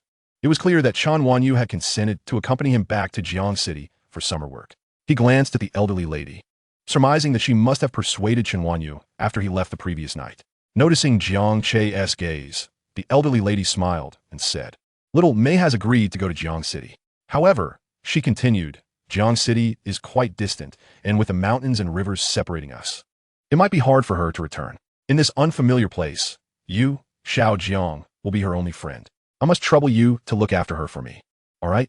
Of course. Jiang Che nodded without hesitation, looking at the elderly lady with utmost sincerity. Rest assured, Grandma, I will take good care of her. I promise that when Wanyu returns, you will see her looking healthy and plump. Hearing Jiang Che's assurance, the elderly lady finally relaxed with a smile. But Grandma, with transportation so advanced nowadays, it's not overly difficult for Wanyu to come home, Jiang Che remarked with a grin. Oh, the fare for trains and flights is quite steep. The elderly lady waved her hand dismissively. It's better if she comes home less often. It's a waste of money. Realizing the elderly lady's concern about expenses, Jiang Che understood he had previously taken things for granted, nearly overlooking this important aspect. Chapter 48. Farewells are always bittersweet. Then let us do this. Jiang Che pondered for a moment before speaking up. Grandma, I heard one you mentioned that you have some heart issues and can't fly. How about this? During the next winter break, I'll personally drive and bring Wanyu to pick you up to come to Jiang City. We can take you around and show you what is different from Mountain City. He intended to gently prepare the elderly lady for the prospect of her joining them in Jiang City, facilitating a reunion with Chun Wanyu. No. The elderly lady began to wave her hand in refusal, not wanting Jiang Che to spend money, but was interrupted by him before she could finish. Wait, Grandma. Don't be too quick to refuse. Driving 1T costs much at all. Plus, I might need to come to Mountain City for some market research. Market research? The elderly lady looked puzzled, not quite comprehending the term as she regarded Jiang Che with curiosity. Yes. I plan to start a business during my university years to earn some pocket money. I read in the news that the government here in Mountain City supports entrepreneurship, so the prospects seem quite promising. I intend to come here for market research and should be able to return during the summer break. Jiang Che provided a brief explanation, though he knew he had not gone into enough detail for the elderly lady to fully grasp the concept. Oh, I see. The elderly lady nodded, somewhat understanding yet still confused. However, Jiang Che's mention of conducting market research and examining policies was no mere idle chatter. He had indeed perused the governmental service platform late into the night, diligently seeking information. Nevertheless, he had yet to formulate a concrete plan of action. He intended to observe the situation before making a decision, contemplating the possibility of establishing a branch office in the Mountain City, should the circumstances prove favorable. After all, with Chun Wanyu's family residing in the area, setting up a branch would ensure that, should the elderly gentleman choose not to reside permanently in Jiang City, there would still be someone to look after him. Jiang Che understood that adapting to life in a bustling metropolis might be a challenge for the elderly. Furthermore, it was only natural for the elderly to desire to return to their roots, making it entirely reasonable for them to be reluctant to move to Jiang City. If that were indeed the case, it would conveniently allow him to use business trips as an excuse to facilitate Chun Wanyu's occasional visits home. Indeed, having Chun Wanyu work a summer job at a supermarket was merely a transitional phase. Once his company was up and running, he certainly intended to have Chun Wanyu by his side, for he could not bear to be apart from her. In essence, he was preparing for both eventualities. The previous day, the pair had arranged Jiang Che's itinerary, while today, he was orchestrating their future plans. Moments of joyous reunion are always fleeting, and parting is the true essence of life. Before long, the dawn of the next day arrived. Jiang Che rose early, packed his belongings, checked out his room, and hailed a taxi, making his way directly to Native Village. Although taxi drivers typically hesitated to venture into the villages, Jiang Che's generous offer of extra payment proved persuasive. After all, in this world, 999 matters can be resolved with money. The remaining 0.001 indicate that one simply does not possess sufficient funds. In summary, money can procure many things and resolve numerous troubles. Ah, Grandma, Chun Wanyu said, her eyes glistening with unshed tears as she gazed at her grandmother.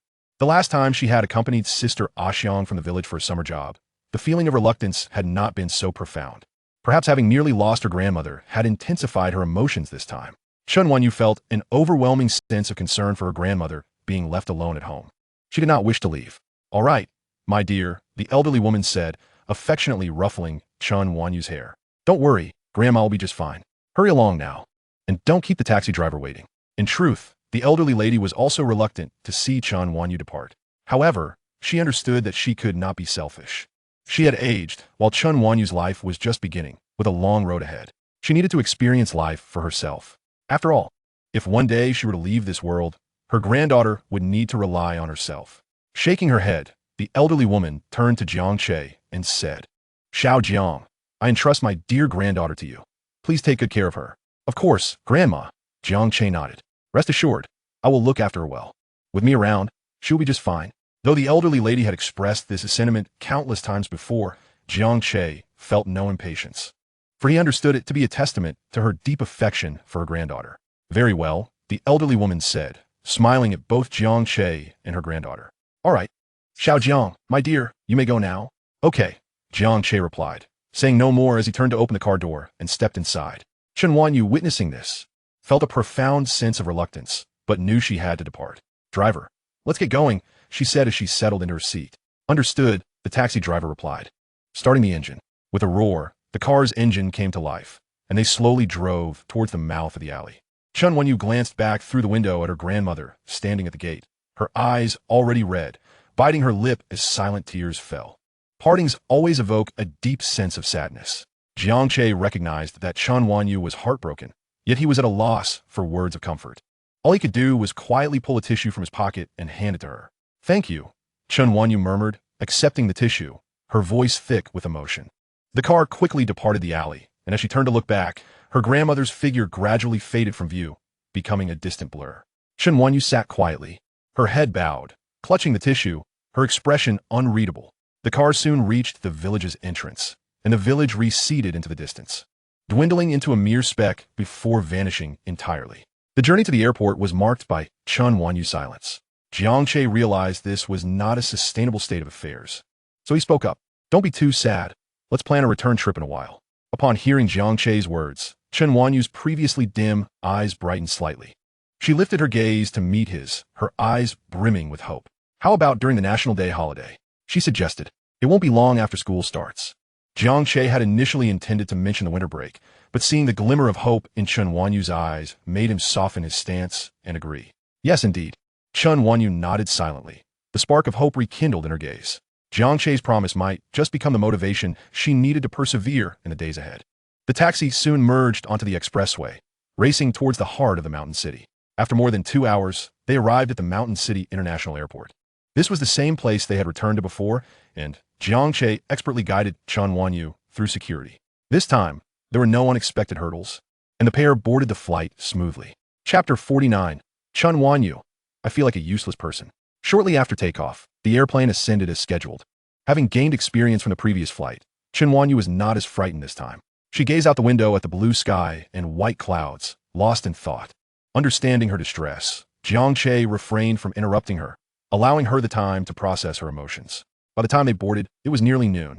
After the plane ascended through the stratosphere and stabilized, the flight attendants began serving meals. However, perhaps due to her mood, Chen Wanyu barely touched her in-flight meal.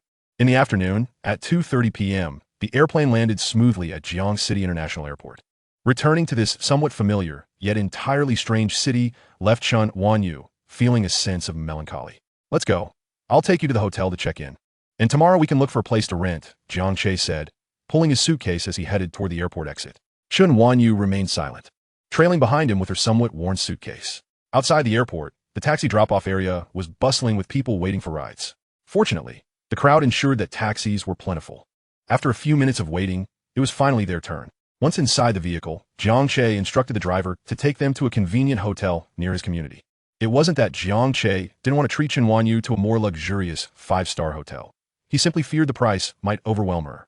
To be frank, if Jiang Che truly took her to a 5-star hotel, it is likely that this girl would be utterly frightened away by the prices. We've arrived. You may disembark now. Jiang Che instructed Chen Wanyu as the vehicle came to a halt.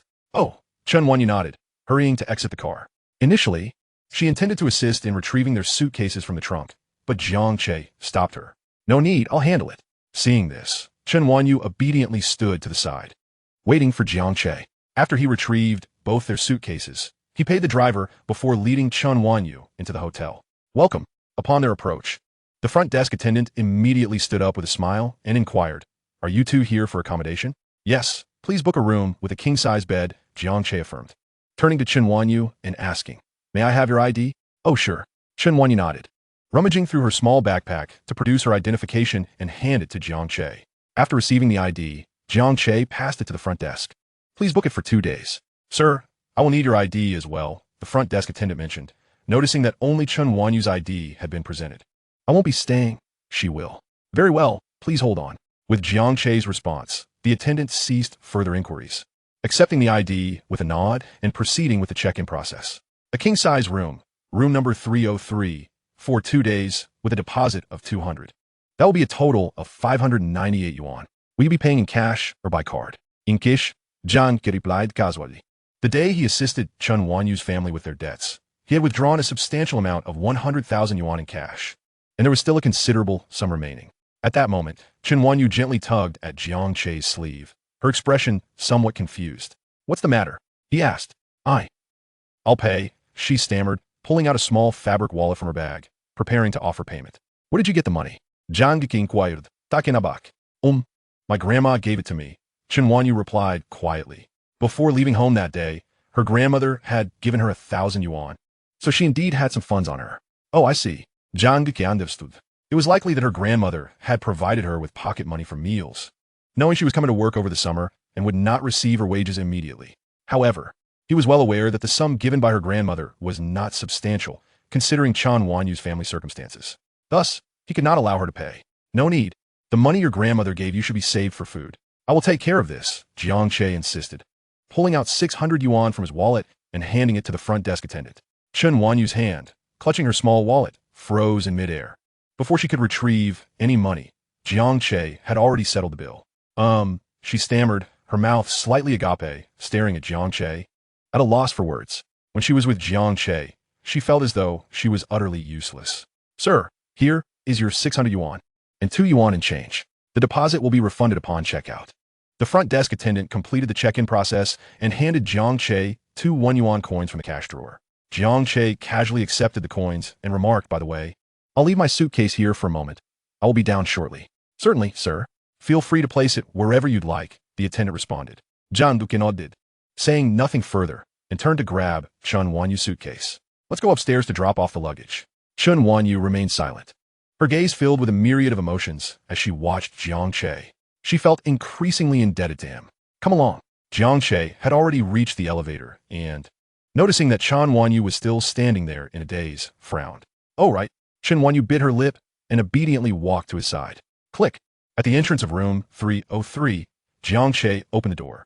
After placing the suitcase aside, he inserted the room key, instantly illuminating the entire room. However, he promptly removed the card, walking over to the window to draw the curtains. Instantly, the room fell into darkness. Jiang Che retrieved his phone from his pocket and activated the camera, scanning the room meticulously. Observing Jiang Che's peculiar actions, Chen Wanyu looked on with curiosity and confusion, but refrained from asking any questions. After thoroughly examining every corner of the room, even checking the bathroom, Jiang Che finally felt at ease upon finding no anomalies. In this era, hotels often concealed various hidden cameras that could record without consent. To avoid having their videos featured on dubious sites, one must exercise caution. Even now, in the modern world, although enforcement has grown stricter, there are still individuals engaging in illegal surveillance. However, the technology of this era is not as advanced as in the future. The illicit devices installed are typically infrared hidden cameras. Such cameras emit a faint red glow in darkness, which would be visible through a smartphone camera. This was precisely why Jiang Che had been using his phone to scan the area. Chapter 50. Chen Wanyu. How could someone like me ever be liked? Setting down his phone, Jiang Che reinserted the room key, and the room was instantly filled with light. Upon seeing Chen Wanyu's perplexed expression, he casually explained, "This is to check for any hidden cameras in the room." Oh, I see. Chen Wanyu initially blinked in surprise, but quickly comprehended. All right, you should rest for a bit. I will come back later to take you out for a meal, Jiang Che stated. It is rather risky for a man and woman to be confined in a room together for an extended period. While Chen Wanyu might not have any ulterior motives, Jiang Che certainly did. As a young man in the prime of his life, every morning he woke up fearing that his desires would overwhelm him. With his passions ignited, he could not withstand even the slightest challenge from Chen Wanyu. Thus, he decided to leave for the time being. Wait, hold on. At that moment, Chen Wanyu suddenly called out to him, "Where's my husband?" A classic line spontaneously emerged in Jiang Che's mind, and he quickly shook his head to dispel the errant thoughts. Noticing Jiang Che's strange behavior, Chen Wanyu paused for a moment. Cough, cough. Jiang Che pretended to clear his throat and asked earnestly, "What is it?" Chen Wanyu pondered for a moment before speaking. "Let me pay you back for the room fee." She already owed Jiang Che quite a bit, and continuing to accumulate debt only left her feeling overwhelmed about how to repay him. Upon hearing this, Jiang Che could not help but furrow his brow. Did you not just say that your grandmother gave you money to save for food? He responded, looking at Chen Wanyu. I have enough for meals. Chen Wanyu bit her lip, replying. In truth, she only had a little over 1,000 yuan on her, and she planned to stretch it until her wages were dispersed. Enough. Now that you are on my turf, I will take care of your arrangements. Jiang Che waved his hand, fully aware of her intentions. After paying the rent, it seems that in the days to come, she will have to subsist solely on steamed buns and pickled vegetables. Before Chen Wanyu could finish her thought, she was ruthlessly interrupted by Jiang Che. Wasn't it you who arranged everything when we were in your territory? Now that we are in Jiangchang, it's my turn. Isn't it? However, she wanted to retort, recalling how in Shanchang it had been agreed that she would be in charge of Jiang Che. Yet he had ended up spending money while she contributed nothing. No more buts. It's settled. Stop being so nagging like a woman. Chen Wanyu thought to herself. Aren't I just like a woman? She found herself questioning her existence. All right, I'll take my leave first. Lock the door, and I'll come back later to take you out for dinner, Jiang Che said, not waiting for her response before turning and leaving. Bang! The door slammed shut, and Chen Wanyu came back to her senses. Staring at the closed door, she remained silent for quite some time. She let out a soft sigh and quietly locked the door. Lying on her bed, she stared blankly at the ceiling, her eyes devoid of focus. The events of the past few days felt surreal, as if she were caught in a dream. Jiang Che, a good person, a friend. For so many years, apart from her grandmother, Jiang Che was the only one who had treated her with such kindness, and he was a man. Yet, she truly could not fathom why he was so good to her. Perhaps it was heaven's way of compensating for the hardships she and her grandmother had endured by sending Jiang Che to assist them. The notion that Jiang Che might have feelings for her had never crossed her mind. Not only had they known each other for just a few days, but even if they had been acquainted for a longer duration, she wouldn't have considered it. To her, she was not particularly attractive, lacked wealth, and had an unsatisfactory figure. How could someone like her be worthy of affection? Furthermore, she felt undeserving of anyone's love. On Jiang Che's side, after descending the stairs, he promptly hailed a taxi back to Binjiangwan community. The hotel wasn't far from the community, and within 10 minutes, he had arrived. Entering the community, he dragged his suitcase upstairs to Building 3, Unit 3, Room 1510. At this hour, his parents were likely still busy at the factory. Jiang Che mused as he retrieved his keys from his bag and unlocked the door. The living room was empty, just as he expected. No one was home. He regretted not bringing along Chen Wanyu, although she might have been too shy to come. Shaking his head, Jiang Che tossed his suitcase into his room before lighting a cigarette and settling onto the sofa. After taking a couple of puffs, he suddenly remembered something and took out his phone to remove Wang Zibo from his WeChat blacklist before initiating a voice call. Meanwhile, Wang Zibo was lying in bed, engrossed in a game, feeling a bit weary after several nights spent at an internet cafe playing League of Legends. Suddenly, his phone rang, and he saw Jiang Che's name flash across the screen. What the heck? That dog Jiang Che finally took me off his blacklist. Wang Zibo exclaimed in surprise, sitting up and answering the call. Where are you, chicken neck? He heard Jiang Che's voice from the other end before he could speak. At home, what is up? Wang Zibo replied grumpily. Why did you blacklist me, you jerk? Jiang Che ignored his complaint and directly stated, let us meet at the usual place at 5 o'clock. I'll treat you to dinner. You're treating me to dinner? Wang Zibo was taken aback. Are you back? Yeah, just got home, Jiang Che confirmed. Oh. Wang Zibo nodded, but then suspicion crept in. Why the sudden generosity? Isn't it natural for a father to treat his son to a meal? Jiang Che replied nonchalantly. You're taking advantage of me again, you jerk, Wang Zibo said, his expression darkening. Don't let my dad hear that, or you can forget about me coming to your rescue. The thought of Wang Zibo's burly father made Jiang Che choke momentarily. Enough chatter. Just tell me if you're coming or not. Jiang Che said impatiently. I'll eat. Who would refuse a free meal? Wang Zibo quickly responded. All right, that's settled. I'll hang up now. See you soon. Jiang Che, uninterested in any further conversation, ended the call. As the call disconnected, Wang Zibo was left speechless. This guy never lets anyone finish their sentences. So rude. He muttered to himself before getting up from his bed to wash up. Chapter 51. Jiang Che. Her? She is my future wife. At 5:30, Wang Zibo sat at a large barbecue stall adorned with a sign reading Old Soldier Barbecue, sipping tea while glancing towards the entrance. Half an hour had passed since his meeting with Jiang Che was scheduled for 5 o'clock, and he had already consumed a generous amount of tea. His table was devoid of tea, and even the neighboring table had been drained dry. At this point, he felt as if he might burst if he took a few steps. Damn it, I knew that jerk Jiang Che wouldn't show up on time. Wang Zibo grumbled. I should have arrived so early. Why is the good son calling his father? Just then, A voice broke through his thoughts from behind. Wang Zibo turned around in surprise to find Jiang Che standing a short distance away, looking at him with a fond expression. Damn, you're taking advantage of me again. Jiang Che. Wang Zibo rolled his eyes. Jiang Che, ignoring him, walked over with Chen Wanyu and sat down. Have a seat, he casually said to Chen Wanyu, who stood there in a daze. At that moment, Wang Zibo noticed Chen Wanyu standing behind Jiang Che, her head bowed, preventing him from seeing her face. Unsure of how to greet her, he hesitated before asking Jiang Che, who is this? Oh, this is Chen Wanyu, Jiang Che replied, glancing at him. Just call her classmate Chen. Turning to Chen Wanyu, he added, this is my childhood friend, Wang Zibo. You can call him classmate Wang. Hello, classmate Chen. Wang Zibo greeted her warmly. Hello, classmate Wang. Chen Wanyu stammered, feeling shy and embarrassed, her voice barely above a whisper. If they hadn't been seated so closely, Wang Zibo might not have heard her at all. Understanding her shyness, Jiang Che encouraged her, classmate Chen. Why don't you go over there and see what you'd like to eat? You could take whatever you want. Oh, okay. Chen Wanyu nodded obediently and got up to fetch some ingredients from the stall.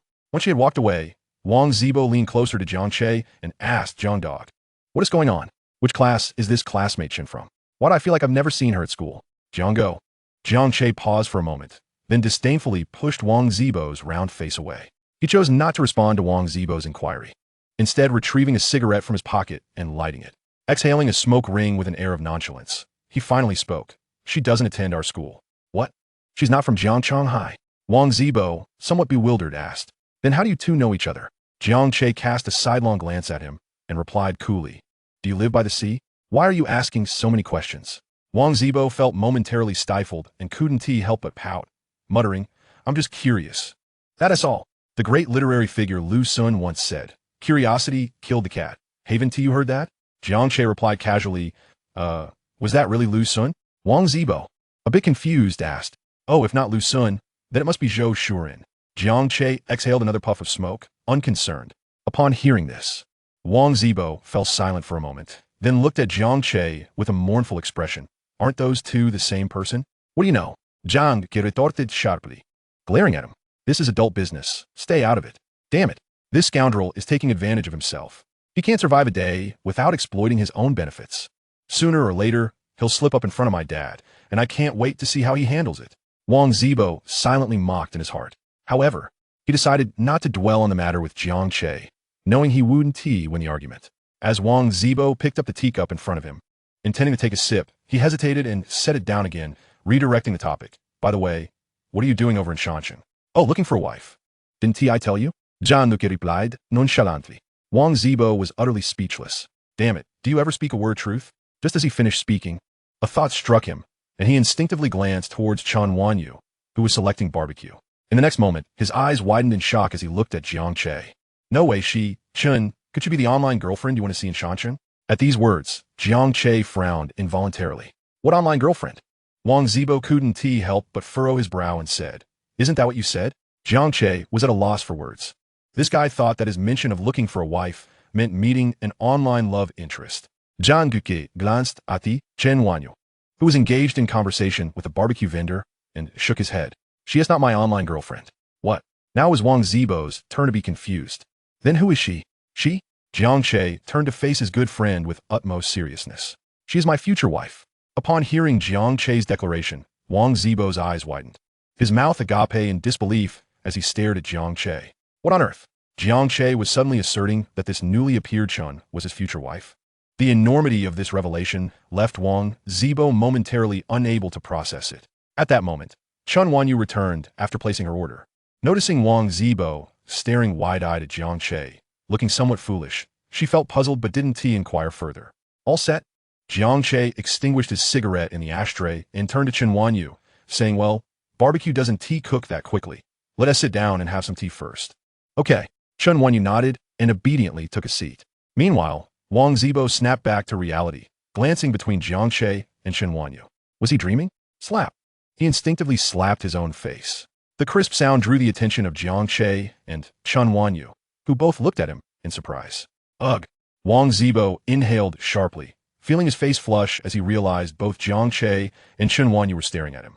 He felt embarrassed, wishing he could hide under the table. I was, swatting a mosquito. Yes, they're mosquitoes. Wang Zibo stammered. attempting to save face as he noticed Jiang Che and Chen Wanyu looking at him as though he were a fool. Jiang Che, understanding the situation, chose not to expose Wang Zibo's embarrassment. He turned to Chen Wanyu and casually remarked, "Don't mind him. He has Stockholm Syndrome, often acts strangely, and enjoys slapping himself." Chen Wanyu looked at Jiang Che with a puzzled expression. Is Stockholm Syndrome a real medical condition? Perhaps due to her limited knowledge, she opted to believe Jiang Che, casting a sympathetic glance at Wang Zibo. Jiang Che noted that Chen Wanyu took his nonsensical comment seriously. He shook his head in resignation and shifted the topic. "So, what would you like to drink? Red or white?" Chen Wanyu, struggling to keep up with Jiang Che's abrupt topic shifts, blinked in confusion. "Coke or Sprite?" Seeing her bewilderment, Jiang Che added, "Oh, I mean, what soft drink would you like?" "Oh, right." Realizing Jiang Che was asking her about a soft drink, Chen Wanyu hesitated. However, she thought about the cost, 3 yuan for a small bottle, which was a bit expensive for her. Although she knew Jiang Che would cover her expenses, she didn't want to spend too much. After a moment's thought, she shook her head. "No, I'm fine with just tea." At this, Jiang Che couldn't help but frown. The tea was scalding hot, and drinking on a summer day while eating barbecue would be unbearable. Thus, he decisively declared, "Oh, Sprite it is then. Let us get 2. After a moment's consideration, he amended, "Actually, let us get both Coke and Sprite." With that, he stood up and walked toward the refrigerator. Chen Wanyu stared after him, mouth slightly agape, momentarily at a loss for words. Before long, Jiang Che returned, carrying a pack of beer and a can of Sprite and Coke. He popped open a can, inserted a straw, and handed it to Chen Wanyu. "Here, that's the Sprite you wanted." Chen Wanyu looked at him with a complex expression, finally managing to whisper, "Thank you." Jiang Che didn't say much more. He picked up 2 bottles of beer and handed one to Wang Zibo. Wang Zibo was taken aback when Jiang Che offered him a beer, initially stunned. Then, like Chen Wanyu, he muttered, "Thank you." Jiang Che, uninterested in engaging him further, took a swig from his beer. Before long, he had finished a bottle. Just then, the barbecue Wang Zibo ordered was served. Looking at the table filled mostly with vegetables, aside from a couple of chicken wings, Jiang Che paused, then turned to Chen Wanyu and asked, "Did you finish ordering the barbecue?" Chen Wanyu glanced at the spread, mentally counting the items before nodding. At this, Jiang Che fell silent. Seeing Jiang Che remain silent, Chen Wanyu suddenly realized that she had been overly focused on saving money, ordering mostly vegetarian dishes. "I'm sorry, I was just thinking," Chen Wanyu murmured, lowering her head, but before she could finish her sentence, Jiang Che interrupted her. "It's all right, I've been eating too much meat lately. A little more vegetables won't hurt." Turning to Wang Zibo, he added, "Hey, chicken neck, you hefty fellow, it's high time you shed some pounds." Wang Zibo, innocently caught in the crossfire, looked bewildered. However, having overheard the exchange between Jiang Che and Chen Wanyu, he seemed to grasp the situation and nodded. Yes, eating vegetables is great. Sister-in-law, it's perfectly fine. I'm also trying to lose weight, so more vegetables suit me just fine." Jiang Che cast a sidelong glance at the chuckling Wang Zibo, somewhat surprised. This guy wasn't as dull as he appeared. He had picked up on the hint. More importantly, Wang Zibo was speaking quite eloquently tonight. It was all thanks to the term sister-in-law. It seemed that during Jiang Che's absence, Wang Zibo had matured quite a bit. He nodded slightly, his gaze towards Wang Zibo filled with paternal pride. Meanwhile, upon hearing Wang Zibo refer to her as sister-in-law, Chen Wanyu's exquisite face flushed a deep crimson. Her heart racing uncontrollably, and her previously lowered head sank even lower, nearly disappearing into her neck. However, she was not naive. She understood that Jiang Che and Wang Zibo's comments about enjoying vegetables were merely to ease her feelings. They were genuinely good people. As for Jiang Che, he pretended not to hear Wang Zibo's reference to Chen Wanyu as sister-in-law. He picked up his chopsticks and absent-mindedly grabbed a skewer of leeks, savoring the taste. Yet, after only a few bites, he set his chopsticks down. The array of vegetarian barbecue did not stimulate his appetite much. Forget it. He resolved to drink instead. Grabbing a beer, he took a swig, the liquid trickling down his chin and soaking into his collar, which he paid no mind. He then turned to Wang Zibo and remarked, "By the way, chicken neck, your family as supermarket is in need of staff, right?" Wang Zibo, who was gnawing on a chicken wing, was momentarily taken aback. Realization dawned that Jiang Che was referring to his family's little supermarket, so he casually replied, "Oh, my mom has already found someone, hey, why are you stepping on my foot?" Jiang Che, with an impassive expression, glanced at him and replied nonchalantly, "Oh, my foot was just itching, my apologies." Wang Zibo, indignant, thought, "What? You step on me just because your foot itches? How outrageous. If I could take him on, I would seriously consider taking him down." With a furious glare at Jiang Che, He mused that if his gaze could kill, Jiang Che would have been slain countless times over. Jiang Che ignored Wang Zibo's fiery stare, lit a cigarette, and stood up, saying, "The vegetarian dishes aren't going to wash down the alcohol. Come on, chicken neck, let us grab some meat skewers." Wang Zibo instinctively glanced at Chen Wanyu, who was still looking down, making her expression difficult to discern. However, having just proclaimed that eating vegetables was good and that he was on a diet, it would be contradictory to now fetch meat skewers. Realizing this, he said to Jiang Che, why not just stick with these? Jiang Che, chigarete mouth, shot him an indifferent glance. Less chatter, come over. This guy is really something, needing someone to accompany him just to fetch meat skewers, Wang Zibo muttered. Yet his body obediently followed Jiang Che's lead. Once they left, only Chen Wanyu remained at the table, cradling the Sprite Jiang Che had given her, sipping through a straw. The sweet, fizzy liquid tantalized her taste buds, and with each gulp, it whisked away the summer heat. This sensation was entirely new to her, as she had never tasted soda before. Wait a minute. Chen Wanyu suddenly recalled that when her parents were still alive, she had sipped soda during the New Year celebrations. But that memory felt distant, and she was just a child back then. Now, she had completely forgotten what soda tasted like. This was, in essence, her genuine first experience. Burp. The carbonation in the Sprite was stronger than that of cola, and after just a few small sips, Chen Wanyu couldn't help but burp. She quickly covered her mouth, her face flushing slightly. Fortunately, she was alone at the table. Had Jiang Che been there, she likely would have been so embarrassed she would have wanted to disappear into her own neck. This guy really is something, needing an accomplice just to fetch meat skewers. At the barbecue stall, she couldn't help but grumble about Jiang Che. Less chatter. Get what you want yourself, Jiang Che retorted irritably. If not for Wang Zibo nearly exposing the fact that the supermarket needed no additional staff, he wouldn't have dragged him along. Oh, Wang Zibo, in a fit of pique, loaded a large number of meat skewers into the basket, seemingly intending to make Jiang Che pay dearly for it. Jiang Che glanced at him, understanding his intentions, but choosing to ignore him. After all, money was not an issue for him. Even if Wang Zibo bought out the entire barbecue stall, it would be but a trifling expense. Wang Zibo turned back to sneak a look at the quietly seated Chen Wanyu, then leaned closer to Jiang Che, whispering, "Hey Jiang, honestly, what is the deal with Chen? What is going on between you two?" Wang Zibo didn't believe Jiang Che's claim that Chen Wanyu was his future wife. From what he knew of Jiang Che, this guy changed girlfriends faster than he changed clothes, a notorious philanderer. Moreover, Jiang Che had been pursuing Su Mingyao not long ago, and now suddenly, there was a future wife in the picture? What's going on? Jiang Che shot him a glance, frowning. Haven't I already mentioned? She is my future wife. Puffed. Wang Zibo couldn't help but pout, not believing a single word Jiang Che said. What about Su Mingyao? He retorted, didn't you say you actually liked her? Did I say that? Jiang Che replied nonchalantly, I don't recall. That was a matter before his rebirth. What did it have to do with his current self? It was merely hormones at play, Jiang Che thought shamelessly. Wang Zibo was left speechless by Jiang Che's response. When it came to shamelessness, Jiang Che took the cake. He looked at Jiang Che with a complex expression, pondering that if he could be as thick-skinned as Jiang Che, perhaps things with Xiaoyan would be different. Cough. Cough. Wang Zibo's thoughts wandered, and he quickly suppressed them, feigning a cough or two. Noticing Wang Zibo's sudden and inexplicable coughing, Jiang Che couldn't help but glance at him. What's wrong with this guy now? Shaking his head, Jiang Che spoke up, by the way, Jibo, I'll ask you again later if your family's supermarket is in need of staff. Just say yes. Huh? Wang Zibo was momentarily taken aback. He looked at Jiang Che with confusion and replied, but I just said my mom found someone a few days ago. Go back and tell your mom to hire one more person, Jiang Che casually suggested. What on earth? Wang Zibo was even more bewildered upon hearing this. His family's so-called supermarket was merely a slightly larger convenience store. Such a small establishment hardly required a plethora of employees. No, wait. Wang Zibo was about to speak when Jiang Che continued. Chen Wanyu wants to take a summer job. Let her work at your family supermarket. Just tell your mom to let her start, and I'll cover Chen Wanyu's wages. Hold on. This time, Wang Zibo was utterly flabbergasted. Wait, Chen Wanyu working at my place? And you're paying her salary? A free employee for my family without any cost? Is this some kind of joke, Jiang Dog? He queried, thoroughly confused. You little rascal, enough already. Jiang Che shot, Wang Zibo agler, irritated.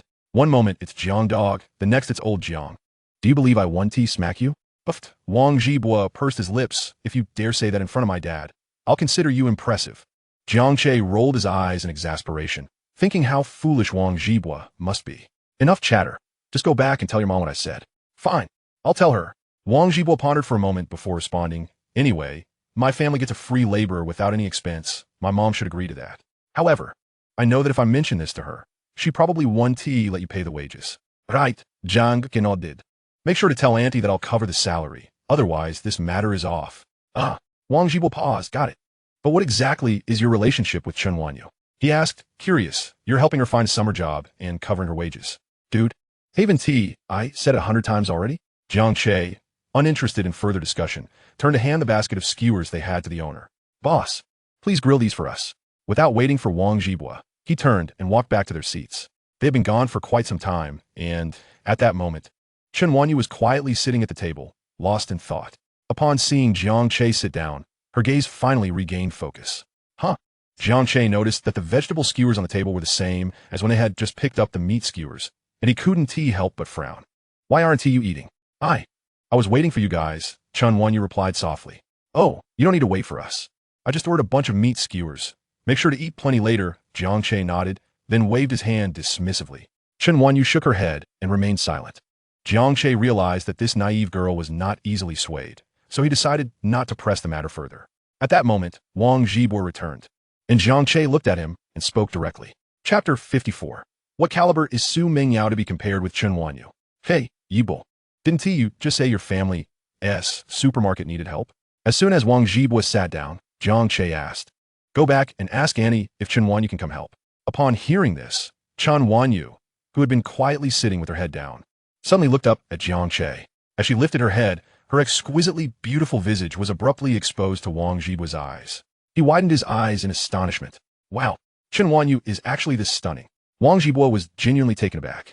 Previously, Chen Wanyu had kept her head down, and with her bangs being a bit long, Wang Jibwa had never gotten a proper look at her features. Moreover, seeing her dressed quite ordinarily, some might even say somewhat dowdy, he had assumed that her appearance was average at best. This was why he had never believed Jiang Che when he claimed that Chen Wanyu would be his future wife.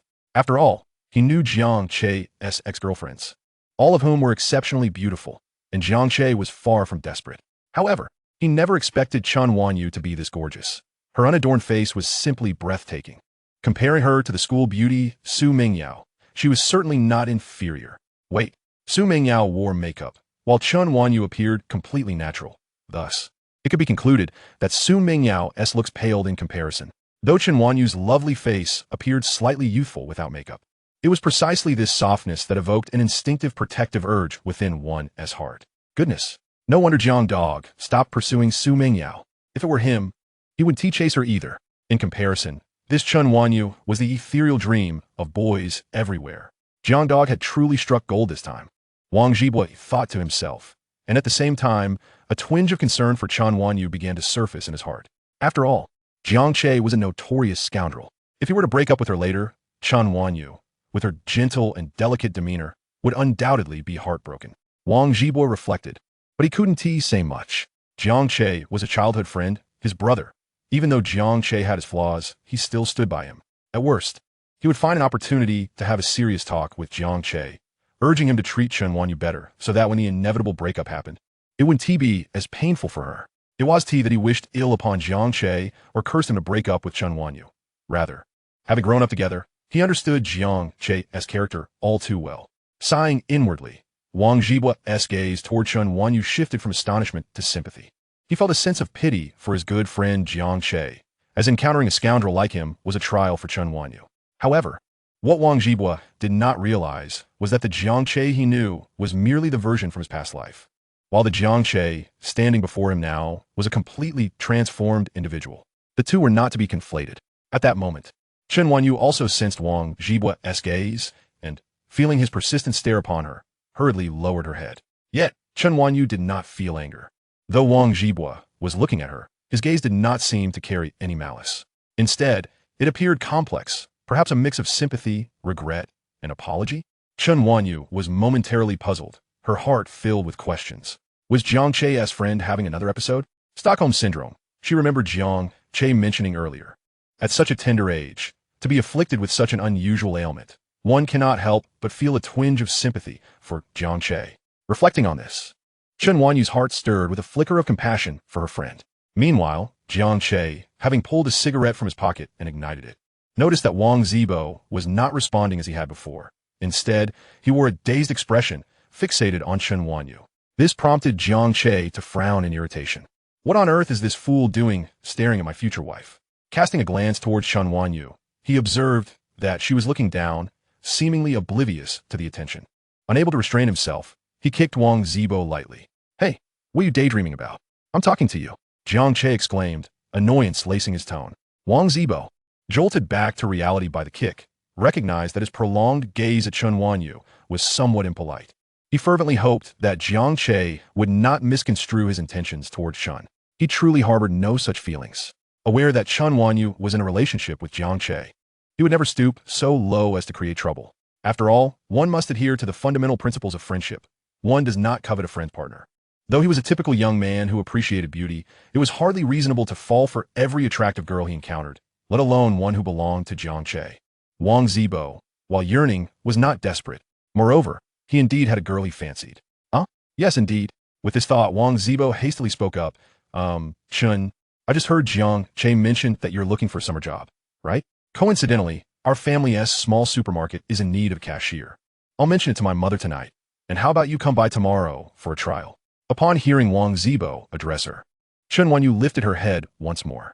She glanced at Jiang Che, who nodded in encouragement, before turning her attention back to Wang Zibo. Thank you. I'll come by tomorrow to try it out, she replied softly. Wang Zibo, meeting her gaze again, was once more captivated by her exquisite beauty. Despite having seen her before, he was still momentarily stunned, though he quickly regained his composure.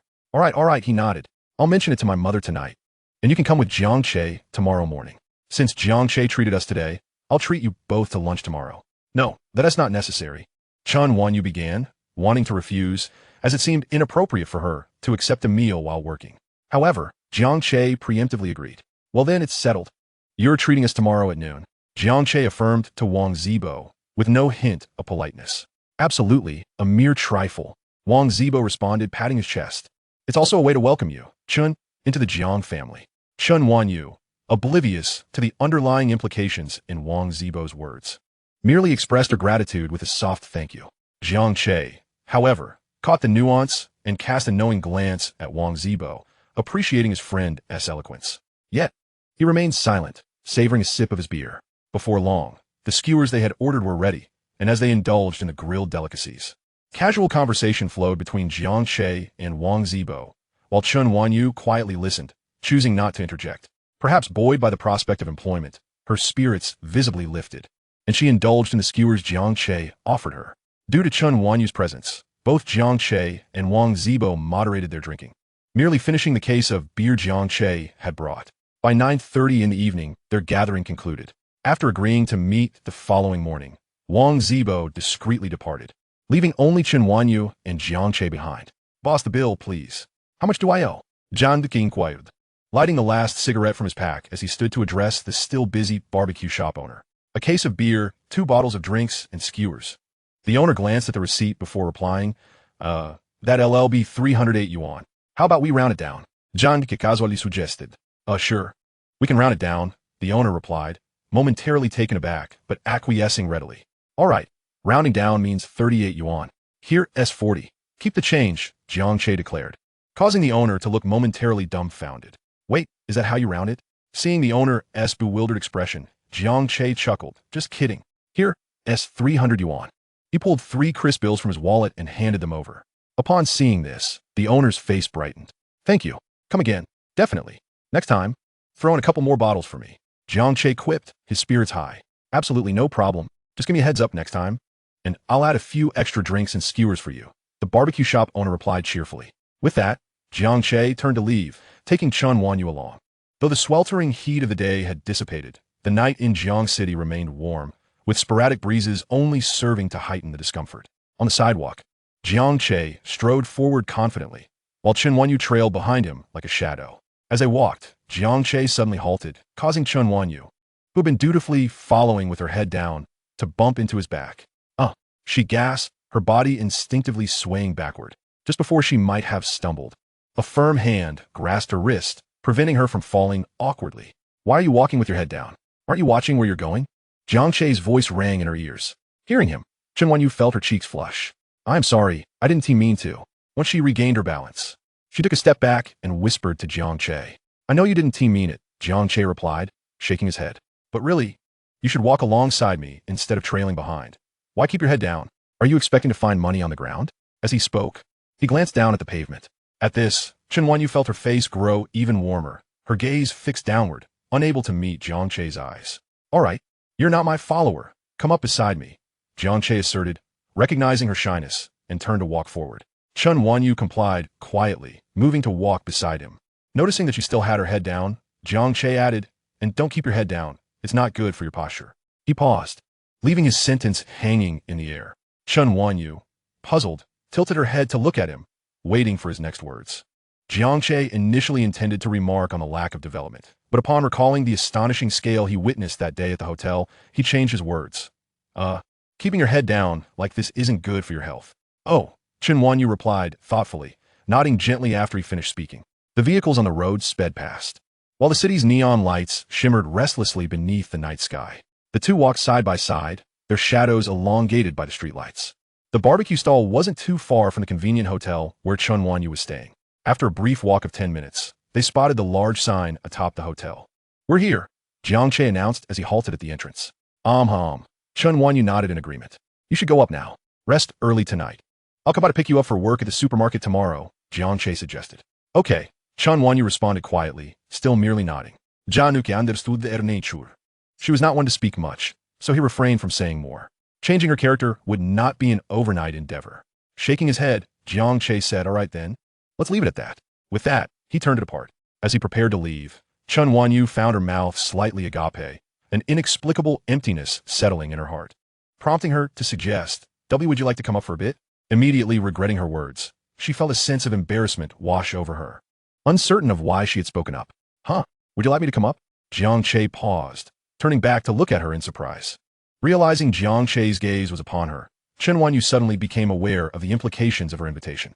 Inviting a boy to her room at such a late hour felt inappropriate. Would he misunderstand? With that thought, her cheeks flushed crimson. Noticing her flushed face, Jiang Che understood that her intentions were likely not as he had initially assumed. She probably meant for him to sit for a while. All right, Jiang Che responded, just as Chen Wanyu was lost in her thoughts. Come on, I'll go up and keep you company for a bit. I also have something I forgot to mention.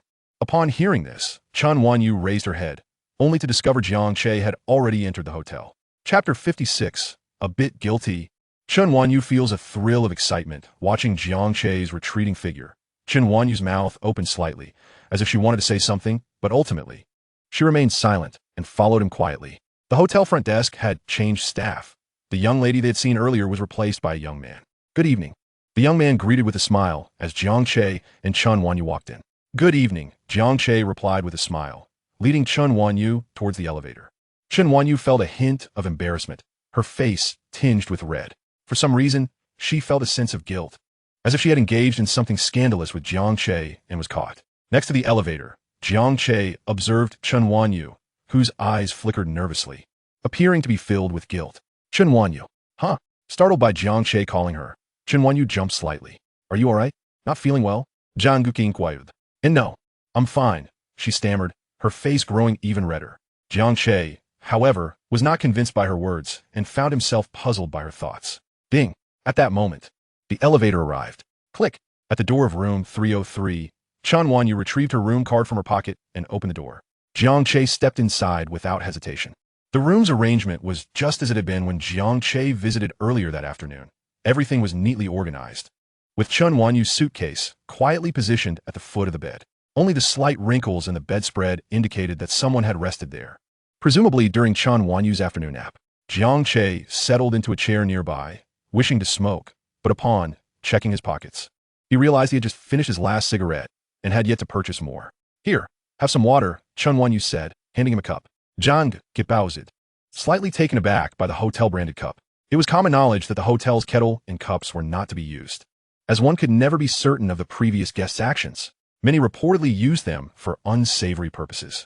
Jiang Che, in his past life, was well aware of this, and he had forgotten to warn the naive girl not to use the hotel's kettle and cups earlier that afternoon. Seeing the situation, he guessed she had already used them. Noticing Jiang Che did not take the water, Chen Wanyu softly reassured him. The cup is clean. I washed it. Jiang Che snapped back to reality at her words and accepted the cup she offered. However, he did not drink from it. Instead, he pointed to the two unopened bottles of mineral water on the television stand and said, "These two bottles are complimentary. You shouldn't use the kettle anymore. Once you finish them, I'll buy you new ones tomorrow." Huh? Chen Wanyu looked puzzled. "The tap water in this hotel isn't clean. It's not good for you to drink too much," Jiang Che explained, deliberately omitting any mention of the unsavory uses of the kettle and cups to spare Chen Wanyu from such thoughts. "Oh," Chen Wanyu replied, although she was somewhat confused, believing that boiling the water would suffice. Nevertheless, seeing Jiang Che's insistence, she nodded silently. Yet, she secretly resolved to boil water for herself later, not wanting Jiang Che to waste money on bottled water. After all, $2 for a bottle could buy 4 buns.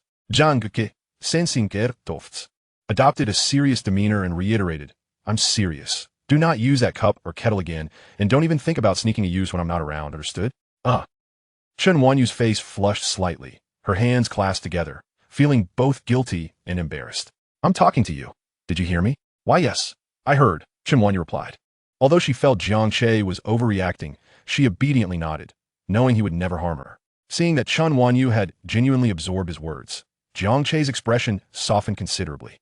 "This is for you," he said, pulling a phone from his pocket and offering it to Chen Wanyu. Taken aback by the phone presented before her, Chen Wanyu hesitated. Then Jiang Che continued, "You can use this phone temporarily. As for the SIM card, I forgot to get one today. I'll take you to get it tomorrow." "And no, I can't accept this." Chen Wanyu instinctively stepped back, speaking softly. "Huh?" Jiang Che frowned slightly.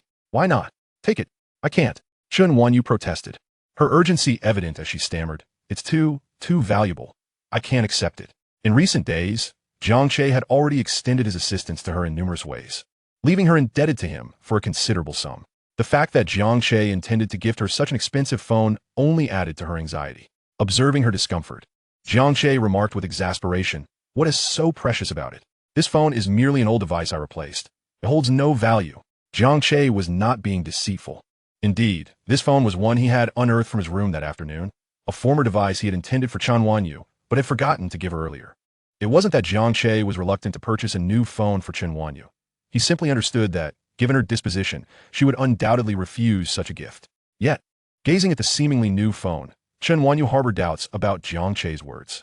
She shook her head, insisting, "I cannot accept this." "No, it truly is just an old phone," Jiang Che replied, looking somewhat helpless as he produced a brand new smartphone from his pocket. "This is what I am currently using."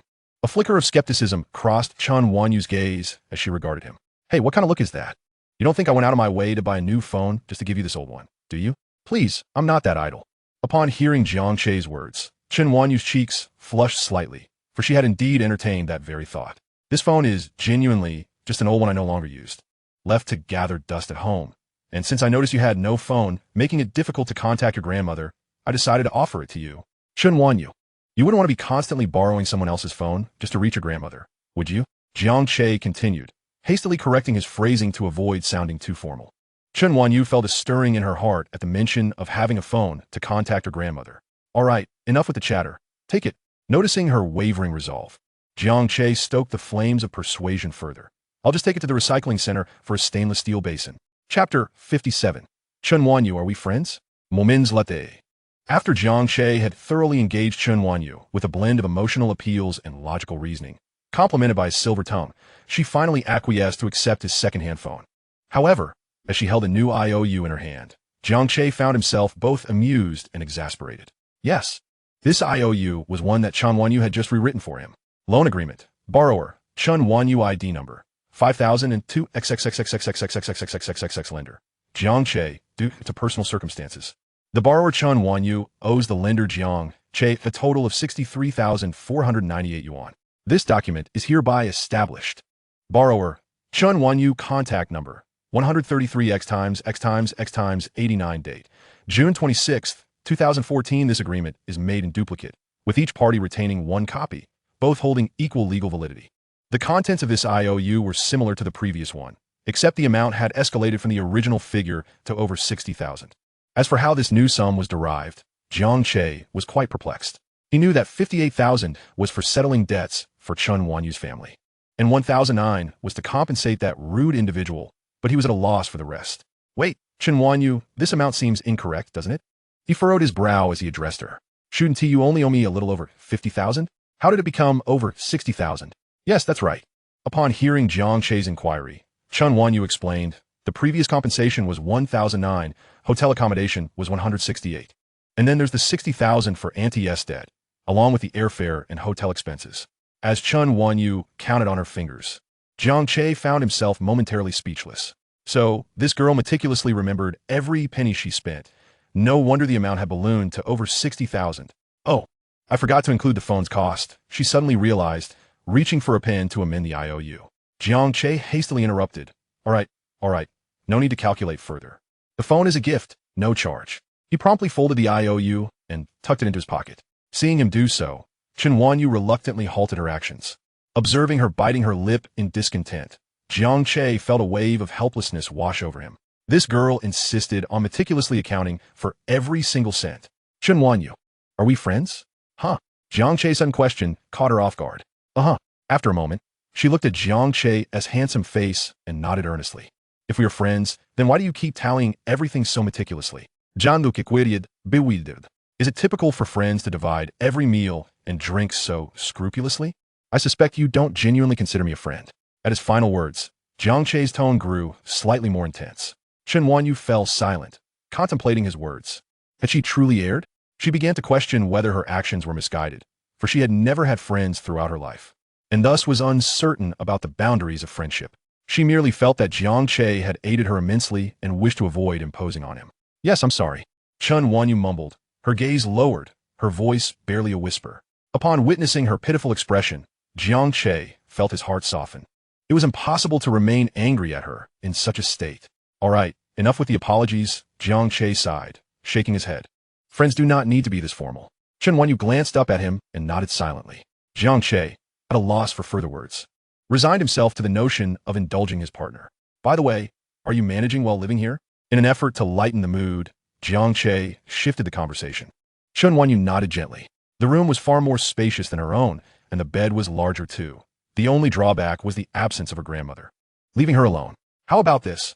I'll book a room next to yours, and if you need anything, just call for me, Jiang Che suggested after a moment's thought.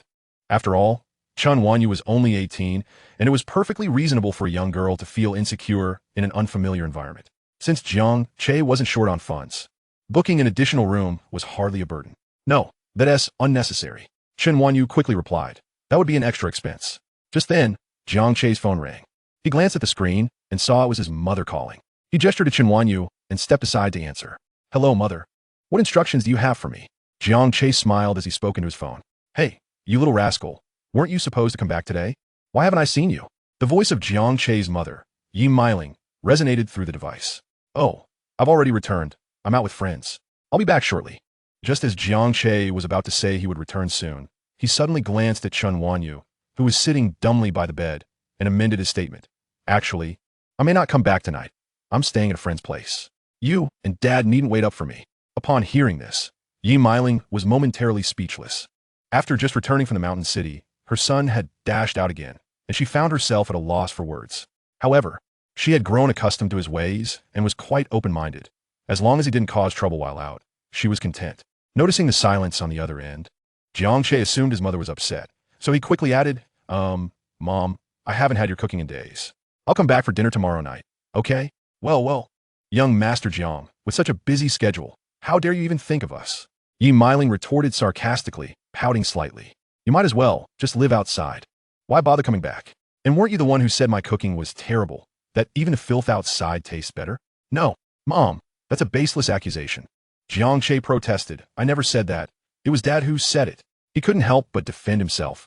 You can't just slander the innocent. At that moment, Jiang Jiangwo, sitting nearby and listening to his wife's phone conversation while smoking, instantly darkened his expression. Chapter 58.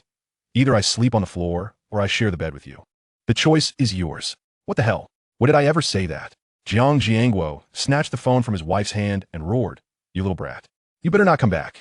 Hearing his father's furious voice from the receiver, Jiang Che's expression froze in shock. This was a disaster waiting to unfold. He had never anticipated that old Jiang would be nearby. Coughing enquadri, Jiang de que weakly suggested, Dad. If I say I was possessed by a ghost and that the previous remark wasn't mine, would you believe me? Stop with the nonsense. You're finished, I tell you. Jiang Jingwo barked, but his tirade was abruptly halted when someone tugged at his ear. Ouch! He cried out, turning to find his wife, Yi Meiling, glaring at him. Jiang Jiangwo, who are you cursing? Seeing his wife's fierce expression, Jiang Jiangwo immediately wilted. Honey, it hurts, it hurts. I wasn't cursing you. I was talking about that little brat. Get lost. Go away. However, his wife was having none of his explanations. Yi Meiling snatched the phone back and snapped. Neither of you is worth anything. Naturally, Jiang Che heard this and couldn't help but interject. Mom, that's just unfair. You can scold Dad, but you can't scold me. You two, go away. Yi Meiling dismissed him. You spend all day out. Hurry and get back to school, so I don't have to look at you. With that, she hung up the phone. Beep, beep, beep. Jiang Che sighed, realizing he truly couldn't go back now. His mother was angry, and so was his father. If he returned tonight, he would likely endure a mix of their wrath. Setting down his phone, Jiang Che noticed Chun Wanyu staring at him with curiosity. Given the loudness of his father's earlier outburst, she had probably heard it despite his efforts to keep it private. Feeling somewhat embarrassed, he rubbed his nose and asked, Did you hear that? Chun Wanyu instinctively nodded, then quickly shook her head as if to deny it. Jiang Che was momentarily at a loss for words. Observing her silly expression, shaking his head, he finally said, I can't go back tonight. I'll just book a room. Wait a moment. Just as his hand reached for the doorknob, Chun Wanyu suddenly called out to him. Jiang Che paused and turned to her. What is it? Chun Wanyu appeared conflicted. She didn't want Jiang Che to waste money, but wasn't sure how to express it. Biting her lip, she gathered her courage and suggested, This room is quite spacious. How about, huh? The moment she uttered those words, Jiang Che's eyes widened in surprise. Spacious? Did she mean to imply that he could share a bed with her? That seemed unlikely. Given her shy nature, how could she? As Jiang Che's mind wandered, Chun Wanyu continued, I can sleep on the floor. Jiang Che was even more bewildered. She was willing to sleep on the floor? No way. Suddenly, realization struck him. He looked up at Chun Wanyu, who was blushing, clearly having exhausted herself to say what she had.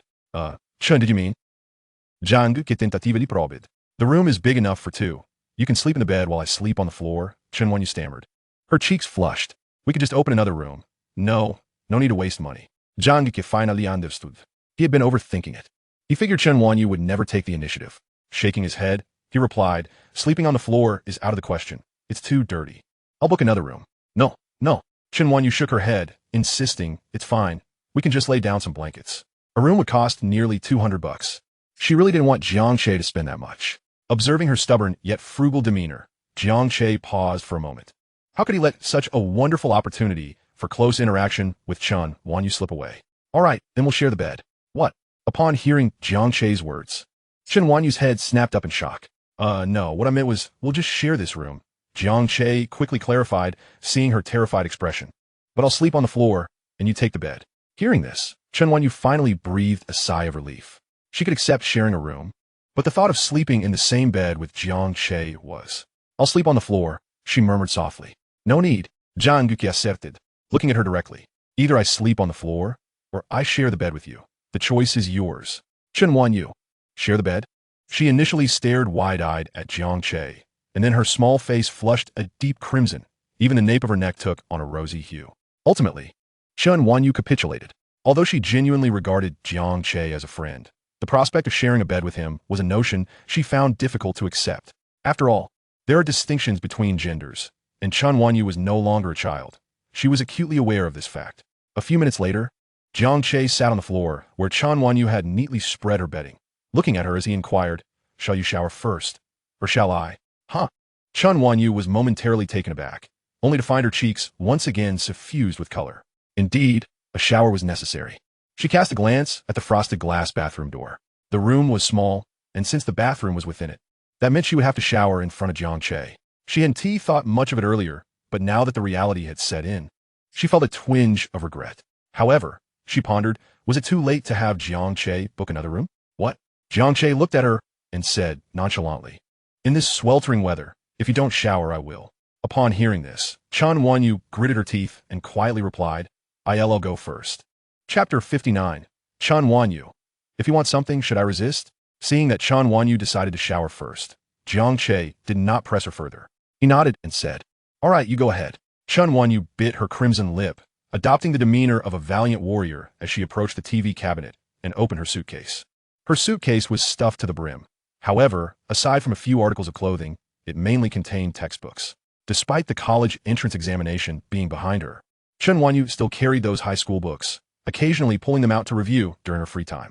Jiang Che had been astonished when he saw her bringing so many high school textbooks, especially after hearing her explanation, which left him at a loss for words.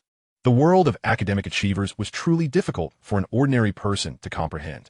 After finding a set of pajamas to change into, Chen Wanyu, her face flushed, hurriedly carried her clothes into the bathroom. Pikachu? So this girl has an affinity for that adorable yellow creature. Watching Chen Wanyu's retreating figure as she entered the bathroom, Jiang Che couldn't help but let a smile play at the corners of his mouth. Meanwhile, inside the bathroom, Chen Wanyu suddenly remembered that she had forgotten to grab her bra. She had no choice but to quietly step back out. Jiang Che, seeing her reemerge, looked at her with some confusion. Chen Wanyu, too shy to speak, could only meet his gaze. With her face aflame, she retrieved a bra from her suitcase and fled in disarray. Watching Chen Wanyu hastily carry the small article of clothing away, Jiang Che finally reacted. He couldn't help but recall that day at the hotel near the airport, where he had witnessed a similar scene. Delicate branches bearing ripe fruit. Speaking of which, Chen Wanyu's usual diet was hardly impressive. To Jiang Che, it was a blessing that she wasn't malnourished, yet he was astonished to see such ample curves. He wondered how this girl had developed so. One must admit, talent sets the ceiling.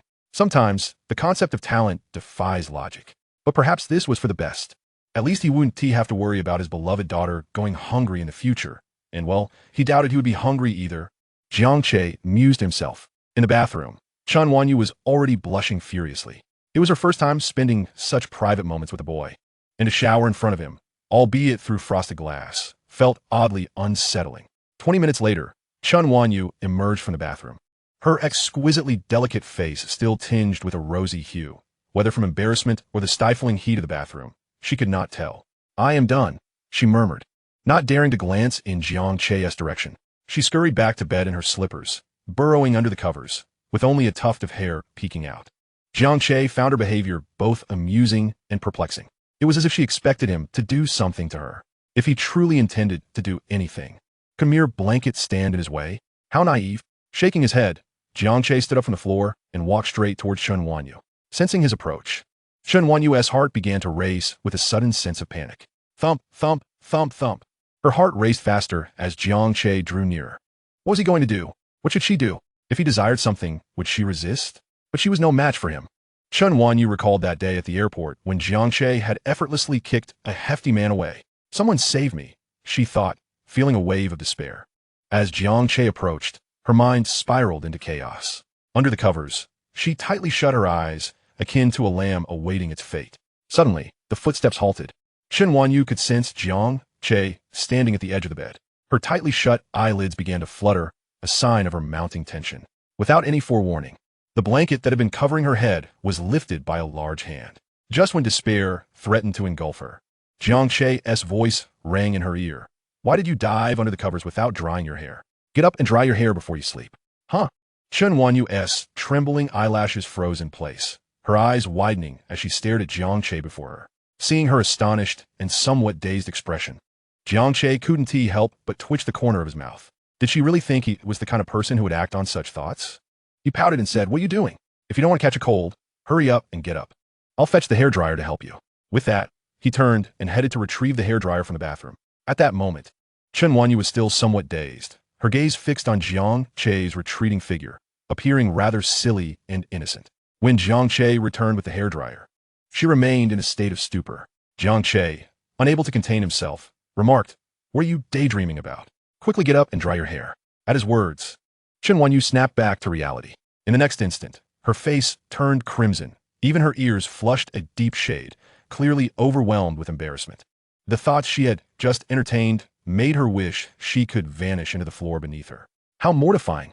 As her heart raced, unsure of how to react, she suddenly felt a strong arm lift her from the bed. "Ah!" Chen Wanyu exclaimed, startled as she sat up straight in a frenzy. Her small face flushed as she gazed at Jiang Che, who calmly remarked, "I called for you for quite some time without a response.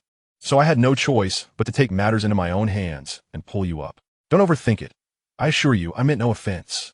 With that, he did not wait for Chen Wanyu to respond and directly switched on the hairdryer. The rhythmic sound of the machine filled the room. And before Chen Wanyu could fully comprehend the situation, Jiang Che began to dry her hair with little regard for her astonishment. The noise was quite loud, and both remained silent, not uttering a word. After approximately 2.5 minutes, he declared, "All done." Jiang Che spoke with a tranquil tone, even reaching out to ruffle the tuft of hair atop Chun Wanyu's head. Throughout the drying process, she remained in a daze. And it was not until Jiang Che retreated to the bathroom with the hairdryer that her eyes regained focus. She stared in the direction of the bathroom, her mouth slightly agape, her expression a mix of emotions, seemingly wanting to say something but ultimately remaining silent. Chapter 60. Chun, you plan to enroll in Jiangche University, correct? Moments later, Jiang Che emerged from the bathroom. "I'm going to take a shower," he informed Chen Wanyu. Without waiting for her reply, he turned back into the bathroom. Since he had decided at the last minute not to return home that night, Jiang Che hadn't changed into fresh clothes and was still dressed in what he had worn earlier. Fortunately, he had taken a shower and changed before heading out that afternoon, so his attire was still relatively clean. In less than 10 minutes, Jiang Che walked out of the bathroom, towel drying his hair. That was quick. Chun Wanyu, hiding under the covers, blinked in surprise. Had Jiang Che known she considered him fast, he would undoubtedly transform into a professor to enlighten her on the true meaning of swiftness. The hairdryer roared back to life in the room. Soon after, Jiang Che had dried his hair and returned to sit on the bed on the floor, observing Chun Wanyu, who remained nestled under the covers like an ostrich. He found himself at a loss for words. Did she truly believe a mere blanket could shield her from him? Yet, understanding her bashfulness, he chose not to comment further. With a decisive clap, he propped himself up and switched off the lights, plunging the room into darkness. In the obscurity, Jiang Che glanced towards Chun Wanyu's side of the bed and said, "Get some rest." After a brief pause, he added, "When you sleep, don't cover your head. It's not good for your breathing." Chun Wanyu, in an instant, felt her face heat up once more, although in the darkness, no one could discern her embarrassment. She sensed that Jiang Che was being intentionally teasing, yet she had no evidence to support her suspicion. Time slipped by, each second ticking away. In the room, aside from Jiang Che's earlier remarks, silence reigned. Lying in bed, Chun Wanyu found herself restless, no longer hiding under the covers. Her eyes were wide open as she stared blankly at the ceiling, lost in thought. Meanwhile, Jiang Che, lying on the floor, was equally sleepless. His gaze directed towards Chun Wanyu's silhouette, an intricate array of emotions playing across his face. The outline of the blanket, under which lay the girl he constantly pondered, was faintly visible in the dark. "Hey Chun, are you asleep?" After a lengthy silence, Jiang Che broke the stillness. Chun Wanyu, startled from her reverie, turned her head slightly towards him and whispered, "No, not yet. You plan to enroll in Jiangche University, right?" If Jiang recalled correctly. The college entrance exam scores would be released tomorrow. In the dark, Chun Wanyu nodded, but suddenly realized Jiang Che couldn't see her. Thus, she softly replied, "Yes, I will." Hearing her affirmative response, Jiang Che felt a wave of relief wash over him. Although he was fairly certain she would choose Jiangche University just as in his previous life, he couldn't help but worry about potential changes following his rebirth. Especially since many aspects of his life had already altered. He was, after all, the most significant butterfly. "All right, sleep well. We need to rise early tomorrow," Jiang Che replied. And once again, silence enveloped the room. The following morning, sunlight streamed through the gaps in the curtains, gently illuminating Jiang Che's face. Groggy and slightly uncomfortable, he slowly opened his eyes. Still somewhat dazed, he surveyed his surroundings and gradually recalled where he was. Instinctively, he glanced towards the bed, noticing it was neatly made, and Chun Wanyu's presence had already vanished. Initially taken aback, Jiang Che's brow furrowed slightly. Suddenly, the sound of the door creaking open reached his ears. Reacting to the noise, he sat up on the floor, only to see a well-dressed Chun Wanyu entering the room. Their eyes met, and she paused momentarily before softly stating, "I want to buy breakfast." "Oh," Jiang Che acknowledged, noticing the 2 small bags she held. "I'll go wash up. You can eat first." With that, he lifted the blanket and prepared to rise for his morning routine. However, the moment he pulled back the covers, Chun Wanyu's eyes widened in shock, leaving her momentarily frozen in place. Noticing her unusual reaction, Jiang Che cast a curious glance her way. "What's wrong?" Following her gaze, he looked down and was instantly rendered speechless. His upper body was bare, revealing a perfectly sculpted six-pack, fully exposed to the air and at Chun Wanyu's gaze. "Oh no!"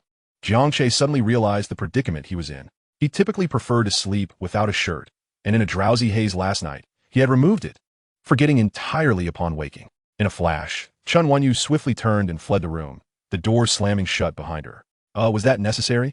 It's not like I wasn't wearing pants. Why such a strong reaction?" Jiang Che muttered to himself. Suddenly, a thought struck him, and he glanced down once more. This was indeed a mortifying moment. The memory of the previous scene made him cringe so deeply that he could practically dig a villa with his toes.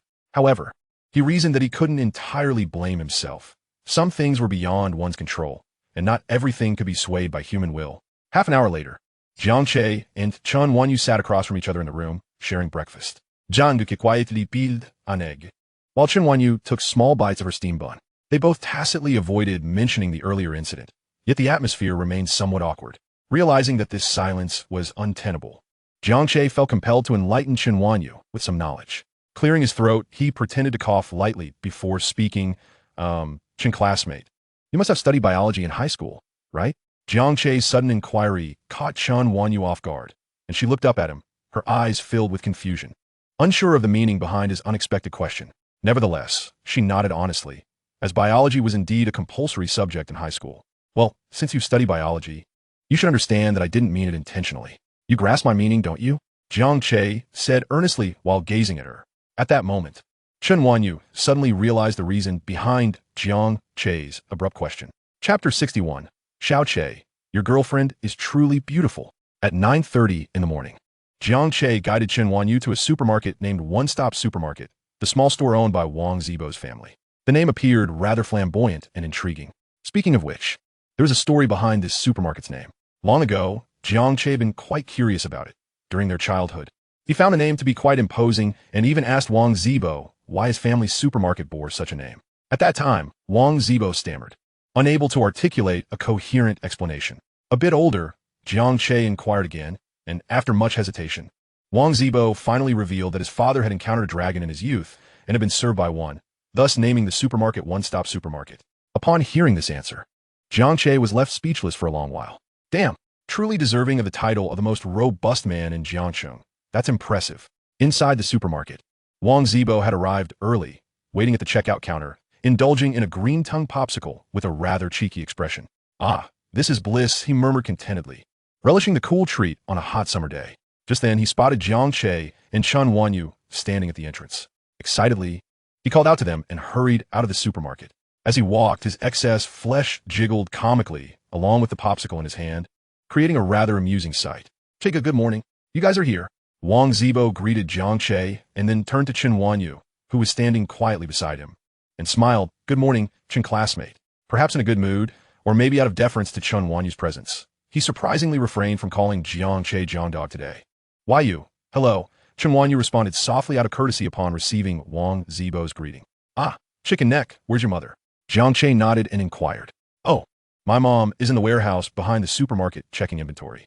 Don't worry, I informed her last night about Chen classmate wanting to work here during the summer. And she agreed, Wang Zibo replied. Let me take you to find her. As they entered the warehouse behind the supermarket, Jiang Che soon spotted Wang Zibo's mother, Chen Dongmei. Hey, Xiao Luo, Xiao Dong, be gentle with that. It's liquor and can easily break. At that moment, Chen Dongmei was holding a notebook, directing workers unloading goods while keeping track of the quantities. Mom, over there. Wang Zibo called out before they reached her. Hearing his voice, Chen Dongmei turned to look and recognized her son along with Jiang Che. Xiao Chun, I have things to attend to. Please keep an eye on things here. She instructed someone beside her before walking over to greet Jiang Che and the others. Mom, Wang Zibo called out as they approached. Seeing her son's carefree demeanor, Chen Dongmei gave him a playful glare and reproached. I heard you. You little rascal. Why are you always so loud? Turning to Jiang Che, she smiled. Xiao Che, you're here. Jiang Che smiled back, replying, Yes, Aunt Dongmei, it's been a while. You look younger every time I see you. Oh, you're such a sweet talker. Chen Dongmei said joyfully upon hearing Jiang Che's compliment about her youth. Xiao Che, you're still as charming as ever. Thank you. The two families had known each other for a long time, and since Jiang Che and Wang Zibo had been close friends since childhood, Chen Dongmei was naturally quite familiar with Jiang Che. At this moment, she noticed the demure Chen Wanyu standing beside Jiang Che and smiled at him. Xiao Che, aren't you going to introduce her? Oh, Jiang Che nodded and introduced Aunt Dongmei. This is Chen Wanyu. She is here to work at the supermarket for the summer. Turning to Chen Wanyu, he said, Chen classmate, this is Wang Zibo's mother. You could just call her aunt. Ah, it'll, und, Chen Wanyu greeted softly, realizing that this person would soon be her employer. As she looked up, Chen Dongmei was immediately taken aback by her beauty. Wow, what a stunning young lady. It was their first meeting, and Chen Dongmei was genuinely impressed by Chen Wanyu's appearance, as if she had stepped out of a painting. Especially her gentle demeanor and voice made her seem like a remarkably tender girl. Xiao Che, you've truly found a treasure this time. However, as they were family friends, Chen Dongmei regarded Jiang Che as her own junior. Reflecting on him, she felt a bit troubled. While Jiang Che was exceptional in many ways, he had a reputation for being quite flirtatious, having cycled through numerous girlfriends since just graduating high school. Moreover, Jiang Che's character was somewhat carefree, and she hoped he wouldn't mistreat such a wonderful girl. After sizing up Chen Wanyu, she extended her hand to gently grasp Chen Wanyu's, smiling, "Hello, Chen classmate. Regarding the summer job, Wang Zibo mentioned it to me last night, and we actually need someone here, so we welcome you to work at the supermarket." Upon hearing this, Chen Wanyu's face flushed slightly as she nodded. "Thank you, Aunt." Seeing her gentle and soft-spoken nature, Chen Dongmei felt even more concerned. She then turned to Jiang Che, saying, "Xiao Che, your girlfriend is truly beautiful. You must treat her well. You cannot bully her this time." Instantly, upon hearing Chen Dongmei refer to her as Jiang Che's girlfriend, Chen Wanyu's already slightly flushed face turned crimson. She instinctively turned to Jiang Che, feeling a bit flustered. Jiang Che was momentarily taken aback by Chen Dongmei's words. Having lived two lives, he was well aware of the implications behind her statement. She was essentially advising him to behave himself and treat Chen Wanyu well. Nevertheless, he didn't hold it against her for meddling. Given the relationship between their families, he understood that Chen Dongmei meant no harm. It was simply a matter of a caring elder looking out for a younger one. And truly, if blame must be assigned, it can only be directed at oneself, for I have committed countless absurdities in the past. Chapter 62, The First Handhold. Sighing, Jiang Che excited everything, then managed a rueful smile and remarked, "Aunt Dongmei, do you truly believe I am that sort of person?" Upon hearing his words, Chen Dongmei cast a curious glance in his direction, her eyes gleaming with unspoken meaning. Jiang Che felt a twinge of guilt under her gaze, yet maintained a facade of solemnity. "And what of you?" Chen Dongmei retorted with a playful blink. Hey. Jiang Che found himself at a loss for words, awkwardly rubbing his nose and offering Chen Dongmei a sheepish smile. Noting his somewhat foolish demeanor, Chen Dongmei chose not to press the issue further and address the others, stating, "All right, the smoke here is too thick and the noise too loud. Let's converse in the office." With that, she led the group back toward the supermarket. Upon entering the office, Wang Zibo plopped down onto a nearby sofa with his usual boisterousness. Chen Dongmei, noticing this, shot a glance at her son and then calmly instructed, "Son, please assist Hongji at the front desk with the cash register. I need to have a word with Xiao Che and Xiao Chun." Wang Zibo, still settling into his seat, had no choice but to comply and exited the office. After sending her son away, Chen Dongmei poured cups of tea for Jiang Che and Chen Wanyu. Jiang Che expressed his gratitude with a smile before lifting the teacup to sip. Meanwhile, Chen Wanyu sat quietly to the side, visibly anxious and stiff. "Xiao Chun, do not be so reserved. Let us engage in casual conversation. Shortly, I will have someone from the supermarket introduce you to the workings here. If you find it agreeable, you may consider staying on to work with us," Chen Dongmei said with a gentle smile, observing Chen Wanyu's unease. "Why yes," Chen Wanyu nodded, her voice barely above a whisper. After a brief moment, she delicately lifted the teacup to her lips, taking a small sip before placing it back down. Jiang Che glanced at her, recognizing her nervousness as it was her first visit, and seizing an opportune moment when Chen Dongmei was distracted, he gently took her hand. Startled by the sudden warmth enveloping her hand, Chen Wanyu's body jolted, instinctively wanting to pull away. Jiang Che tightened his grip slightly, signaling her to relax. Realizing what had occurred, she turned her head to steal a glance at him, her cheeks flushing a delicate crimson. Why would he suddenly hold my hand? And in such a place? This was the first time in her life a boy had held her hand, and her mind began to swirl with thoughts. Seeing that Chen Wanyu no longer struggled, Jiang Che loosened his grip just a tad, yet still held her hand.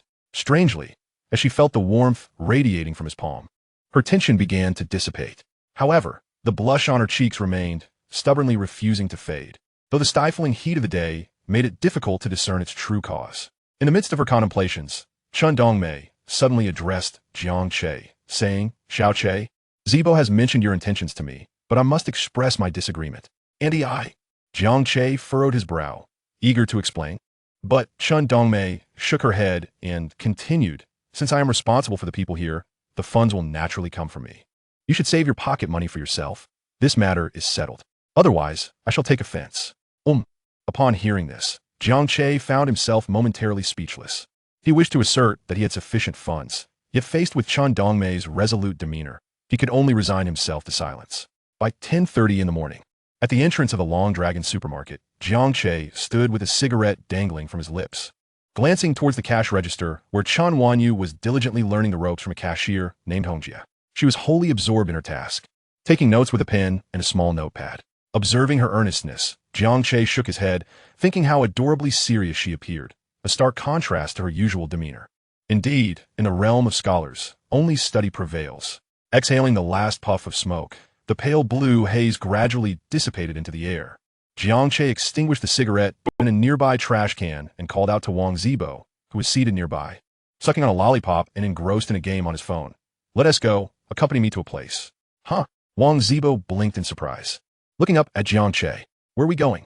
Aren't we waiting for sister-in-law?" "It's still early. We can return to find her later," Jiang Che replied casually, turning towards the street to hail a taxi. Seeing this, Wang Zibo hurried to catch up with him. "Jiang Da, where are we headed?" he inquired. Upon hearing himself referred to as Jiang Da again, Jiang Che shot him an exasperated glance but chose not to comment further. "Just follow me. Why all the unnecessary chatter?" Jiang Che replied, "Stop being so fussy, like a woman." Wang Zibo retorted, "That's not it." He quickly clarified, "I rode my electric bike here this morning, thinking the place we are going to isn't far. Riding would suffice, and we could save some money." Jiang Che glanced up at the blazing sun and then back at Wang Zibo's earnest expression, the corners of his mouth twitching slightly. "No need. We'll take a taxi," he stated flatly, adding, "I'll pay." "Oh." At the mention of Jiang Che covering the fare, Wang Zibo's eyes lit up, his face transforming into a wide grin. "All right, I mean, bradarke." Wang Zibo wasn't he foolish? Who would prefer an electric bike when they could ride in a car? The sun was scorching, and unless saving money was the objective, no one would willingly choose to cycle. Now that Jiang Che offered to pay, taking a taxi was the obvious choice. Before long, an empty taxi approached from across the street, and Jiang Che waved it down. Once the vehicle came to a halt, he opened the rear door and slid into the back seat. Wang Zibo quickly followed suit, fearing that Jiang Che might instruct the driver to drive off without him. This had happened before with Jiang Che. Once they were settled in, the driver turned to them and asked, "Where to?" "Handsome. To Yongxing Driving School." Jiang Che replied to the taxi driver. The voice sounded somewhat familiar. The driver glanced into the rearview mirror. Upon recognizing Jiang Che's face, he expressed surprise. "It's you. It's you." Jiang Che, taken aback by the driver's astonishment, looked up as well. It dawned on him that this was the very driver who had taken him to the bar on the night of his rebirth. The one who had mentioned a $500 fare. What a small world. Jiang Che chuckled and said, "Driver, it's you. Rest assured, today's fare will not be shortchanged." Hearing this, the driver couldn't help but twitch his lips. To be honest, encountering someone who insists on paying for a mere few yuan taxi fare with a card was truly a first for him. Nevertheless, as a taxi driver, he maintained a certain level of professionalism and refrained from making any further remarks. Turning to start the car, he pressed the accelerator, and the vehicle swiftly merged into the flow of traffic. Beside him, Wang Zibo, noticing that Jiang Che seemed to be acquainted with the taxi driver, leaned in with a mix of curiosity and confusion, whispering, "Jiang Che, what is going on?" This time, perhaps out of consideration for their surroundings, he refrained from calling Jiang Che Da Jiang. "It's nothing," Jiang Che casually replied. "I've just ridden with this driver before." "Oh, I see," Wang Zibo nodded, though his gaze flitted between Jiang Che and the driver, sensing an unspoken story shared between them. A few minutes later, they arrived at their destination. The driver, bringing the car to a halt, turned to address Jiang Che and Wang Zibo. Jiang Che glanced out the window, spotting the sign for Yongxing Driving School, and nodded. He retrieved a 100 yuan note from his pocket and handed it to the driver. Seeing the cash, the driver felt a wave of relief wash over him. He had feared Jiang Che might insist on paying by card again. "I'll take 100. The fare is 23 yuan, so here's your 77 yuan change," the driver said, handing back the change. Jiang Che declined to take it, instead glancing at Wang Zibo. "You keep it." Wang Zibo was momentarily taken aback, but his expression quickly brightened as he eagerly accepted the 77 yuan change from the driver. Yet, Jiang Che's parting words made his face fall once more. "By the way, I'm returning that 100 you owe me," Jiang Che declared before stepping out of the car, leaving Wang Zibo in a state of bewilderment, mouth agape. "Hey, you're already far away, and you're still sitting there?" The driver's voice brought Wang Zibo back to reality. "Damn, I knew that scoundrel Wu Ti genuinely offered to pay," Wang Zibo exclaimed, frustration bubbling over. "That money was mine in the end." "Dog Jiang, you better stop right there," Wang Zibo shouted as he got out of the car, chasing after Jiang Che. "Seriously, what are you shouting about in public?" This is a common area. Show some decorum. Jiang Che shot back, irritated by Wang Zibo's loud voice, which was ringing painfully in his ears. Dog Jiang, you promised to cover the fare. Wang Zibo retorted, glaring at Jiang Che's mischievous face. I did pay. Jiang Che replied nonchalantly, sneaking a glance at him. That was my money. The 100 you owe me. Wang Zibo's eyes widened in disbelief. Just answer me. Did I pay or not? Jiang Che asked, his tone indifferent. At that moment, Wang Zibo fell into a deafening silence. Jiang Che ignored him and walked directly into the driving school. After a moment, Wang Zibo, with a sullen expression, followed suit. As they entered the driving school, a staff member approached them. Gentlemen, are you here to get your driver's license? Jiang Che sized up the individual, noting the Yongxing driving school vest, deducing that he was likely there to recruit students for the instructors, as their commissions depended on the number of enrollees. Yes. Where do we pay and handle the paperwork for the license? Jiang Che inquired, nodding. Upon receiving Jiang Che's affirmative response, the staff member's smile widened. I'm Wang Yong, the business manager here. I was just headed to the office. Let me escort you. Thank you, Manager Wang, Jiang Che replied, then casually tossed a cigarette to him. By the way, could you introduce us to an accommodating instructor? Wang Yong accepted the cigarette with a beaming smile. No problem. Leave it to me. He then led the two toward the office. Jiang Che lit a cigarette for himself and noticed Wang Zibo's sullen demeanor. Come on, it's just 20-some yuan, he remarked. At this, Wang Zibo couldn't help but pout. Is it really about the money? Do you think I, Wang Zibo, am such a petty person? Yes, absolutely, Jiang Che teased, knowing that their friendship made such trivial matters insignificant. Wang Zibo was simply miffed that Jiang Che had once again pulled a fast one on him. This was not the first time he had fallen for Jiang Che's antics. Each day seemed to bring a new trick. All right, stop sulking as if I've wronged you. It's not like I'm avoiding responsibility, Jiang Che quipped. How about this? If you call me Dad, I'll cover your driving school fee. Wang Zibo fell silent, seeing him remain quiet. Jiang Che didn't press further and simply followed Wang Yong. 2.5 minutes later, as Wang Zibo glanced at the wall in the office displaying the fee of 500 yuan for the C1 license, he suddenly thought that calling Jiang Che Dad might not be such a bad idea after all. After all, this was the first time Jiang Che had taken advantage of him. He couldn't just stand by as Jiang Che registered while he watched. With that thought, he tugged at Jiang Che's sleeve. Feeling the tug, Jiang Che turned to see Wang Zibo looking at him. What is it? He asked, puzzled. About what you said earlier, does that still stand? Wang Zibo stammered, his voice low. What? Jiang Che paused, then realized and looked at Wang Zibo with interest. Of course it stands. What do you want to call me? Wang Zibo's face turned a shade of red as embarrassment washed over him. Just as he was about to muster the courage to call Jiang Che Dad, Jiang Che interrupted. All right, just kidding. Fill out your own form. I'll cover your tuition. Huh? Wang Zibo's eyes lit up, disbelief painting his features. You really don't want me to call you? They were childhood friends. And Jiang Che had merely been joking about calling him Dad. While they often teased each other, Jiang Che wouldn't humiliate him in front of so many people. Looking at Wang Zibo's astonished expression, Jiang Che said, somewhat exasperated, What's wrong? You're not happy that I'm not making you call me? No, of course not. Wang Zibo hurriedly waved his hands. Brother Che, I knew you were the best to me. Jiang Che grimaced at his overly eager expression. Well, I haven't changed my mind yet. Take your form and go fill it out. On it. Wang Zibo replied cheerfully, then walked aside to complete the form. After finishing the application and passing the health check and other formalities, Jiang Che and Wang Zibo arrived at the payment counter. However, upon seeing the long queue for registration and payment, Jiang Che couldn't help but frown. He pondered for a moment and subsequently summoned Wang Yong, the driving school's business manager who had just escorted them in. In a secluded corner, he discreetly handed him a small stack of Red Bull, then led Wang Zibo aside to a shaded area for smoke. After approximately 10 minutes, Wang Yong approached Jiang Che with 2 registration payment receipts in hand. He executed his task with commendable diligence, smiling at Jiang Che as he spoke. Thanks to Jiang Che's generous financial incentive, Wang Yong had effortlessly bypassed the queue, facilitating the registration and payment process for both individuals. Thank you, Manager Wang, Jiang Che expressed, glancing over the receipts to ensure everything was in order before turning to Wang Yong. You're too kind, Brother Jiang. This was my duty, Wang Yong replied with a smile, exhibiting a demeanor of utmost politeness towards Jiang Che. The reason for his courtesy was abundantly clear. Jiang Che had been exceedingly generous, rewarding Wang Yong with 1,000 yuan for his assistance. 1,000 yuan. It represented nearly a third of Wang Yong's monthly salary of 3,500.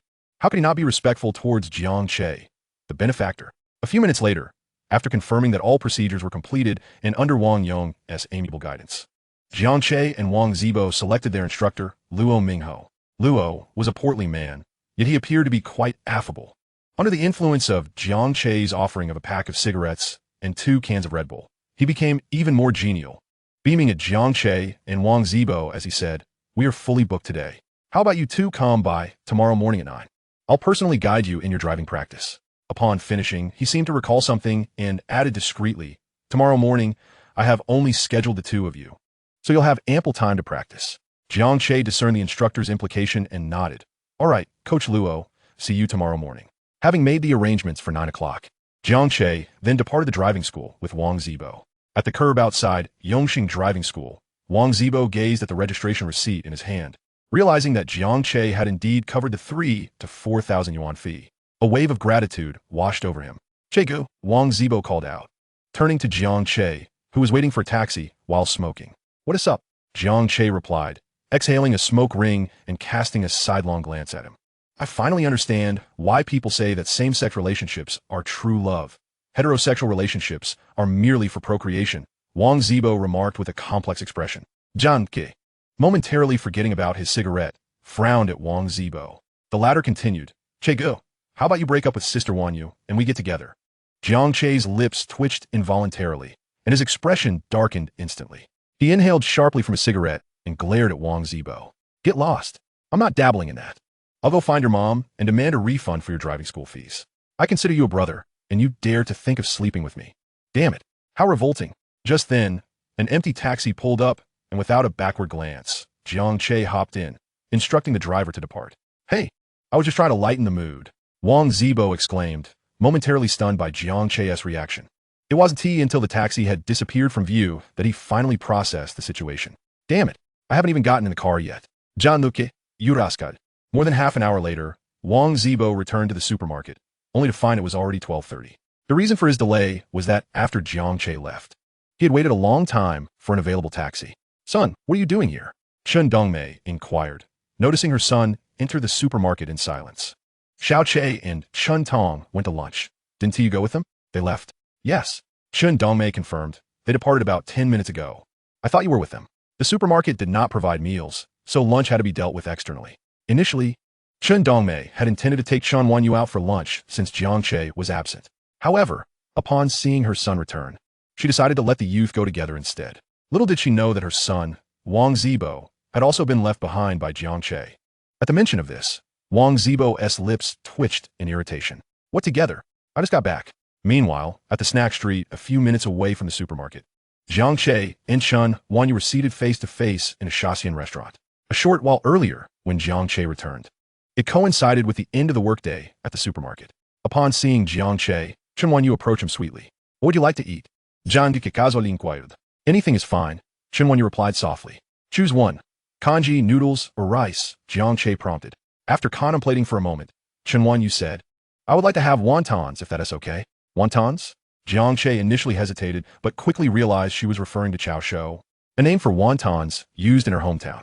"Sure, let's go for wontons." He then led Chen Wanyu to the snack street, which was less than a 10-minute walk from the supermarket.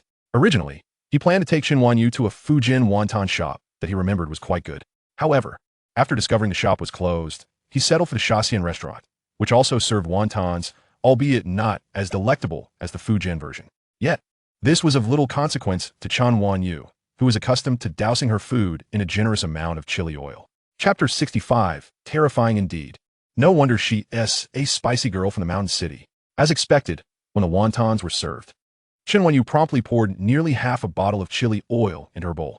Jiang Che felt goosebumps rising on his skin. This is terrifying. Truly, she is a spicy girl from the mountain city. At that moment, Chen Wanyu seemed to sense Jiang Che's gaze upon her and turned to meet his eyes. Her exquisitely beautiful face flushed a deep crimson. From Jiang Che's expression of astonishment, she felt a twinge of embarrassment. "We usually eat it this spicy," Chen Wanyu explained quietly, feeling awkward. "You understand," Jiang Che nodded. "Go ahead and eat." "Okay," Chen Wanyu replied, then began to eat her food quietly, taking small bites and savoring every morsel, not wanting to waste anything. In contrast, Jiang Che was much more casual, finishing a bowl of wontons in just a few bites. 20 minutes later, Jiang Che and Chen Wanyu exited the Shaxian restaurant. On their way back to the supermarket, Jiang Che asked, "Did you bring your phone?" "No, I didn't." Chen Wanyu shook her head, fearing that she might lose her phone if she brought it along. So she had left it behind when she went out today. "Oh, I see."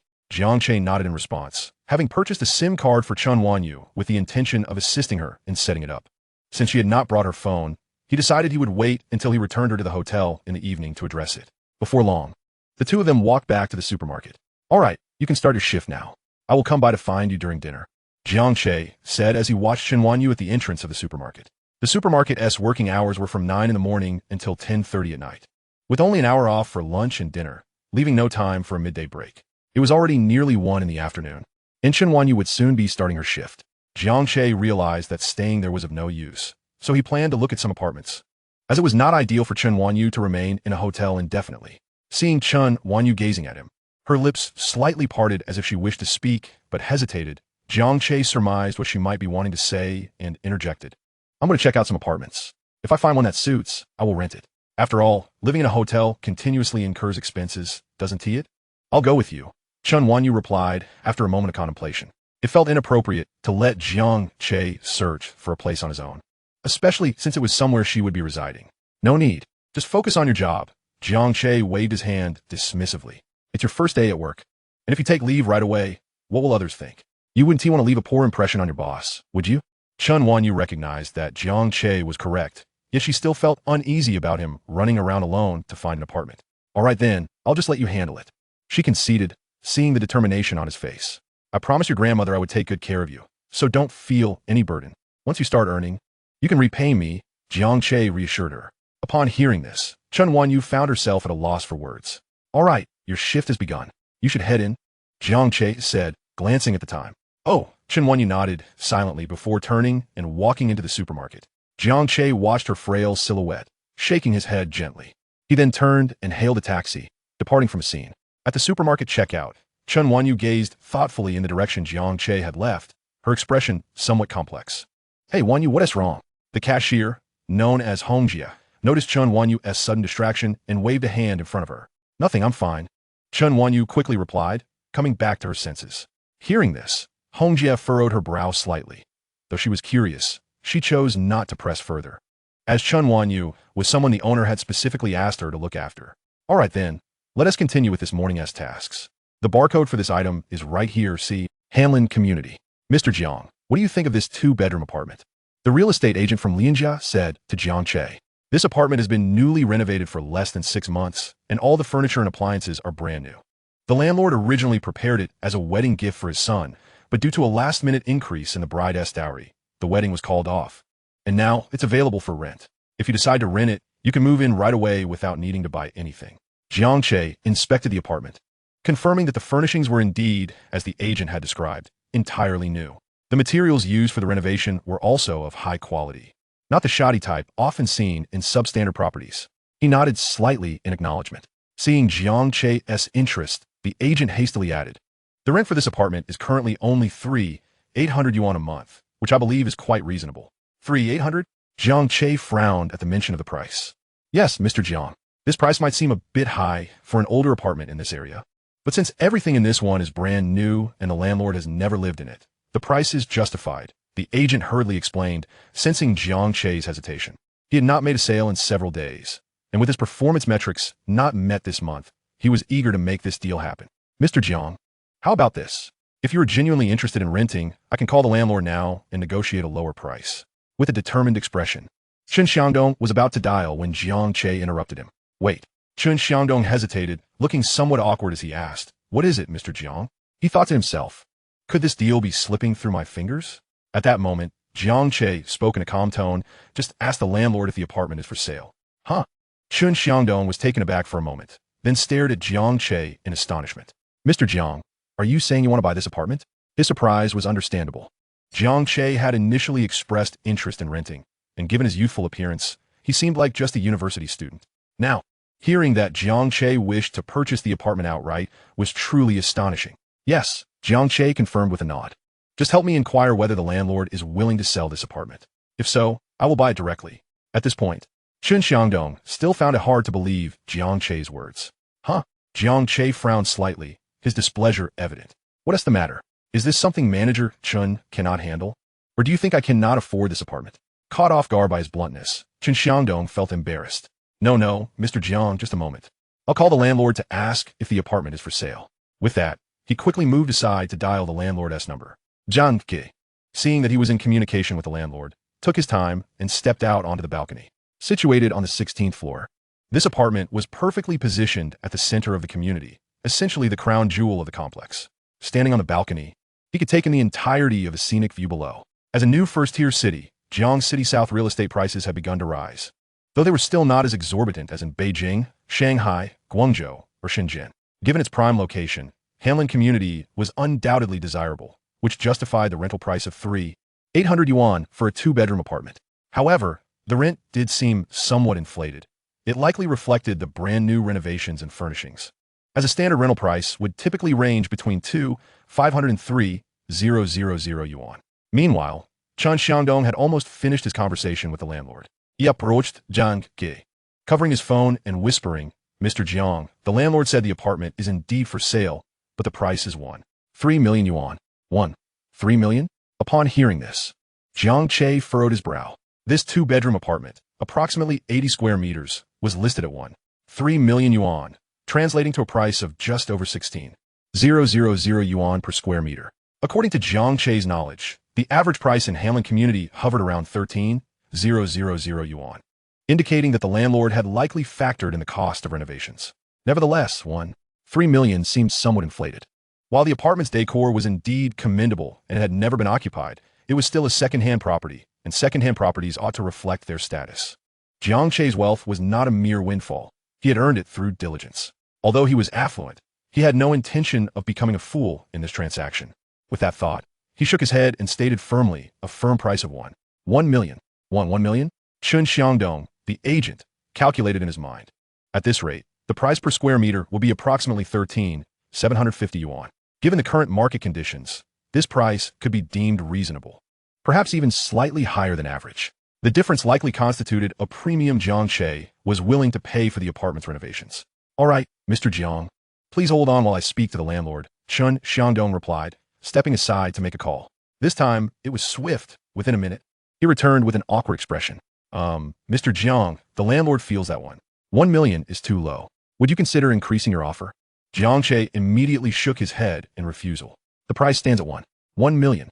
If that works, I will purchase it. If not, then so be it. He gazed at Chun Xiangdong with a calm demeanor. Chun Xiangdong appeared somewhat troubled. Very well, Mr. Jiang. I will relay your message to the landlord and see how he responds. After which, he retreated to the kitchen to communicate with the landlord. This time, the wait seemed to stretch on. However, Jiang Che remained unfazed. He did not have to buy this specific apartment. If it worked out, it would be a joyous occasion.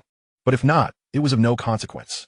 After all, he had the means, and there were countless properties in Jiang City to explore.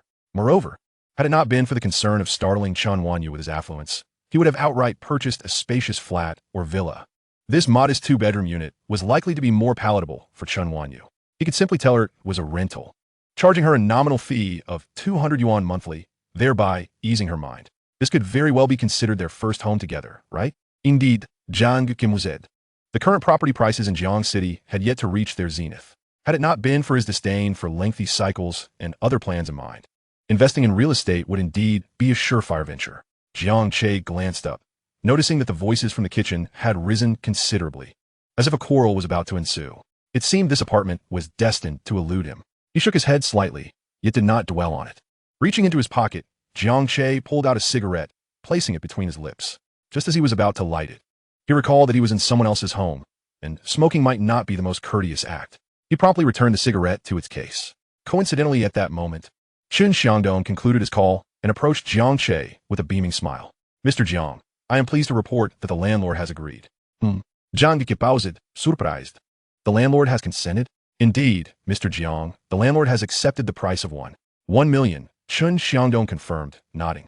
After a moment's hesitation, he added, however, Mr. Jiang, the landlord has one stipulation. What stipulation? Jiang Che inquired, frowning. Well, the landlord requests that Mr. Jiang pay the full amount in one lump sum, Chun Xiangdong stated cautiously. He felt the landlord's demand was somewhat excessive, as 1 million was no trifling sum. In this day and age, few families could produce such an amount in one go. He assumed Jiang Che was a university student seeking a property for his marriage, likely relying on family support for the down payment. As he observed Jiang Che's frown, he grew more convinced of his assumption. On the other hand, Jiang Che initially paused at Chen Xiangdong's words, but then the furrow in his brow gradually eased. He had anticipated a more unreasonable demand from the landlord. It turned out to be this. A full payment was hardly a concern for him, especially since he had intended to pay in full from the outset. Very well, Manager Chen, is that the landlord's only requirement? Jiang Che inquired, looking at Chen Xiangdong. Yes, Mr. Jiang. I too find this request somewhat unfriendly. If you could. Chen Xiangdong began awkwardly, but before he could finish, Jiang Che replied nonchalantly, all right, no problem. I will pay in full. Chapter 67. The name on the property deed, Chen Wanyu. Huh? Chen Xiangdong momentarily failed to grasp the situation, staring blankly at Jiang Che. Full payment? Yes, full payment. 5:30 this afternoon. Wanyu, that will be all for today. You may leave work early, Chen Dongmei said as she emerged from the office, addressing Chen Wanyu, who was busy organizing the shelves. Okay, sure, Chen Wanyu replied softly, pausing her task. I'll come back after I finish dinner. She was aware of the supermarket's operating hours, as Hong Jia had informed her. No need. Just go home and rest after you eat. Chen Dongmei waved her hand. This caught Chen Wanyu off guard momentarily. And then she realized she had not performed well and had not been retained. Jiang Che had gone to great lengths to help her secure this job. Yet she had been dismissed on her very first day. She felt utterly useless. With debts owed to Jiang Che and tuition fees looming, what was she to do? The thought dimmed her eyes, and after a moment of silence, she looked up at Chen Dongmei and asked quietly, boss, what did I do wrong? Noticing Chen Wanyu's anxious demeanor, Chen Dongmei was taken aback, but quickly understood that Chen Wanyu had misunderstood her intentions. Wanyu, you've misunderstood me, she said with a smile. Your performance today was commendable, and I took note of it. However, since today is your first day, I wanted you to ease into the role.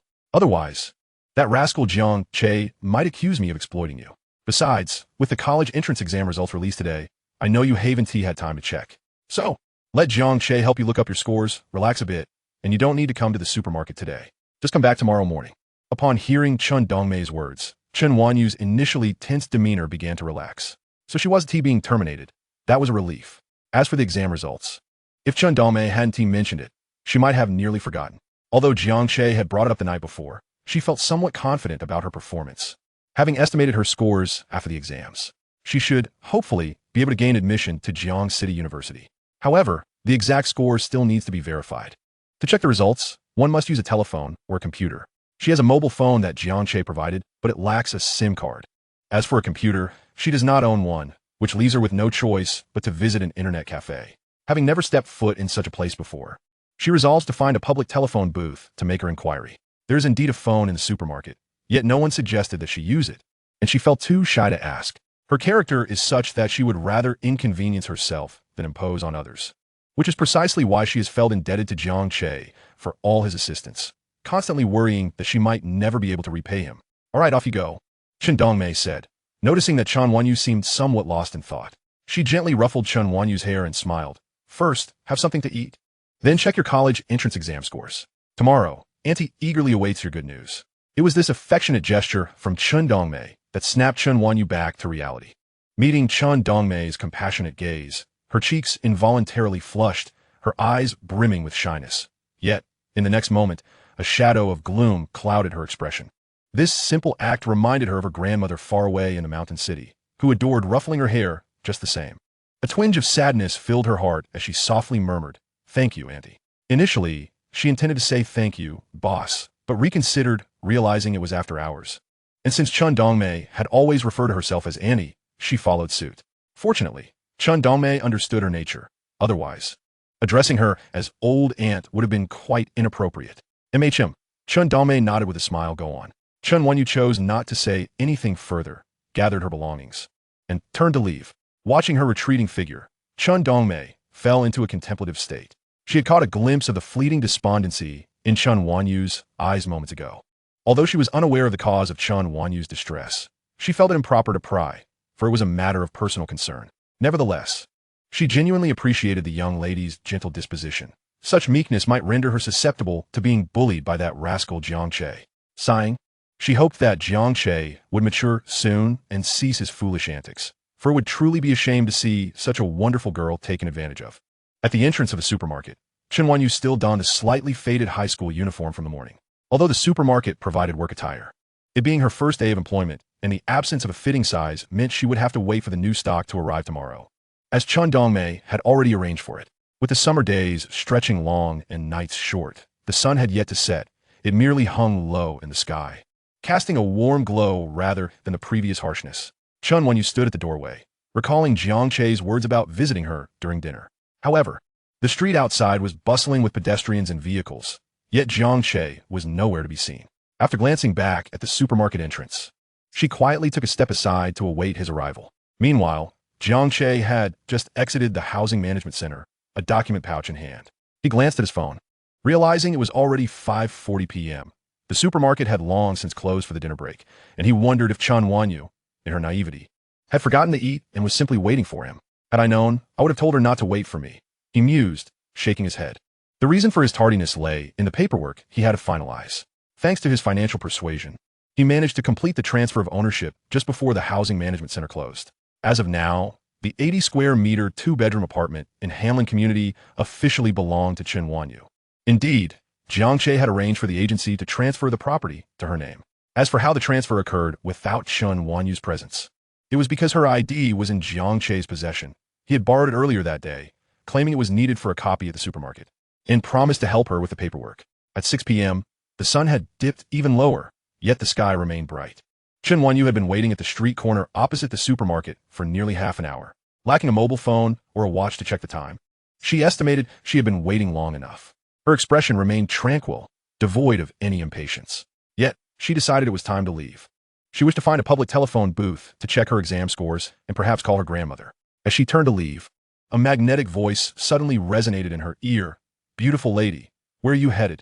Startled, Chen Wanyu instinctively took a few steps back. Jiang Che, momentarily caught off guard, recalled a line from a song. "Are you serious about taking a half step back? Such a small gesture can carry great weight." As Chen Wanyu turned to face him, her cheeks flushed upon noticing his surprised expression. For a moment, both were enveloped in silence. What are you doing here?" Jiang Che finally broke the silence. "Just finished work," Chen Wanyu replied softly, her gaze cast downward. Though Jiang Che had intended to inquire why she was not at the supermarket, but here instead, her answer led him to an assumption. "Oh, how long have you been waiting?" he asked. Chen Wanyu shook her head. She genuinely did not know how long she had been there. Recognizing that further questioning would yield no clarity, Jiang Che simply said, "Let us go. I'll take you to eat." With that, he turned and headed toward the food street. Chen Wanyu watched his retreating figure, her mouth slightly agape. Yet she ultimately bit her lip and followed after him. As March passed, willow catkins fluttered down and lovers hurried along. While they walked, Jiang Che's phone suddenly rang. He halted, retrieving his phone from his pocket to see the screen displaying Yi Tai Lai in bold letters. Wait a moment, I need to take this call," he informed Chen Wanyu, stepping aside to answer. "Hello," Jiang Che began, only to be met with his mother's exasperated voice on the other end. "You rascal. Didn't you say you would come home for dinner tonight? Where are you?" Jiang Che was momentarily taken aback, recalling his promise to his mother the night before about returning for dinner. "Oh, I forgot," he stammered, feeling slightly embarrassed. On the other end of the phone, Yi Meiling spoke through clenched teeth. "What day is it today? Have you forgotten as well?" "Huh?" Jiang Che was momentarily bewildered, instinctively blurting out, "What day?" After a brief silence, a furious roar erupted from the receiver. "Jiang Che, where are you? Get back here immediately." The sound reverberated painfully in Jiang Che's ears. He seriously suspected that his mother had practiced the lion's roar in her youth. "Mom, what's going on?" Realizing he was at fault, Jiang Che weakly replied, "I'm out with friends. We were just about to have dinner together. It wouldn't be right to leave them behind, would it?" Yi Meiling assumed Jiang Che's friend was Wang Zibo and shouted, "Then bring him along. You both come back together." Upon hearing that his mother wanted him to bring Chen Wanyu back, Jiang Che glanced at the obedient Chen Wanyu waiting for him. After a moment's hesitation, he said, "Mom, are you sure?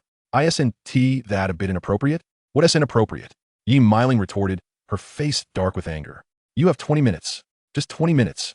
If I don't see you, I'll throw your clothes out onto the street, and you can live under a bridge." Without waiting for Jiang Che to respond, she hung up abruptly. Listening to the busy signal on the other end, Jiang Che felt utterly speechless. He knew his mother was genuinely furious. Although he did not understand the extent of her anger, he realized that if he didn't return, she would indeed throw his clothes out, a threat she would carry out without hesitation. However, Jiang Che did not dare to argue back with his mother, recognizing that he was indeed at fault. It had been 2 days since he returned from the mountain city, and he hadn't visited his parents. Moreover, he had promised his mother last night that he would return for dinner, likely causing her to rise early to prepare a meal for him today. Forgetting this was certainly inexcusable. Fine, I'll go back, he thought. Yet he couldn't help but wonder how his parents would react upon seeing Chen Wanyu. Before bringing Chen Wanyu home, he felt it necessary to consult her, as she was shy and might feel mortified if he didn't first ask her opinion. Shaking his head, Jiang Che walked back to Chen Wanyu. Seeing the serious expression on Jiang Che's face, Chen Wanyu asked softly, "What is wrong?" There is something I should probably tell you," Jiang Che pondered before saying, "We might need to change the location for dinner." "Change the location for dinner? Is that really such a big deal?" Chen Wanyu replied, somewhat puzzled, but still nodded in agreement. "Aren't you going to ask where we're going?" Jiang Che prompted. Upon hearing Jiang Che's question, Chen Wanyu dutifully asked, "Where are we going?" "To my home," Jiang Che articulated deliberately. "Oh," Chen Wanyu momentarily failed to comprehend, instinctively nodding her head. "Okay, I agree then." Seeing her response, Jiang Che turned and hailed a taxi. "Let us get in." He opened the car door and called out to her. "Huh? Oh," Chen Wanyu, still a bit dazed, followed Jiang Che into the car. "Driver, to Binhai Bay Community." Jiang Che instructed the driver. "Got it," the driver replied, starting the engine and speeding off towards Jiang Che's neighborhood. As Chen Wanyu gazed out at the retreating greenery through the window, it dawned on her that Jiang Che had just said he was taking her home, and they were going to have dinner, which meant his family would be present. Suddenly, she felt a wave of regret wash over her. She wanted to get out of the car. She hadn't fully grasped what Jiang Che had said earlier, and had she known it was to his home for dinner, she would never have agreed. The thought of meeting Jiang Che's family made her anxious. Her heart raced as she began to spiral into worries. Although Jiang Che had already been to her home, this would be her first visit to a boy's house. She lowered her head, nervously fidgeting with her hands. Is this what it feels like to meet the parents? Chapter 69. Bringing Chen Wanyu home. A few minutes later, the taxi came to a slow stop at the entrance of Binhai Bay Community. Due to the community's policy of separating vehicles and pedestrians, the car could not enter. "We're here," Jiang Che announced, as the vehicle came to a halt. "Oh," Chen Wanyu replied absently, nodding her head before stepping out of the car. Jiang Che shook his head, took out cash from his wallet to pay the fare, and followed her out. Noticing Chen Wanyu with her head down and her hands anxiously intertwined, Jiang Che gently reassured her, "It's all right. You don't need to be nervous. My parents want tea bite." "Huh?" Chen Wanyu's eyes widened, her face flushing at being seen through. However, Jiang Che's light-hearted joke did help alleviate some of her tension. "Let us go. My parents are waiting for us to eat," he said, turning to walk into the community. Chen Wanyu silently followed him, her nervousness still palpable, especially since it was her first time. Building 3, Unit 3, Room 1510, Jiang Che stated as they arrived at the door, gazing at the somewhat weathered security door. Chen Wanyu felt her heartbeat quicken. "Knock, knock, knock." Instead of using a key, Jiang Che chose to knock on the door, allowing his parents time to prepare. Coming. Yi Miling's voice echoed from inside. With a click, the door swung open. "You little rascal. Did you forget your keys again? What do you even remember throughout the day?" Yi Miling began to scold him, but her words abruptly halted as she froze, eyes wide, staring at Jiang Che and Chen Wanyu. "Ai, diarmom," Jiang Che grinned, waving at her with his big smile. But before he could finish, the door slammed shut with a bang. "Oh my goodness. Lao Jiang, come quickly. I think I've seen a ghost." Yi Miling's terrified voice echoed, accompanied by hurried footsteps. Jiang Che stood there, stunned, glancing at Chen Wanyu, whose expression mirrored his own bewilderment. After a prolonged silence of 2.5 minutes, the door opened once more, this time revealing Jiang Che's father, Jiang Jiangwo. Ahem. Jiang Jiangwo cleared his throat, somewhat awkwardly stating, "Please come in." Jiang Che let out a bitter smile, then turned to Chen Wanyu and said, "Well, let's go inside." He first handed Chen Wanyu a pair of slippers before changing his own shoes. Once both had changed, they stepped into the living room. At that moment, Yi Miling had regained her composure. Upon seeing Chen Wanyu approach, she hurriedly welcomed her, saying, "Classmate, please sit down. Do take a seat." Turning to Jiang Che, she remarked, "You rascal, aren't you going to introduce her?" "Oh, Mom and Dad, this is my classmate Chen Wanyu." Jiang Che rubbed the tip of his nose and turned to Chen Wanyu, saying, "You can just call them Uncle and Auntie." "Uncle, Auntie, hello." Chen Wanyu quickly stood up. Her cheeks flushed and greeted Jiang Che's parents in a soft voice. She appeared visibly nervous, her small hands fidgeting in front of her. As she looked up, her exquisitely beautiful face was suddenly exposed to Jiang Che and Yi Miling's gaze. The couple was instantly captivated, their eyes widening in astonishment. Clearly taken aback by the beauty of the girl their son had brought home. It seemed to be the first time this rascal had introduced a girl to them. Although they were aware of their son's unreliability in matters of the heart, they had only heard rumors, as he had never brought a girl home before. To their surprise, he had brought a girl home this time, and one so strikingly beautiful at that. Each parent was lost in their own thoughts. It was Jiang Che who first regained his composure. He smiled at Chen Wanyu and said, "Hello, Chen Wanyu." Yi Miling also came to her senses. Standing up from her seat, walking over to Chen Wanyu, and gently taking her hand, beaming as she said, "Hello, classmate Wanyu. Welcome to our home." Yi Miling's enthusiasm only heightened Chen Wanyu's nervousness. She stood there, somewhat at a loss. Jiang Che observed the scene and stepped in to ease the tension, saying, "Mom, let her sit down first." Upon hearing her son's words, Yi Miling snapped back to reality. "Oh, right," she exclaimed, hurriedly urging classmate Wanyu, "Please sit, do sit." Once her hand was released, Chen Wanyu quietly sighed in relief. "Sit here," Jiang Che indicated to her. Chen Wanyu nodded obediently and took a seat beside Jiang Che. Suddenly, Jiang Che caught a whiff of something burnt. He frowned and asked, "What is that smell?" "Oh no." Upon hearing Jiang Che's comment, Yi Miling suddenly slapped her thigh and jumped up from the sofa. "My fish!" After exclaiming, she dashed toward the kitchen. Soon after, a cacophony of clattering sounds emanated from the kitchen. Moments later, Yi Miling emerged, patting her chest as she said, "Thank goodness I was quick, otherwise the fish would have been completely burnt." Jiang Che chuckled, shaking his head as he said, "Well, the dishes are ready. Let us eat." He then turned to Jiang Che and instructed, "Son, go help your mother bring the dishes out." "Okay." Jiang Che nodded, just as Chen Wanyu also stood up quietly, saying, "I'll help too." "All right." Jiang Che glanced at her and nodded. With that, he led Chen Wanyu to the kitchen to assist with the dishes. 2.5 minutes later, the four of them sat at the dining table, gazing at the lavish spread of food, which instantly whetted Jiang Che's appetite. He jokingly remarked, "Mom, are we celebrating New Year's today?" Upon hearing this, Yi Miling couldn't help but roll her eyes, replying with mock annoyance, "You little rascal. What nonsense are you spouting? You make it sound like I mistreat you at home." Turning to Chen Wanyu with a gentle smile, she said, "Classmate Wanyu, don't listen to this rascal's nonsense. Come, try the old duck soup I made. I simmered it for 2.5 hours. It should taste quite good." Seeing his mother's sudden change in demeanor, Jiang Che's mouth fell open, momentarily speechless. Chapter 70. Jiang Che. "Mom, are you feeding Chen Wanyu like a pig?" "Indeed. With a daughter-in-law, who needs a son?" Jiang Che pouted, but refrained from saying more. "Thank you, Auntie." Chen Wanyu hurriedly stood up. Reaching for the bowl of soup Yi Miling offered, her voice soft and gentle, bringing a pleasant comfort to the ears. Yi Miling's smile grew even wider upon hearing her. She waved her hand, saying, "Oh, don't mention it. It makes me very happy to have you as a guest, Wanyu. Can I call you that?" "Why, yes, that's fine." Chen Wanyu stammered, standing up a bit flustered, startling everyone present. Yi Miling paused for a moment, then quickly responded, "Wanyu, please sit down. We're all family here. There's no need to stand on ceremony." Jiang Che, seated beside Chen Wanyu, gently patted her hand to encourage her to sit down. Chen Wanyu nodded and obediently settled back into her seat. "Wanyu, Uncle will call you that too," Jiang Che said, noticing her nervousness. He added, "Here with Uncle Jiang. There's no need to be so formal. Just feel at ease." Chen Wanyu sensed that Jiang Che's parents were genuinely sincere in their words, which touched her heart. Besides her grandmother and Jiang Che, there were now 2 more people treating her with such kindness. She nodded, softly replying to Jiang Che, I understand. "Thank you, Uncle. That's the spirit," Jiang Che replied with a smile. "Now, Wanyu, try this braised pork that Annie made and see if it suits your taste." Yes, Wanyu. "Eat more. Try this stir-fried lotus root." Yi Miling chimed in, cheerfully piling dishes onto Chen Wanyu's plate. "Thank you, Auntie," Chen Wanyu quickly responded.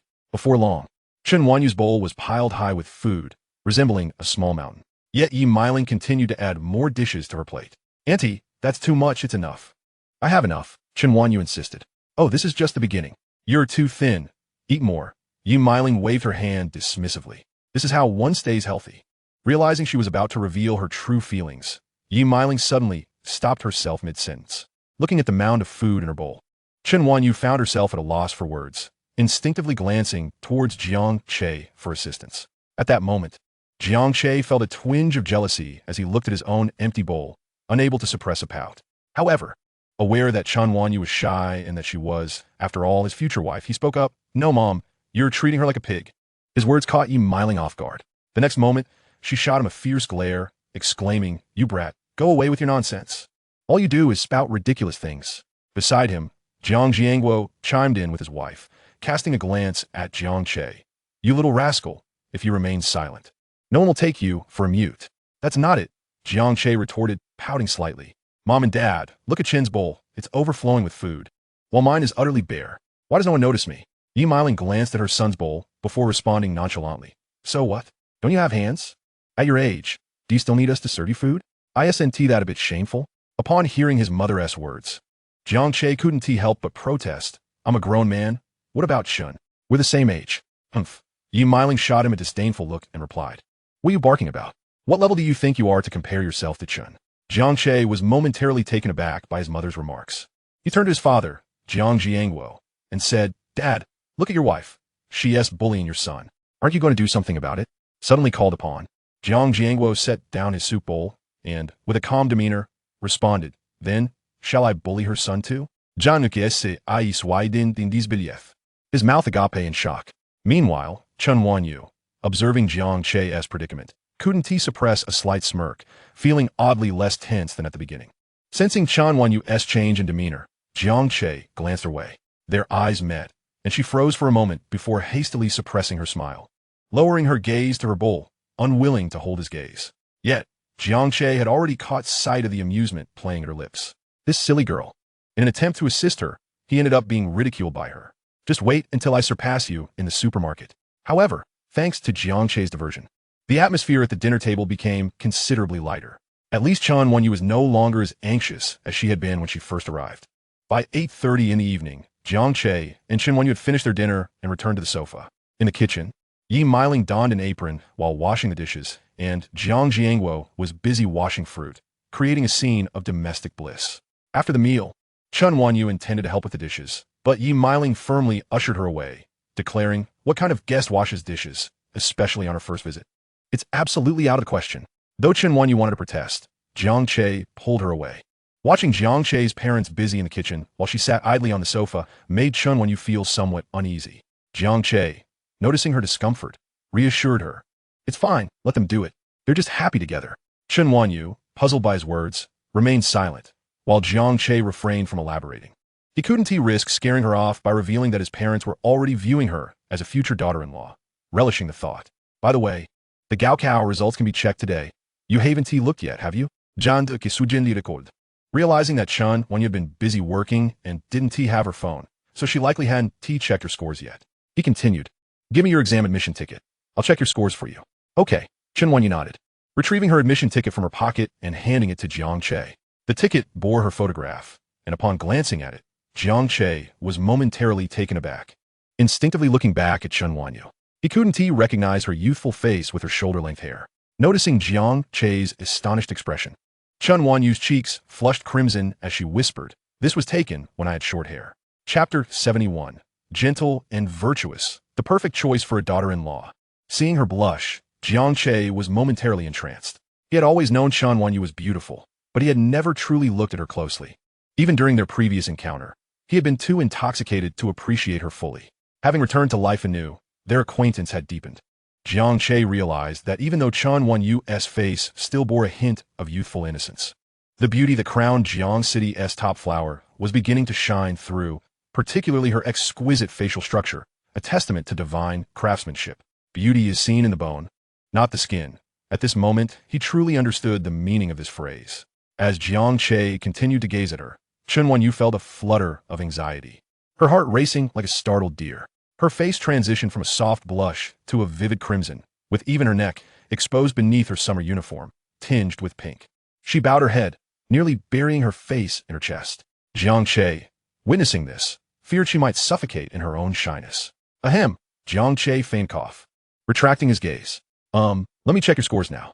With that, he took out his phone and entered Chen Wanyu's admission ticket number to begin the search. At that moment, Jiang Jiangguo and Yi Miling emerged from the kitchen.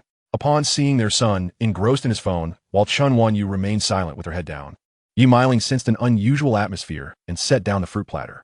"Son, Wanyu, what are you two discussing?" she inquired. "Nothing much.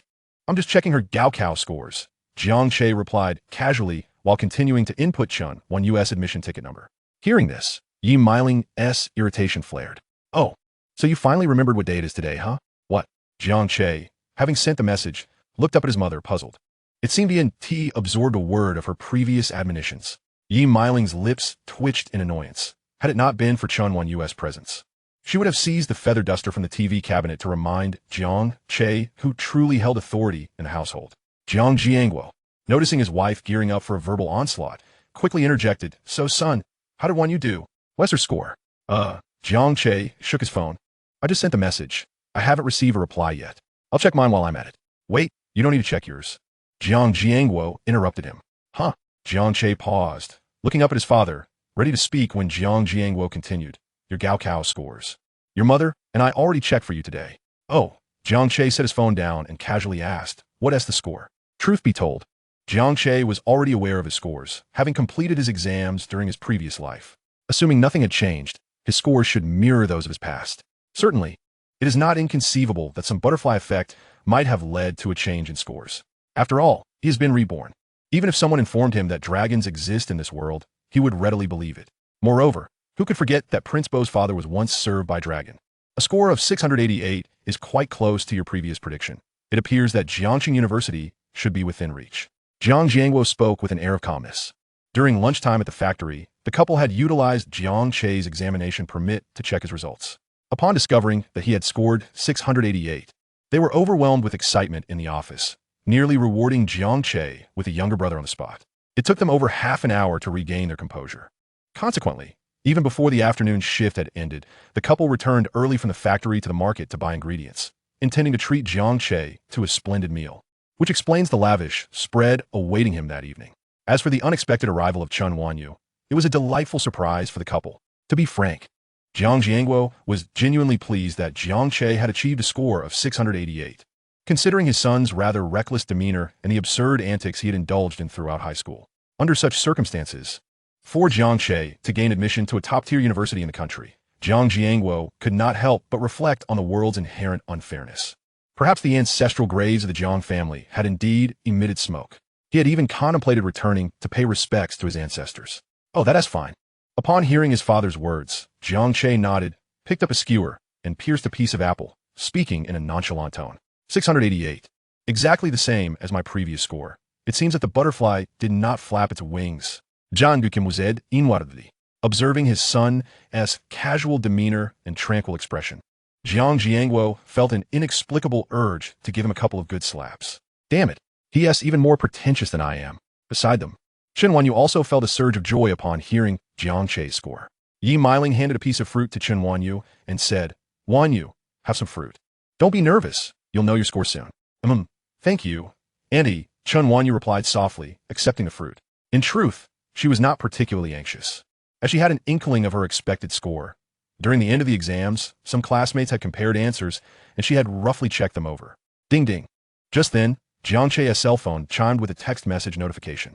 "Quick, check one US exam score. Yimeding Gurjid Jiang Che." At that moment, she seemed even more anxious than Chen Wanyu. This was because she genuinely liked this young woman. Despite their first meeting, having interacted with various people at the factory, she understood what kind of person Chen Wanyu was. Gentle and virtuous, with a soft disposition, such a girl was undoubtedly the ideal choice for a daughter-in-law. Therefore, upon learning that Jiang Che's score could secure him a place at Jiangqing University, she naturally hoped that her future daughter-in-law would also attend the same institution.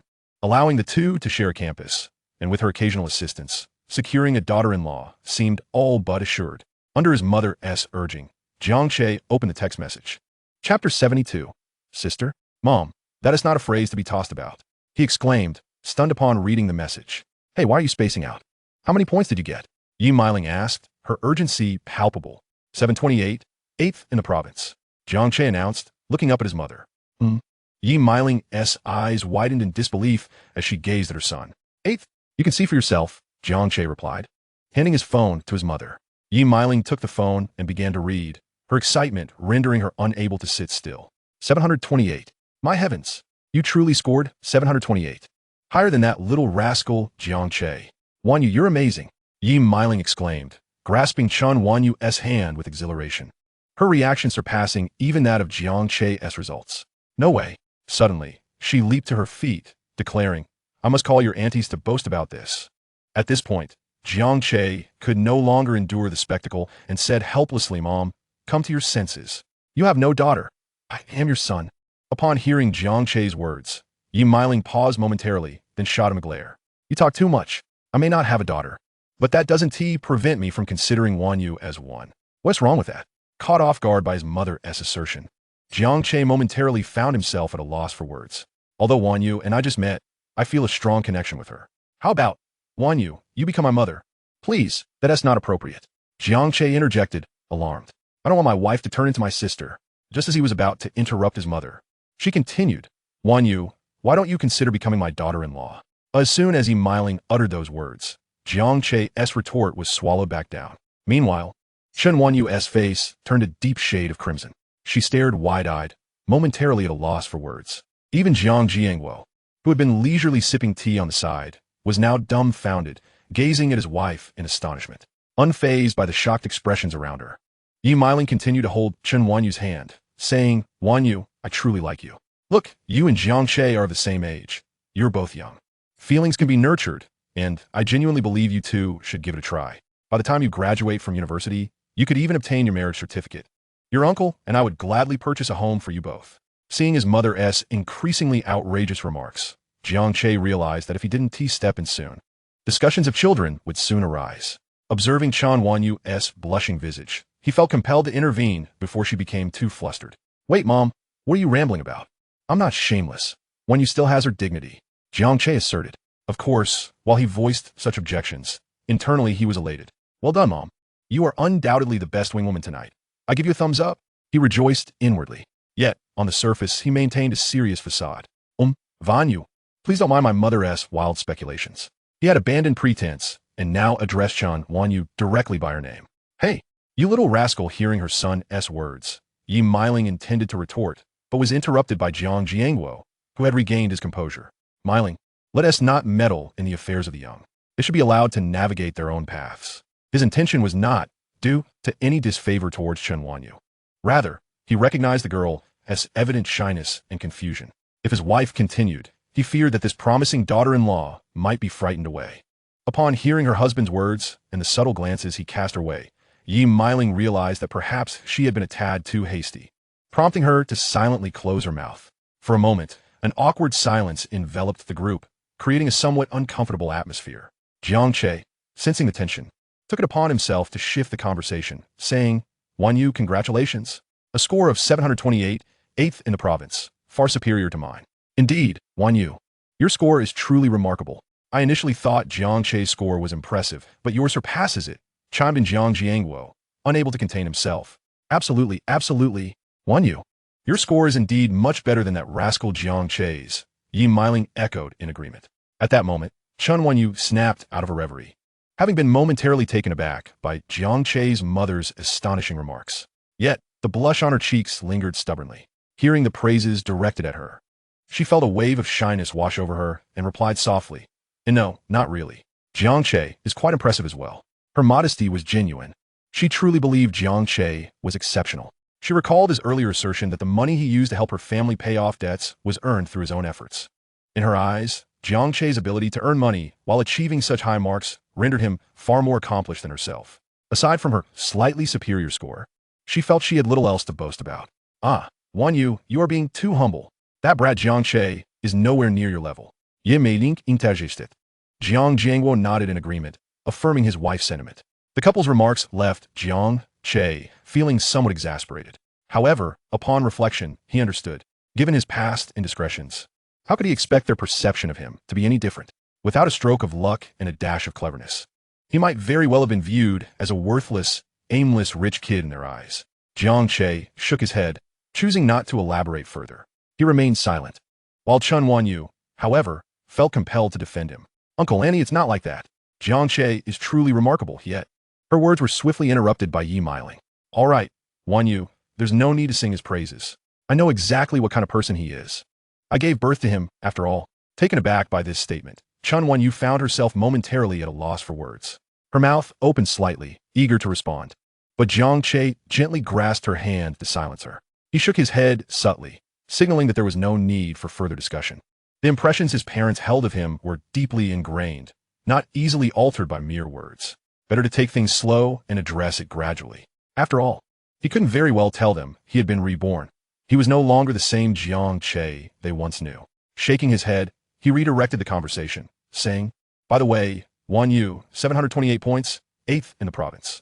With such a score, you have a considerable chance at Tsinghua or Peking University. Are you certain you still wish to apply to Jiangxing University?" Startled by Jiang Che's inquiry, Chen Wanyu hesitated. She had initially only considered applying to Jiangxing University, never contemplating other options. Now faced with Jiang Che's question, she was momentarily at a loss for how to respond. Yi Meiling, overhearing her son's words, felt a sudden pang of concern. With such a score, one you could certainly aim for Tsinghua or Peking University. If she applies there, wouldn't that mean she could attend the same university as my son? Long-distance relationships. As someone who had experienced the trials of a long-distance relationship, she knew all too well that such arrangements rarely culminated in a happy ending. If Jiang Che ended up with Chen Wanyu, it was likely they would face the same fate. It wasn't a lack of faith in Chen Wanyu. Rather, it was her doubts about Jiang Che. She was all too aware of the kind of person her son had been, and the reckless behavior he exhibited in high school made her worry he might let Chen Wanyu down. However, Yi Meiling couldn't bring herself to suggest that Chen Wanyu forego Tsinghua or Peking University in favor of Jiangxing University. After all, to thwart someone's aspirations was akin to murder in the eyes of a parent. It was an act of selfishness. After a moment of contemplation, Chen Wanyu looked at Jiang Che and quietly asked, "Are you choosing Jiangxing University?" Jiang Che was taken aback by her sudden inquiry. After a moment of thought, he replied, "Yes, with my score, Tsinghua or Peking is quite difficult, and I never intended to apply there anyway, so I'll likely choose Jiangxing University." "Oh, I see." Chen Wanyu nodded, then turned to Jiang Che and stated, "I will apply to Jiangxing University." Hearing her decision brought a small sense of joy to Jiang Che's heart. Yet, after pondering for a moment, he added, "Actually, you don't have to rush into a decision. There's still time before the application deadline. You can take your time to think it over. You might also want to call your grandma to discuss it and get her opinion." Though Jiang Che was aware that in his previous life, Chen Wanyu had blindly applied to Jiangxing University without taking advantage of any admission benefits, he hoped that in this new life, she would choose a path she truly desired. Love knows no distance. Mountains and seas can be traversed. Moreover, now that Jiang Che was not short on funds, distance was no issue. He could easily fly to see her whenever he wished. Chen Wanyu shook her head gently and said softly, "I'll just go to Jiangxing University." Seeing her firm resolve, Jiang Che chose not to press the matter further. Everything had returned to the starting point of their previous lives. "All right, since you've made your decision, I'll look into Jiangxing University's enrollment policies over the next few days. With your score, you should be eligible for tuition waivers and such," he offered, considering how Chen Wanyu had previously enrolled without any awareness of such benefits. "Okay, sounds good." Chen Wanyu nodded in agreement. With this matter settled, the atmosphere lightened once more. Jiang Jiangguo and Yi Meiling exchanged glances, each thinking to themselves, "This daughter-in-law is a keeper." As the clock struck 10:30 that evening, Jiang Che remembered that Chen Wanyu had to rise early for her job at the supermarket. Thus, he announced, "Mom, Dad, it's getting late. I'll take Wanyu back to her hotel." Yi Meiling frowned slightly and asked, "Wanyu is staying at a hotel?" "Yes," Jiang Che replied. "She just returned to Jiangxing with me yesterday and started her trial shift at the supermarket today, so she is temporarily staying at a hotel." Upon hearing that Chen Wanyu was residing in a hotel, Yi Meiling was determined to have her stay at their home instead. She turned to Chen Wanyu and said, "Oh, why stay in a hotel? It's such a waste of money. Wanyu, why don't you just stay with us? We have plenty of rooms." Jiang Che looked at his mother with confusion. "Mom, if I'm not mistaken, don't we only have 2 bedrooms?" "Yes." Yi Meiling replied matter-of-factly, 2 bedrooms. One for Wanyu and one for your dad and me." "But what about me?" Jiang Che asked, bewildered. "Where do I sleep?" "Here," Yi Meiling said, patting the sofa beneath her. Jiang Che's eyes widened in disbelief as he looked at his mother. After a prolonged silence, he finally said, "Mom, tell me the truth. Am I really your biological child?" "Of course not," Yi Meiling stated without a hint of hesitation. "It's a gift for topping up the phone." "Jiang Che, what can I say? It's all your fault, my dear mother." At this point, Jiang Che was at a loss for words regarding his mother's preferential treatment. At 10:50, under Yi Meiling's reluctant gaze, Jiang Che and Chen Wanyu stepped out. Ultimately, Yi Meiling did not insist on keeping Chen Wanyu. As Jiang Che remarked, the hotel has already been paid for, whether we stay or not. The money won't be refunded. Moreover, Chen Wenyu felt embarrassed to truly occupy Jiang Che's room and let him sleep on the sofa, so they decided to return to the hotel instead. That little rascal. After you drop Wenyu off at the hotel, come back quickly, don't dawdle. In the corridor by the elevator, Yi Meiling addressed Jiang Che. Did you hear that? The couple seemed to be in agreement. Old Jiang also chimed in, yes, after you drop off Wenyu, make sure to return promptly. Hearing his parents speak, Jiang du kefid somevatel please. He had intended to spend more time with Chen Wenyu tonight to nurture their relationship, but with his parents interfering, that hope vanished. Got it? He nodded resignedly. Wenyu, be careful on your way back. Remember Annie's number. If anything happens, don't hesitate to call. I'm always here for you. Yi Meiling gently reminded while holding Chen Wenyu's hand. Yes, Chen Wenyu, now accustomed to Yi Meiling's warmth, nodded and softly replied, I understand, Annie. All right, that's enough. Mom, it's nearly 11. We should take our leave, Jiang Che said, glancing at his phone, unable to suppress a frown. Understood. Yi Meiling shot her son a glare, then turned to Chen Wenyu with a softer tone. Wenyu, let us leave it at that for now. You go back and rest. Come over often, and I'll make you delicious food.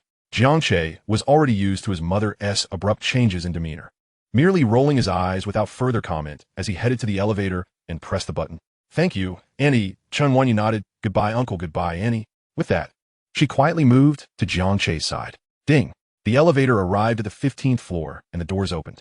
Jiang Che and Chen Wenyu stepped inside. Chapter 74. Chen Wenyu, why are you being so kind to me? Ding! As the elevator doors slowly closed, the figures of Jiang Che and Chen Wenyu vanished from the sight of the couple. Sigh. Yi Meiling sighed softly. What a wonderful girl. I wonder what good deeds this rascal Jiang Che has done in his lifetime. Let's hope he matures a bit and doesn't he hurt that girl, Jiang Jiangwo remarked. Inside the elevator, Jiang Che and Chen Wenyu remained silent. Chen Wenyu. After a prolonged silence, Jiang Che finally spoke. Chen Wenyu turned her head, puzzled by his sudden address. Well, my mother can be a bit peculiar. If she says something inappropriate, I hope you won't take it to heart, Jiang Che said, glancing at her. Chen Wenyu was momentarily taken aback, then gently nodded. She understood that Jiang Che's mother meant no harm, and she felt touched by the warmth of Jiang Che's family. Having lost her parents at a young age, she had spent years relying solely on her grandmother, so she envied the familial atmosphere Jiang Che enjoyed. Noticing her reaction, Jiang Che was about to say something when they reached the ground floor. The elevator doors opened, and he shook his head before stepping out. After exiting the community garden, they arrived at the gate of the complex. Jiang Che intended to hail a taxi, but Chen Wenyu suddenly tugged at his sleeve. What's wrong? Jiang Che looked at her, puzzled. It's not far to the hotel. We can walk. Chen Wenyu replied softly. Upon hearing this, Jiang Che realized that she was being frugal and didn't want to waste money, so he nodded. All right, let us take a stroll. 100 steps after a meal leads to a long life. It's just perfect for a post-dinner walk. Thus, the two began walking towards the hotel along the sidewalk, perhaps due to Jiang Che's earlier comments. This time, Chen Wenyu did not follow him like a little shadow, but walked beside him, side by side. However, throughout the journey, Chen Wenyu remained silent, creating a slightly awkward atmosphere. Jiang Che understood that she had a reserved nature. If he didn't speak, she wouldn't either. Knowing that silence was not conducive to their interaction, he sought to break the ice. So, how was your first day at work? Upon hearing Jiang Che speak, Chen Wenyu softly replied, it was quite good. Feeling her response was somewhat vague, she added, Aunt Chun is very approachable, and Xiao Hongjie and the others have been really nice to me, patiently teaching me. I've learned a lot. Well, as long as you can adapt. Jiang Du nodded in agreement. If anyone bullies you at work, let me know. If you're not happy, tell me, and I'll help you find another job. Initially, Chen Wenyu nodded, then shook her head. What does that mean? Nodding means yes, shaking means no. So what does it mean when you do both? Seeing Jiang Che furrow his brow at her, Chen Wenyu explained softly, it's not necessary to go through all that trouble. I think this job is just fine. She felt that considering her lack of education and work experience, finding a job at all was quite an achievement. Moreover, she thought Jiang Che had already done her a great favor by helping her secure this position, and she didn't want to burden him further. All right, if you think it's good, that's fine, Jiang Che conceded, not wanting to dwell on the matter any longer. After all, this supermarket summer job was merely a transitional phase for Chen Wenyu. He pondered for a moment before continuing. Regardless, I've said my piece. If you ever feel unhappy, we can always reconsider. Don't worry about being a burden or anything else. I promised your grandmother to take good care of you. So just let me know if there is anything. Yes, Chen Wenyu nodded. Make sure to focus on your job. When it's time to apply for colleges, I'll let you know, or I can help you fill out the application, Jiang Che said. Yeah, okay. Chen Wanyu nodded.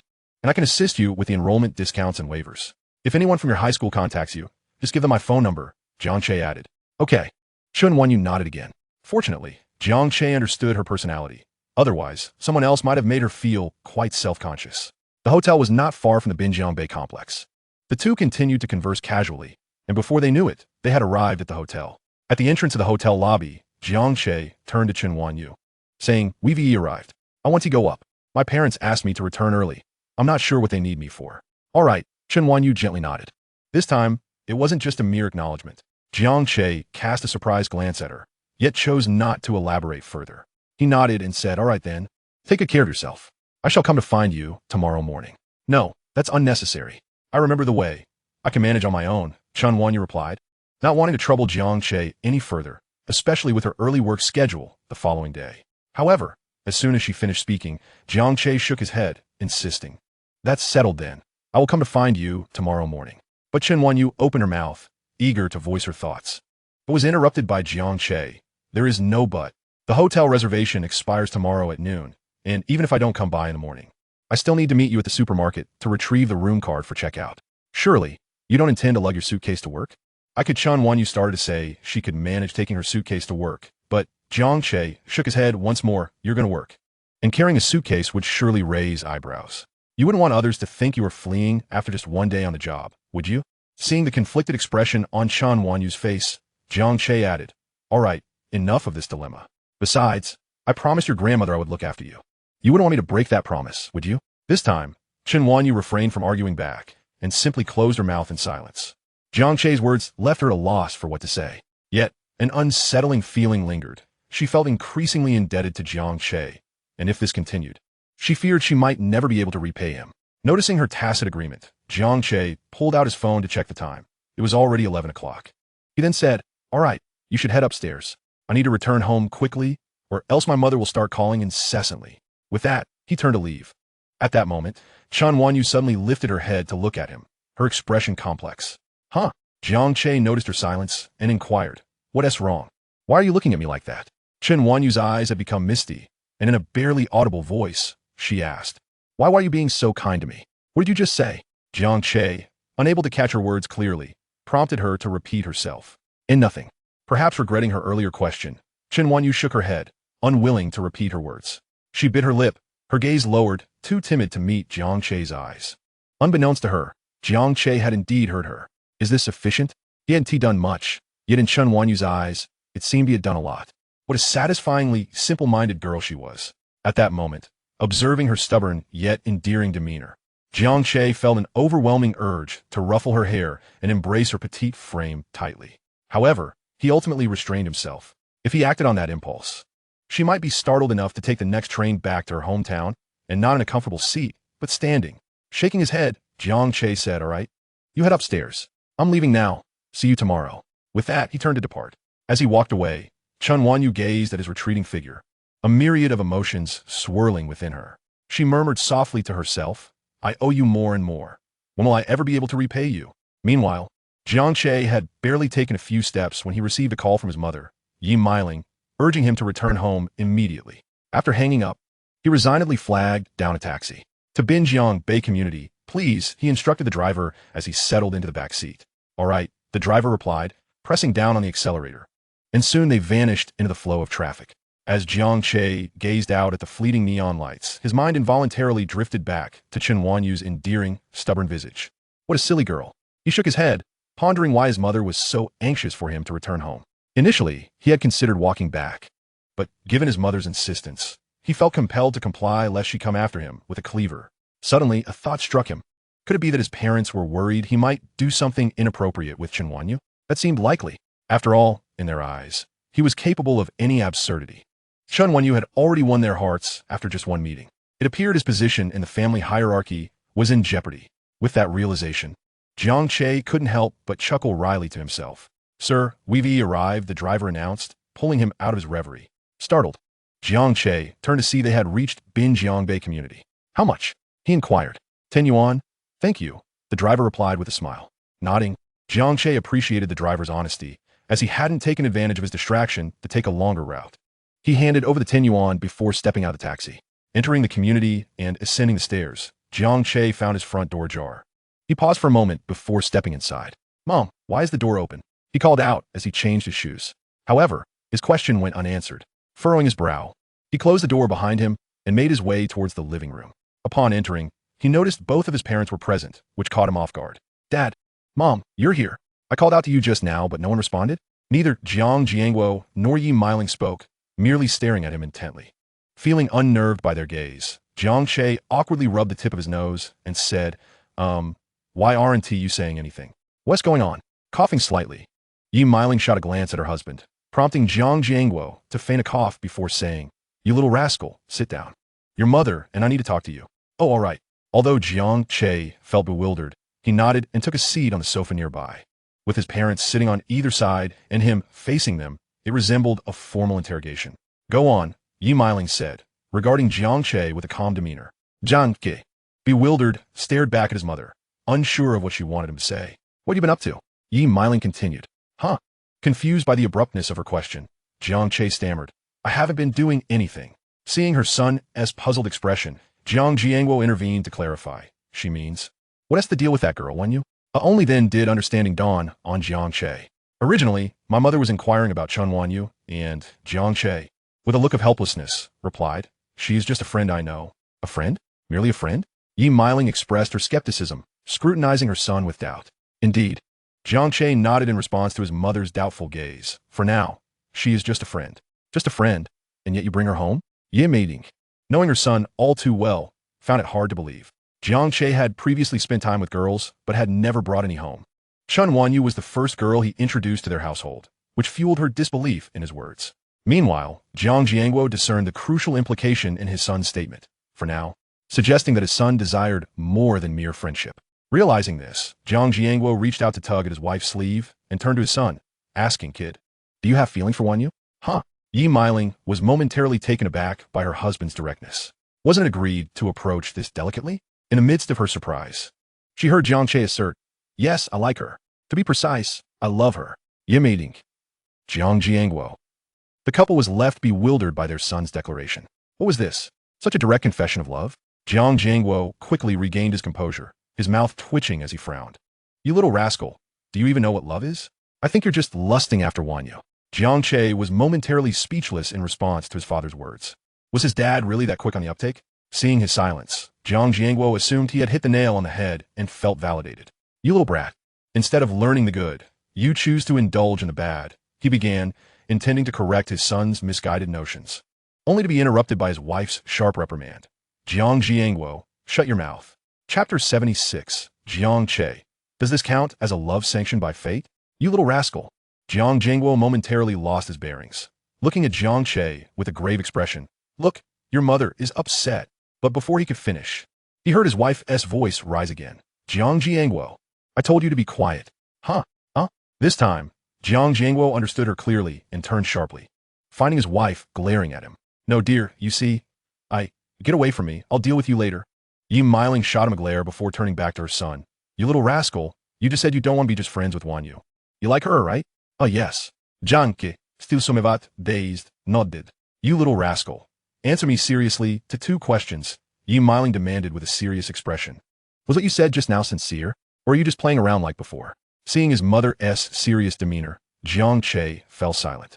Yi Miling's brows furrowed tighter at his silence. This little rascal truly seemed unreliable. If that were the case, she would not want Jiang Che to continue his association with Chen Wanyu. Although Yi Miling had only met Chen Wanyu once, her keen perception told her that while Wanyu appeared gentle and soft, she was inherently quite stubborn. Such girls tended to be very devoted in relationships, and if they experienced emotional pain, it could take a lifetime to heal. Yi Miling did not want her son, a notorious flirt, to hurt such a wonderful girl due to fleeting infatuation. Shaking her head, she had made her decision. At that moment, Jiang Che, lost in thought, recalled fragments from his past life. On the hospital bed, Chun Wanyu had accompanied him with their daughter during his final moments. Her steadfast demeanor and their daughter's adorable visage were etched deeply in his mind. Before his demise, he had vowed that if given a second chance, he would guard both of them with utmost devotion. Now that he had indeed been reborn and encountered Chun Wanyu once more, His heart ached for her after their days spent together. He had come to a profound realization. He genuinely liked this tragically fated girl. In this life, he only wished to love and protect her, not out of pity or a desire for redemption, but simply out of love. He loved Chen Wanyu, and that was beyond question. With renewed determination, Jiang Che lifted his gaze to his mother, sincerity radiating from him as he declared, "Mom, I am serious." Yi Meiling looked at him in surprise. Their eyes met, and she found no hint of retreat in his gaze. Rather, she perceived unwavering resolve. Knowing her son as she did, Yi Meiling recognized that this time, he seemed genuinely earnest. Observing his youthful yet resolute and handsome face, she realized for the first time that he had indeed changed. Since the end of his college entrance exams, he appeared to have matured significantly, as he had not caused any trouble that required her and Jiang Jiangwo to clean up after him. Yes, the college entrance exams were over, and Jiang Che was now 18. In the blink of an eye, he had come of age. If this little rascal truly had transformed and was sincerely approaching his feelings, then allowing Chen Wanyu to be with him was not out of the question. After all, she genuinely liked Chen Wanyu. A girl with such character would make an excellent daughter-in-law, ensuring that future in-law issues would be non-existent. Yi Meiling contemplated deeply for a long while. After a significant pause, her previously furrowed brows gradually relaxed, and she looked at her son, her expression still serious. "You little rascal, I hope you remember what you said tonight, no matter the time or place." Seeing his mother's solemnity, Jiang Che refrained from jesting and nodded earnestly. "Mom, I understand." "That's good." Yi Meiling's demeanor softened as she nodded. "Your words are enough." Then, she suddenly shifted the topic, looking at Jiang Che again. "So, when do you plan to confess to Wanyu?" "Huh?" Jiang Che was momentarily caught off guard by his mother's sudden leap in logic. "What do you mean? You like Wanyu, don't you? You must pursue her and confess." Yi Meiling glared at him, exasperated. "Are you really waiting for her to confess to you?" Jiang Che was momentarily at a loss for words. He and T said he wouldn't confess, but was there really a need to rush? In this lifetime, just a few days after their initial encounter, he was already contemplating a confession to Chen Wanyu. Such a hasty declaration would surely terrify that naive girl to her very core. What if, after confessing in the afternoon, she decided to flee by train that very night? Even if it meant standing for the entire journey? With this thought in mind, Jiang Che shook his head and turned to his mother, saying, "Mom, isn't it a bit premature to rush into this? I believe in taking my time. I have my own rhythm." "What do you mean by not rushing and taking it slow? What rhythm are you talking about?" Jiang Che's words instantly provoked Yi Meiling, who retorted, "You impudent boy. I have already determined that Wanyu will be my daughter-in-law. If you don't seize the opportunity to confess soon, what if someone else sweeps her away? You'll have no one to blame but yourself. If that day comes, you needn't bother coming back. I'll act as if I never bore you." Jiang Che was momentarily speechless, caught off guard by his mother's fervor. It was clear she was not jesting. To his astonishment, Chen Wanyu had captured the affections of the formidable Yi matriarch, eclipsing even her own son. Yet, perhaps this was for the best. Once Wanyu married into their family, he wouldn't have to fret about any potential mother-in-law and daughter-in-law tensions. Given how dearly Yi Meiling seemed to cherish Wanyu, was he, then, effectively authorized to pursue this romance? Zhang Dukim was quietly. At that moment, Jiang Jiangwo observed the exchange between mother and son with a bemused expression. Wait a minute. Wasn't he the plan to unite as a couple to jointly reprimand Jiang Che for his mischief and caution him to keep his distance from Chen Wanyu? Why had the narrative shifted to encouraging him to pursue her with urgency? Jiang Jiangwo pondered this conundrum for a while, unable to comprehend it. He fell silent and instinctively reached for his breast pocket. At that moment, all he desired was a cigarette. Chapter 77. Yes, we have a child? A sharp clap suddenly jolted Jiang Che back to reality. "Ouch! Mom, why did you hit me?" he exclaimed, wincing and rubbing the back of his head, looking innocently at his mother. "You little rascal, did you even listen to what I said?" Yi Meiling was aware that her son had been distracted during her earlier admonition, so she added with irritation, "If you didn't catch it, I wouldn't mind reinforcing the lesson." Her gaze drifted towards the television cabinet, and following her line of sight, Jiang Che's eyes landed on a glaring feather duster. A wave of dread washed over him. The formidable Yi matriarch was formidable indeed, exhibiting a rather unorthodox approach to discipline. No, Mom, I heard you." Jiang Che replied. "Oh." Yi Meiling raised an eyebrow, casting a sidelong glance at him. "Did you really hear me?" "Absolutely. More genuine than pearls." Jiang Che asserted earnestly. "That's more like it." Yi Meiling finally nodded in satisfaction. With the threat of physical reprimand temporarily abated, Jiang Che discreetly exhaled in relief.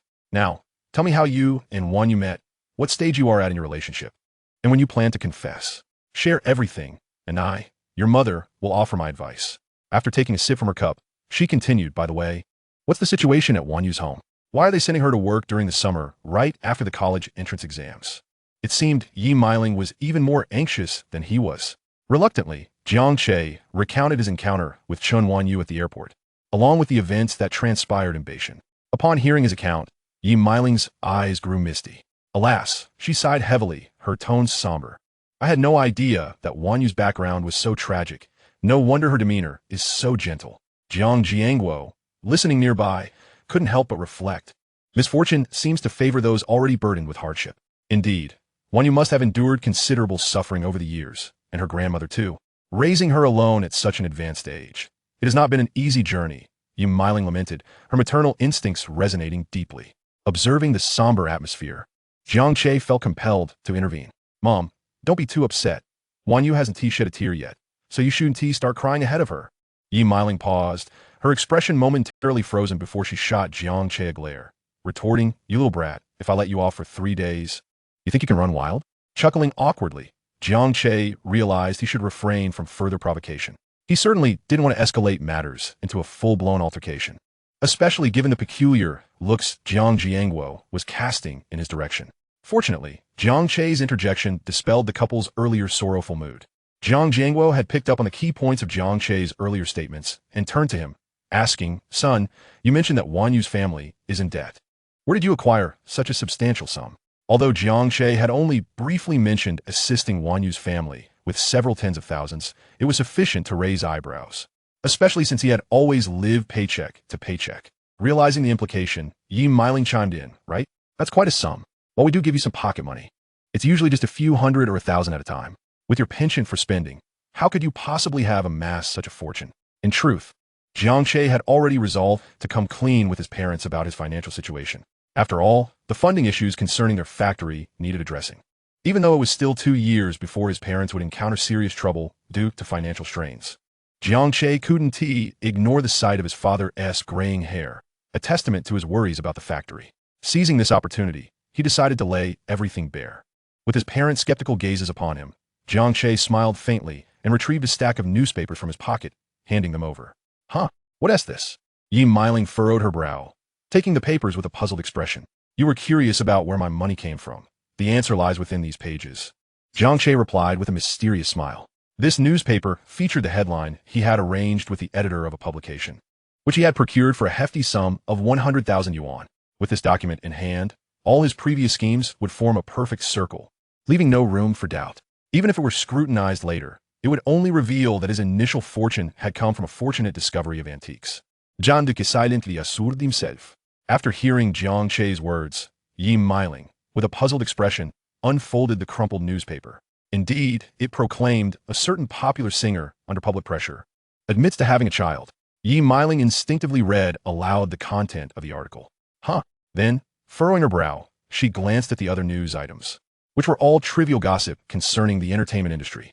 One headline read, a certain famous actress caught in the act by her spouse, brutally beaten in public, and another claimed, which celebrity has been unfaithful and met with fans at night. The more she read, the more bewildered she became, and her expression darkened. Raising her gaze to Jiang Che, she shot him a sharp look and asked, what are you trying to convey by showing us this? Jiang Che, taken aback for a moment, quickly responded, no, not that side. Mom, please flip it over and take a look. Damn, he had almost forgotten that this Mountain City media daily specialized in entertainment gossip. Wiping the sweat from his brow, he gestured for his mother to turn the page and examine it more closely. Yi Meiling, still frowning, complied and flipped to the other side. There, in bold letters, the headline read, shocking. A high school student finds a rare Yuan Dynasty blue and white porcelain vase while traveling in Mountain City, fetching a staggering price of 10 million at auction. The article dominated nearly half of the newspaper's page. After reading it, she lifted her gaze to her son, her eyes still filled with confusion. At that moment, Jiang Che was grinning at her. Their eyes met. Unable to contain herself, Yi Meiling exclaimed, you little rascal, what are you implying by showing us this? You can't possibly mean that the high school student mentioned in the article is you, right? Jiang Che chuckled but remained silent. Meanwhile, Jiang Jiangguo, observing the silent exchange between mother and son, furrowed his brows and reached for the newspaper from his wife's hands. Upon reading, he was initially taken aback, and then his previously furrowed brow deepened further. He too raised his head to look at his son and inquired, "Son, enlighten us. What are you trying to express by showing us this? Initially, I intended to interact with you both as an ordinary person, yet it seems I have only fostered distance." Faced with his parents' perplexity, Jiang Che tilted his head upward, gazing at the ceiling, and stated nonchalantly, "I'm done pretending. I'll lay my cards on the table. Your son is now a millionaire." Slap. Just as Jiang Che was basking in his declaration, a resounding smack jolted him back to reality. Ouch! There stood Yi Meiling, her face darkened as she glared at him, gritting her teeth, "Speak plainly." Feeling embarrassed at his mother's stern demeanor, Jiang Che rubbed his head. Meanwhile, Jiang Jiangguo, sitting beside them, was staring intently at him. "Kid, is that high school student mentioned in the newspaper really you?" Jiang Jiangguo asked, his brow furrowed. "Yes," Jiang Che nodded. "The high school student who found that antique and sold it for 10 million is indeed me. Well, to clarify, I currently have just over 10 million. However, he did not intend to disclose the entirety of his fortune to his parents. He planned to allocate 5 million to assist them with their factory's financial issues while reserving the rest for other purposes." With that thought, Jiang Che pulled out a bank card from his pocket and placed it on the coffee table. He looked at his parents and said, "Mom, Dad, this card contains 5 million. I know there have been issues with the cash flow in the factory. Please use it to settle what needs to be settled, and keep the rest as reserve funds." At this moment, Yi Meiling was still grappling with the revelation of her son being a millionaire, staring at him in disbelief. Was this truly her son, who had always been a spendthrift and caused trouble? First, he brought home a daughter-in-law, and now he suddenly claimed to be a millionaire. Did he even consider whether she could accept this? Wait, no. Could it be that he had engaged in some illegal activity? Shaking her head, Yi Meiling adopted a serious demeanor and asked, "You little rascal, tell me honestly, have you done something illegal?" "Huh?" Jiang Che looked bewildered at his mother. He had been waiting for her to speak, and her first words were accusations of criminality. While he acknowledged that his wealth had come rather unexpectedly, it was indeed a legitimate gain from finding and selling antiques. "Mom, I've shown you the evidence," Jiang Che replied earnestly. "The money is from selling an antique I found. Everything is legal and above board. How could there be any crime involved?" "Really?" Yi Meiling struggled to believe it. 10 million cash. She and Jiang Jiangguo had labored for half their lives in the factory, and even at the peak of their business, they had never dared to dream of possessing that amount of cash. Now her son suddenly claimed to have it. How could she trust this? Absolutely. More genuine than pearls. Jiang Che insisted, aware of his mother's concerns about him straying onto a path of crime. He shook his head and said, "If you don't believe me, ask Dad. Can that Yuan dynasty porcelain vase really sell for that much?" Upon hearing her son's words, Yi Meiling turned to Jiang Jiangguo and asked, "Old Jiang, is what this rascal's saying true? Can a mere vase really fetch over 10 million? At this point, Jiang Jiangguo was equally astonished. After glancing at his son, he nodded and confirmed, "Yes, what he says is true. I recall that at an auction in Hong Kong, an ancient Yuan dynasty blue and white jar sold for 300 million Hong Kong dollars. 300 million. Yi Meiling gazed at her husband with wide eyes, her expression one of utter astonishment. 300 million? Surely not. Can this mere broken jar truly fetch such a staggering sum? This world must be out of its mind." In response, Jiang Jiangguo shook his head. He looked at his wife and began to elucidate. Genuine antiques, particularly the Yuan dynasty blue and white porcelain, are exceedingly rare, which renders them immensely valuable. It is entirely plausible for such a piece to command that price when it encounters an aficionado or a knowledgeable collector. If that scoundrel, Jiang Che, indeed acquired the Yuan blue and white vase, then even the 10 million price tag is quite modest. Hearing her husband assert that Jiang Che's Yuan blue and white porcelain vase was worth 10 million, yet consider a bargain, Yi Meiling found herself at a loss for words.